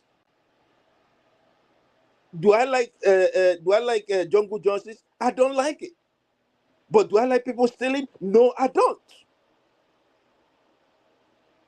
Let things take its course. And people would use religion. That's when you see some people bringing religion into it. Most of the pastors we have, if they tell you what they do behind closed doors, most of them are gay. If nobody's speaking, I will say it. Most of them are, is it a Catholic priest or whatever. If you see what those people do, I don't support those things. That is what it is. And then coming to American politics, I take offense when people like you, forefather, you are in London, but you are telling me what I should do in America. Trump is bad. He's bad. I would never vote him. And it's not about, it's not about hate. I did not hate him. It's not because of what he said about Africa. No. My own has to do with economy. It has to do with justice. It has to do with, being consistent in what we say and what we do. When Trump was here, there is a way. That's when we had people they call the Karens. You know who are the Karens? That's racism. You could be walking, be walking on the street, and a white woman would think that you're coming for her. It's not right. And then some people also will say, "Oh, forget whatever he has done. Let's forget it." I don't. Why wouldn't I forget about what he did? If he comes out plain and asks for forgiveness, yes, we will forget about it. But till today, that man is still lying. Or is it people he used in order to get some, his crazy riches? It's kind of like Trump. I compare Trump. I don't know if you know Nigeria very well. You know Fred Ajudwa. I'll compare Trump to Fred Ajudwa. It has no ideology. So can we ask something? I know you said we should not interject, but you've had this thing. So Trump, yes, he has a lot of problems. He's a racial politician, very racial. But they are just two. Both of them for us. They are poison. You have to understand that. The Biden part, what you don't notice is that he may not be enriching himself the way Trump is doing, but he's enriching a lot of people with all this military aid he's giving. He's funding wars that cannot be won, or wars of massacre, just to enrich people. You think Ukraine would defeat Russia one day? Why is he funding it? Do you think the Palestinians and the Israelis should not find a way to live together? Why is he funding wars? They just dug out a mass grave yesterday from Gaza. of over 200 people. And that same yesterday, this man was supporting a bill to fund the same country that just did that. Okay. Let me say something. Okay. Do you know that between Biden and Trump is even closer to Netanyahu more than Biden? And there is something that happens in America. Most of the businesses we have in America are owned by the Jews. When I talk about businesses, I'm talking about in healthcare, I'm talking about technology, I'm talking about even the military equipment that you are talking about. Okay?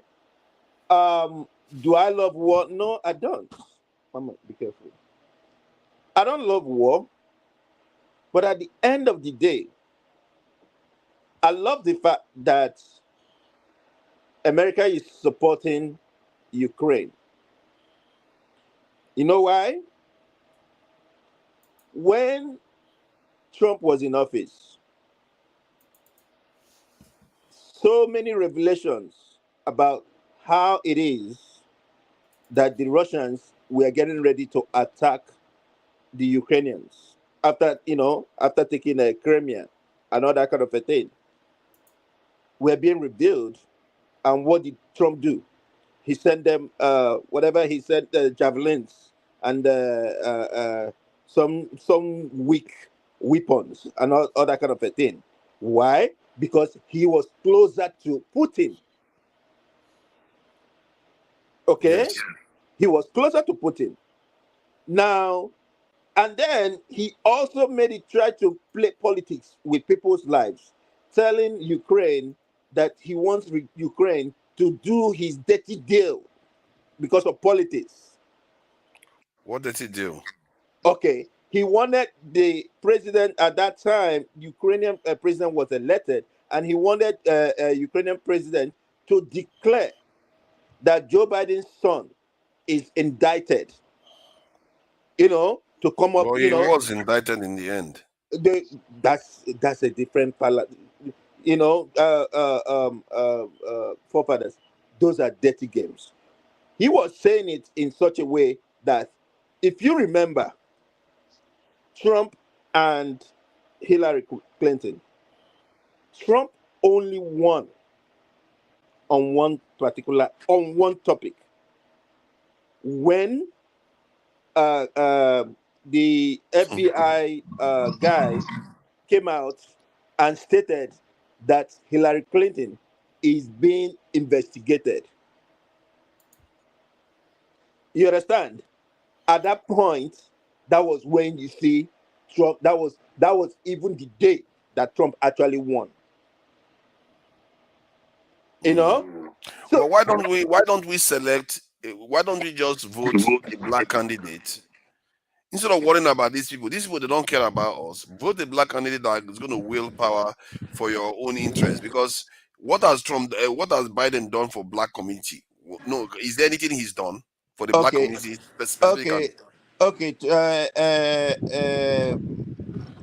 forefather, American politics does not depend on what government can give you. Hi, you believe that?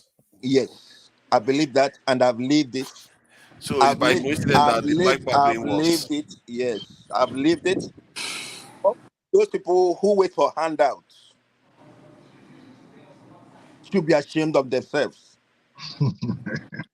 Okay, I'm an immigrant here. I worked my way, and I'm still working my way, and I'm doing way better. I'm So not waiting what for would you say? What would you say if I told you that even during the time of slavery, there were black people that were rich? So would you say the ones that were not were scroungers, lazy, no good people? the thing you need to understand with this is this, right? The core basic of American politics is not even the federal. The core basics of American politics is your city, from your city to your county from your county to the state. That's what matters. Yeah. You are making my point now. Then why not just elect a black candidate that is going to go into the Senate? You know, sometimes one vote in the Senate can matter a lot. You guys can use it to be getting massive perks. You're like, we want this school built. If you don't give us no healthcare bill, if you don't want, you see that all the time. There are black senators. Yeah, but they are being sponsored by How many all these black people. senators? Well, that's them. From me, from my Oh state. my God! You've How really many black- got how the black how many- black BT agree with you today, which How is many black senators? How many black senators? When you get to my turn, we talk. I don't want to interject you, but you are my brother, but we talk. I think there were 3 black senators. You know, 3. That's a lot of votes in the Senate. I don't want to even put case with Mazi yet. Let him finish. Then we take it from there. I don't know. Good. Let him wrap up. Good. So for me, at the end of the day, it depends on your state, what is going on in my, like in California. Do I really love Newsom? No, I don't. But does the Republican Party have anybody good? No. No, they don't. And they would never win. They would never, like we told them the other time, Arnold Schwarzenegger will be the last Republican governor of California. And that's what has been happening till today. Till today. Because he went there and he boo-booed. Okay? So the thing is this. The fact remains that, yes, some people will say, oh, Biden is old. Yes, he's old. But it's not even Biden that's really holding America. What is holding America is the system. It's the system. They have about 4 black senators. That's a lot of votes. They do have senators, yeah. If they can muster, they should be focusing on their own community, because this Biden hasn't done anything for black people They specifically. don't even agree among them. They don't even agree among themselves. Like Yeah, one but of the they need to get their act together now. That happens to sound like somebody we know, huh? What? You said what? You said they don't agree amongst them. We don't agree amongst ourselves. That happened to sound like somebody we know, huh? Yeah, they don't because for the last 8 hours, I've heard nothing but Nigerians who can agree amongst themselves. Now proceed. Exactly. What do you mean? I don't understand. I spoke clearly. Now proceed. She basically said we have been here disagreeing amongst ourselves.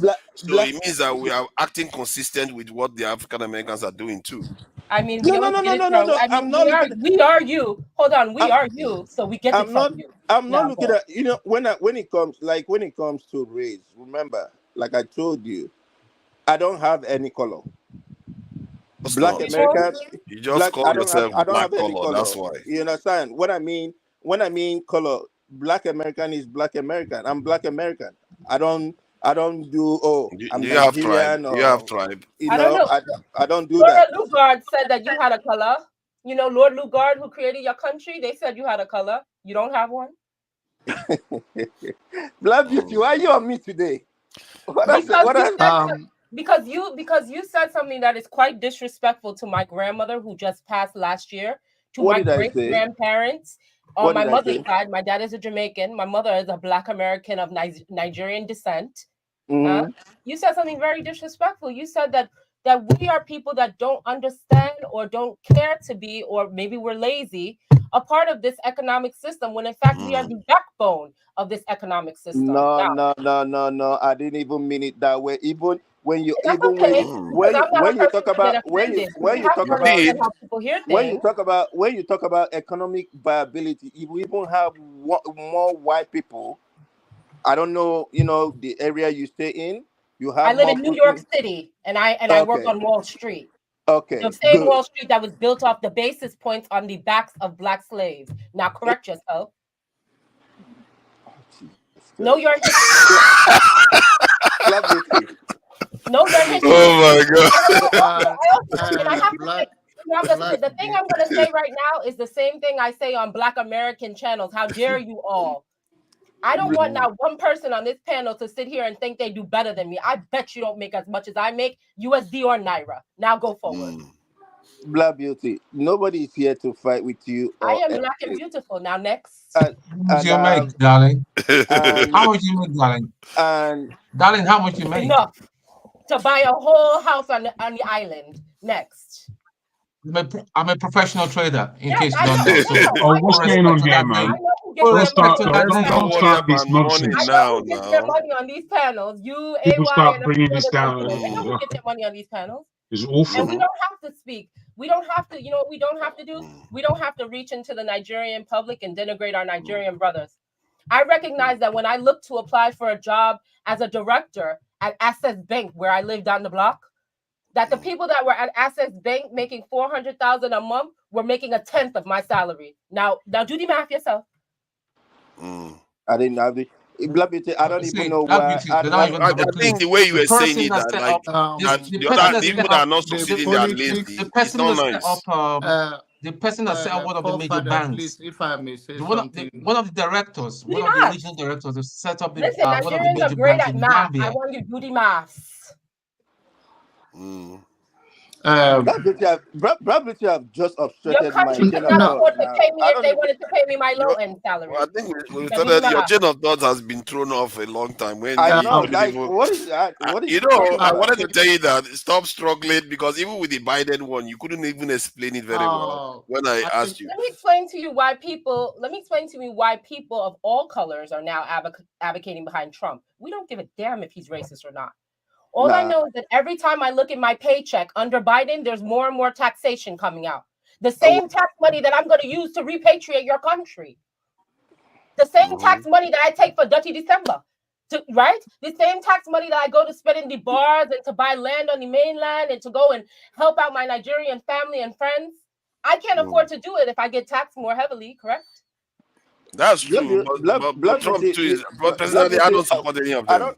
I don't understand why you're picking offense. I'm not picking on you.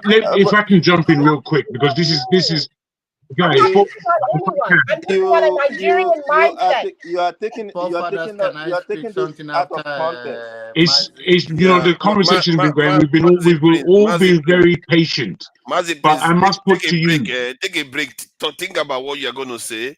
Then you come back again, because right now you and a black beauty. Can I come in, forefather, real quick? I haven't spoken for a bit. I haven't spoken for a bit now. I just want to help the conversation go forward, because we're stuck in this place because of a lack of understanding. If I can just come in. Yeah, go ahead. So, Jonab, I wanted to say something too. So yes, so Jonab is before me. This is not my turn. I'm taking. I'm interjecting just as everybody else, apart from Augustine, has interjected so far in this conversation. So I just want to say, listen. You see, what I know about Nigerians, more so of the Nigerians in America than the Nigerians here in the UK. The Nigerians in America have taken a great position for themselves in the way they function, to be focused and driven in what it is their intention is and what they need to do. But they don't encompass that they are in and amongst black people that have been there for 400 years, and this is their experience. So naturally, in a way, we divorce ourselves from the African American, as opposed to really understanding what it is that what the differences are. Now, I take a lot against the African American in terms, I think that they racialize everything and they do it too quick, and I think there are things that are actually more important than race, most especially where we are concerned. That ties into the same thing. However, when you divorce yourself from the 400 years of embattlement that the African American has been through and is still going through, and you therefore focus on your selfish visions of what it is that you need to achieve whilst you're in Nigeria, you create a gap, and that gap now has angst between it. You see, what I feel is that the Nigerians in America are still late in learning the history of the Black American. And because of this sort of dismissal of what they've been through. We don't really position ourselves well as a peoples that can communicate on every level. You must be able to communicate with the brothers in America. You must be able to communicate with the corporate world. This is the skill I believe that Nigerians especially should be taking. If it is so that we believe so much of ourselves. Because if we ignore the experience of our brothers and sisters over the 400 years that they have suffered enough to have us enter into a system that we can all of a sudden function. We couldn't function back home, but all of a sudden in America, there's all these opportunities, bang, bang, bang. We can function. Why is it that you can function? That's the question that you need to attain. You're able to function because of the education system given to you in Nigeria to a large extent. And secondly, going into America, there is so much that has been set up and arranged for people like Nigerians who are educated on a certain level to enter this paradigm called America and succeed. And that largely has been built against the backs of the Black American. And if you don't recognize this, it comes across as awful. It comes across as selfish. It comes across as myopic. It comes across as not thinking. And that is the selfish way that we behave as Nigerians. That is the selfish way we behave as Black people. The only thing that brings us together is trouble. But we don't understand that we need to organize before the trouble actually comes. It's when there's trouble that, we are looking for our Black people all up and down. When there's no trouble, then we're ignoring ourselves. We need to grow up in terms of our communication. And that's all I want to say in order to smooth this thing. I still have been patient, waiting for my turn to speak. I just want the community to go forward. That's I think hold on, don't ruin it. Hold on, see that now, right? Hey, I'm gonna where's this guy? I'm gonna see Jago. I think that was a masterpiece. I think this is the thing. You have to give people credit for when they've said something profound. That was a masterpiece, and I'm sure a Black Beauty understands. I do feel so. Yeah. Jonaba, please go ahead. I'm a senior citizen. Sometimes I lose it and sometimes I get it together. Trying to behave myself sometimes, but sometimes you say the way when you get to a certain level of age, you say what X. I think there are many misconceptions or understanding of American politics with Mazi Prince about American politics. Forefather talk about the funding of Ukraine and Israel. It's not of a personal interest to Biden. It's about the American policy and their own interest in general. So he may disagree with it, but he will still fund it because that is the alliance, and that's how they have created their own support for each other over the year and for the interest of America. I disagree with him on some issues whereby I believe if it is Trump that meant it, Trump will say, don't do it. He will not try it. I think Biden is weak when he says some certain things and he does that. I think if it was Trump, I'm not Trump supporter, but I believe that if Trump communicate that slow down, don't do this thing, and you do it, Trump will not go and say, let them vote on the House and support it the same thing. Trump will not do that. Not the Trump we know. Another thing is that when you say handout, I don't think there are struggles when they say that, American politics is not about it's about demanding. It's about telling the people in your constituency or whatever you're talking that is local that I do not need alcohol store here instead of I need a store.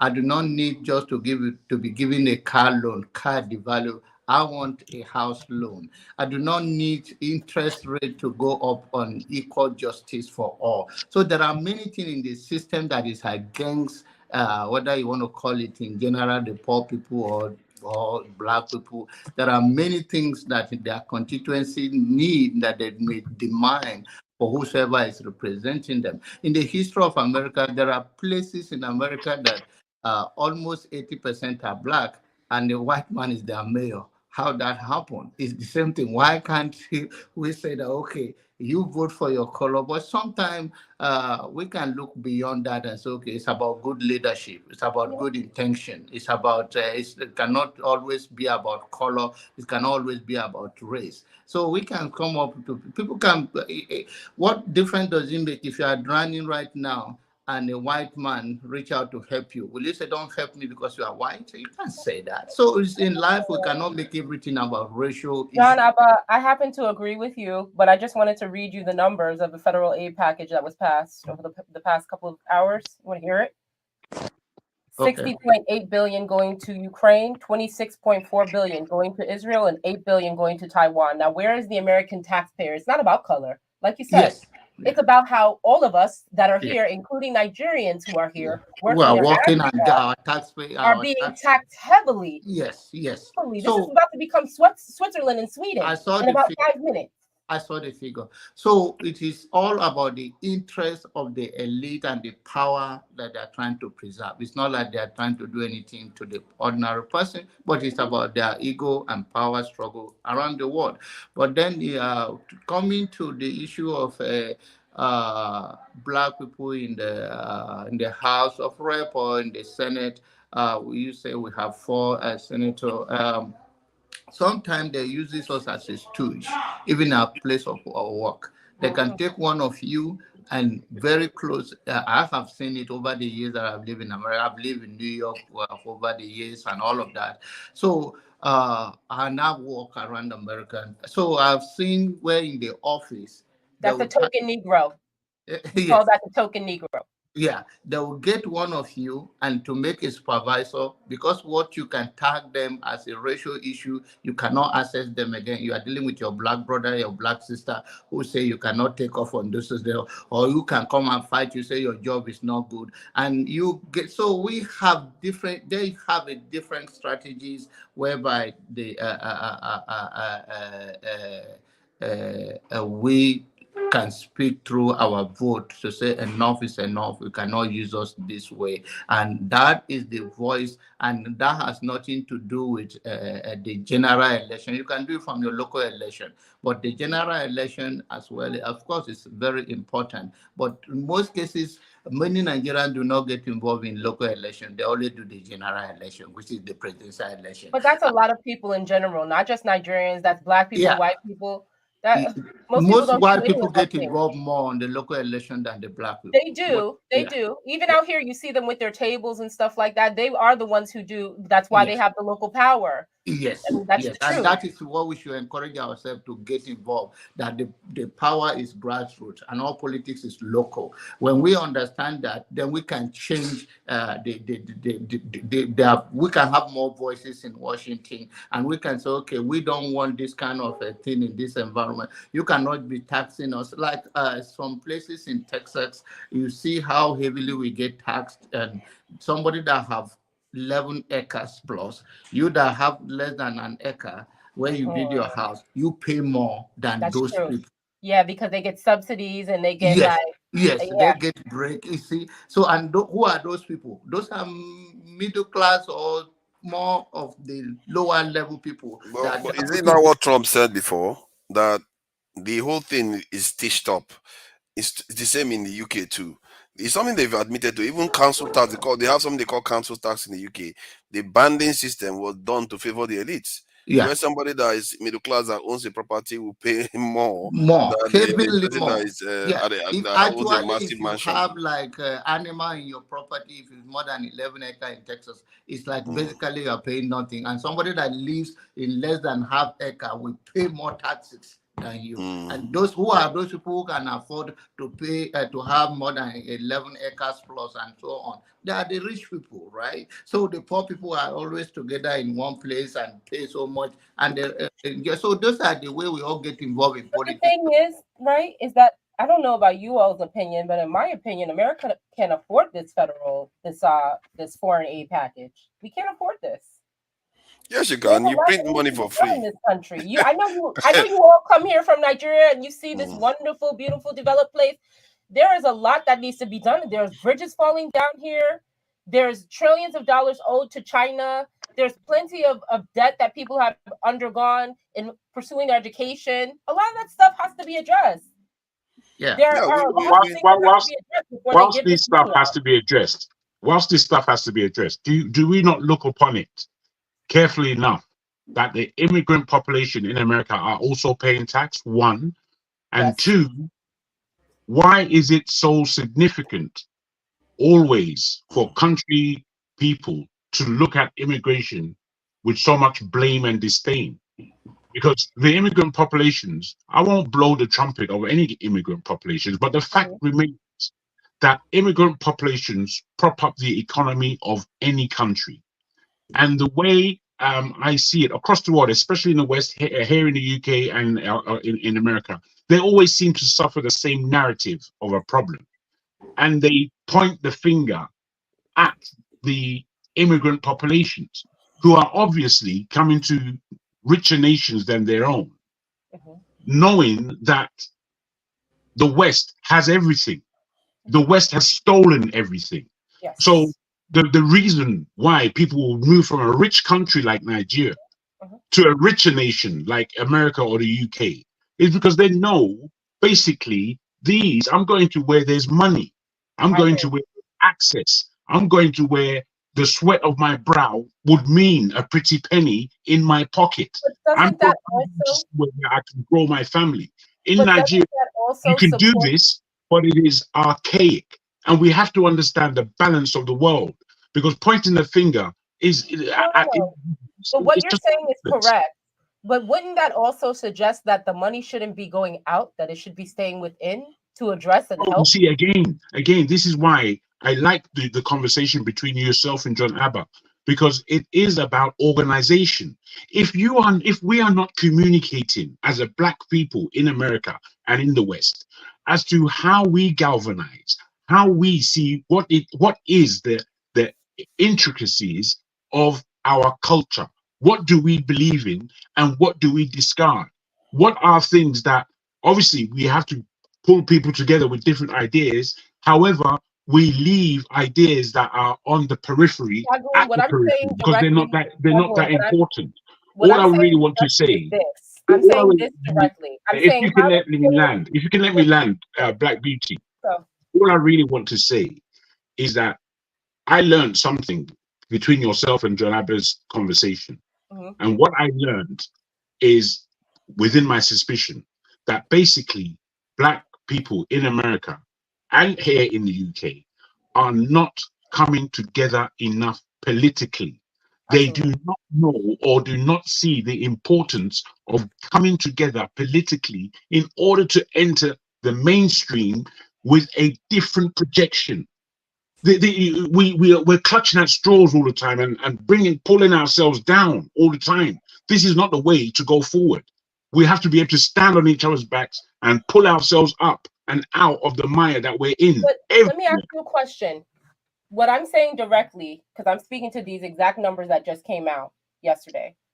I'm saying to you directly, doesn't $26.4 billion that's going to Israel, wouldn't that be better spent on the Nigerian and Mexican and Caribbean and Ukrainian immigrants that are coming inside of the country as opposed to going out to Israel? That's all I'm asking. Yeah, I'm cool with that. I'm cool with that. I think what he's saying is you know better than me about the position that America has taken with Israel. That is not the fault of the immigrants. Jago, you are saying similar stuff as she's saying. I think if we are more, I don't like this term, intentional with the way we practice politics, we like those senators now that we have, or House of Congress members, that the Black community were the one that literally voted them in and had control over them. Those funding that you're talking about to Israel, 26 billion, they will be finding it. Do you think the money is going to Israel? Many of them come back to their brothers all over the Europe. Many of them are Europeans.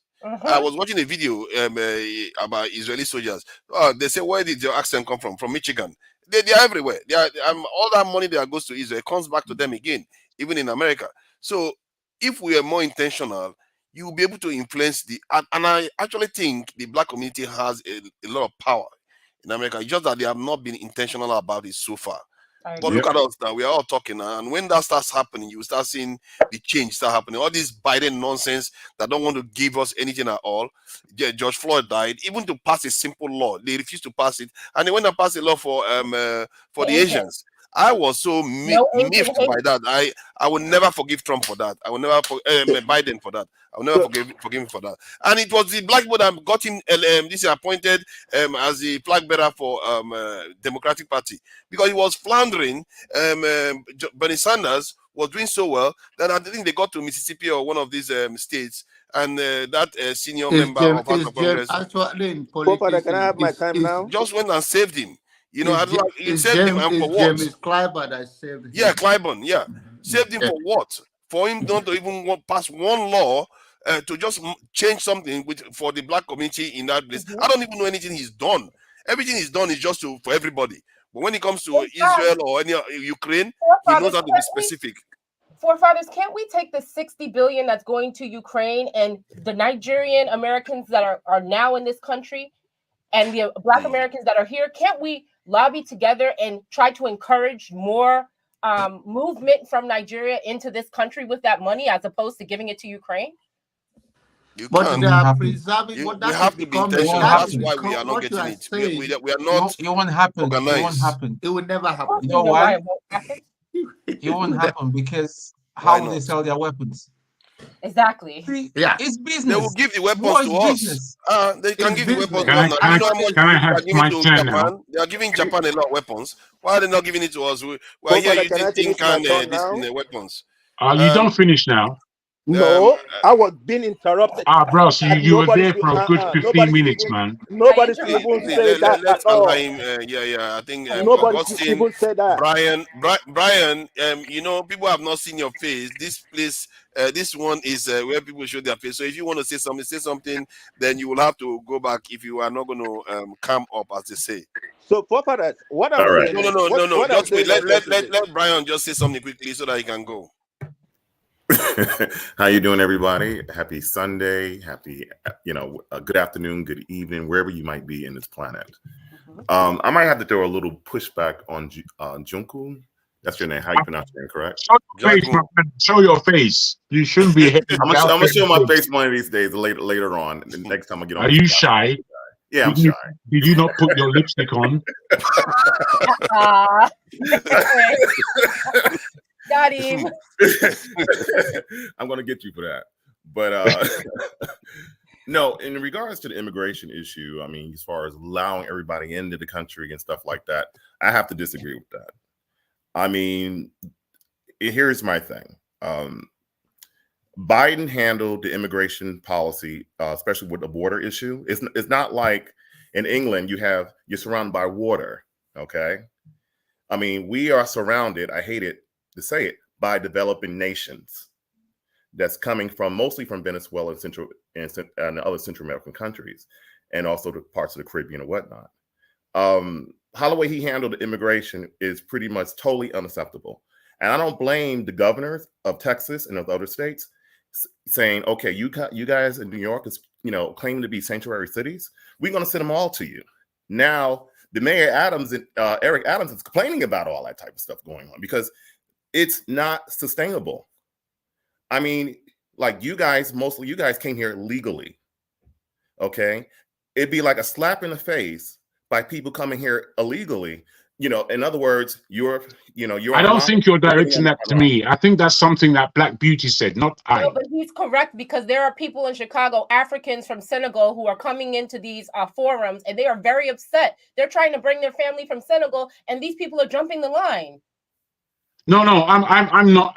That's not my issue. So I'm not sure if you're addressing me is what I'm saying. But please go ahead. I mean, it's just kind of like unfair. I mean, like she said, we have a trillions and $1 trillion deficit. The homeless population. I mean, if you've been in California, it's almost getting to Brazil level, like third world. I swear to effing God. I mean, half of the stores around Hollywood Boulevard and around Beverly Hills is closed. You're going to see nothing but leasing everywhere. You're going to see everywhere, even the most richest, some of the rich communities, tent cities. I mean, like, come on. So, but should that bother us? Because one of the things I noticed. I mean, what I'm saying is, this is what I deal with my reality. I'm a realtor too, and a lot of people are not selling. Most people are just like saying, trying to wait it out due to the interest rates and stuff like that. And especially living in LA and San Diego, it's totally unaffordable. You need to have almost close to $1 million to afford a goddamn home. They have to live outside the periphery. Brian, my point is that the point I'm making is that when migrants are moving into countries, which we have to admit is something that happens within many nations now. And what I'm saying is totally. Let me just finish the point I'm making so you understand what I'm trying to say. The point is that you want your community to ascend up the economic ladder, so that when the migrants arrive, they don't have contact with them at all. If you watch the Jewish community now, they probably don't care about this migrant stuff. But now it's different, bro. Because it's different, bro. I mean, a lot of people, not only black people are complaining about this, white people are complaining about this. Even other Mexicans, there are white people that are complaining about this. But Jewish people don't care. When I'm saying it's unsustainable, they had to close down a school because they had to house migrants, bro, in New York. Let me explain to you why you should care. I'll give you a tangible explanation. My husband, we're doing his visa. It's the reason why it's taking him so long for his visa, his US visa, is because people are walking in here. USCIS is not even paying attention to real cases where people are paying money to bring Africans from West Africa in here. Instead, they're letting all these people walk in through the border. If you want to be an African and come in this country, if you don't do it by some 5-year process or as a clergy or as a student, essentially you're going to have to walk in through Mexico. Most of the Mauritanians and the Senegalese that you see coming in here, they walked in through Mexico. They pay. This is what they do. They pay. They go through Ecuador. They walk through those 4 countries. They come through Mexico. I told my husband, you should have just walked. You'd have been here last year. They don't even pay attention to our case, and we're paying money. So it should bother us as a black community. They're not letting the Haitians come in. The reason why it bothers us is, okay, now you are making the point. We need to ascend up the economic ladder. This is what we should be focusing on, getting your own power. Pie, if you, for want of a better word, you have to get control of your own domain within the establishment. Because if we keep complaining, it's like you intend to remain there. You have to. That if I was the one advising, the plan should be ascend up the food chain and leave the people to let them take your place. You don't want to remain at the bottom. What I'm saying, forefathers, is look, I don't need to worry about immigration because I was born here and I do well here. And most of my family on the Black American side does, and my Jamaican family, they do well here. But what I'm saying is we're going to have some immigrants coming here. I want to see more African immigrants, is what I'm saying. Do you understand what I'm saying? They are discouraging West Africans from coming over here. It's impossible to get a visa. Then they have to go through 5 countries to walk through the all kinds of weird conditions to walk through to get in here. And then when you're doing it the right way, which is what I'm doing with my husband, we've been petitioning since last year. So now I said to hell with it. We'll just get him into Mexico and we'll walk in through Tijuana. Forget it. And going through those countries is pretty much dangerous. You have to go through all types of things there, which we can't even imagine as far as being on this platform. Thank you, Brian. Before I'm being accused of sedition or whatever else they were going to accuse me of, I will have to excuse you. All right, no problem. Go on right now, brother. Thank you. He was interested. Yeah, go ahead. I was laughing a few minutes ago. It looks like Olumide was sleeping. He just woke up. The way he just looked into the screen was just so funny. Black Beauty, I don't know where I got you wrong, because the same thing I was trying to say was the same thing that John Abba said. Most of the election happens from the city to the county and then the state.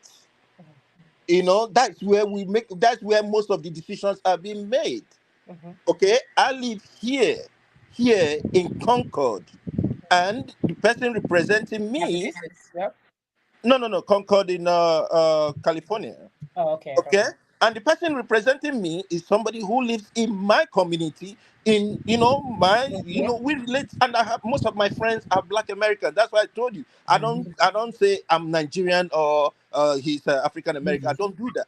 Most of my friends are African Americans. Yeah, I We don't get, take anything personally, so don't think I do. I'm just yeah. correcting you. So Yeah. we cool. So what my own is when it comes to between Biden and Trump, the problem I have with Trump is just the fact that he kind of lives this fake lifestyle. I don't like that lifestyle. You gotta be upfront with me. You gotta be upfront with me. It's just like how he lied about so many things. I was once, about to attend Trump University. From what I saw on TV, the way they advertised it, the way, and he came all the way to California, and the only thing this man did, despite all the money that we paid, the only thing he did was just to mount the podium, welcomed us, and said he will come later. We never saw him again. We never saw him again. And that was when I said, wait a minute, who is this? And then I started carrying out my research, and I found out that this man made money off people. It's not who he really is. For me, like I said, I would have wanted somebody else to be the president other than Biden. What if I said to you that's the American way? I know. It's the way. Yeah. I would have preferred somebody else other than Biden to be the president. But when it comes to both of them, give and take. When I think about it, I was like, you know what? I know that for me, I feel strongly that if anything happens to Biden today, Kamala Harris will take over. Do you know how Biden's administration refers to you in that HR 731B or something like that? Do you know how they refer to you in that diaspora bill that they just came out with? They refer to West Africa as the 6th region. What? Do you understand what that suggests? They refer to West Africa as the 6th region. Yes, they do. They refer to West Africa, and they're particularly speaking about Ghana. They kind of don't even jump into Nigeria. Nigeria, that's more with the UK side. Oh, sorry. Are you saying the African American group or the American state itself? I'm saying that Biden's administration refers to West Africa as the 6th region. So that's what Africa calls the diaspora. Right. And the reason why I'm saying this is critical because it has a lot to do with how they see West Africa as the future arm of their economic development. Do you understand? When you have Trump in office, you have a laissez-faire economic policy that allows Black American and Africans to come and go, make money, and take it however they want out of this country. Now, that is the part, that's a very valid point. That's the part most people don't factor in. That in the bigger scheme of things, maybe Trump might actually be better. On race relationships, he may not be better, but he doesn't care about Africa from that point of view. He's going to allow you to do your thing. That's the difference. Was he not the one that sold Tucano to Nigerians while Obama didn't agree to do that? So you want to be careful because the people that pretend as if they're your friends, they may not be your friends at all. You're on mute, Mazi. You're muted. Prince, you're muted. In conclusion of mine is this. Well, like I said, I don't really care who wins. I only have one vote. And that day, I will cast my vote. You understand? Let the will of God prevail. If it's Trump, oh well. But the thing is, with Trump, I know that a lot of allies will not trust him because of things he's done and because of things he has said. With Biden, I know that probably he will live up, he will complete it, or I'm not saying I'm not God. I don't know tomorrow. I don't know what could happen. Anything can happen to him. Do as you please with it. So yeah, so that's just that. It's not something we'll fight over. Anyway, everybody is free to support who they want to support, and that's all I can say for now. Thank you, though. Thank you, listen, Prince. It looks like your support for Biden is quite soft. It's all good. It should be actually because I don't subscribe to any of them. If I was in America, I don't know what I would vote any of them. I would just focus on my senators and my Congress people. so that whatever they do, I'm not going to be complicit in it. All right. Augustine hasn't said anything for a while. Now my turn. Oh, it's actually my turn, bro. We You've were said waiting something. for my man to Said quite finish. a bit now. You said quite a bit. Even though I have, but I was only interjecting. I didn't say what I meant to say. Oh. And a black know, you the know point now, is that as an underrepresented minority, you're free to say anything at any time you want. So can I go on? yeah, please go ahead. See, the point is that That's unfair, man. That's unfair. I never say what I needed to say. I was only See, Jagun, you gave 2 excellent submissions. You don't need to get 3 right now. Let Augustine go ahead. And I've not been in this on this topic, you know. To be honest with you, I like talking about my thing. My thing here is about Nigeria. Yeah. I am here in this part of the world, to be honest with you. Every day as I move to work, do my research, do my job, I think about my country. That's right. And that is why sometimes if you talk about the politics here, I don't care. Even though That's Santos, how they call this my attackers in my neighborhood here, I don't care about them. And that's why even that day I saw them protesting for free Palestine and this. It doesn't concern me. Right. What I want is Nigeria to be better. And to be honest with you, if Nigeria is better, some of us may not be here. We could have been here doing the whole thing. And that's why you talked about the issue of, you were trying to paint it. Does Trump win? His Nigerian policy or African policy is not good and the rest. When I see all these things, I said, look, I wanted to speak and I know that forefathers will come from my head. Allow the people to go out and achieve their potential. Not like this, I'm talking to you I don't know, but I know that I have improved in my skills. If I go home, I'll do something better. If I go back home, I'll do something better. We just hope that day when things will be settled and it's okay, we need people who can do the job. I'll go and contribute my own skills in molecular biology, and that's what I can do. So my point is this: anybody who wants to come and study here or want to come and improve himself, let him come and improve himself. Now, I want to speak like the white racist, or somehow let me speak like the white racist. This is the United States. Let's assume that we own the country. To be honest with you, you want to pick those who add value to the country. And that is why sometimes you say, if you ask me, I'm not really in support of all the breaking boundaries. If you want to come to the country, come legally. And if everybody comes legally and do the right thing, I don't see any reason why we should always deprive people of visa. Because to be honest with you, let's face the fact. The Americans, as we talk to you now, they benefit from the immigrants. I look around my friends. We were about 14 admitted into our research program. And I'm talking to you now, just 7 are remaining. Do you know the funny thing? All the seven people are foreigners. They're all foreigners. Once this program is stressful to the normal America, it throws the pen and says, I'm not doing it again. I'm going. And now they are begging you. That's why I spoke it, as I said, for that to come from my head. We were admitted 14, we are left with 7. So the people have money, the grants are there, but there's nobody to work. And they had to go this time to hire, they used to admit at least 14 or 15. This time they hired about 21 students.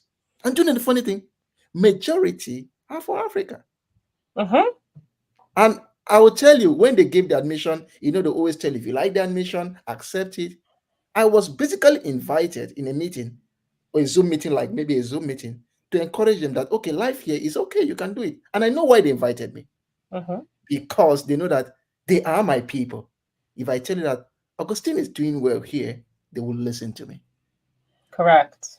And that's the point. But you know that the reason why I'm against some of the way you portray this, which you are entitled to, is from your point of view, is because there is no other plan to bring them back.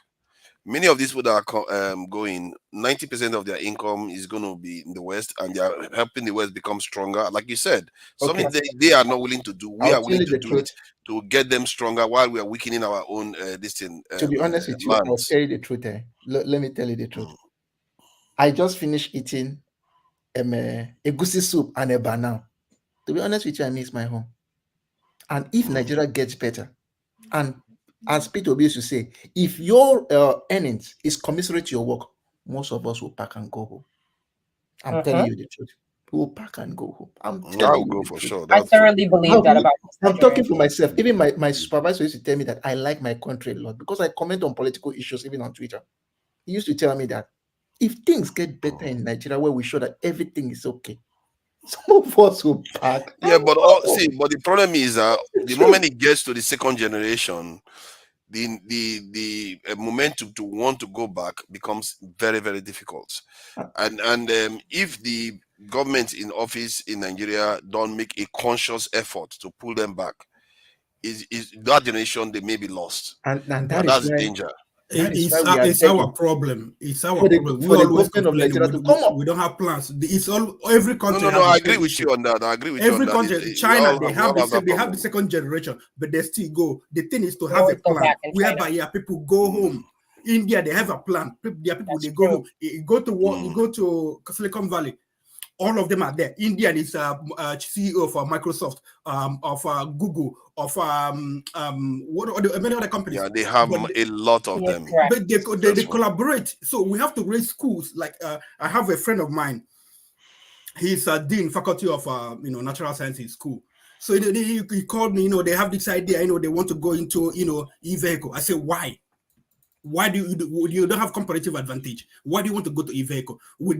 Can you compete with Ford or Tesla? Mitsubishi. All this you can't compete with them. Why not IT? Make your school a hub in IT. You can compete. All you need is a computer. Well, all you need is a computer. That's you can compete with any people. You can build your school, so your school can be like Indian. These are was Indian Institute of Technology that produce a whole lot of them that are in Silicon Valley. But I heard something. I heard that Ikeja. I heard last month that Lagos is supposed to be trying to do like a Silicon Valley thing. That should invite a lot of people that are studying in STEM to go back to Nigeria. Yeah, but it has to be like all over Nigeria, not only in Lagos. You have all zones in Nigeria. Because you have kids doing nothing. Just you can just give them computer and they just go. I mean, you go to FIFA. I don't know if any of you have used FIFA to do the project. You go to FIFA, you see a lot of people from India. I pay them if I want to do certain things. Like produce an image or whatever. PNG. I don't waste my time. Why do I spend 1 hour on this image? I pay someone on Fiverr, pay them $10. They produce the thing for me. But also, you have to think about it like this, Ikeja. There's only one Silicon Valley inside of America. So if I want to go there, I'm from New York. I have to go to California. But there are a lot of Silicon Valley, small, like in Boston. Actually, Silicon Valley started in Boston, like Route 128. Route 128, a lot of companies like EMC, they were here Route 28 in Boston. 128 before, a lot of them moved to Silicon Valley, but they still have vestige, small molecule for these companies like Boston.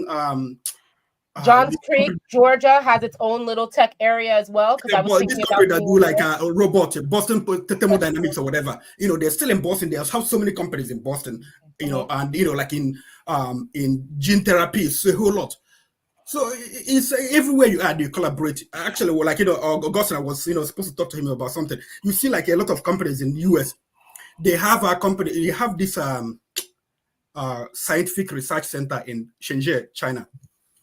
What they do, a lot of experiments that have been done in US. This company, they have they send them there, lab work. They have like Boeing 747 or whatever.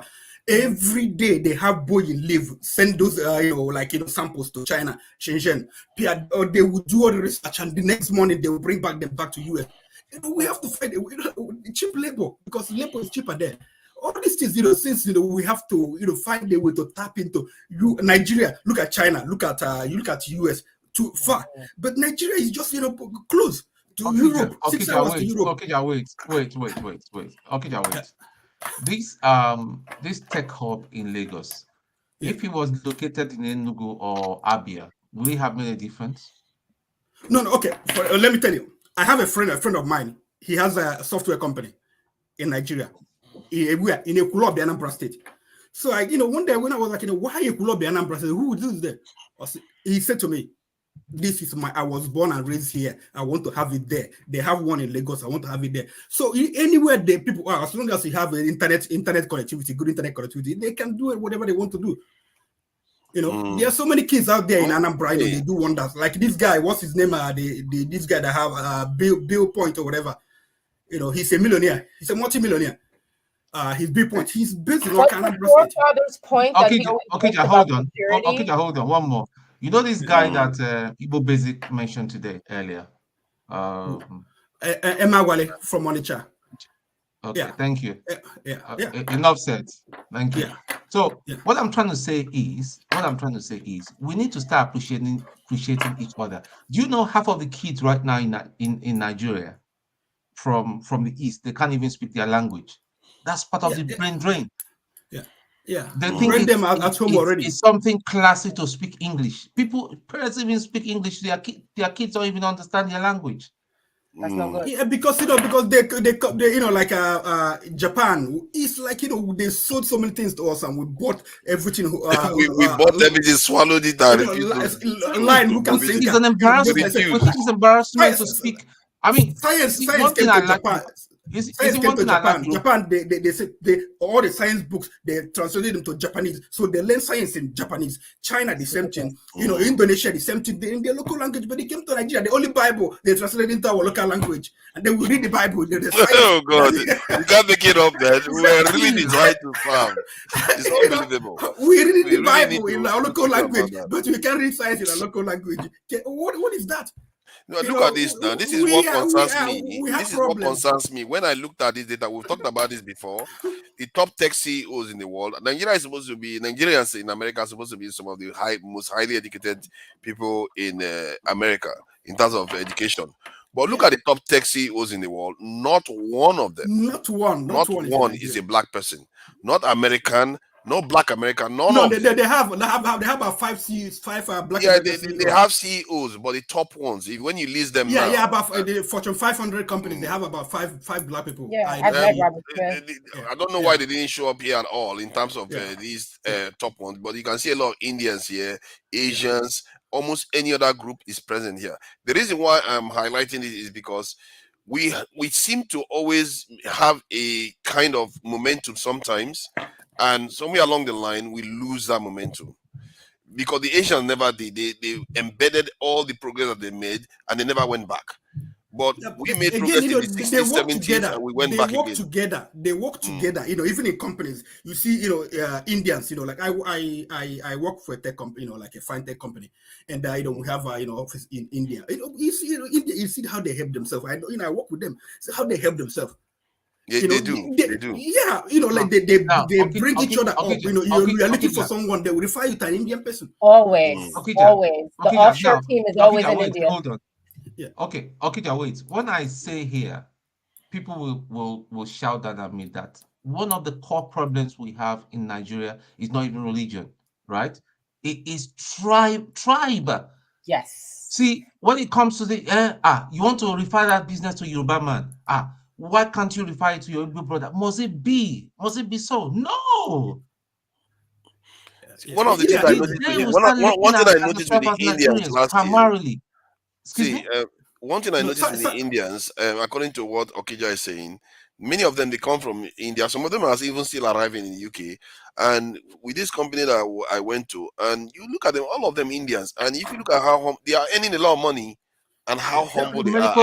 The medical schools in the UK here, 65%, if not 75% are Asians. Why? You know what boggles my mind? How humble they still are. The trainers they are using my own trainer is more expensive than theirs, and they make more money than I do. What I find is that, like, even I was at the Nigerian embassy in the UK, and I was standing outside there, and I was looking at the Nigerians standing there. You know how they like to, dress properly. They have their this thing, and I was checking the shoes of the Nigerians versus the shoes of everybody walking past. Fendi, most of the people walking past, Nigerians wore more expensive goods than the people walking past. So there are so many things that we have that we it's have just so not many right. issues. We come here. If you see an Indian woman, I worked with state, Massachusetts, state of Massachusetts, and I left there. So a friend of mine still works there. So I called him one day. With this guy, I don't want to mention it, the India couple. We like them a lot. Then they come together. They come to work together. They eat lunch together. She's wear all those sari dress the same way. So I was talking with my friend like a month ago. I say, how about this guy? He said, oh, they are still there. They haven't retired. They are still there, doing the same thing. You don't see them, buy with one or hair for like 500,000. They simple them, they save their money, plan. But I don't know, something They is wrong. value things. We don't Yeah. value things. We don't even Yeah. value we sold our own people like animals. We don't value things. We come For with some fights, reason. Yeah, We we just come sold people. instead We of take building some, and families, we fight. we have to take responsibility of some of our behavior and purge some of the negative ones. This idea that we don't value things that are in this world, I find that really disturbing. I'm still trying to purge myself of that. Do you know how strong it is? I like some of the clothes I'm wearing now is more expensive than what an Indian person will wear. And I ask myself, why? Why do I need these things so badly? That's how strong it is woven into us. Video of Peter Obi the other night, he had that white Fendi. I was like, look at his white Fendi. He had that white Fendi on in his video. Imagine. I was like, look at him. Look at him. Have you heard about Patel in US? You see all these motels, all these small motels owned by Indians. What did they do? Patel family, most of them you see own a Patel, not one family, but they answer Patel a lot. What they would do, one would own the motel. They will bring one of them, because maybe I own it. I've settled about 5 of my friends, 5 of my family member of friends. So I would invite another one. We will set him up. All of us will join hands and set him up. We will own another motel, run another motel. You see, all over the US, they own almost 80% of all the motels in the US. And they are very intentional. You don't hear do you hear their voice too much about politics? They don't talk too much. They are remotely involved. You go to US Congress, there are a lot of Indians in the Congress. A lot of Indians. Rio Kana, what's up with this woman? Yes. The middle of them. Paul. Yeah. Nikki Haley. You can bear me witness. You can bear me witness to this. When it comes to the financial world, traders are the most humble guys. You know that. A trader will never flaunt who he is until you come to where he lives and his bank balance.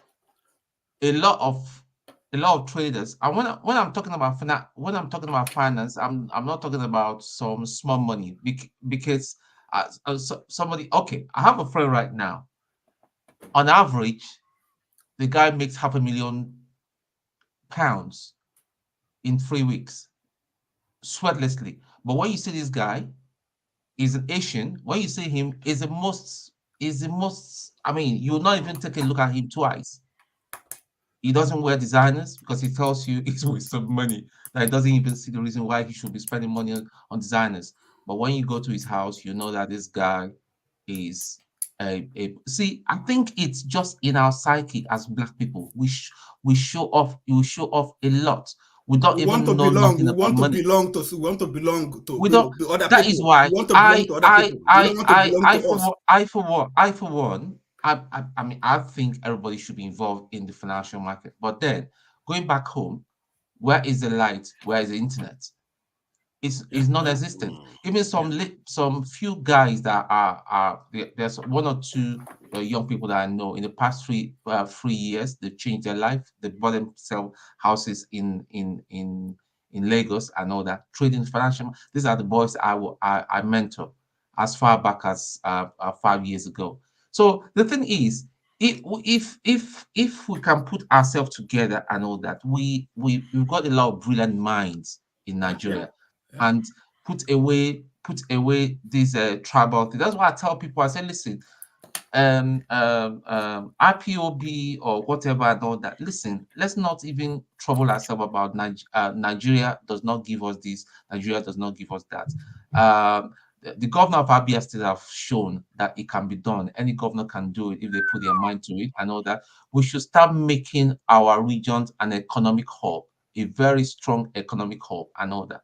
We will see people will respect us. It's not all this thing. Yeah, don't vote for Nigeria. Nigeria is a shithole, is a zoo and all that. Yeah, we all know that it's a zoo, is a shithole and all that. But what have we done in our region? If we start doing things and all that, people will respect us.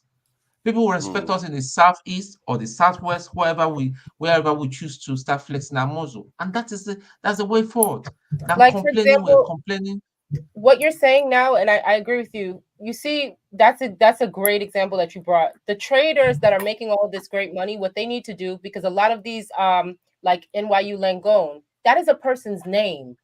You need to take your money and you need to invest that money in some of these hospitals and actually put together, 4 or 5 of y'all put together real salaries and invite some of these Nigerian doctors back home from New York, back home from Texas, give them a decent salary they can live on and actually, flex on. I and a couple of our friends that are traders were even thinking of that. It's a long-term project. When I set up a there's this hospital one, Anambra State. near my town. I'm not a doctor, but build a hospital that will be of international standards. Sponsor and a all wing that, in your all the name. equipment in there. Yeah, Mhm. all the equipment in there and all that, and and all you're just doing you're just an investor, but the Right. standard will be very, very high. You got the money because see, at the end of the day, money talks. That's just what it is. That's a fact. Money talks. Yeah, Look the at biggest, Dangote that we're the celebrating biggest, today. It's all about what do you money. call it? Diagnostic center in Nigeria is owned by Indians. Mikio. They have branches all over Nigeria now. They started in Oshodi. My cousin, my first near cousin I NAFDAC. wanted to bring here is one of the top biochemists in Nigeria. But even the area that she's an expert into, she's the only person in there are only 2 in West Africa. And there she's just working for Nigerian Institute of Medical Research, and all the politics going on there and all that. And but all she just needs is funding. Right. Now, I wanted to ask you a question now. Yeah. What is her experience like working for NIMR, for Nigerian Institute of Medical Research? Okay, very good, Austin. I wanted to bring her here. Her husband put some doubt in her and said, who is Dr. Damages? And maybe they want to use it. And even that day, I had a go at him. He said, well, I promised him that I was going to get him a job. I was going to get him some contacts and a job abroad and all that. I said, listen, I don't own any company. I work for myself. No, I don't work for anybody. I work for myself. Because you've got a PhD, your wife has got a PhD in science. You are a PhD. I think it's journalism and all that. I've told you, put out your CV there and all that, and keep applying. Maybe somebody will give you the chance. He got upset. He said maybe Dr. Damages is one of the scammers, and that got me annoyed. And I told my cousin, I said, please don't call me again. You better speak to your husband to get his head right. That's part of the thing. But do I want to cause a problem between her and husband? No. But this is a woman, she's very, even this woman that died during the Ebola thing, because they are all the people that fought Ebola when Ebola came up and all that, and she's brilliant. Such people are supposed to be an asset to Nigeria. Yes. But Why I there asked she that is. question is that Yes, she's very skillful. To be Yes. honest with you, if you go into that institute now, you will see somebody who is not as skillful as her suppressing her. There's a kind of research you want to do in Nigeria, and your supervisor will slap you and ask you, who are you to do that research without telling you? She was actually heading the whole place. They brought somebody politically and all that, and that man had been making, but because she's so good, they can't sack her. That's the point. They can't sack her because if you sack her, everything will fall apart. They can discourage her. That is the problem with Nigeria, which I will tell you unequivocally here and now. Once you are good enough, you are seen as the enemy. But like I keep telling her when she did her PhD in Germany, I keep telling her, because they offered her a position in Germany. She said, well, my marriage, blah, blah, blah. Now she's a professor. She she answers to a professor in one of the private university. I said, listen, you're wasting your time in Nigeria. You're wasting, this girl is so brilliant and all that. Well, I call her girl, lady. Yeah. She was the best in her class in University of Ilorin when University of Ilorin used to be back in the 80s. So the thing is, up to Nigeria, a bunch of financiers to come together and create something for her in Nigeria and subsidize all of her research for like the next 10 years. It's up to you all. Blackberry, look at something here. Look at something. If you decide to get these investors to bring money to Nigeria, the powers that be in politics at the helm of it will still start it. To be honest with you, I have But been how in do this they control your own money? You don't understand. The I'll tell you licenses and the young men licenses are and all that will innovative. frustrate you. Before I came to this country, look, okay, when I was in college, but when I graduated, I noticed that everybody always wear glasses. You know, too many. You see somebody tomorrow you start wearing glasses. Why are you wearing glasses? My eyes are this. I think I spoke with your forefather some time ago. I said, okay, I can decide to make yogurt and fortify them with small micro minerals, the trace minerals. And trust me, people starved the whole thing. And this thing came from even people who are supposed to protect me like NAFDAC. So the point is that once you are good in what you do, I was not even employed in my school when I was the best student. That was the best who ever graduated. Why? Because they feel I'm too sharp for them. See, stuff like that has to change in Nigeria, and it only takes The corruption is not only in the center. That part is really bad. The corruption is even inside the school, and there are two things I don't like doing. Do you know how many years that man had to? He has not. In fact, I would like Dr. Damages to bring him here one day. Do you know how many years he fought to get what he's supposed to be? What he's doing right now has even shaken the aviation industry in the UK. All the major airlines have brought down their prices. Not by 10%, not by even 20%. Just because of one man. Because they're trying to compete with him, grabbing his own customers. Essentially, is what you're saying. Now that he's a threat, yeah, sorry about that. I hear because he was on TV complaining about it. That they were trying to sabotage him. Sorry, there's this hospital in Anambra State, Ienu Hospital. Ienu, one of the best hospitals. Yeah, it's been long ago. Yeah, it's they had good nursing program. Anyway, so Anambra medical doctors in US, Canada, North America, they go to Nigeria every year. They go to East Anambra, Imo. They have they go to Anambra. They do surgery. They do medical interventions in Nigeria every year. So now they bought so many equipment, and I gave them to this hospital at Ienu, because you see, Ienu is like a big hospital. So some other doctors that have clinics, they come there to work. So do you know what happened to all this equipment? All these doctors that used to come there, they took all this equipment. They packed all the equipment. That's the problem. Nigeria is where you win a grant and you use it to buy an SUV and nobody talks. Grant that is meant for research, somebody buys. What's the name of that company in India you mentioned earlier? Please, can you write it in comment? Yeah. Mikio, the M. No. Where you asked them to do your project for you? You mentioned the name. For online Fiverr. Yeah, just write it in the private chat. Yeah, let me check them out. That's the company that does like the. Yeah, it's not a company. It's just freelancing. Yeah, but most of the freelancers. Yeah, it's there. Yeah, write it out in the private. They're very good. So it's 5 hour, like 5 hour, 5 hour. Yeah, with extra hour. Hour, no, 5 and 2 hours. 5. Okay, 5 hours. Okay. They're very good. good. You can have developers there. You get developers there. App developers. So you can get so many, many stuff there. Any project you want to do. You want somebody to write your homework, they will write your homework for you. You want someone to write a book for you, they will write a book. You get someone to write a book for you. So you want to design your logo and all those things. You get someone. I'm looking for someone to develop some indicators for me. But you see that website right there? I do program anyway, but I can't be bothered. I'll get some. Yeah, so me too. Some certain things, I don't want to be bothered. I just give it away.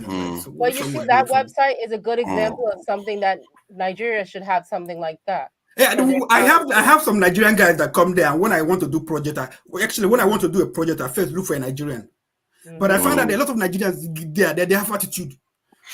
They are not very consistent. Even Ngozika said that the Indians are outpricing Nigerians. I was like, so our super head is less than that of Indians. That Indians are outpricing Nigerians. It's unbelievable. Indian person will do like logo for you for like $7, but eventually you pay him like $15 or $20. But there's something about us that is off, man. How can Indians charge less than Nigerians? They are a nuclear power. They go to space. Yeah. They charge less than But Nigerians. fathers, let me tell you, if I come from diaspora and they know that I'm from diaspora, the first thing that they want to be doing is how they will exploit this guy. This guy gets pounds for pockets. They forget that when you impress me, you're opening a door, an opportunity for you for something constantly that in fact you will fit for life. So when you hit me, do you think I want to do business with you? I'd rather give it to an Indian person or a Pakistani person to do it for me. That's Okay. just it. I think let me highlight something. I want to change the topic a bit because this is Sunday and all bets are off, and we are going to be rounding up not too long from now. From what I just discovered something today that made me think maybe I have to reappraise the best people in this world. I used to think the Singaporeans and Americans, they are some of the greatest, but it might actually be the Swedes. Because I was shocked to find out that the Swedes have been a very, very strong people for a very long time. And these are not one tribal. These are multiple tribes. They've been very, very strong for a very long time because I heard I was reading some documentation and where Machiavelli referred to the Swedes as being the freest people on earth because they were strong. I was shocked to see that. And today they have about 300 and something thousand bunkers. And these are the people that are neutral. They say they don't fight wars, so they have all that. You And mean the Swiss, the not the Swiss, Swedes? yeah. Yeah, Okay. well, okay. You know now your English is more No, I polished. didn't know. I didn't know. When you said it, I was going to Sweden. It's Okay. all good. It's all good. Yeah, the Swiss. So, and this year they are going to be carrying out a bit of referendum, at least 3 referendums this year. These people are the freest in terms of the democracy. They are freer than America. They control the government. They can pass laws, remove the laws, do whatever they like. They have 7 presidents at a time. The way they govern themselves, they seems to be. If we are going to learn anything from a form of government, especially for Africa that is so diverse, we can learn something from them. And one thing they all have in common, and in terms of the best states, is that they are extremely, extremely secure, like super paranoid. From 500 years ago till date, they've maintained the same paranoia. They actually started building these bunkers in 1880 something. So I ask you, their GDP per capita is even higher than that of Singapore. Your GDP per capita. Are these the greatest people on earth or what? Right now. That's the question. And the reason why they seem to be that way is because, one, they cherish their freedom. They are very, very secure. They don't mess about with anybody. And they value the voice of the people at the same time. Everything Nigerians are crying for, these people seem to have it in abundance. And they are also multicultural. They have the French speaking ones, they have the German speaking ones, and the Dutch speaking ones, if I'm not mistaken.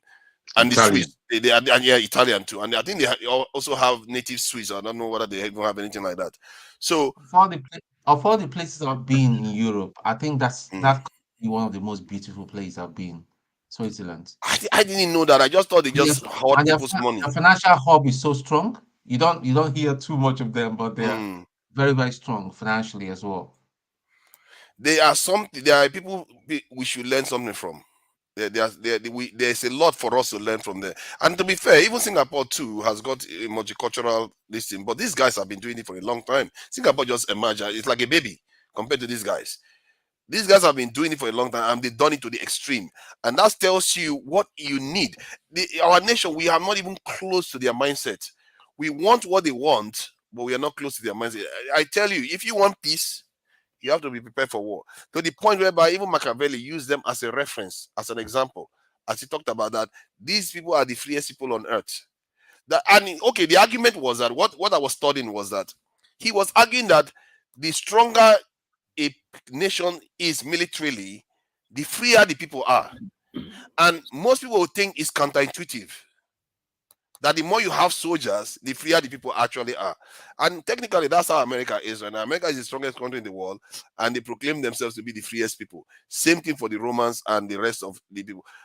When I was listening to that argument, I thought that was crazy. It doesn't make sense. But the moment he used Switzerland as an example, I say that makes perfect sense.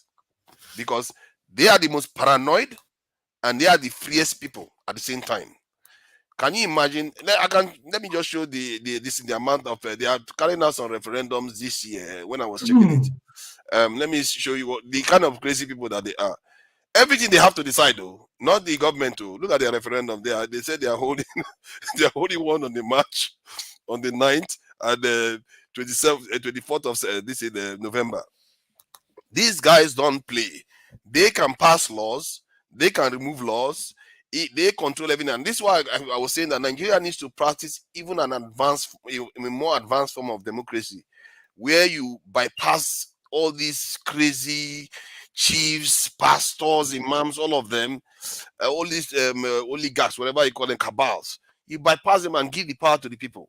Let's see whether anybody wants to go and run to the center when the decision making is mostly in the hands of the people. Go and run for office and make your money. Who is going to increase your salary? If you increase your salary, the people will vote to remove your salary. You see what I mean? If you build this type of culture, you are going to have something far better than most systems, better than the Chinese, better than the Russians, maybe even better than the Americans. That is the model that we should be looking at, because these are very complicated people. They are so complicated, they have 7 presidents at the same time. That's how crazy they are. And yes, they made it work for them. And look at their GDP per capita. Look at the list of top countries in the world. Look at their GDP per capita. It's just ridiculous. 90 something. Isn't that the World Bank one? 90 something thousand. Nigeria is 2,000. Some of the estimate 85,000 GDP per capita of a country. This is higher than America's GDP per capita. This is US GDP per capita. And these guys print money. These guys literally print money. Although those guys, they actually hold money.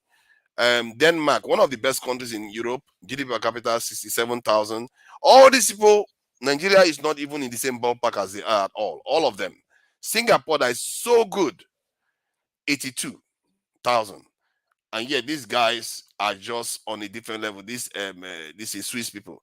They are totally on a different level when it comes to the prosperity they enjoy, the security they have, and the freedoms they have. All of them, everything we crave in this world, they seem to have it all. How did they do this? That's something I probably need to investigate. How they managed to pull this one off. I don't know if anybody has any ideas. Forefathers. Can you hear me? Loud and clear. Okay. So all these people you mentioned, they did their thing within their country. Okay? They all cooperated. Do you know what happened? Would I say that was Friday or Saturday? UNICEF invited northern governors to Washington, D.C. And in my mind, I'm saying, UNICEF, if you actually want UNICEF, you already know who's representing this lady in there. And I was saying, if there is a problem going on, how come they didn't meet in Nigeria? Why bring it all the way to Washington, D.C.? So you see, this whole thing, it's all about unity, peace, and harmony. We cannot work together if we don't have these 3 things. We cannot. It's always this part we say, oh, they are better than this other part. The other part we say, oh, we are better than this other part, and all that stuff. Even currently, as we are talking, in as much as we don't want divisions and all that stuff, the Yoruba farmers in Oyo State have just signed an agreement with these other people that they fought against a few years ago or a few months ago. You know, the Mieti Allah. And before you know it, they will say, oh, probably that they didn't, most of them will say they didn't know about it. And all that. So when you mention all these other countries, it's all about education, it's all about cooperation, it's all about unity. Okay. That's how they're able to achieve what they're achieving right now. Well, Father, can I say something? These guys barely have anything. They just have sand, salt, can I say something, gravel, and marble. Can I say something? Yeah. Okay. I like the way you analyze, the issues that kept them on the top of the game. But you also forget that these are some of the countries that, if Swiss banks are some of the ones that house people's money that are not, you cannot trace. You don't have any, I mean, if you check what I do that economy, majority of it probably would have come from Africa. That's one. Two, I think the strongest people on, if you're talking about being strong, being able to, are Africans. This is only continent where you have moved the best brains and everything, and yet the continent is still standing. We're still being able to manage ourselves to a large extent. So I don't think it's about the system. It's about, just like the last comment. It's just about being able to cooperate with one another to see the same goal that all of us are looking at. We look at the same goal. Now, in a country where you prefer foreigners other than your own indigenes, in a country where even at the 21st century and counting to 2024, you still have indigenous sheep for which you cannot go to another part of that nation and be a bona fide member of that state, in a country where you are still looked at as if we have different agenda for each region. How can we ever come to a critical mass? And I will end with the last thing that the last speaker spoke about. You see, that's the thing I asked them yesterday, because I was in that meeting with some of my friends who came from Nigeria, and I asked them, how come you guys left all the way to come for a security meeting that had to do with Nigeria in the US?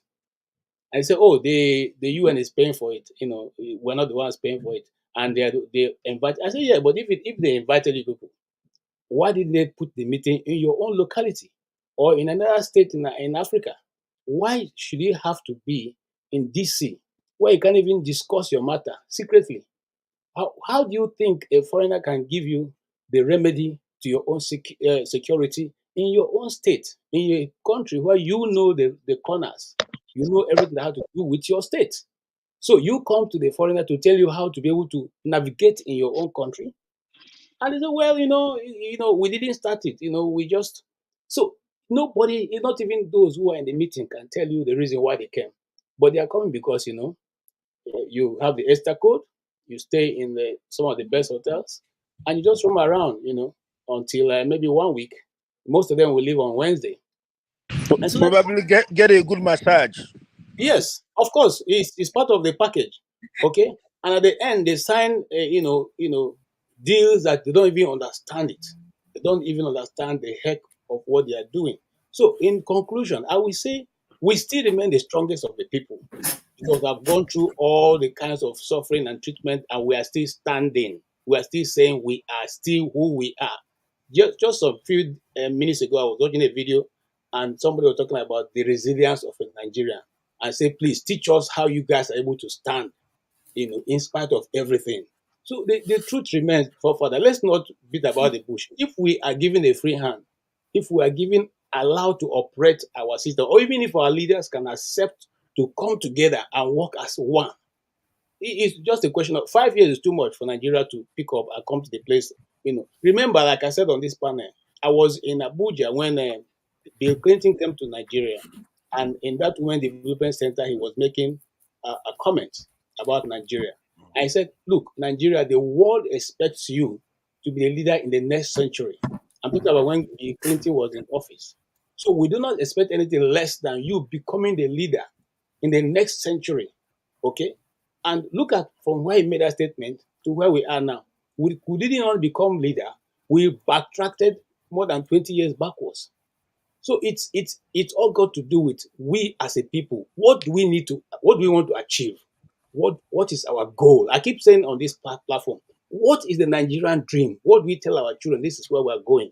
When you come to office, what do you tell your people? This is where you're taking them. I ask the same question because some of them are people I know. I ask them, what is your vision? They say, no, okay, what I bring to the table? No, I'm bringing nothing.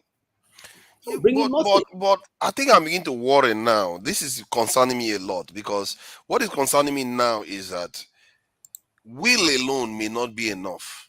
Our will alone may not be enough. I'm beginning to fear that events, history, is what shapes the people. The things that happen to them are the things they do to other people. It's what shapes them. And if the things that are happening to us is something, if that is true, that it means our fate is not necessarily only in our own hands. Well, That scares me more than anything. Forefathers, you have to listen to the language you're using. As Africans, everything is always happening to us. It's time for us to happen to someone else. Do you understand what I mean by that? But why can't we make it happen? That's what I find problematic, because it looks like history, the kind of history they've had. Because these people now, I'm not sure they consciously did what they did. Maybe it just happened to them too. They just ended up the way they are. How can you praise these Swiss people when if you held the piggy banks of all the thieves and drug dealers, you'd be the richest on the block too? They hold the purses of all the colonists. It's more recently they were like that. Sorry, they were like that 500 years ago. It's more recently they started doing this other bit. When they declared their neutrality, that was just 200 years ago. But before that, they were engaging in problems. Switzerland is, but we're not talking about that. You're talking about today, right? Switzerland is responsible for setting every banking policy that goes across to every major bank in Europe and America that is benefiting from the assets that are stolen from places in the Caribbean and Africa. If we took our resources and blocked them from our resources, they would go bankrupt in about 5 years. How dare we praise them?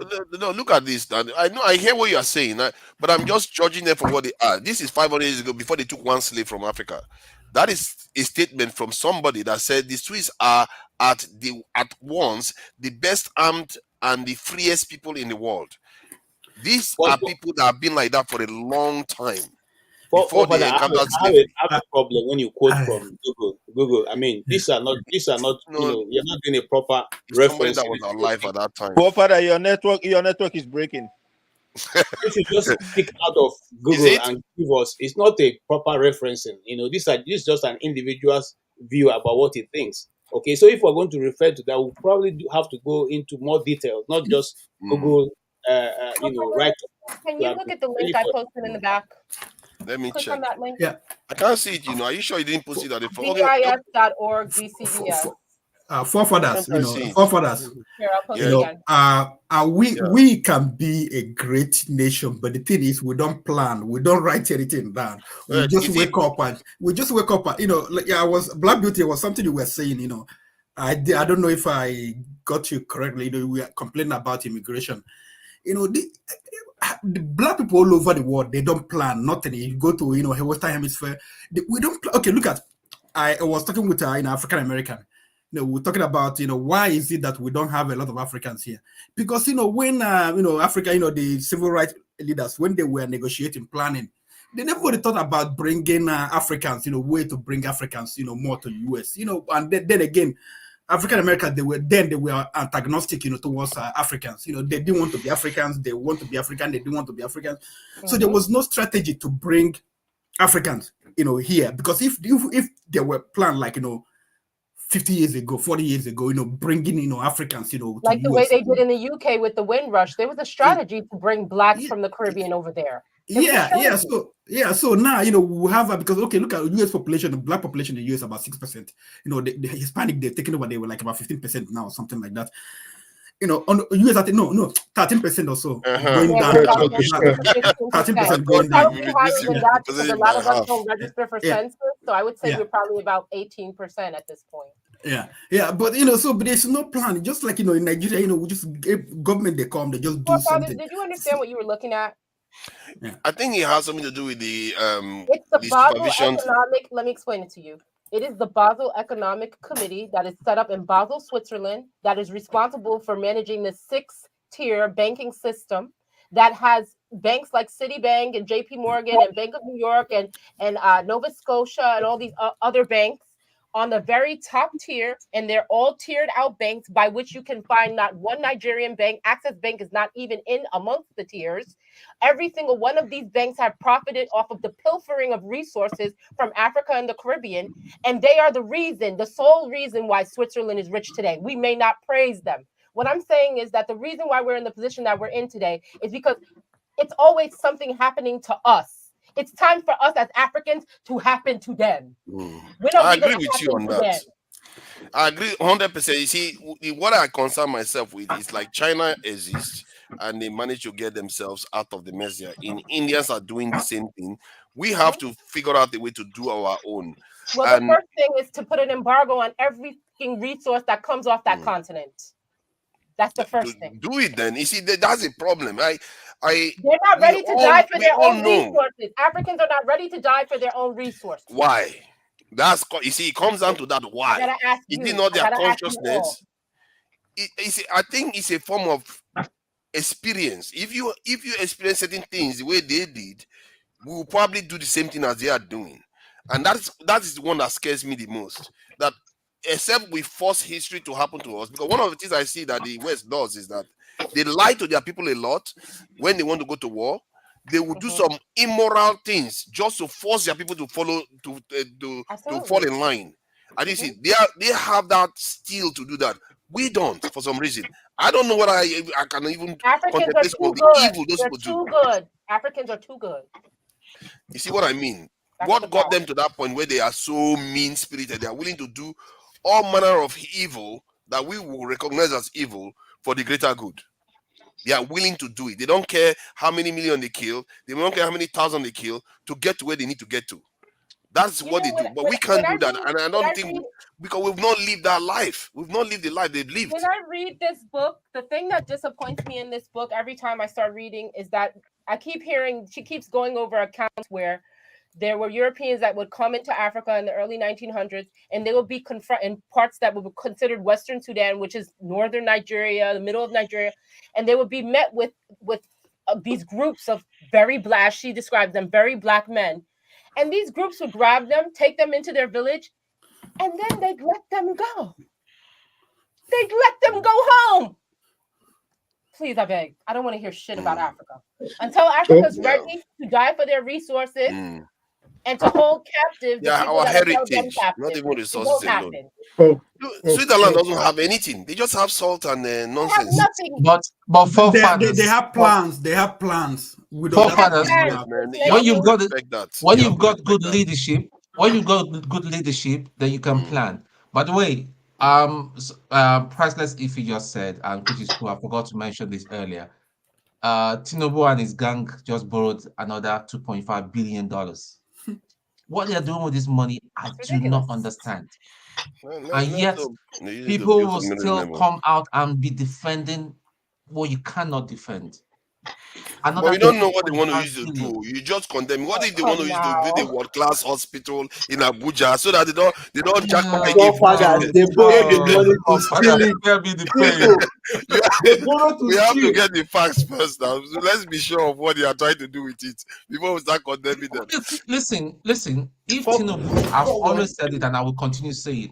If we all know that he stole the election. If any day he starts doing something that is economically sensible, I'll be one of the first people that will sing his praises. But these guys are not there. It's not just happening. It's not going to happen. It's like when you're checking a dead body. There's no pulse. There's no pulse in this government. We've checked and we've been checking. There's no pulse. They keep going to the World Bank for everything. So we have 3 tiers of government: federal, state, and the local government. I've been thinking everybody gets money, but nobody concentrates on the states, what they do with their money. Now, I was thinking some days ago, while we are hoping on the federal government to help out, the states as well needs to be held accountable. And the question I ask myself is that, how can we even think of holding them accountable? I was just asking myself, maybe we can find a plausible solution to this. And I feel that one thing that makes Nigeria to look like a secret cult is that lack of information. Now, last month, I saw this list on Twitter with every state and the amount they received last month.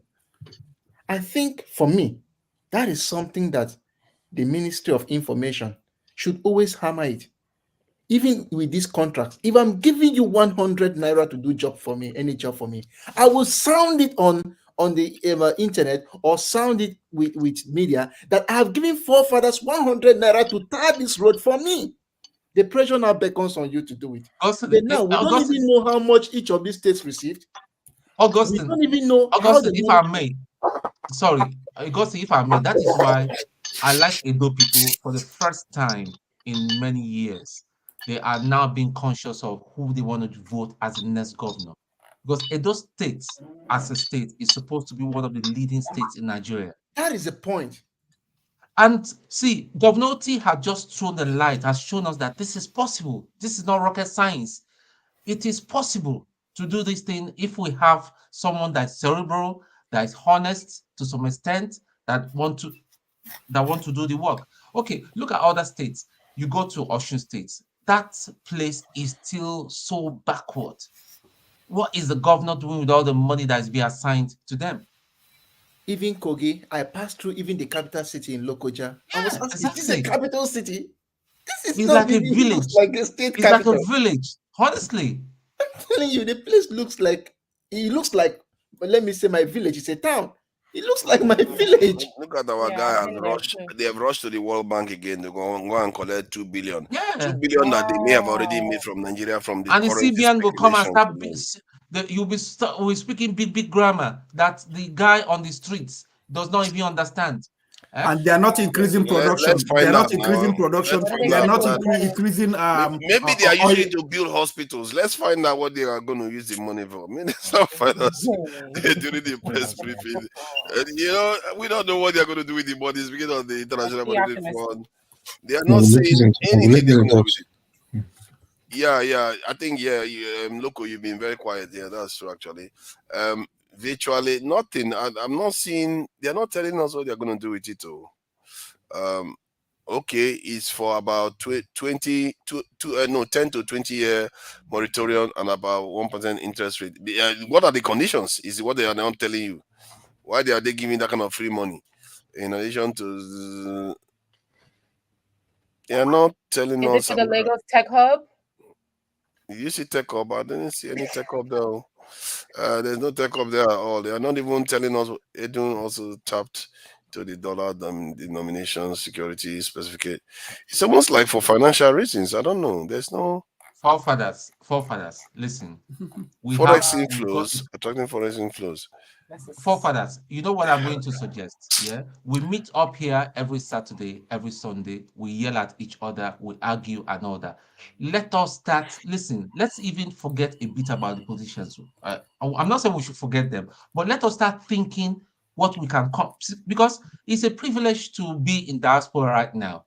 Let us start thinking of what we can set up, no matter how small.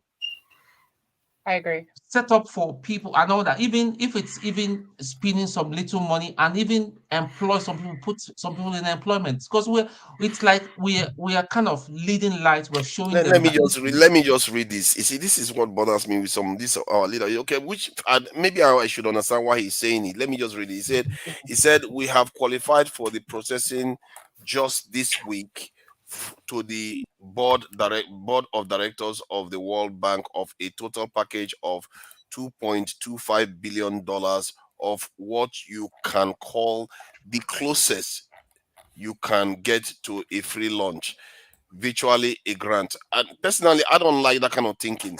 It's for about 10 to 20 years moratorium and at about 1% interest. There's no free lunch. And this is the kind of stuff that they talk about. Even if they give it to you for free, why are you taking it? You don't have to take it if you don't need it.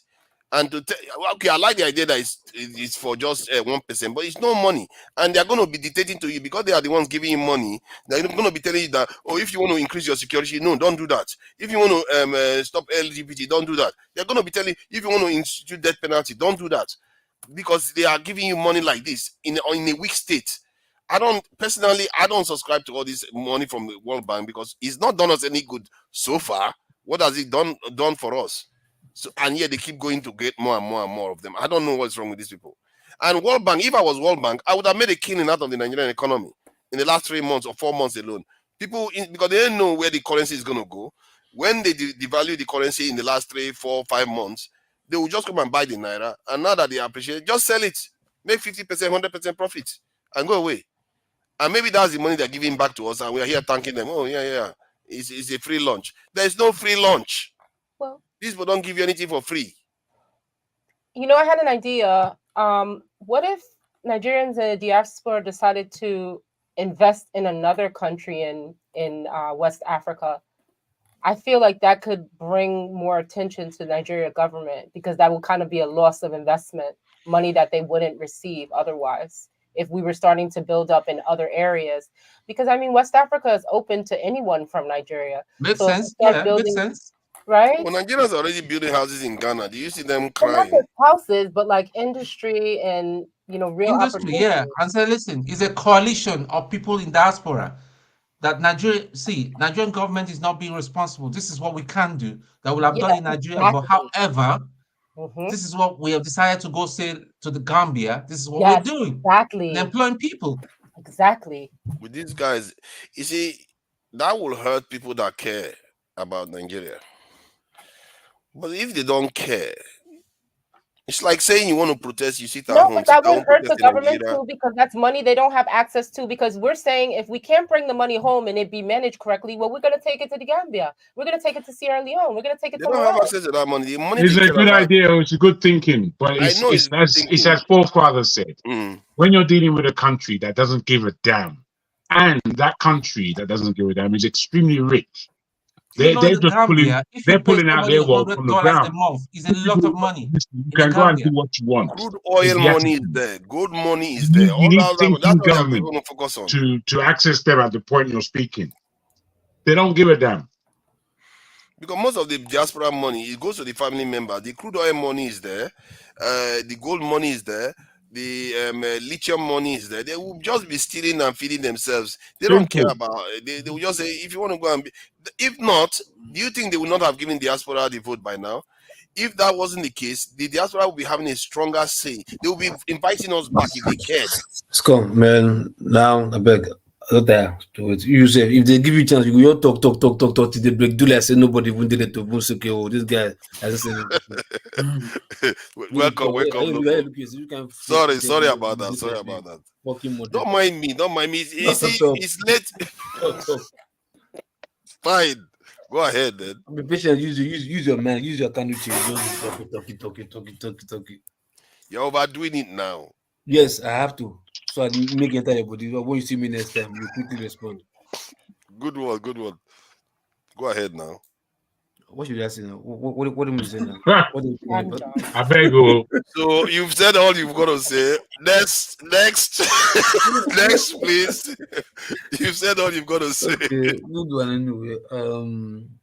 Because when you said about the diaspora voting, that was what I was like, look, I have to say something this time because I just don't want to. I'll soon go just log off.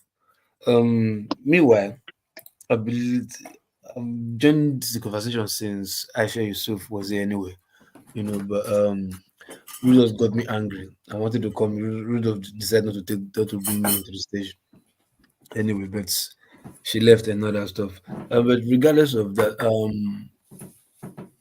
some few things I want to say anyway. The argument of her voting for Buhari, unlike Chim, unlike Tone, yes, I wouldn't blame them.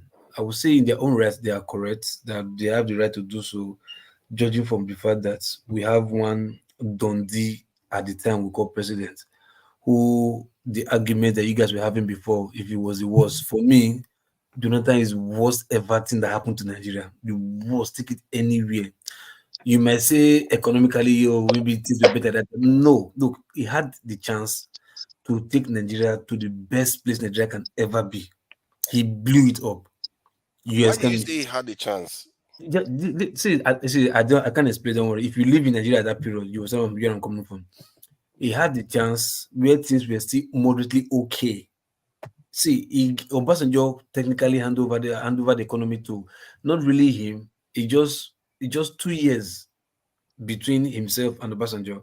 You understand? That means Nigeria was still on a cruising, okay, at least slight downfall, nosedive kind of stuff like that. He had the chance where oil was still selling well to give us a good airport, give us good refinery, give us good seaports. You understand? All he was just doing was just be giving contract, renew contract. Contract can only last but for a short while. You understand? But when you create institutions that takes care of itself, you understand? You create manufacturing sectors production service sectors that takes care of themselves. You don't need to start bringing up money to service people, but instead you borrow and you share. You remember that time? It was PDP share the money. PDP share the money. That was their logo. And everybody was only in PDP. That's why they had the nerve to tell themselves that they will last forever, because they know they have the solution of Nigeria and share the money, nothing will happen. So in Jonathan's case, he was the worst thing that ever happened to Nigeria. Imagine for you, for a group of Nigerians to have an option in one other non-entity who like, okay, we think this non-entity is better than you, so to some extent. Buhari is nothing to write me about, but they had to look for him as an option, or he was the only option available then to knock this guy up. Yeah, you might say yes, the Western, Americans had a role because he refused to send this their bullshit gay, homosexual, whatever stuff. Like, yeah, fine, but look, they say when you have power, you can do and undo. They say that's why I say people say power corrupts. Absolutely, he has the power to do whatever he wants to. He's Nigerian. He knows. If he doesn't know, people are other African countries are looking up to Nigeria for whatever they want to do first, so that they will follow. You understand? He has the power to do whatever he wants to do. But what did he do? He bunkered, he goofed. He was a big time, he goofed. To the extent that he was there and the Dizianis and his wife and the Stella Oduas were making cheese.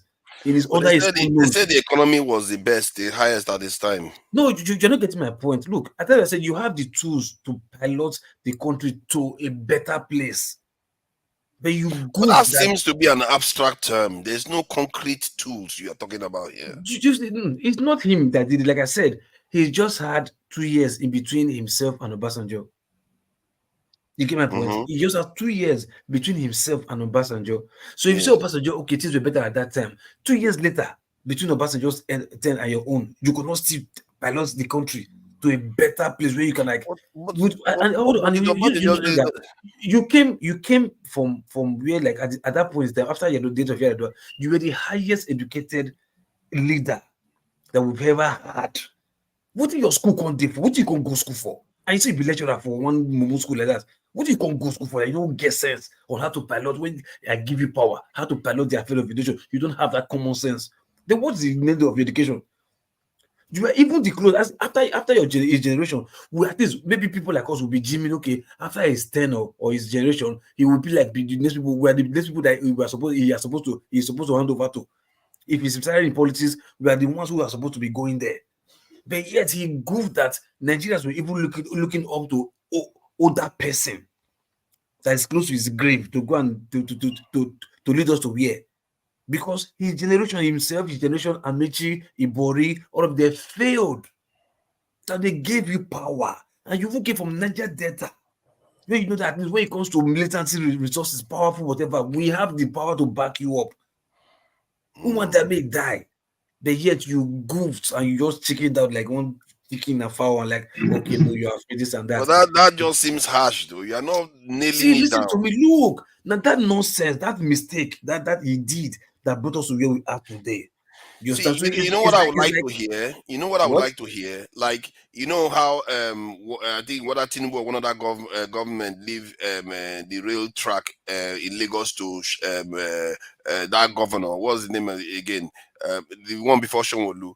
Then he didn't carry on with the project, and because of that, he was a failure. Yeah, is there anything that he could have done that he failed in? This light we are even talking about right now, it's an NIPP project that Obasanjo just started.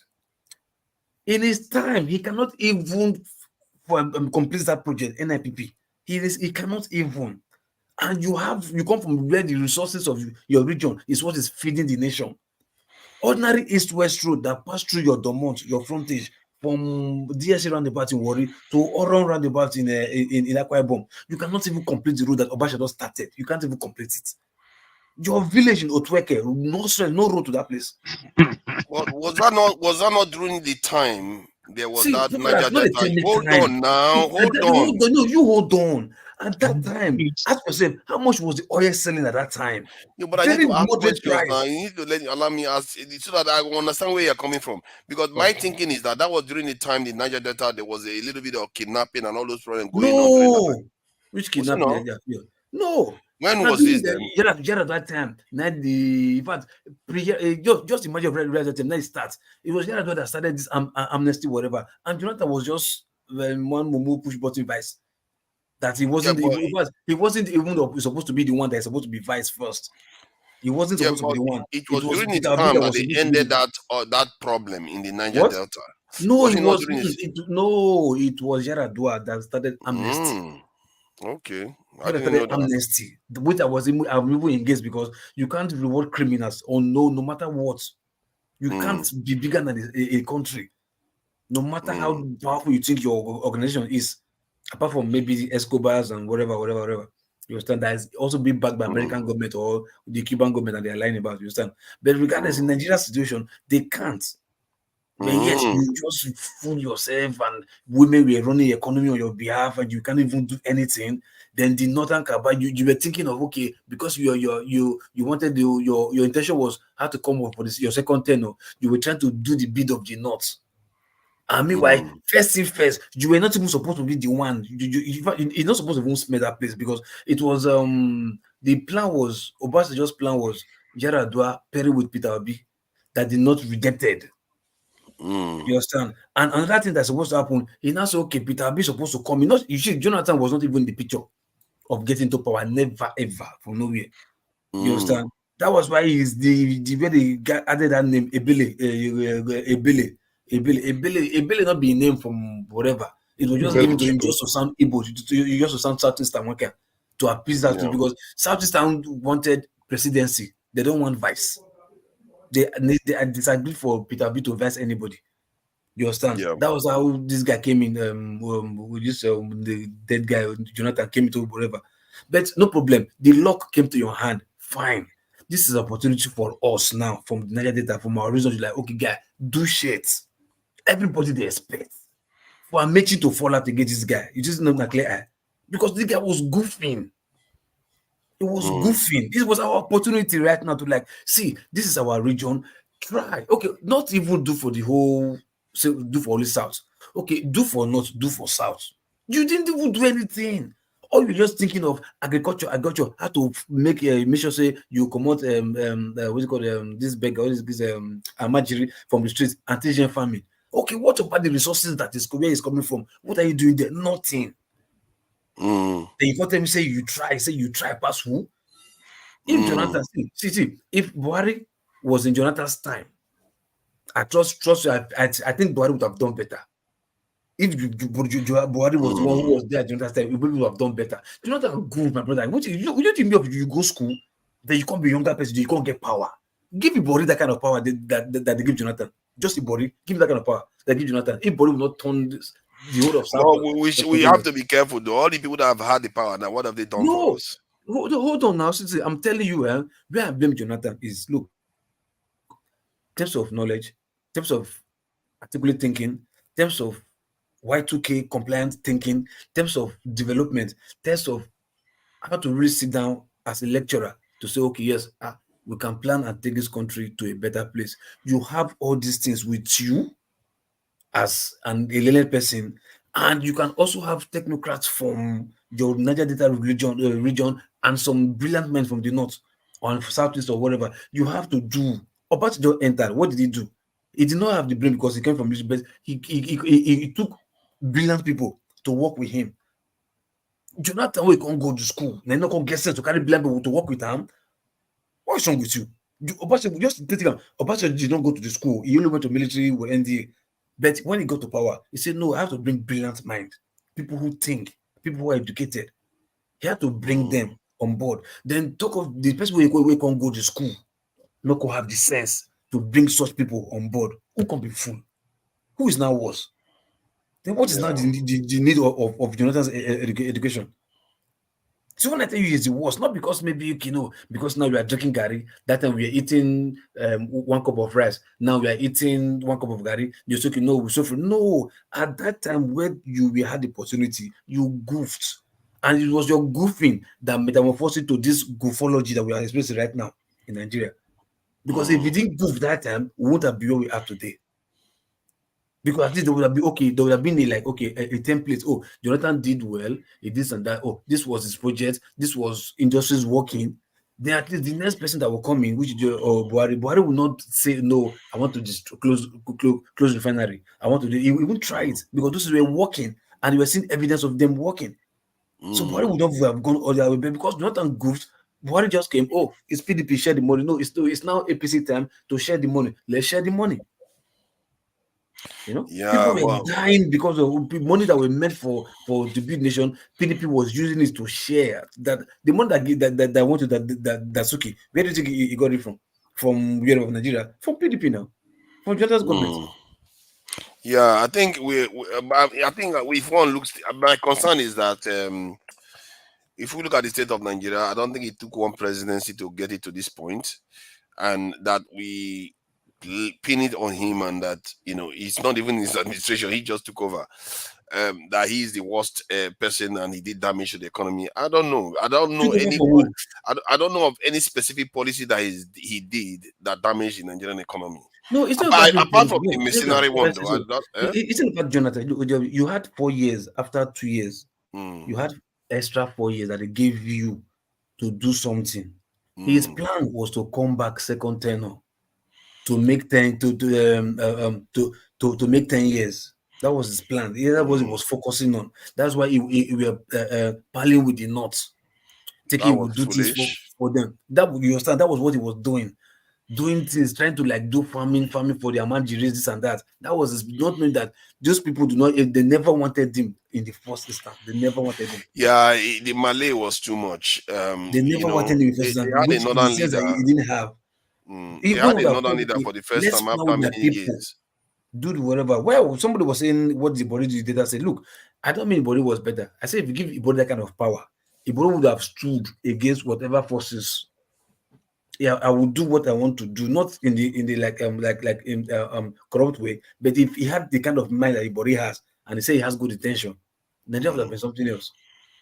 Yeah, they say the government followed the advice of international experts that claim that the fuel subsidies, $8 billion per year or 25% of the government annual budget was not sustainable. Brookings Institute, a think tank, praised the government's move.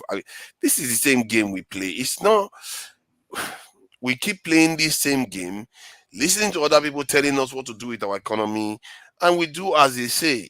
The thing is, that is just not right. I also want to say is I don't know. I think it's an issue with black people anyway. I think when you guys were arguing about Trump and Biden, this and that, whether Trump or against Trump, or Biden for Trump, Biden against Biden, or whatever it is, like black people, ask yourself in America or UK, wherever, these white people, what is their plan for us?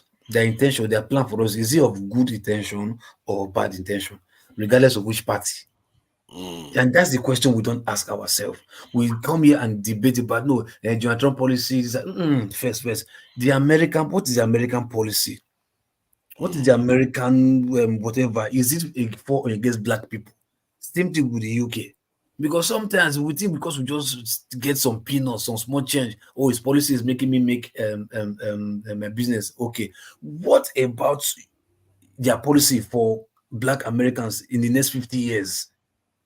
What is their policy making? Like, okay, from now, this policy would make, okay, yes, you can get little for now, but in the next 50 years, I see black people to become this, united, this, industrious, this, whatever. What is, black people don't ask that question. They just vote for, he's going to give me good road. Is that good road a problem? Why are you thinking about yourself? These white people, they plan for 50 years, 20 years, 100 years, policies that will make it their great-grandchildren, that they will not be even alive to enjoy. But black people, you don't ask this question. Okay, if it's your country, fine. It's not our country. It's not a black nation. It's a white nation. Okay, fine. If you want us to be behind you, what is your policy for us for the next 50 years? For the next 20 years? Where do we see our great-grandchildren, your son, great-grandchildren holding positions? When is the next black person becoming a president again? And also, at the same time, a black person become a vice. In fact, 2 black people on the White House. When is that time? That would like, okay, no, we don't care about this time. Sorry? I wish to ask a question. Maybe those who know America and know UK very well. I just wish to ask a question. Can I go on? Hey, go on. Now, the point is that maybe Black Beauty could have been the best person to answer this question for me. We have gone for conferences. Most of the time, if I see Black people present at scientific conferences, sometimes you have just people from Nigeria, sometimes Cameroon, West Africa, and the rest. It's a little bit difficult to see indigenous Black people, Black Americans, those who are supposed to own this country, present at scientific conferences. No. So my problem I'm asking, how did the government stop them? Is government stopping them from getting involved in sciences, maybe biological sciences, engineering, and the rest? I only see them in conference. As I said, I only see international students who came here to study presenting at conferences. Because I'm asking this because you said that what is the plan for us? What is the government doing that is stopping them from taking the opportunity now? I don't know. I don't No, know much. my But I question, just my want to answer, know. my answer to you is that this is a foundational problem, right? The people you're talking about are excelling, right? They have a family good foundation from Africa before coming to the US. You understand? So their vision is different from the vision of the original Black Americans. You understand? I think we heard the right time when somebody was saying, why is it that Africans who come, people, Africa, blacks who come from Africa, if they're looking for a job or whatever, they can get it. But those indigenous Black Americans who are there, they don't seem to have the job because they say if they Yes. hear your accent, they won't give you the job. If they hear this African accent, they want to give them the job. I said, okay, fine. Somebody now also said it might be another thing like you Africans that are there, Black Africans that are from slavery ancestor, whatever. Before you go to 18 years, most of you already have criminal record. You maybe they've caught you stealing, caught you in juggling, caught you in this and that. Your name is already stained. Let me cut you off. Go and look for a Local, job. yeah. You might not necessarily get. But Africans who coming from Africa, if they put their name on the system, their name is clean because they just came in. They've not had any negative record, and their parents have always warned them. Look, this what's up, nigga? What's up, yo man, yo man, yo man? Is this American lifestyle will definitely put you in trouble. They've had that rotation to stay away from them. That's why you can see them concentrate and have education and come in conferences and do this and that. But for those who are already there, the lifestyle that they know is hip hop hooray.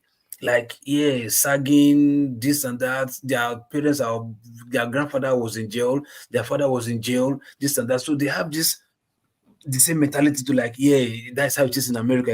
America is a doggy dog world. So you just going to jail is like nothing. But look up here, It's listen. So nothing to now them. you're being maybe stereotypical. Okay, so No, trust me, I'm just telling you the truth. no, while some of what you're saying does have some credence to it, you have to first start off by asking yourself, what kind of conferences is Augustine talking about? Because to just think that there are no qualified Black Americans. I didn't say so. No. I'm just saying based on the question. Okay. And the question, and to some extent your response. And I'm not being antagonistic towards I'm just saying why it depends on what conference are you going to. It's a rhetorical question. Yes. Who were the conferences targeted towards? Because no matter how you want to slice, dice, and cut it, there definitely will still be more indigenous Black Americans qualified professionally than their foreign-born counterparts. So to think, okay, well, it's because they just sag. Yes, Black Americans could be doing way better, but like Local P rightfully said, there have been foundational issues that have kept Black Americans from achieving the highest pedigree of society, meaning the government did intentionally and still does intentionally try to stifle the progress of Black Americans compared to their foreign counterparts. If he rightly says a lot of people have records, then again, employers, which of course I am one, a lot of people, non-Blacks, because of the stereotype they see in the mass media, and this is not to denigrate Africans or people from the diaspora. Africans are more subservient. They are very, very subservient people. So you even see this in the way we approach issues. That is why a lot of Africans will run away from their home, will not fight, but come to the United States that has already been fought for and gain opportunities that the Black indigenous Americans died for, got incarcerated for, got maimed and killed for, but then want to imbibe the values that have been put in them, the stereotypical values by the white man, and start looking down upon the Black man, sometimes subconsciously. Why haven't they done this? Why haven't they achieved this? We came from Africa. Well, they were born here. So why haven't they done this? Well, you do not have the same things hindering you that the Black Americans have had and still have till today. They hear their accent, they have a lesser guard. They hear your accent and they think you're not a threat. And this is just the truth of American society today. I like the way you said it. Like, they hear your accent, they feel you're the threat. Now, why would your accent just be the threat? Because of what they see every day on the streets. You understand? Kids who don't have good educational background, like I said, the foundational problem. Kids who, if you check deeply, either their parents or their grandparents is incarcerated. You understand? There's no, no male figure, no male god in their life to like direct them well. You go to the streets, you see them outside, like these guys don't seem to look like people who have a plan for their future. You understand? What they all want to do. I see young kids who are into rap music and whatever stuff, brandishing gun weapons on video, this and that, more about bitches and more this and that. That's what they see them as. You understand? So, and if you do that all the time, you're not going to blame them for looking at you the way you present yourself.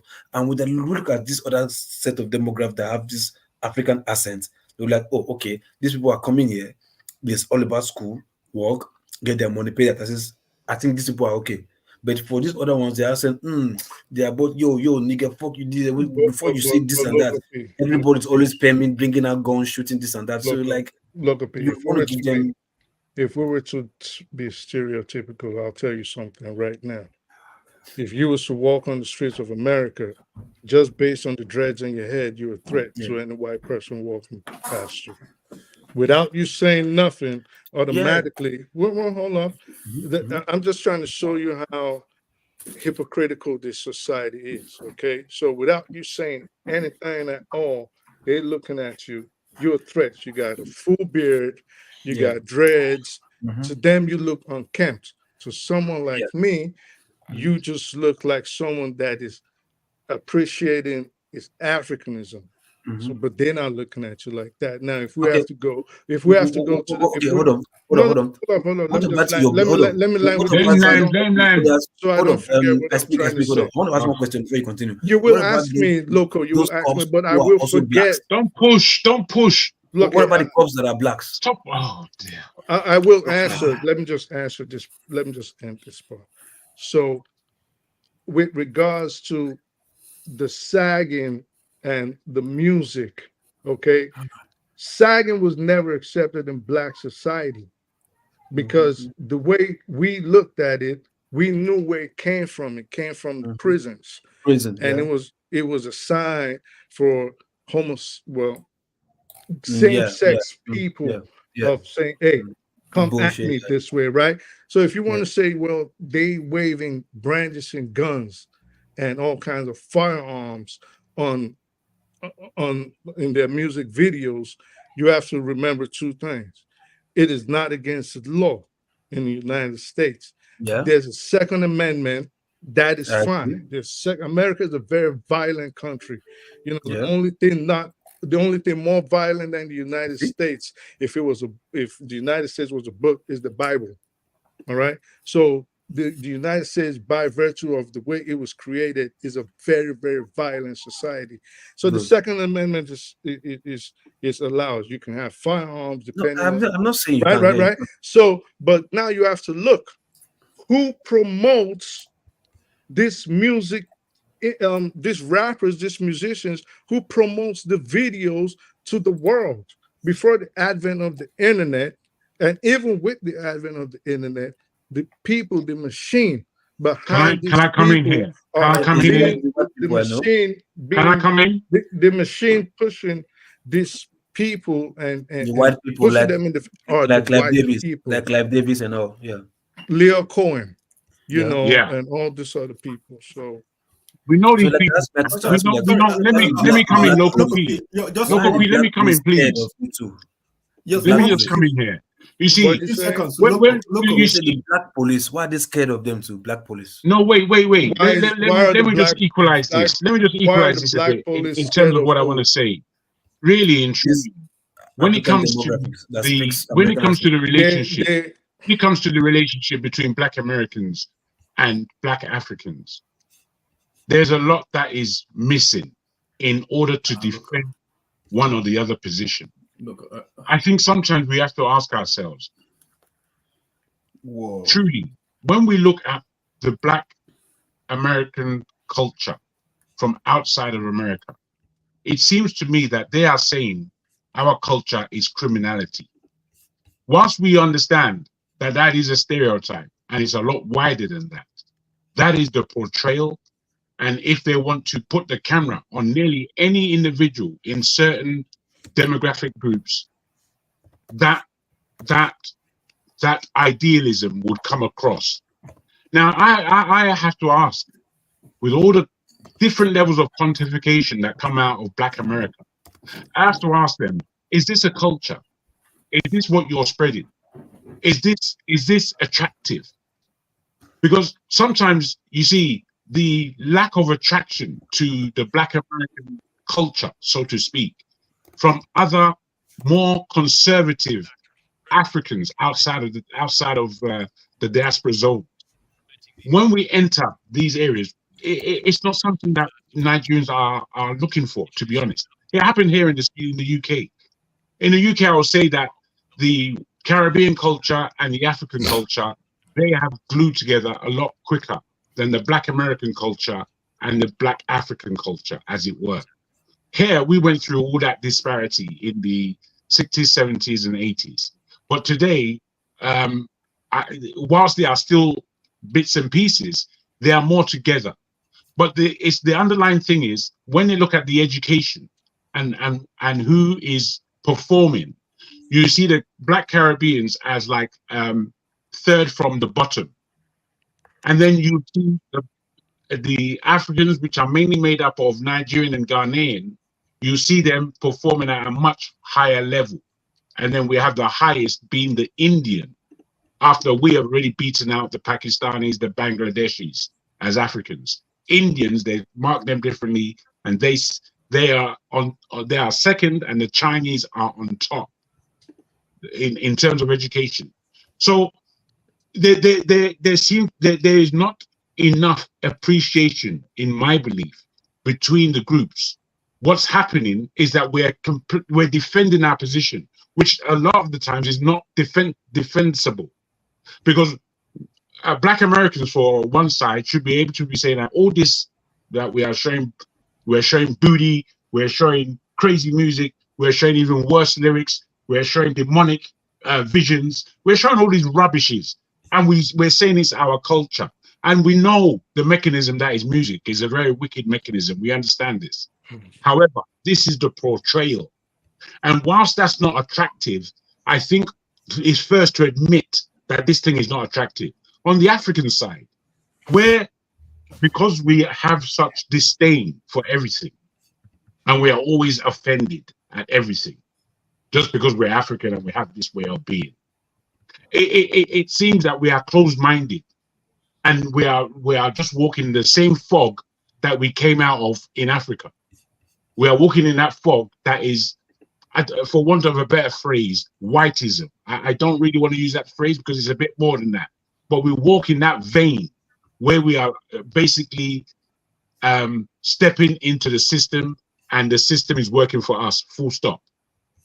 We're not really looking to engage with those who are here before us and how to assist, and vice versa.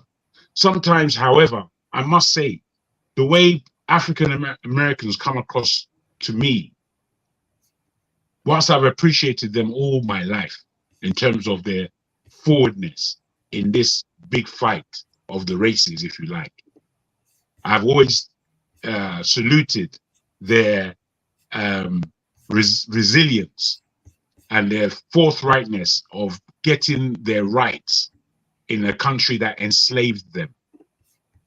This has to be really appreciated, that people are sick, people are ill. Black Americans are ill. Africans are ill.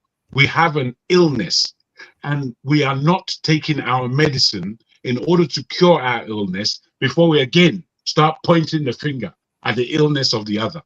And I just always see this as a failing. It's a failing. It's to me, are we talking in order to bridge a gap, or are we talking to maintain that gap? And this is, I think, the question that every individual needs to answer. Local Pete, so what was your question about why the cops? No, yeah, you were saying like when you hear the accent first, they see you as a threat, and when they hear the other accent, they're like, oh, okay, this guy is not threatening. So if the accent is seen as a threat, right? Wouldn't it be easy if the kind of crime they see them commit, if they don't commit it at all, and the effort and energy these Africans are putting into their work and living and doing great things in America, why can't the Black Americans to like, oh, we can still be the same, do like them? Instead, you walk on the streets, brandish weapon because you think you have the right to carry, because people don't know the right of of carrying a gun. You don't know if the person is mentally, psychologically okay or mentally okay to carry it, but you think because he has the right, he can take. Then you see this violence in America, shooting here and there and there. And if you check, blacks shoot here and there. Who dies? Blacks. Gang-related shooting, blacks. Why? So when you ask yourself, okay, we are saying that these white guys are oppressing us, they're marginalized, or these guys are racist to us, but how do we carry ourselves in their faces? How do they see us? How do we treat ourselves? How do we respect ourselves in their faces? If we don't do this to ourselves, we don't give ourselves respect. In any little violence, bring out gunshot shooting, killing, robbery, this and that, car theft and all that bullshit. How do you want these guys to treat us? Then the question I was asking you is, what about the black cops? They're still, are they still feeling threatened by the Black Americans' accent if they hear the accent, if you see them? Because you can't tell me because white guys are threatening they're threatening afraid of us because people like me carrying dread or this and that. What about the black cops? If they see me like this, will he harass me because I'm carrying my afro? Yes, he will still do that. Why? Because America is, like I said, it's a violent place. Yeah, but Local P, okay, so this is why I said we have to be careful with stereotypes, okay? And this is why Black Americans usually have a problem with Africans from the diaspora or from the Caribbean. All right. So you have to be very mindful to think that I hate that term, African Americans, to think that Black Americans are not well established in these fields that. No. Let me finish. Let me finish. To think that Black Americans are not well established in this field is a fallacy. They are very. To think that they just hang around on the streets, on the corners, sagging their pants, shooting people. According to FBI data, Black Americans actually do not commit as much crimes as their white counterparts. If we also have to, and there's a very disproportionate way that the United States actually sentences Black people in comparison to their white counterparts. So you have to take all these things into consideration. A Black man commits a crime or is alleged to have committed a crime, and if the cop was to respond to the scene, the way they would handle it would be way more severe than how they would. No, that is hold up, sir. But I'm talking about actually committing the crime. Not But maybe yes, this is suspicion. what Actually committing the crime now. That's what I'm you asking. don't know if When you someone have actually evidence, you see the video, recordings and all that stuff. Yeah. you don't know if someone actually committed a crime in Forefathers, can you hear me? absence. Yeah, I can hear you. Oh, okay. You cannot actually tell if someone committed a crime without hard evidence, or like you said, a camera, or if Video, the yeah, person, video evidence. or if the person, barring the person getting convicted in the court of law. So you can't tell. But most times when cops respond to a scene of a crime, it is alleged. That is why they always say you can't be proven guilty. I'm talking about video evidence. But let me finish. Video evidence. So video evidence you see on music video or people you go on street. I mean, you have a lot of prejudice against black. I don't. Sorry, I speak the truth. I don't really like foreigners talking about black people. If you want to talk about black people, you have to live in America to experience what they experience, to live, to try to be in their shoe, or maybe study, go to school, take black study before you speak. Don't start saying things outside. You have a lot of prejudice. What these things you are talking about, See my problem. No. Let me no, because you're talking a lot of prejudice here. So much prejudice against black people, and it's unfair. See, Okija, see my problem. Even here in the UK, right? The stabbings, the knife crime here in the UK, as for others, the same thing. The same teenagers, the same young black chaps, black children. It pains me. Like, why must it be we? It pains me. Why must it be we? You say I have to study. What study? I don't understand. No, but the thing is, you have a what problem. Is Don't understand. There are so many black professionals in America. Hold on. What is there in gangsterism that till now you've still not learned that no, gangsterism will take you to jail? Also in Nigeria, I went to university in Nigeria. There is gangsterism in the university. They call it cult. It's not cult, it's gangster in universities in Nigeria. They keep my friend was killed in the university, in school campus was killed in the university. We're talking about abroad. There's cult all over Nigeria. I think for me anyway, let me just add to this. I think in the African American community, and maybe in even African community, like we have tech companies in Nigeria that are relatively quite big. They make a lot of money out of it. I think some of them are even worth billions. This is not what they call unicorn or something, and we have quite a few in Nigeria, and you have them in America too. For me, the area they are not moving into, they tend to move into areas that are quite benign. There's no strategic stuff that they own. Like if you have a tech company that does data centers, I would say, okay, you begin to get into more strategic areas. This tech company that is in charge of that's what you think. All over the world. That's what you think. I work with black African Americans. They own things. They own tech companies. They own companies. Why don't we see them then? That's the thing. Because you are not looking. Because you are not looking. Okay, I can let me pull it up now. My problem is not even with whether they own anything or not owning anything, right? My problem is the aspect of crime. Whether they own or not. The point is, look. My problem is the crime committing. That's my problem. This one should jog your mind. Hold on. I was looking at this one. I don't know where this comes from. But if this is objective collection of black people that got money from tech funding, venture capitalists to fund their businesses, look at the names and look at where the names of the people that are popping up, and women too. The top one that are giving all this job, and the kind of businesses that they are opening, and this is the kind of stuff I'm talking about. The same thing they do with the movie industry, the music industry.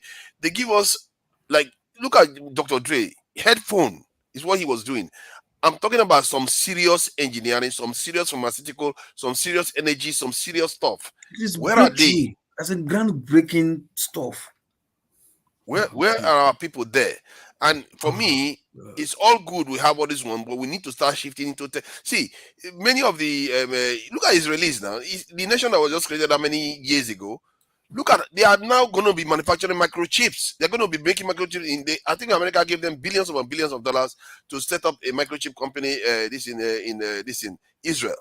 So this is the kind of stuff we are talking about. You really want to go into some serious engineering, whereby the whole world will look at you and say, okay, without you, we don't have anything, like Taiwan is right now. We are not going into any serious stuff. We keep going into things that they can replace very easily. That is my concern in all this. We have width, we have breadth, but we don't have depth into like some serious engineering this area. All I see is I agree with CEO you. for that's my concern. If you check all this on what they do, you will see that it's like surface stuff all the time. No, but there's what's this Nigerian guy? He's from the north. He owns from one of the best pharmaceutical company in the world right now. I've forgotten his name. God, I've forgotten his name. I would research on him. Yeah, I mean, it's true. There are not a lot of black people who are into like breakthrough science. We don't have a lot of black people who have won Nobel in like physics. Like I'm talking about modern, like quantum physics, modern physics, all those advanced physics or chemistry. Sorry. Although, right, we would have had some black that does this stuff. I know because of the stereotype. We say stereotype for not wanting blacks to explode, yes. Right? They don't give them that funding. Like this boy in Zimbabwe that does this device, created this device that can power TV, power stuff without plugging into electricity.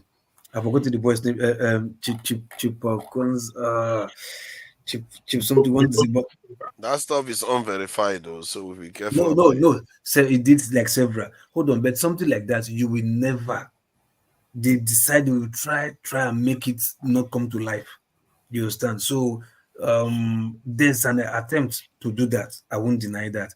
But still, if at all they get grants to do this facial little things that would not even push one country to forward, it just push you individual and give you a name. Something that cannot even make you have a say on when it comes to world governing table. You understand? For me, it's bullshit. But still, we can start by this, giving ourselves this respect. Like when we find ourselves in like UK world power countries, I think we should do things that will not make them, look at us that you guys are never do kind of people. Because like I said, if Africans are coming there to do breakthroughs academically, this and that, for me, because of the racism stuff that they've gone through, I would expect non-youth by now will be seen committing any kind of serious crime that would be like a threat to a nation where you have like Americans or UK. Serious crime, and I keep telling you, stabbing, anything concerning stabbing. The picture you will see is a black person. If the UK has a black stabbing issue, that is the problem. Same thing with the United States. Well, you can't talk about the United States because you don't know about it. But you're not telling me. What is a global place? You don't know about the United States, so it's not a global. The world. Yeah, but he's allowed to say that he's allowed to say, yeah, but it is not. Hold on. Let me finish. Yeah, let him finish. I was one speaking before he jumped into. So look at people. I was talking and Jagan jumps in, and you're just making the same stereotypical argument. Okay, I was talking. We just came in as what? But listen, I speak it through just to keep it brief because he's still. Why do you keep calling my name? I don't understand what's going on with you today. Don't worry. I'm not worried. I just wondered why you keep calling my name. It's not easy a bad thing. You are the back of my mind. Or is it Loco that's calling you? So hold on.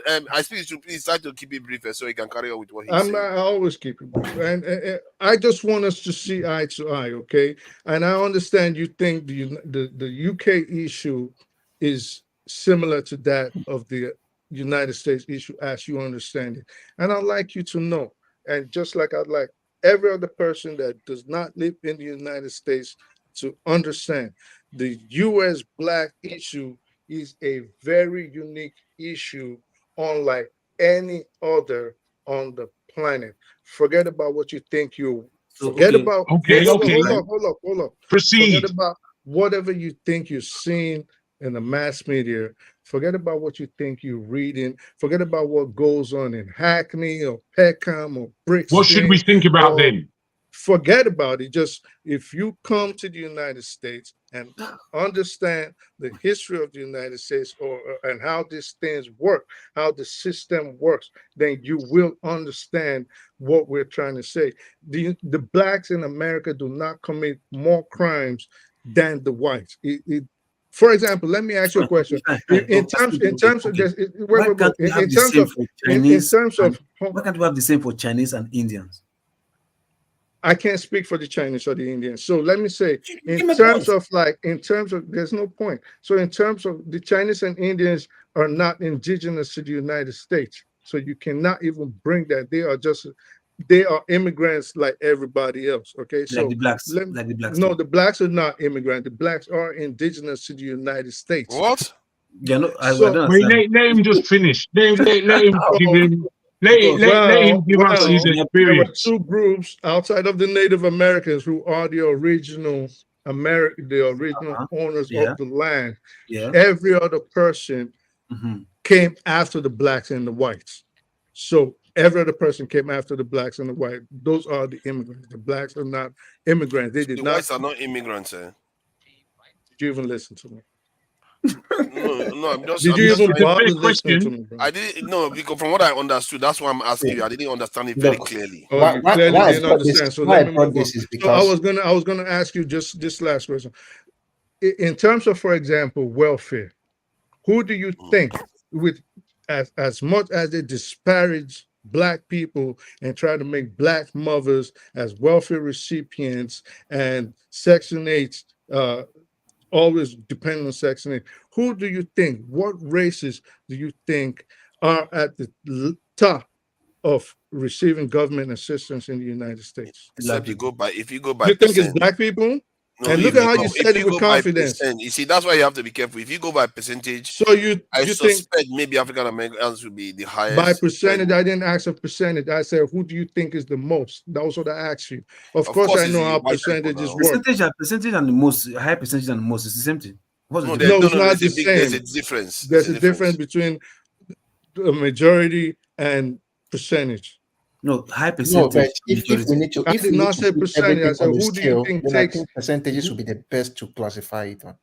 Why would you? I think that would be fair. Well, percentage will also lead to this stereotype, because if you have only 13% of the population and there's 80-something percent or 70-something percent, 87, about 87, right? So you really think?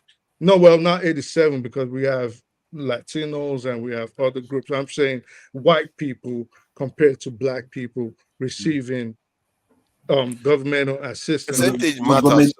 Government aid. Of course, it's going to be the indigenous of the land, fine, which is like white people all over. See, okay. why So, but if you listened, if you were to look at the way they portray black people in the media, guess who you would think? Especially you watch shows like Good Times and things like that. Who live in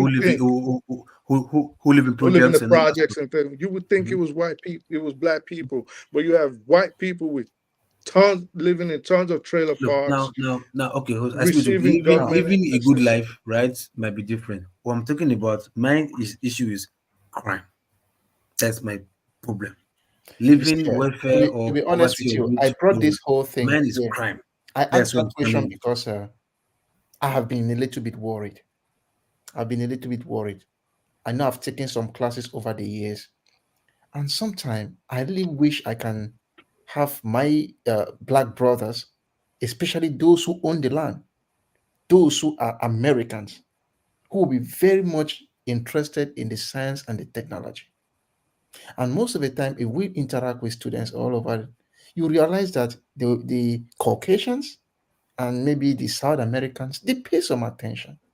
But sometimes you hardly see the black. There's only one person I've seen who is very good he's a computer scientist, and he's very good in what he does and very diligent following it. He even asked me to write a letter of recommendation, a support letter for him, and I did not hesitate to do that. Anytime I see black people, especially, as I said, those who own the land, I'm so enthusiastic to see them work, push in to enter into this science and technology. But sometimes they are not there. They are not. Oh, stop it now. Are we not doing I am not happy about this it. thing now? I'm we are not doing very happy because Burna Boy and all you that. know one funny thing. There is something they call there's Black History Month here. Why should you restrict only the black? Why is there no White History Month?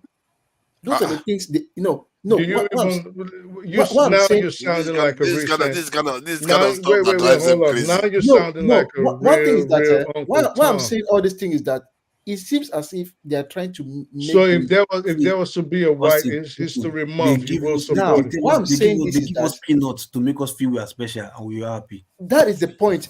Don't make me feel I'm special. I should go through the same rigorous competition that they also go Deserving through. stuff, yeah. I like a situation where you develop yourself and look into their face. Let them use the systematic racism to keep on doing what they do. But if you stand to their face, it will come a time where all those things will break down. I think I need what black you are people saying to sounds. rise up, especially those who own this land.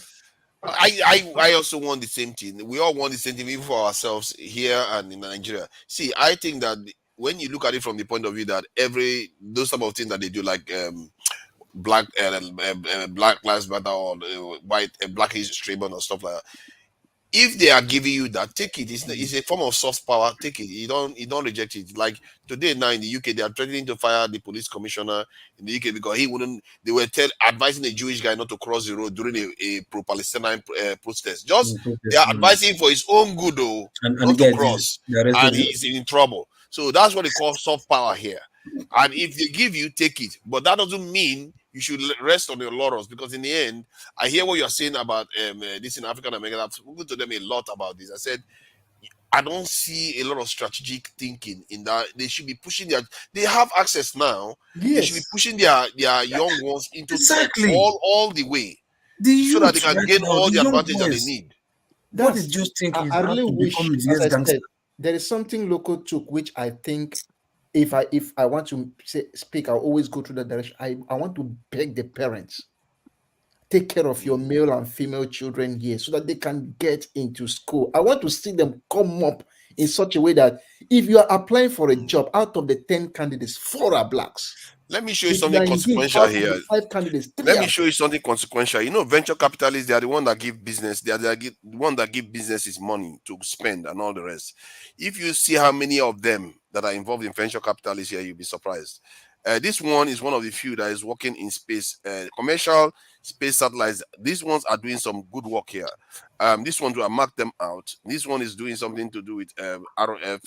This is powerful RF for satellite. This is space satellite. That they are doing some. A few of them are popping up. However, if you go further up, venture. Let's see. This one is NACCB award or something like that. Let me go back up and see whether I will see any venture capital. This one has got tech into it too. Let's see. I saw a lot of them. This is why I was aligning the venture capitalist ones, is because they can give business loans and funds to black people to start up tech companies. And when I talk about read deep tech company, not like this one are fluffy ones anyway. Sorry.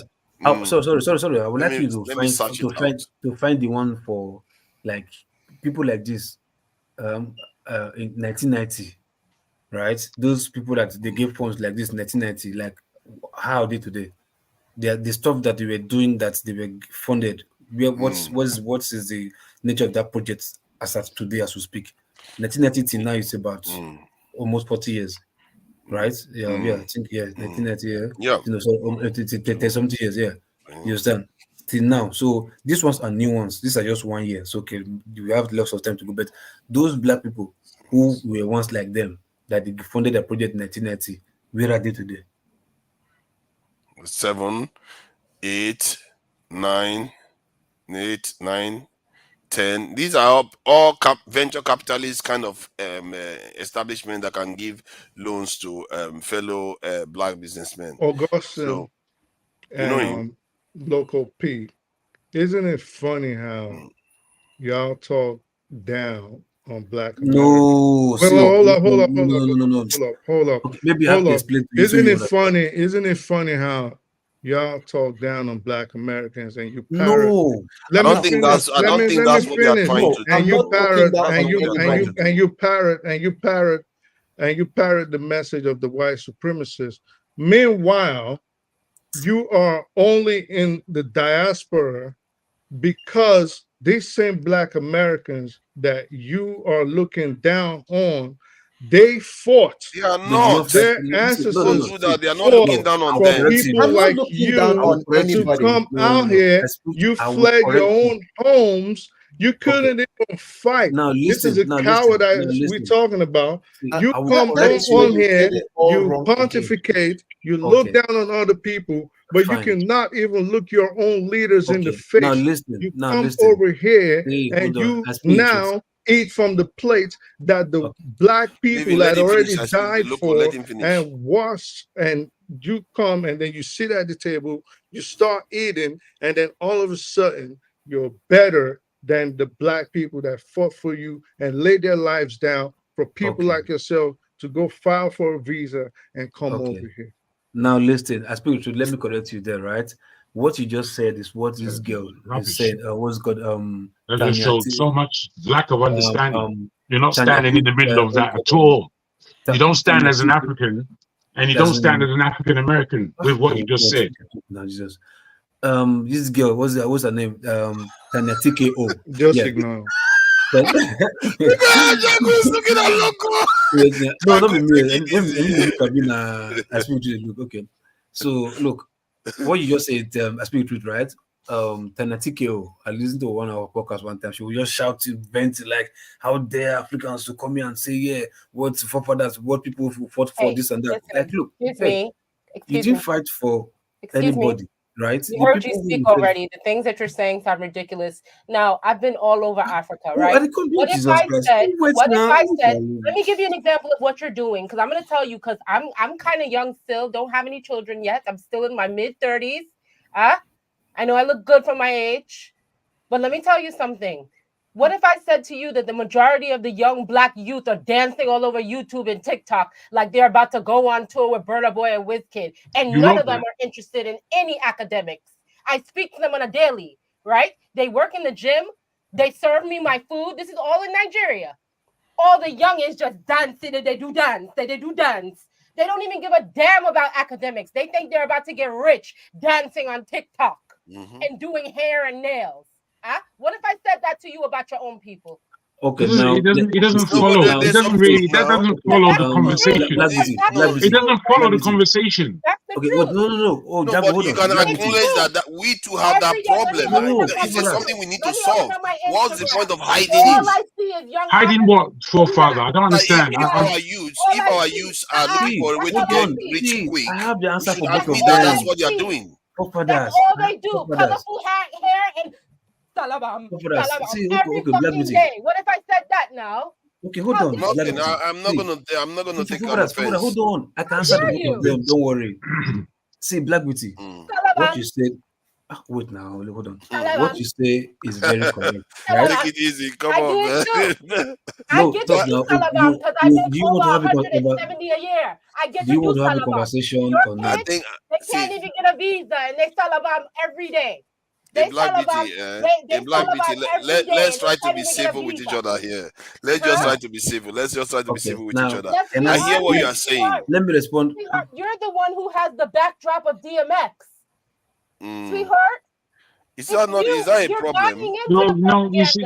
You see, It's you. what we're not doing here. As I said earlier, everyone wanted to ignore it, but I did say it. Instead of us just defending our position, which Exactly. is a way of not understanding the other person's position. Salabam. But everybody has to try to communicate. We can't speak as though we're speaking so defensively See, that the next person's viewpoint doesn't get an earring. You know, when I'm hearing from you guys who are speaking from an American aspect, yeah, you speak as though what you're speaking about isn't in the public sphere. It's in the public sphere. I just Excuse me. Yeah, he's Without us backing having you up, this local. communication, it's there. We can see everything. Yes. Now, it's up to us as individuals as to whether we're going to delve into the information that is out there and investigate what's going on. If we do that small exercise, then I believe that we should come away with an understanding of the other. And that other, he's going through certain difficulties that need to be understood. But that doesn't mean that the person on the other side cannot give their point of view. That's right. And if they give their point of view, we can't quickly wait, madam, wait, please. We can't quickly just pick up the flag of racism almost, that you're being racist against me, or you're being an ignorant person, or you don't understand what we're dealing with, or you can't have any. We are black people. We are all black people here. We have difficulties no matter which end of the stick we are as black people. For us to be now speaking to each other with such retrogression and such flippant talk as though, yeah, you don't understand. You need to be an American before you understand anything. Otherwise, you're just stupid. I mean, what kind of sense is that? That's the feeling. You're just offended. I'm offended. Stop offending me. Use your mind. Use your mind. You're disgracing yourselves. Augustine, I want to tell you something. When I was doing let me tell you something, Augustine. When I was doing my undergrad, I went to another thing is a lot of the PWIs, the private white institutions that you guys all go to, where you get your scholarship because they want the black body in there. We don't attend those. We attend HBCUs and city and state universities. So you're not going to see us where you go to school, number one. Number two, I want to let you know that when I was doing my undergraduate, which I have two undergraduates, I have one in, African studies, and I have another one in business and economics, STEM, right? Yeah. Science, technology, engineering, and what? Mathematics, right? That's mathematics. Yeah. So I come into your STEM, No, right? With the mathematics. you mean economics is sim? That doesn't count. No,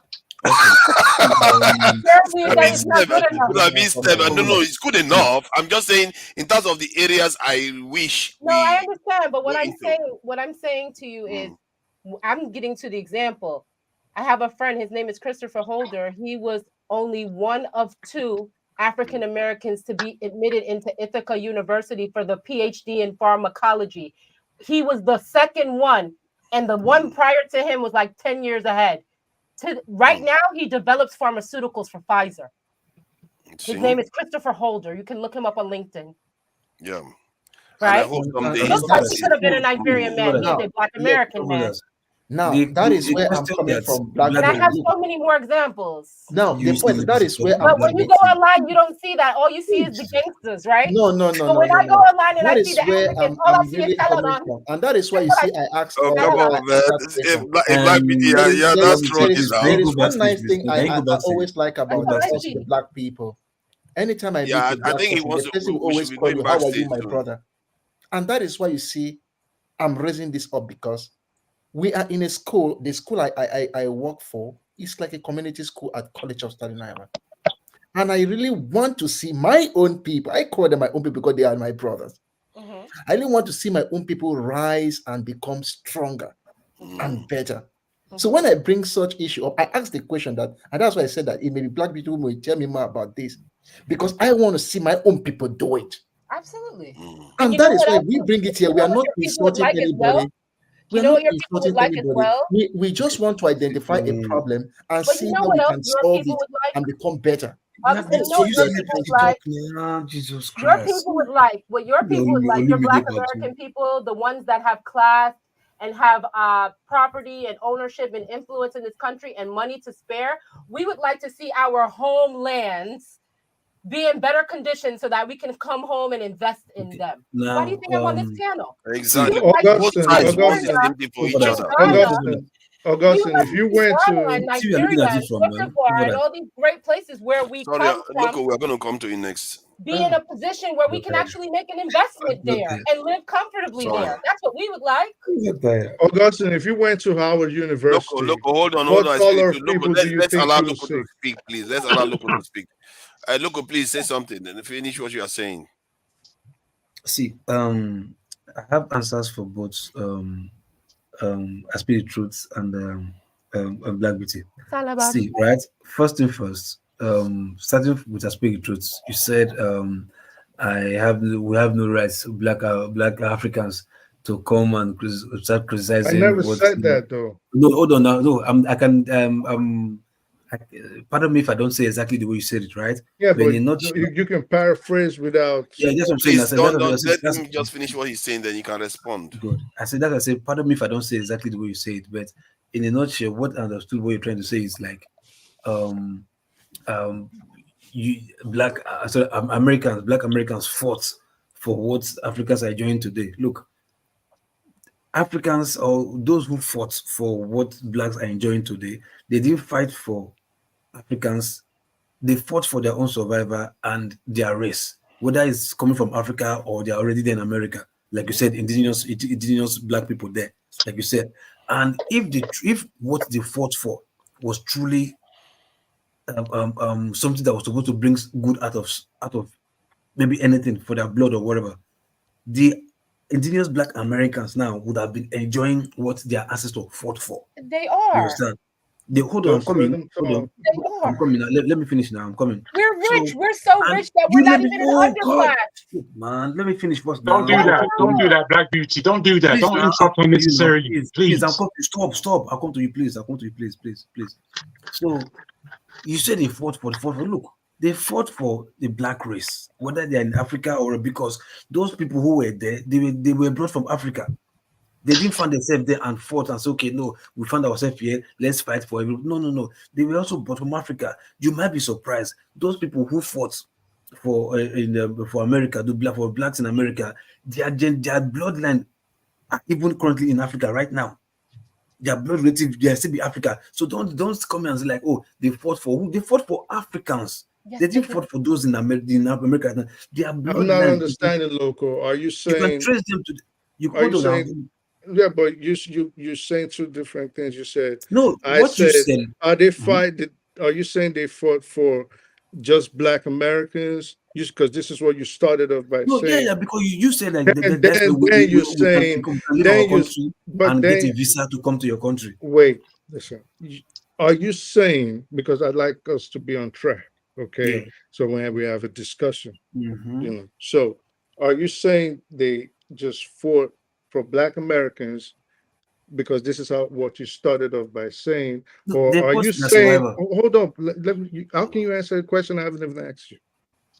So are you saying they fought for just Black Americans, or are you saying that they fought for the entire blacks in the world, which is what now you jumped to and started saying this is who they fought for? They fought for their survival as black Americans, not because they fought for like, oh, they fought for blacks, so it's only our children, our black children will enjoy it, no other blacks. They fought for their survival, and by extension, they fought for blacks all over the Okay, world. yeah, that's true. But that's what we're saying. So we're So don't saying say that they fought for only them, then the ones in Africa I are never enjoying it. said No, that. I I never don't said think he they said fought. that. But I never you did said No, that. he I made said mention of visa, of getting no. visa from here. Yes. So Yeah. let in a way that's what you so said too. what I By what? Sorry, let me say. You oh see, Father, I think don't. I don't want to mention nobody's name. Don't do what this other person on don't this even side. start. I Jago, will Just start let now. me answer him. Eh? Don't try Don't to even explain start for with me. this. I mean, Okay, I don't want explain to. yourself now. If you're going to explain it better, let's Thank hear you. it. So, Good. local P, what I said was when you have the Stokely Carmichaels, right? When you have the W.E.B. Du Bois, right? Yeah. When you have people of that nature, the Afeni Shakors, these John Lewis. people. Thank you very much, man. So when you have people like that, yes, you're right. They did fight for black Americans. This is what they did, right? But by extension, like Marcus Garvey wanted to go to Africa. So they were fighting for the entire Malcolm X went to black Africa. race. Right. So by extension, they was fighting for the black race, right? Exactly. Yeah. But what I'm saying is when they laid the table, they built the table that is America today. Black people built America. They put in the blood, they put in they put in Sweat the and blood, tears. they put in the sweat, they put in the tears Yeah. that the whole entire United States is enjoying today, starting Good. from the plantations to the railroads to what we have as Manhattan today. Yeah. They Yeah. did all that. They put Yeah. their life, and guess what? They did it for free. They wasn't paid for it. For who? The invoice is outstanding. They were forced to do it. So for whoever's enjoying it today, they did that.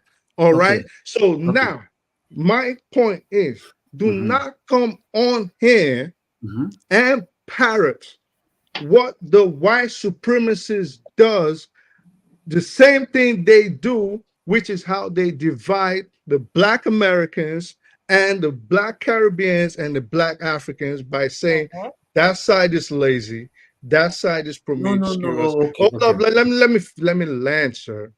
That side is promiscuous. That side does not want to learn anything. That side are liable to steal, cheat, and lie. So the same thing they telling us here, they telling us in Africa too. So what you're doing now is parroting white supremacist ideology without even realizing that is what you're doing. And this is my grouse with everything you're saying. See what where I'm coming from first, right? Now, there's a problem in America against Black people. Everybody knows that. Good. So we shouldn't, you understand, give them an excuse, an ounce of excuse to even do what they are doing to us by committing what we are being caught. Like I said, video evidence of what, if there's no video evidence, you can be like, yeah, I can say, yeah, the judicial system in America is against Black people.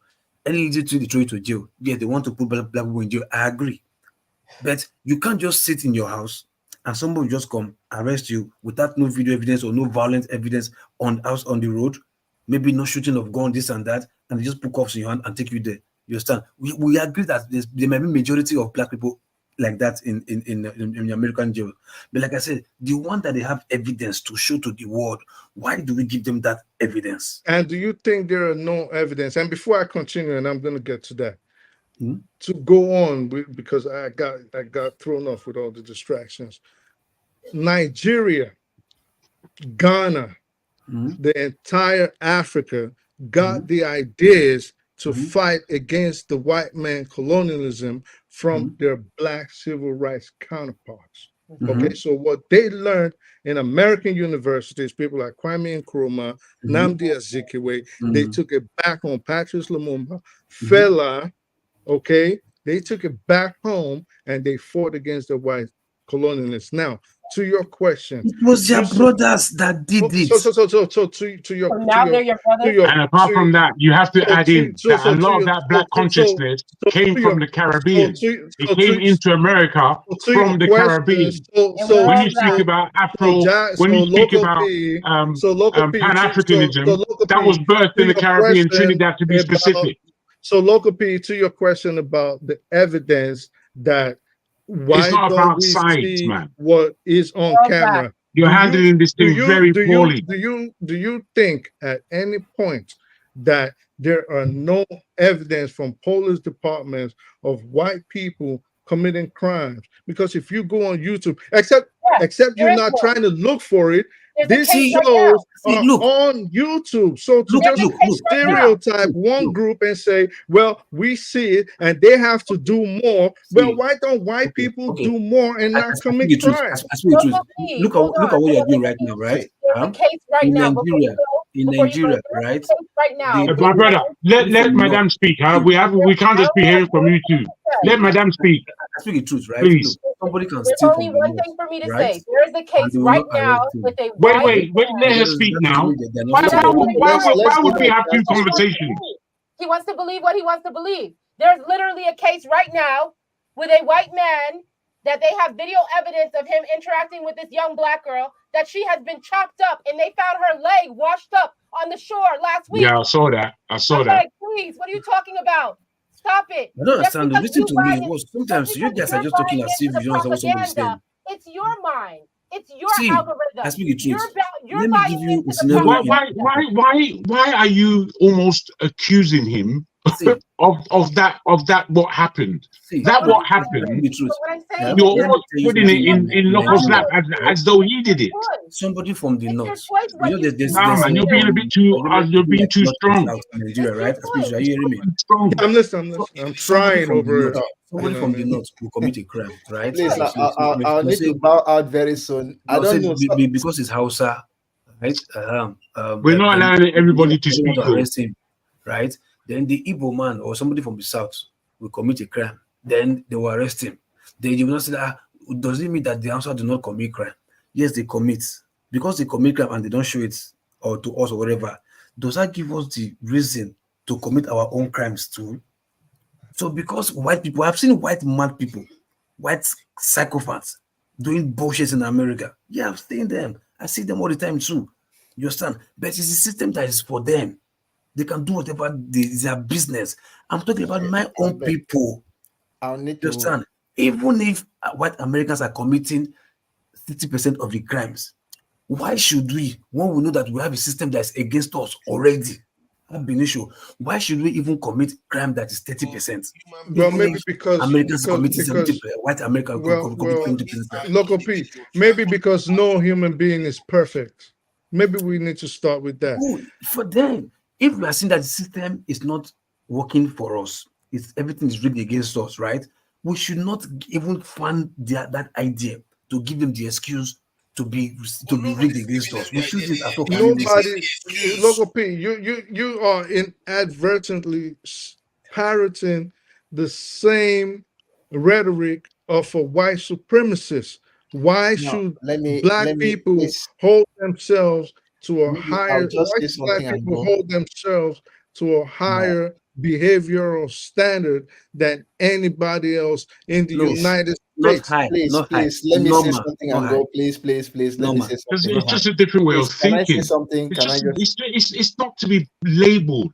What Local P is saying, if you're understanding him at all, and the aspect that he as an individual is coming from, it must be understood that whether he has ignorance or not, and whether the belligerence of someone like I Speak the Truth with his ignorance and not really allowing people to speak into this before getting offended or thinking that he knows it all. The fact is, an individual is putting a case forward from his point of view, be he wrong or right. But to be then accused of being following a white trope is pathetic. Who are you speaking to? Who are you? Who are you to say what you said? You daft apeth. You're daft. You're not thinking. You're just daft. And I know you're hearing. So that's enough. That's enough. I just want to say, because I know the game, the idiot game that he's played. I'm going to ignore Jagu. I don't really like him because he speaks too much more truth than I speak. What I'm trying to put here is, instead of us creating enmity between each other on a black issue that is historically difficult, let us lend an understanding. If you're lending an understanding to another black person from a different part of the world, just start pointing the finger and accusing him. It's not communication.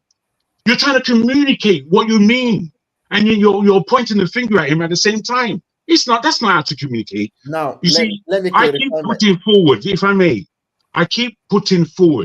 that we black people in Europe are different from the black people in America, are different from the black people in the Caribbean, are different from the black people in Latin America, South America, are different again from the Africans, and we know how different we are in Africa.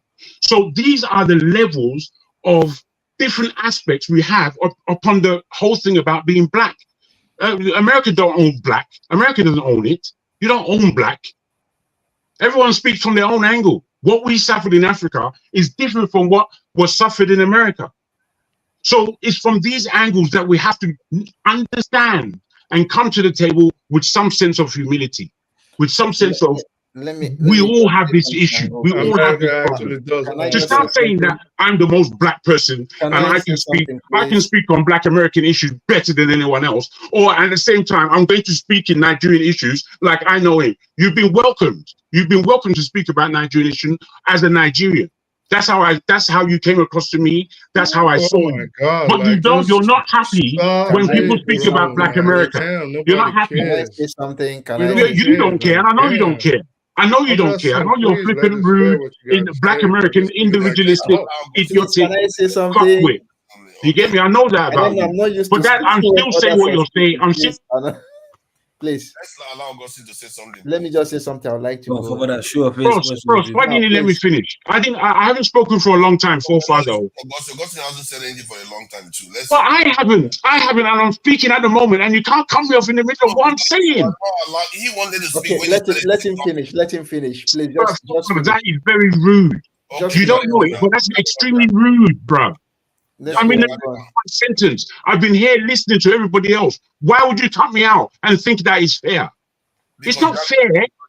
It's not fair for fathers, mate. There's times that I'm here for an hour and I haven't spoken, but you won't recognize that. You're saying that it's the next man's time to speak. I'm speaking, my friend. Don't be rude to me. You keep doing this kind of thing. All I'm trying to put to us is that the way we're communicating upon such an issue is not elevating our understanding of the issue from any point of view. If you're a Nigerian or at all, and you don't understand that Nigerians come from a very conservative way of thinking, and our parents have had this way of thinking. We, as the parents of these Nigerian parents, know the difference at even generational level. How I think about the Black issue different from how my parents thought about it. There's a difference there. So within that difference and within my learning, however small it may be, I can still engage in the communication and learn more. But that's not the way we're coming across with this conversation. We're coming across with this conversation is that I know it all and I know better than you. And you really should shut up and listen. That's not how to speak to someone. You might think that's clever, but that's not how to speak to someone, especially if you want them to understand you. So I put this to you, my friend. If you are trying to teach something, just teach it. Don't bring in all your silly bombs, castigating everything.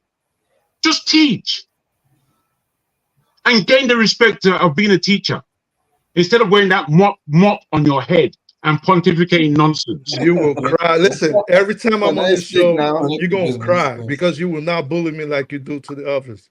You're an idiot. I don't bully anyone. I'm speaking my piece. I'm not bullying anyone. If you take it as bullying, that's up to you. But I'm not trying to do that. You're going to light your weed. You're going to smoke. You're going to get high on. Can I speak now? Can I speak? No. You can't speak. Get personal as you want, bro. I can get pretty. I'm going to cry. You fool. What are you doing? It's okay. You have no idea. It's okay. You better keep smoking whatever crack you smoke. Yeah, man. Crack cocaine. You better keep praying to that idiot Allah God of yours. It's okay. I don't know what I pray to. You don't even know if I believe in God or not. Fuck you, man. Fuck. Please. The point is this, You're like 60 years old. Like, what's wrong with you? Please. We don't need to. Please, this is I think it's a public platform. Emma, Jargon, please let me just. Carry this to go back. You know the year old. Close the session. I know there's a problem. So the point is that I wanted to make this clarification. Somebody said, let me speak in the local Nigerians. Now, me, I don't bring trouble. The point is I just asked a question because, as I said, I don't know, my people will say the old man is blamed for not talking, the young man is blamed for not listening. It doesn't mean I'm old. I saw something, I said, okay, let me ask about it. Now, if we talk about problems, it means we are trying to find solutions. And the case where we don't talk about problems, we will never find solutions to them. And as I said earlier, I always like my brothers and my sisters to grow in this science and technology, to grow in industry or whatever career they decide to take. And that is why we are asking this question. And that is why we are not trying to belittle anybody here. We are not trying, for me, I'll speak for myself. I'm not belittling anybody here, but I just want to see my own people grow in that ladder of success. And that is why this question is being asked. And from all these things we have spoken up, down, left, and center, one thing I've held very close to my heart is what Loco said. the family may have not been very fair to some of my own brothers because they didn't have parents or fathers to take care of them, to tell them that this is what you're supposed to do. I'll tell you the truth. When I went to school, my father didn't go to school, maybe higher education like colleges, because his father refused to send him to school. And the reason was simple. My grandfather's first son refused to go to school. So because of that, everybody was prevented from going to school. And my father always told me that the head teacher used to come and beg that please send this one to school. He may be good enough, but my grandfather refused because of that. So my point is that when my father grew up, my father made it mandatory that all his children must go to school by force. If you don't go to school, you'll be beaten. I mean, real beating. So if you go to school and do well, you'll be rewarded with a lot of Christmas gifts, with a lot of Easter gifts. But if you don't do well, you'll be beaten the way we do it in Africa. So you decide to take the gift or you take the cane. So because of that, I appreciated my father because that fatherly figure was always there to guide me as I moved ahead. And that is what I have picked out from what Loco said, that maybe sometimes they don't have the fatherly figure to always beg that my child do it this way, and do it this way. But What is my own take on it? My take is that in the local Igbo tradition, they will say one person doesn't own a child. The child is for the whole community. For the village. Good. So my own point is that anytime I'm teaching, I always take black people also closer to my heart to find out, please, are you listening to me? Are you getting what I'm doing? That is the only way to push them. If I see anything like undergraduate conferences, I'll push them because I want them to compete. I want tomorrow to see that, okay, this guy is doing this other guy is doing this, Augustine, and the that is what we bedrock, issue. the bedrock of the United States economy, and forefathers, I appreciate if you don't cut me off. The bedrock of the United States economy is Be quiet, my friend. entrepreneurism. Okay, so you can succeed in America without taking the African route. For those of us that have a semblance of African background, we understand, yes, most of our parents are insistent on you going to college, on you graduating university. But guess what? In the United States, that is not the end all be all. Okay, Jeff Bezos, or well, people like Steve Jobs, all right, people like Bill Gates, they did not graduate from university before they made something of their lives. Yeah. So stop insisting on using an African parameter to look at the Black American. This is what we try to explain to y'all. You do not necessarily have to be a doctor to be labeled a success in the United States. You do not necessarily have to be an engineer to be labeled a success in the United States. For example, I was trying to remind Dr. Damages today of where we met when I was about 15 years old. He was trying to recollect and he's looking like, oh, yeah, I do remember. So stop looking at this parameter and saying, well, these people are not this. You are talking of the College of Staten Island. Staten Island is predominantly white. Why don't you take a trip to DC? Why don't you take a trip to Alabama and find out if your experience will be the same? Guess what? It won't be, because those places have predominantly Black people. This is why I say y'all keep coming across as parroting racial stereotypes. Fine. I speak the truth. Let me tell you where I'm coming from, in case you don't know, right? Just listen, please. Now, you and other blacks over there in America and the UK, I see them as my people. One, okay. Then two, I know my people and I are in a place where we are in a system that is already rigged against us. You get my point? So this is my people now. It's not me or African or no, my people. Like you said, Marcus Garvey, Martin Luther King, Malcolm X, all of them, they were fighting. They said, my people. They didn't say my people in America. They didn't say my people in Jamaica. They didn't say, even they came from different places all over the world and they found themselves there in America. They didn't say anything like my people in particular place. They said my people. And when they say my people, by extension, worldwide, everybody that looks like them. You get my point? Everybody that looks like them. Malcolm X went to Africa for a reason, because he believed that his people are there. You understand? They might in America, but he know they came from there. So he went to Africa to go and see another extension of his people who are not different from his people in America, because he knows that his people in America came from came from Africa. So they're the same people. So it's like he's going back to meet his cousins, his siblings, his blood relatives, his ancestral land. That's where he went back to. So whatever the so-called black ancestors fought in America, they didn't fight it for themselves in America. They fought for blacks all over the world. So saying that people in Africa are looking, they cannot take care of their country, they are taking visas to come here, this and that. Yeah, they are taking visas to a place where their own brother has fought and bled for them to progress. If they didn't do that, they wouldn't have gone there. So people are saying they like this. Loco, you've hit the nail on the head.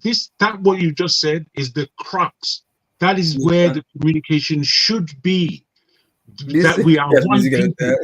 That we are one people. Please go away. This fuck face. Please go away. Anyway, the crux that you're hit is where we should be speaking.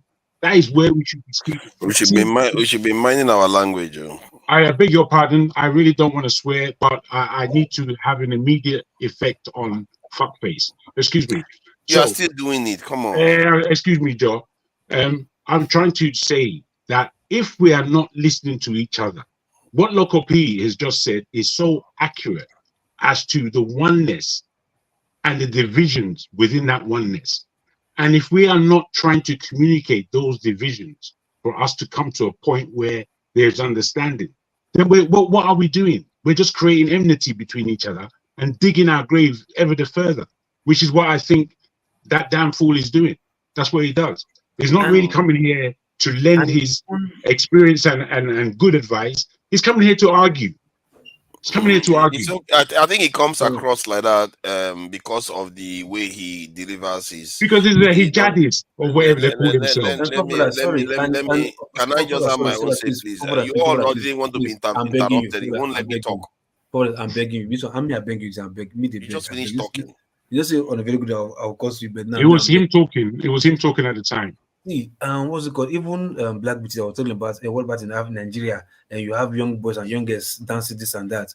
These are influence of media influence coming from the West.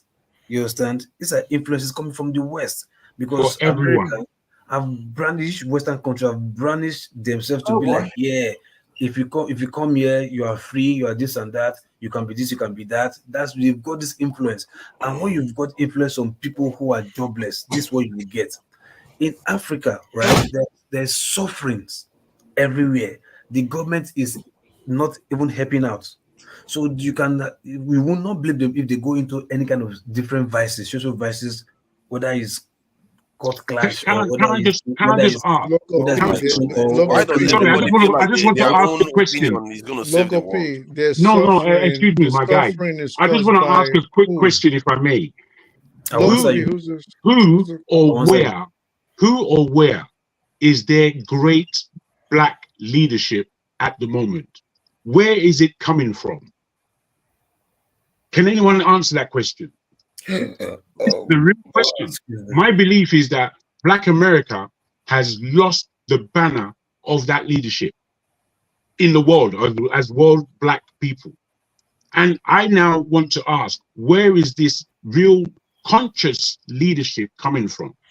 Is it coming from Africa? Is it coming from Europe? Is it I think what is happening now is that there is a state of flux and I think it was bound to happen if we are going to get out of the mess we are in. You are going to have a state of flux where the focus is going to move from the US to the continent, because the continent is where the real power base is, isn't it? So, and from the point of view of the young people and from the conversation we are having here, is the idea is to point it to Africa, where the center of gravity will be in Africa. So right now, you find that we are all talking and trying to understand each other and gain some level of consciousness that is synchronized. So that is what it seems to be happening. So there is no clear lead right now. This is why I'm very concerned about life, the way it works, except a man that shows up with a will of nature to reshape things as they see fit. Because I fear that events is what is driving us right now. And from that COVID-19, George Floyd and everything is pushing us nudging us in one direction. And also the state of the world, the powers in the world are a little bit fighting each other as they normally do now and again.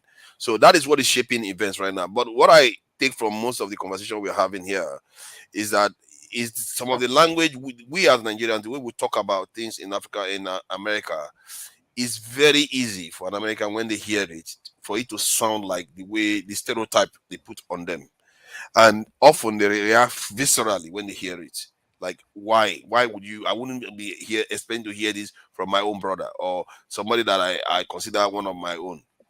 So that's what we are getting. And I can understand the frustration from the point of view of an African, that why are you not trying to understand me? I mean well. You see what I mean? I've gone through the same thing myself. So, and I would say, like, I think Jaguar has said much of it.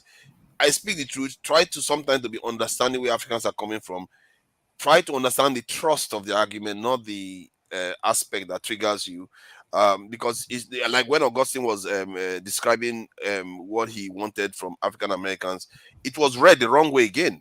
Because when the thrust of his argument was that he likes to see African Americans progressing and he wants to see more of them doing that. That is the most important aspect of what he was saying. And that is the part anybody that was looking at this conversation that doesn't want to necessarily pick holes, which you can raise those points. You could raise those points and say, you know what, that thing you said, next time put it this way. You see what I mean? So that some other person, when they hear you, they don't misunderstand you. But I know what you mean. See, you see what I mean?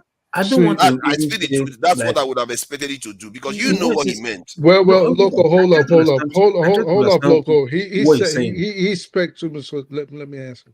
So Everybody want to respond. yeah, but he referenced Okay, me. now you have the floor. Now go ahead. Thank you, I appreciate it. Y'all love explaining for people, like some people, but Loco, you my man. So that was pay close attention. I'm just not ignorant. That's all. I'm just not as ignorant as my man. So Loco, man, what I was I'm not ticked off. You forget that I can see from both sides. I understand where both sides are coming from. So what I'm trying to just explain to you is exactly 4-5 has just basically said everything. What I just don't agree with is, I have to I have to temper everything down. But I have to let you, a lot of y'all coming here to the United States with a certain stereotype, subconsciously not realizing that you have imbibed what the white man has brainwashed y'all with, and what they do to the blacks in the United States too. So they play a divide and conquer game but both sides are lazy, both sides are criminals, both sides are open to indiscriminate sex, they thieves, they liars. They do this. So the same way you're looking at Black Americans, this is the same way Black Americans look at you. So you cannot come here with a holier than thou attitude and say, no. You cannot come over here with a holier than thou attitude and say, well, we're doing this. Why can't they do this? No. Not understanding the complexities of this society. Let me see. Look, so okay. Now I'm not advocating, like, I hear this rumor. They say in America, African parents are telling their children not to mingle with Black American children because of this violent clinical whatever. But I don't think, right, the whites over there brought out a microphone and spread this propaganda to them before they start saying that for the black parents to say to their kids, African parents to say to their kids. No, I believe it's what the black African parents saw on the streets of America. Hold on. I'm coming. Hold on. I believe it's what they see on the streets, not because of maybe what they hear on the news. Fine, fair enough. What they see on the news, what they can even witness on the streets, robbing, maybe like Indian shops, stuff on the streets, hijacking, knife theft, car theft, gun violence, gangsterism, crips and blood, and all that kind of bullshit, right? I believe that's what they see, they must have seen, and tell to their children like, please, we don't want you associating yourself with this kind of We really need to American watch kind of our people. language. There are You understand? elders that are watching and listening to these Did I things. use wrong language? Sorry. Yeah. Okay, sorry. I'm sorry. Some. Okay, so fine. Like I believe that's what they must have seen to see that. But fine. Saying that no, don't mingle with them, pull away from them. I may not subscribe to that, but coming from where they are coming from, Africa, they left where they think they are suffering and coming to a place where they think they will have greener pasture, and allowing any negative vice to stop them or their children from having that. I believe every reasonable parent wouldn't want that. You understand? To say, oh no, I think because in Africa, everybody knows if you're following bad kids or bad children because they believe in bad influence, they will tell you, "Yes, man, if I see you with that boy again, I will skin you alive. If I see you go to that compound and play, I will beat the hell out of you." Every parent does that to their kids because they know that other kids might be of bad influence to their children because no responsible parents wants any bad influence or bad child to mingle All with. this is known. All I this I know. everybody knows. Let me add a bit of depth to what You you just understand? said. So When what I'm the saying is, African parents come to America, and let me add something to it so you get what I'm trying to support your point. When they come to America, many of them they drop one class level, probably. When you drop one class level, a middle class parents in America, in Nigeria, will go and find themselves in the hood in America. So now you have what they call ghetto snobs. They don't want to hang around some of all those things that they see, the vices that they see. And the truth, devices, they want to pull the back. truth is that, hold on now, the truth is that from the point of view of I speak the truth, this is exactly the same thing African Americans do. African Americans, when they become wealthy, they are middle class, they move away from those neighborhoods. They don't stay there. So Exactly. it's a kind of class thing that is manifesting Well, itself not in that necessarily. way. That wasn't what I was saying at all. No, I'm I'm not saying that's saying what you're saying. I'm saying that is what is playing out that makes it seem like one side is being snobbish against the other. While in reality, no. African Americans even move out of those same neighborhood. They don't hang What I around there. actually was saying, forefathers and local P, was the same way Africans think the blacks in the United States are lazy and they don't like to go to school. Hold on. It's the same way, for example, before the advent and popularity of social media, do you know the impression most of the United States had of Africa? They didn't think cities existed in Africa. They thought people lived in trees and ran around the Serengeti with lions and zebras and giraffes. So Running this naked is on the streets. running naked in the Those are street, the ones that didn't dressed read. around with leaves, you know. So, Exactly. so It's true. what I'm because saying, Because there are others. There are others that knew they're before. not reading. so, They're so not what reading I'm before social media. so what I'm saying, before the advent of social media, before people started coming back and forth, before the world became so small where everybody can see everything, and someone in London can look on social media and think they know how it happens on the ground somewhere in Milwaukee, right? Before it became like that, the white man, again, because he frames the narrative, did a good job in brainwashing both sides. This is what I'm trying to show you. So Okay, but look, I see the news, right? I see the violence, the gun violence in America in black communities. It's It's not known. like All this is gospel known. anymore. It's not well, I rocket see science. it. you can't go with what you've seen in MSM local. Let me tell you something. Let me tell you something. See what's going on in Palestine today, right? Without moving ahead, see what's But going on in I'm not Palestine. saying from Well, the white hold media. up, hold I'm up, seeing it hold from up, black hold up. media. From Okay, black hold up. media. There's nothing like black media. The black, even if it had the blackface, local, please, even if it has Hold a on, let me take blackface, this with local. It's just gonna, let even if local. Let me take even if this it with has a local. even if it has local, please, even Local. if it has Let a me address him on this. even if it has a black face at the head, they still control the narrative. Okay, so if again, what I was trying to say, if the incident in Palestine today, if this had happened 15 years ago, guess what? The entire planet will be sympathizing with the IDF, with Israel, because Yeah, of they course. will frame the narrative as they want. If Yeah. not for social media, if we depended on MSM, most people will not be, Black Americans now, will not be going back to Ghana. A Black beauty will probably not go to Nigeria or be married out there because on, she's going to local. have a stereotype or course, a mentality of what is going on out there. So this is what I'm saying. Like, you have to be careful when you fall for these racial tropes Hold that on, they've local. been. Hold on now. You've been trying this all evening. You've been trying this all evening. It's not. The way you are approaching it, he's not hearing you. No, hold on, See, first. I say the truth. I have the same problem in the UK, not even America now. I have the same problem in the UK.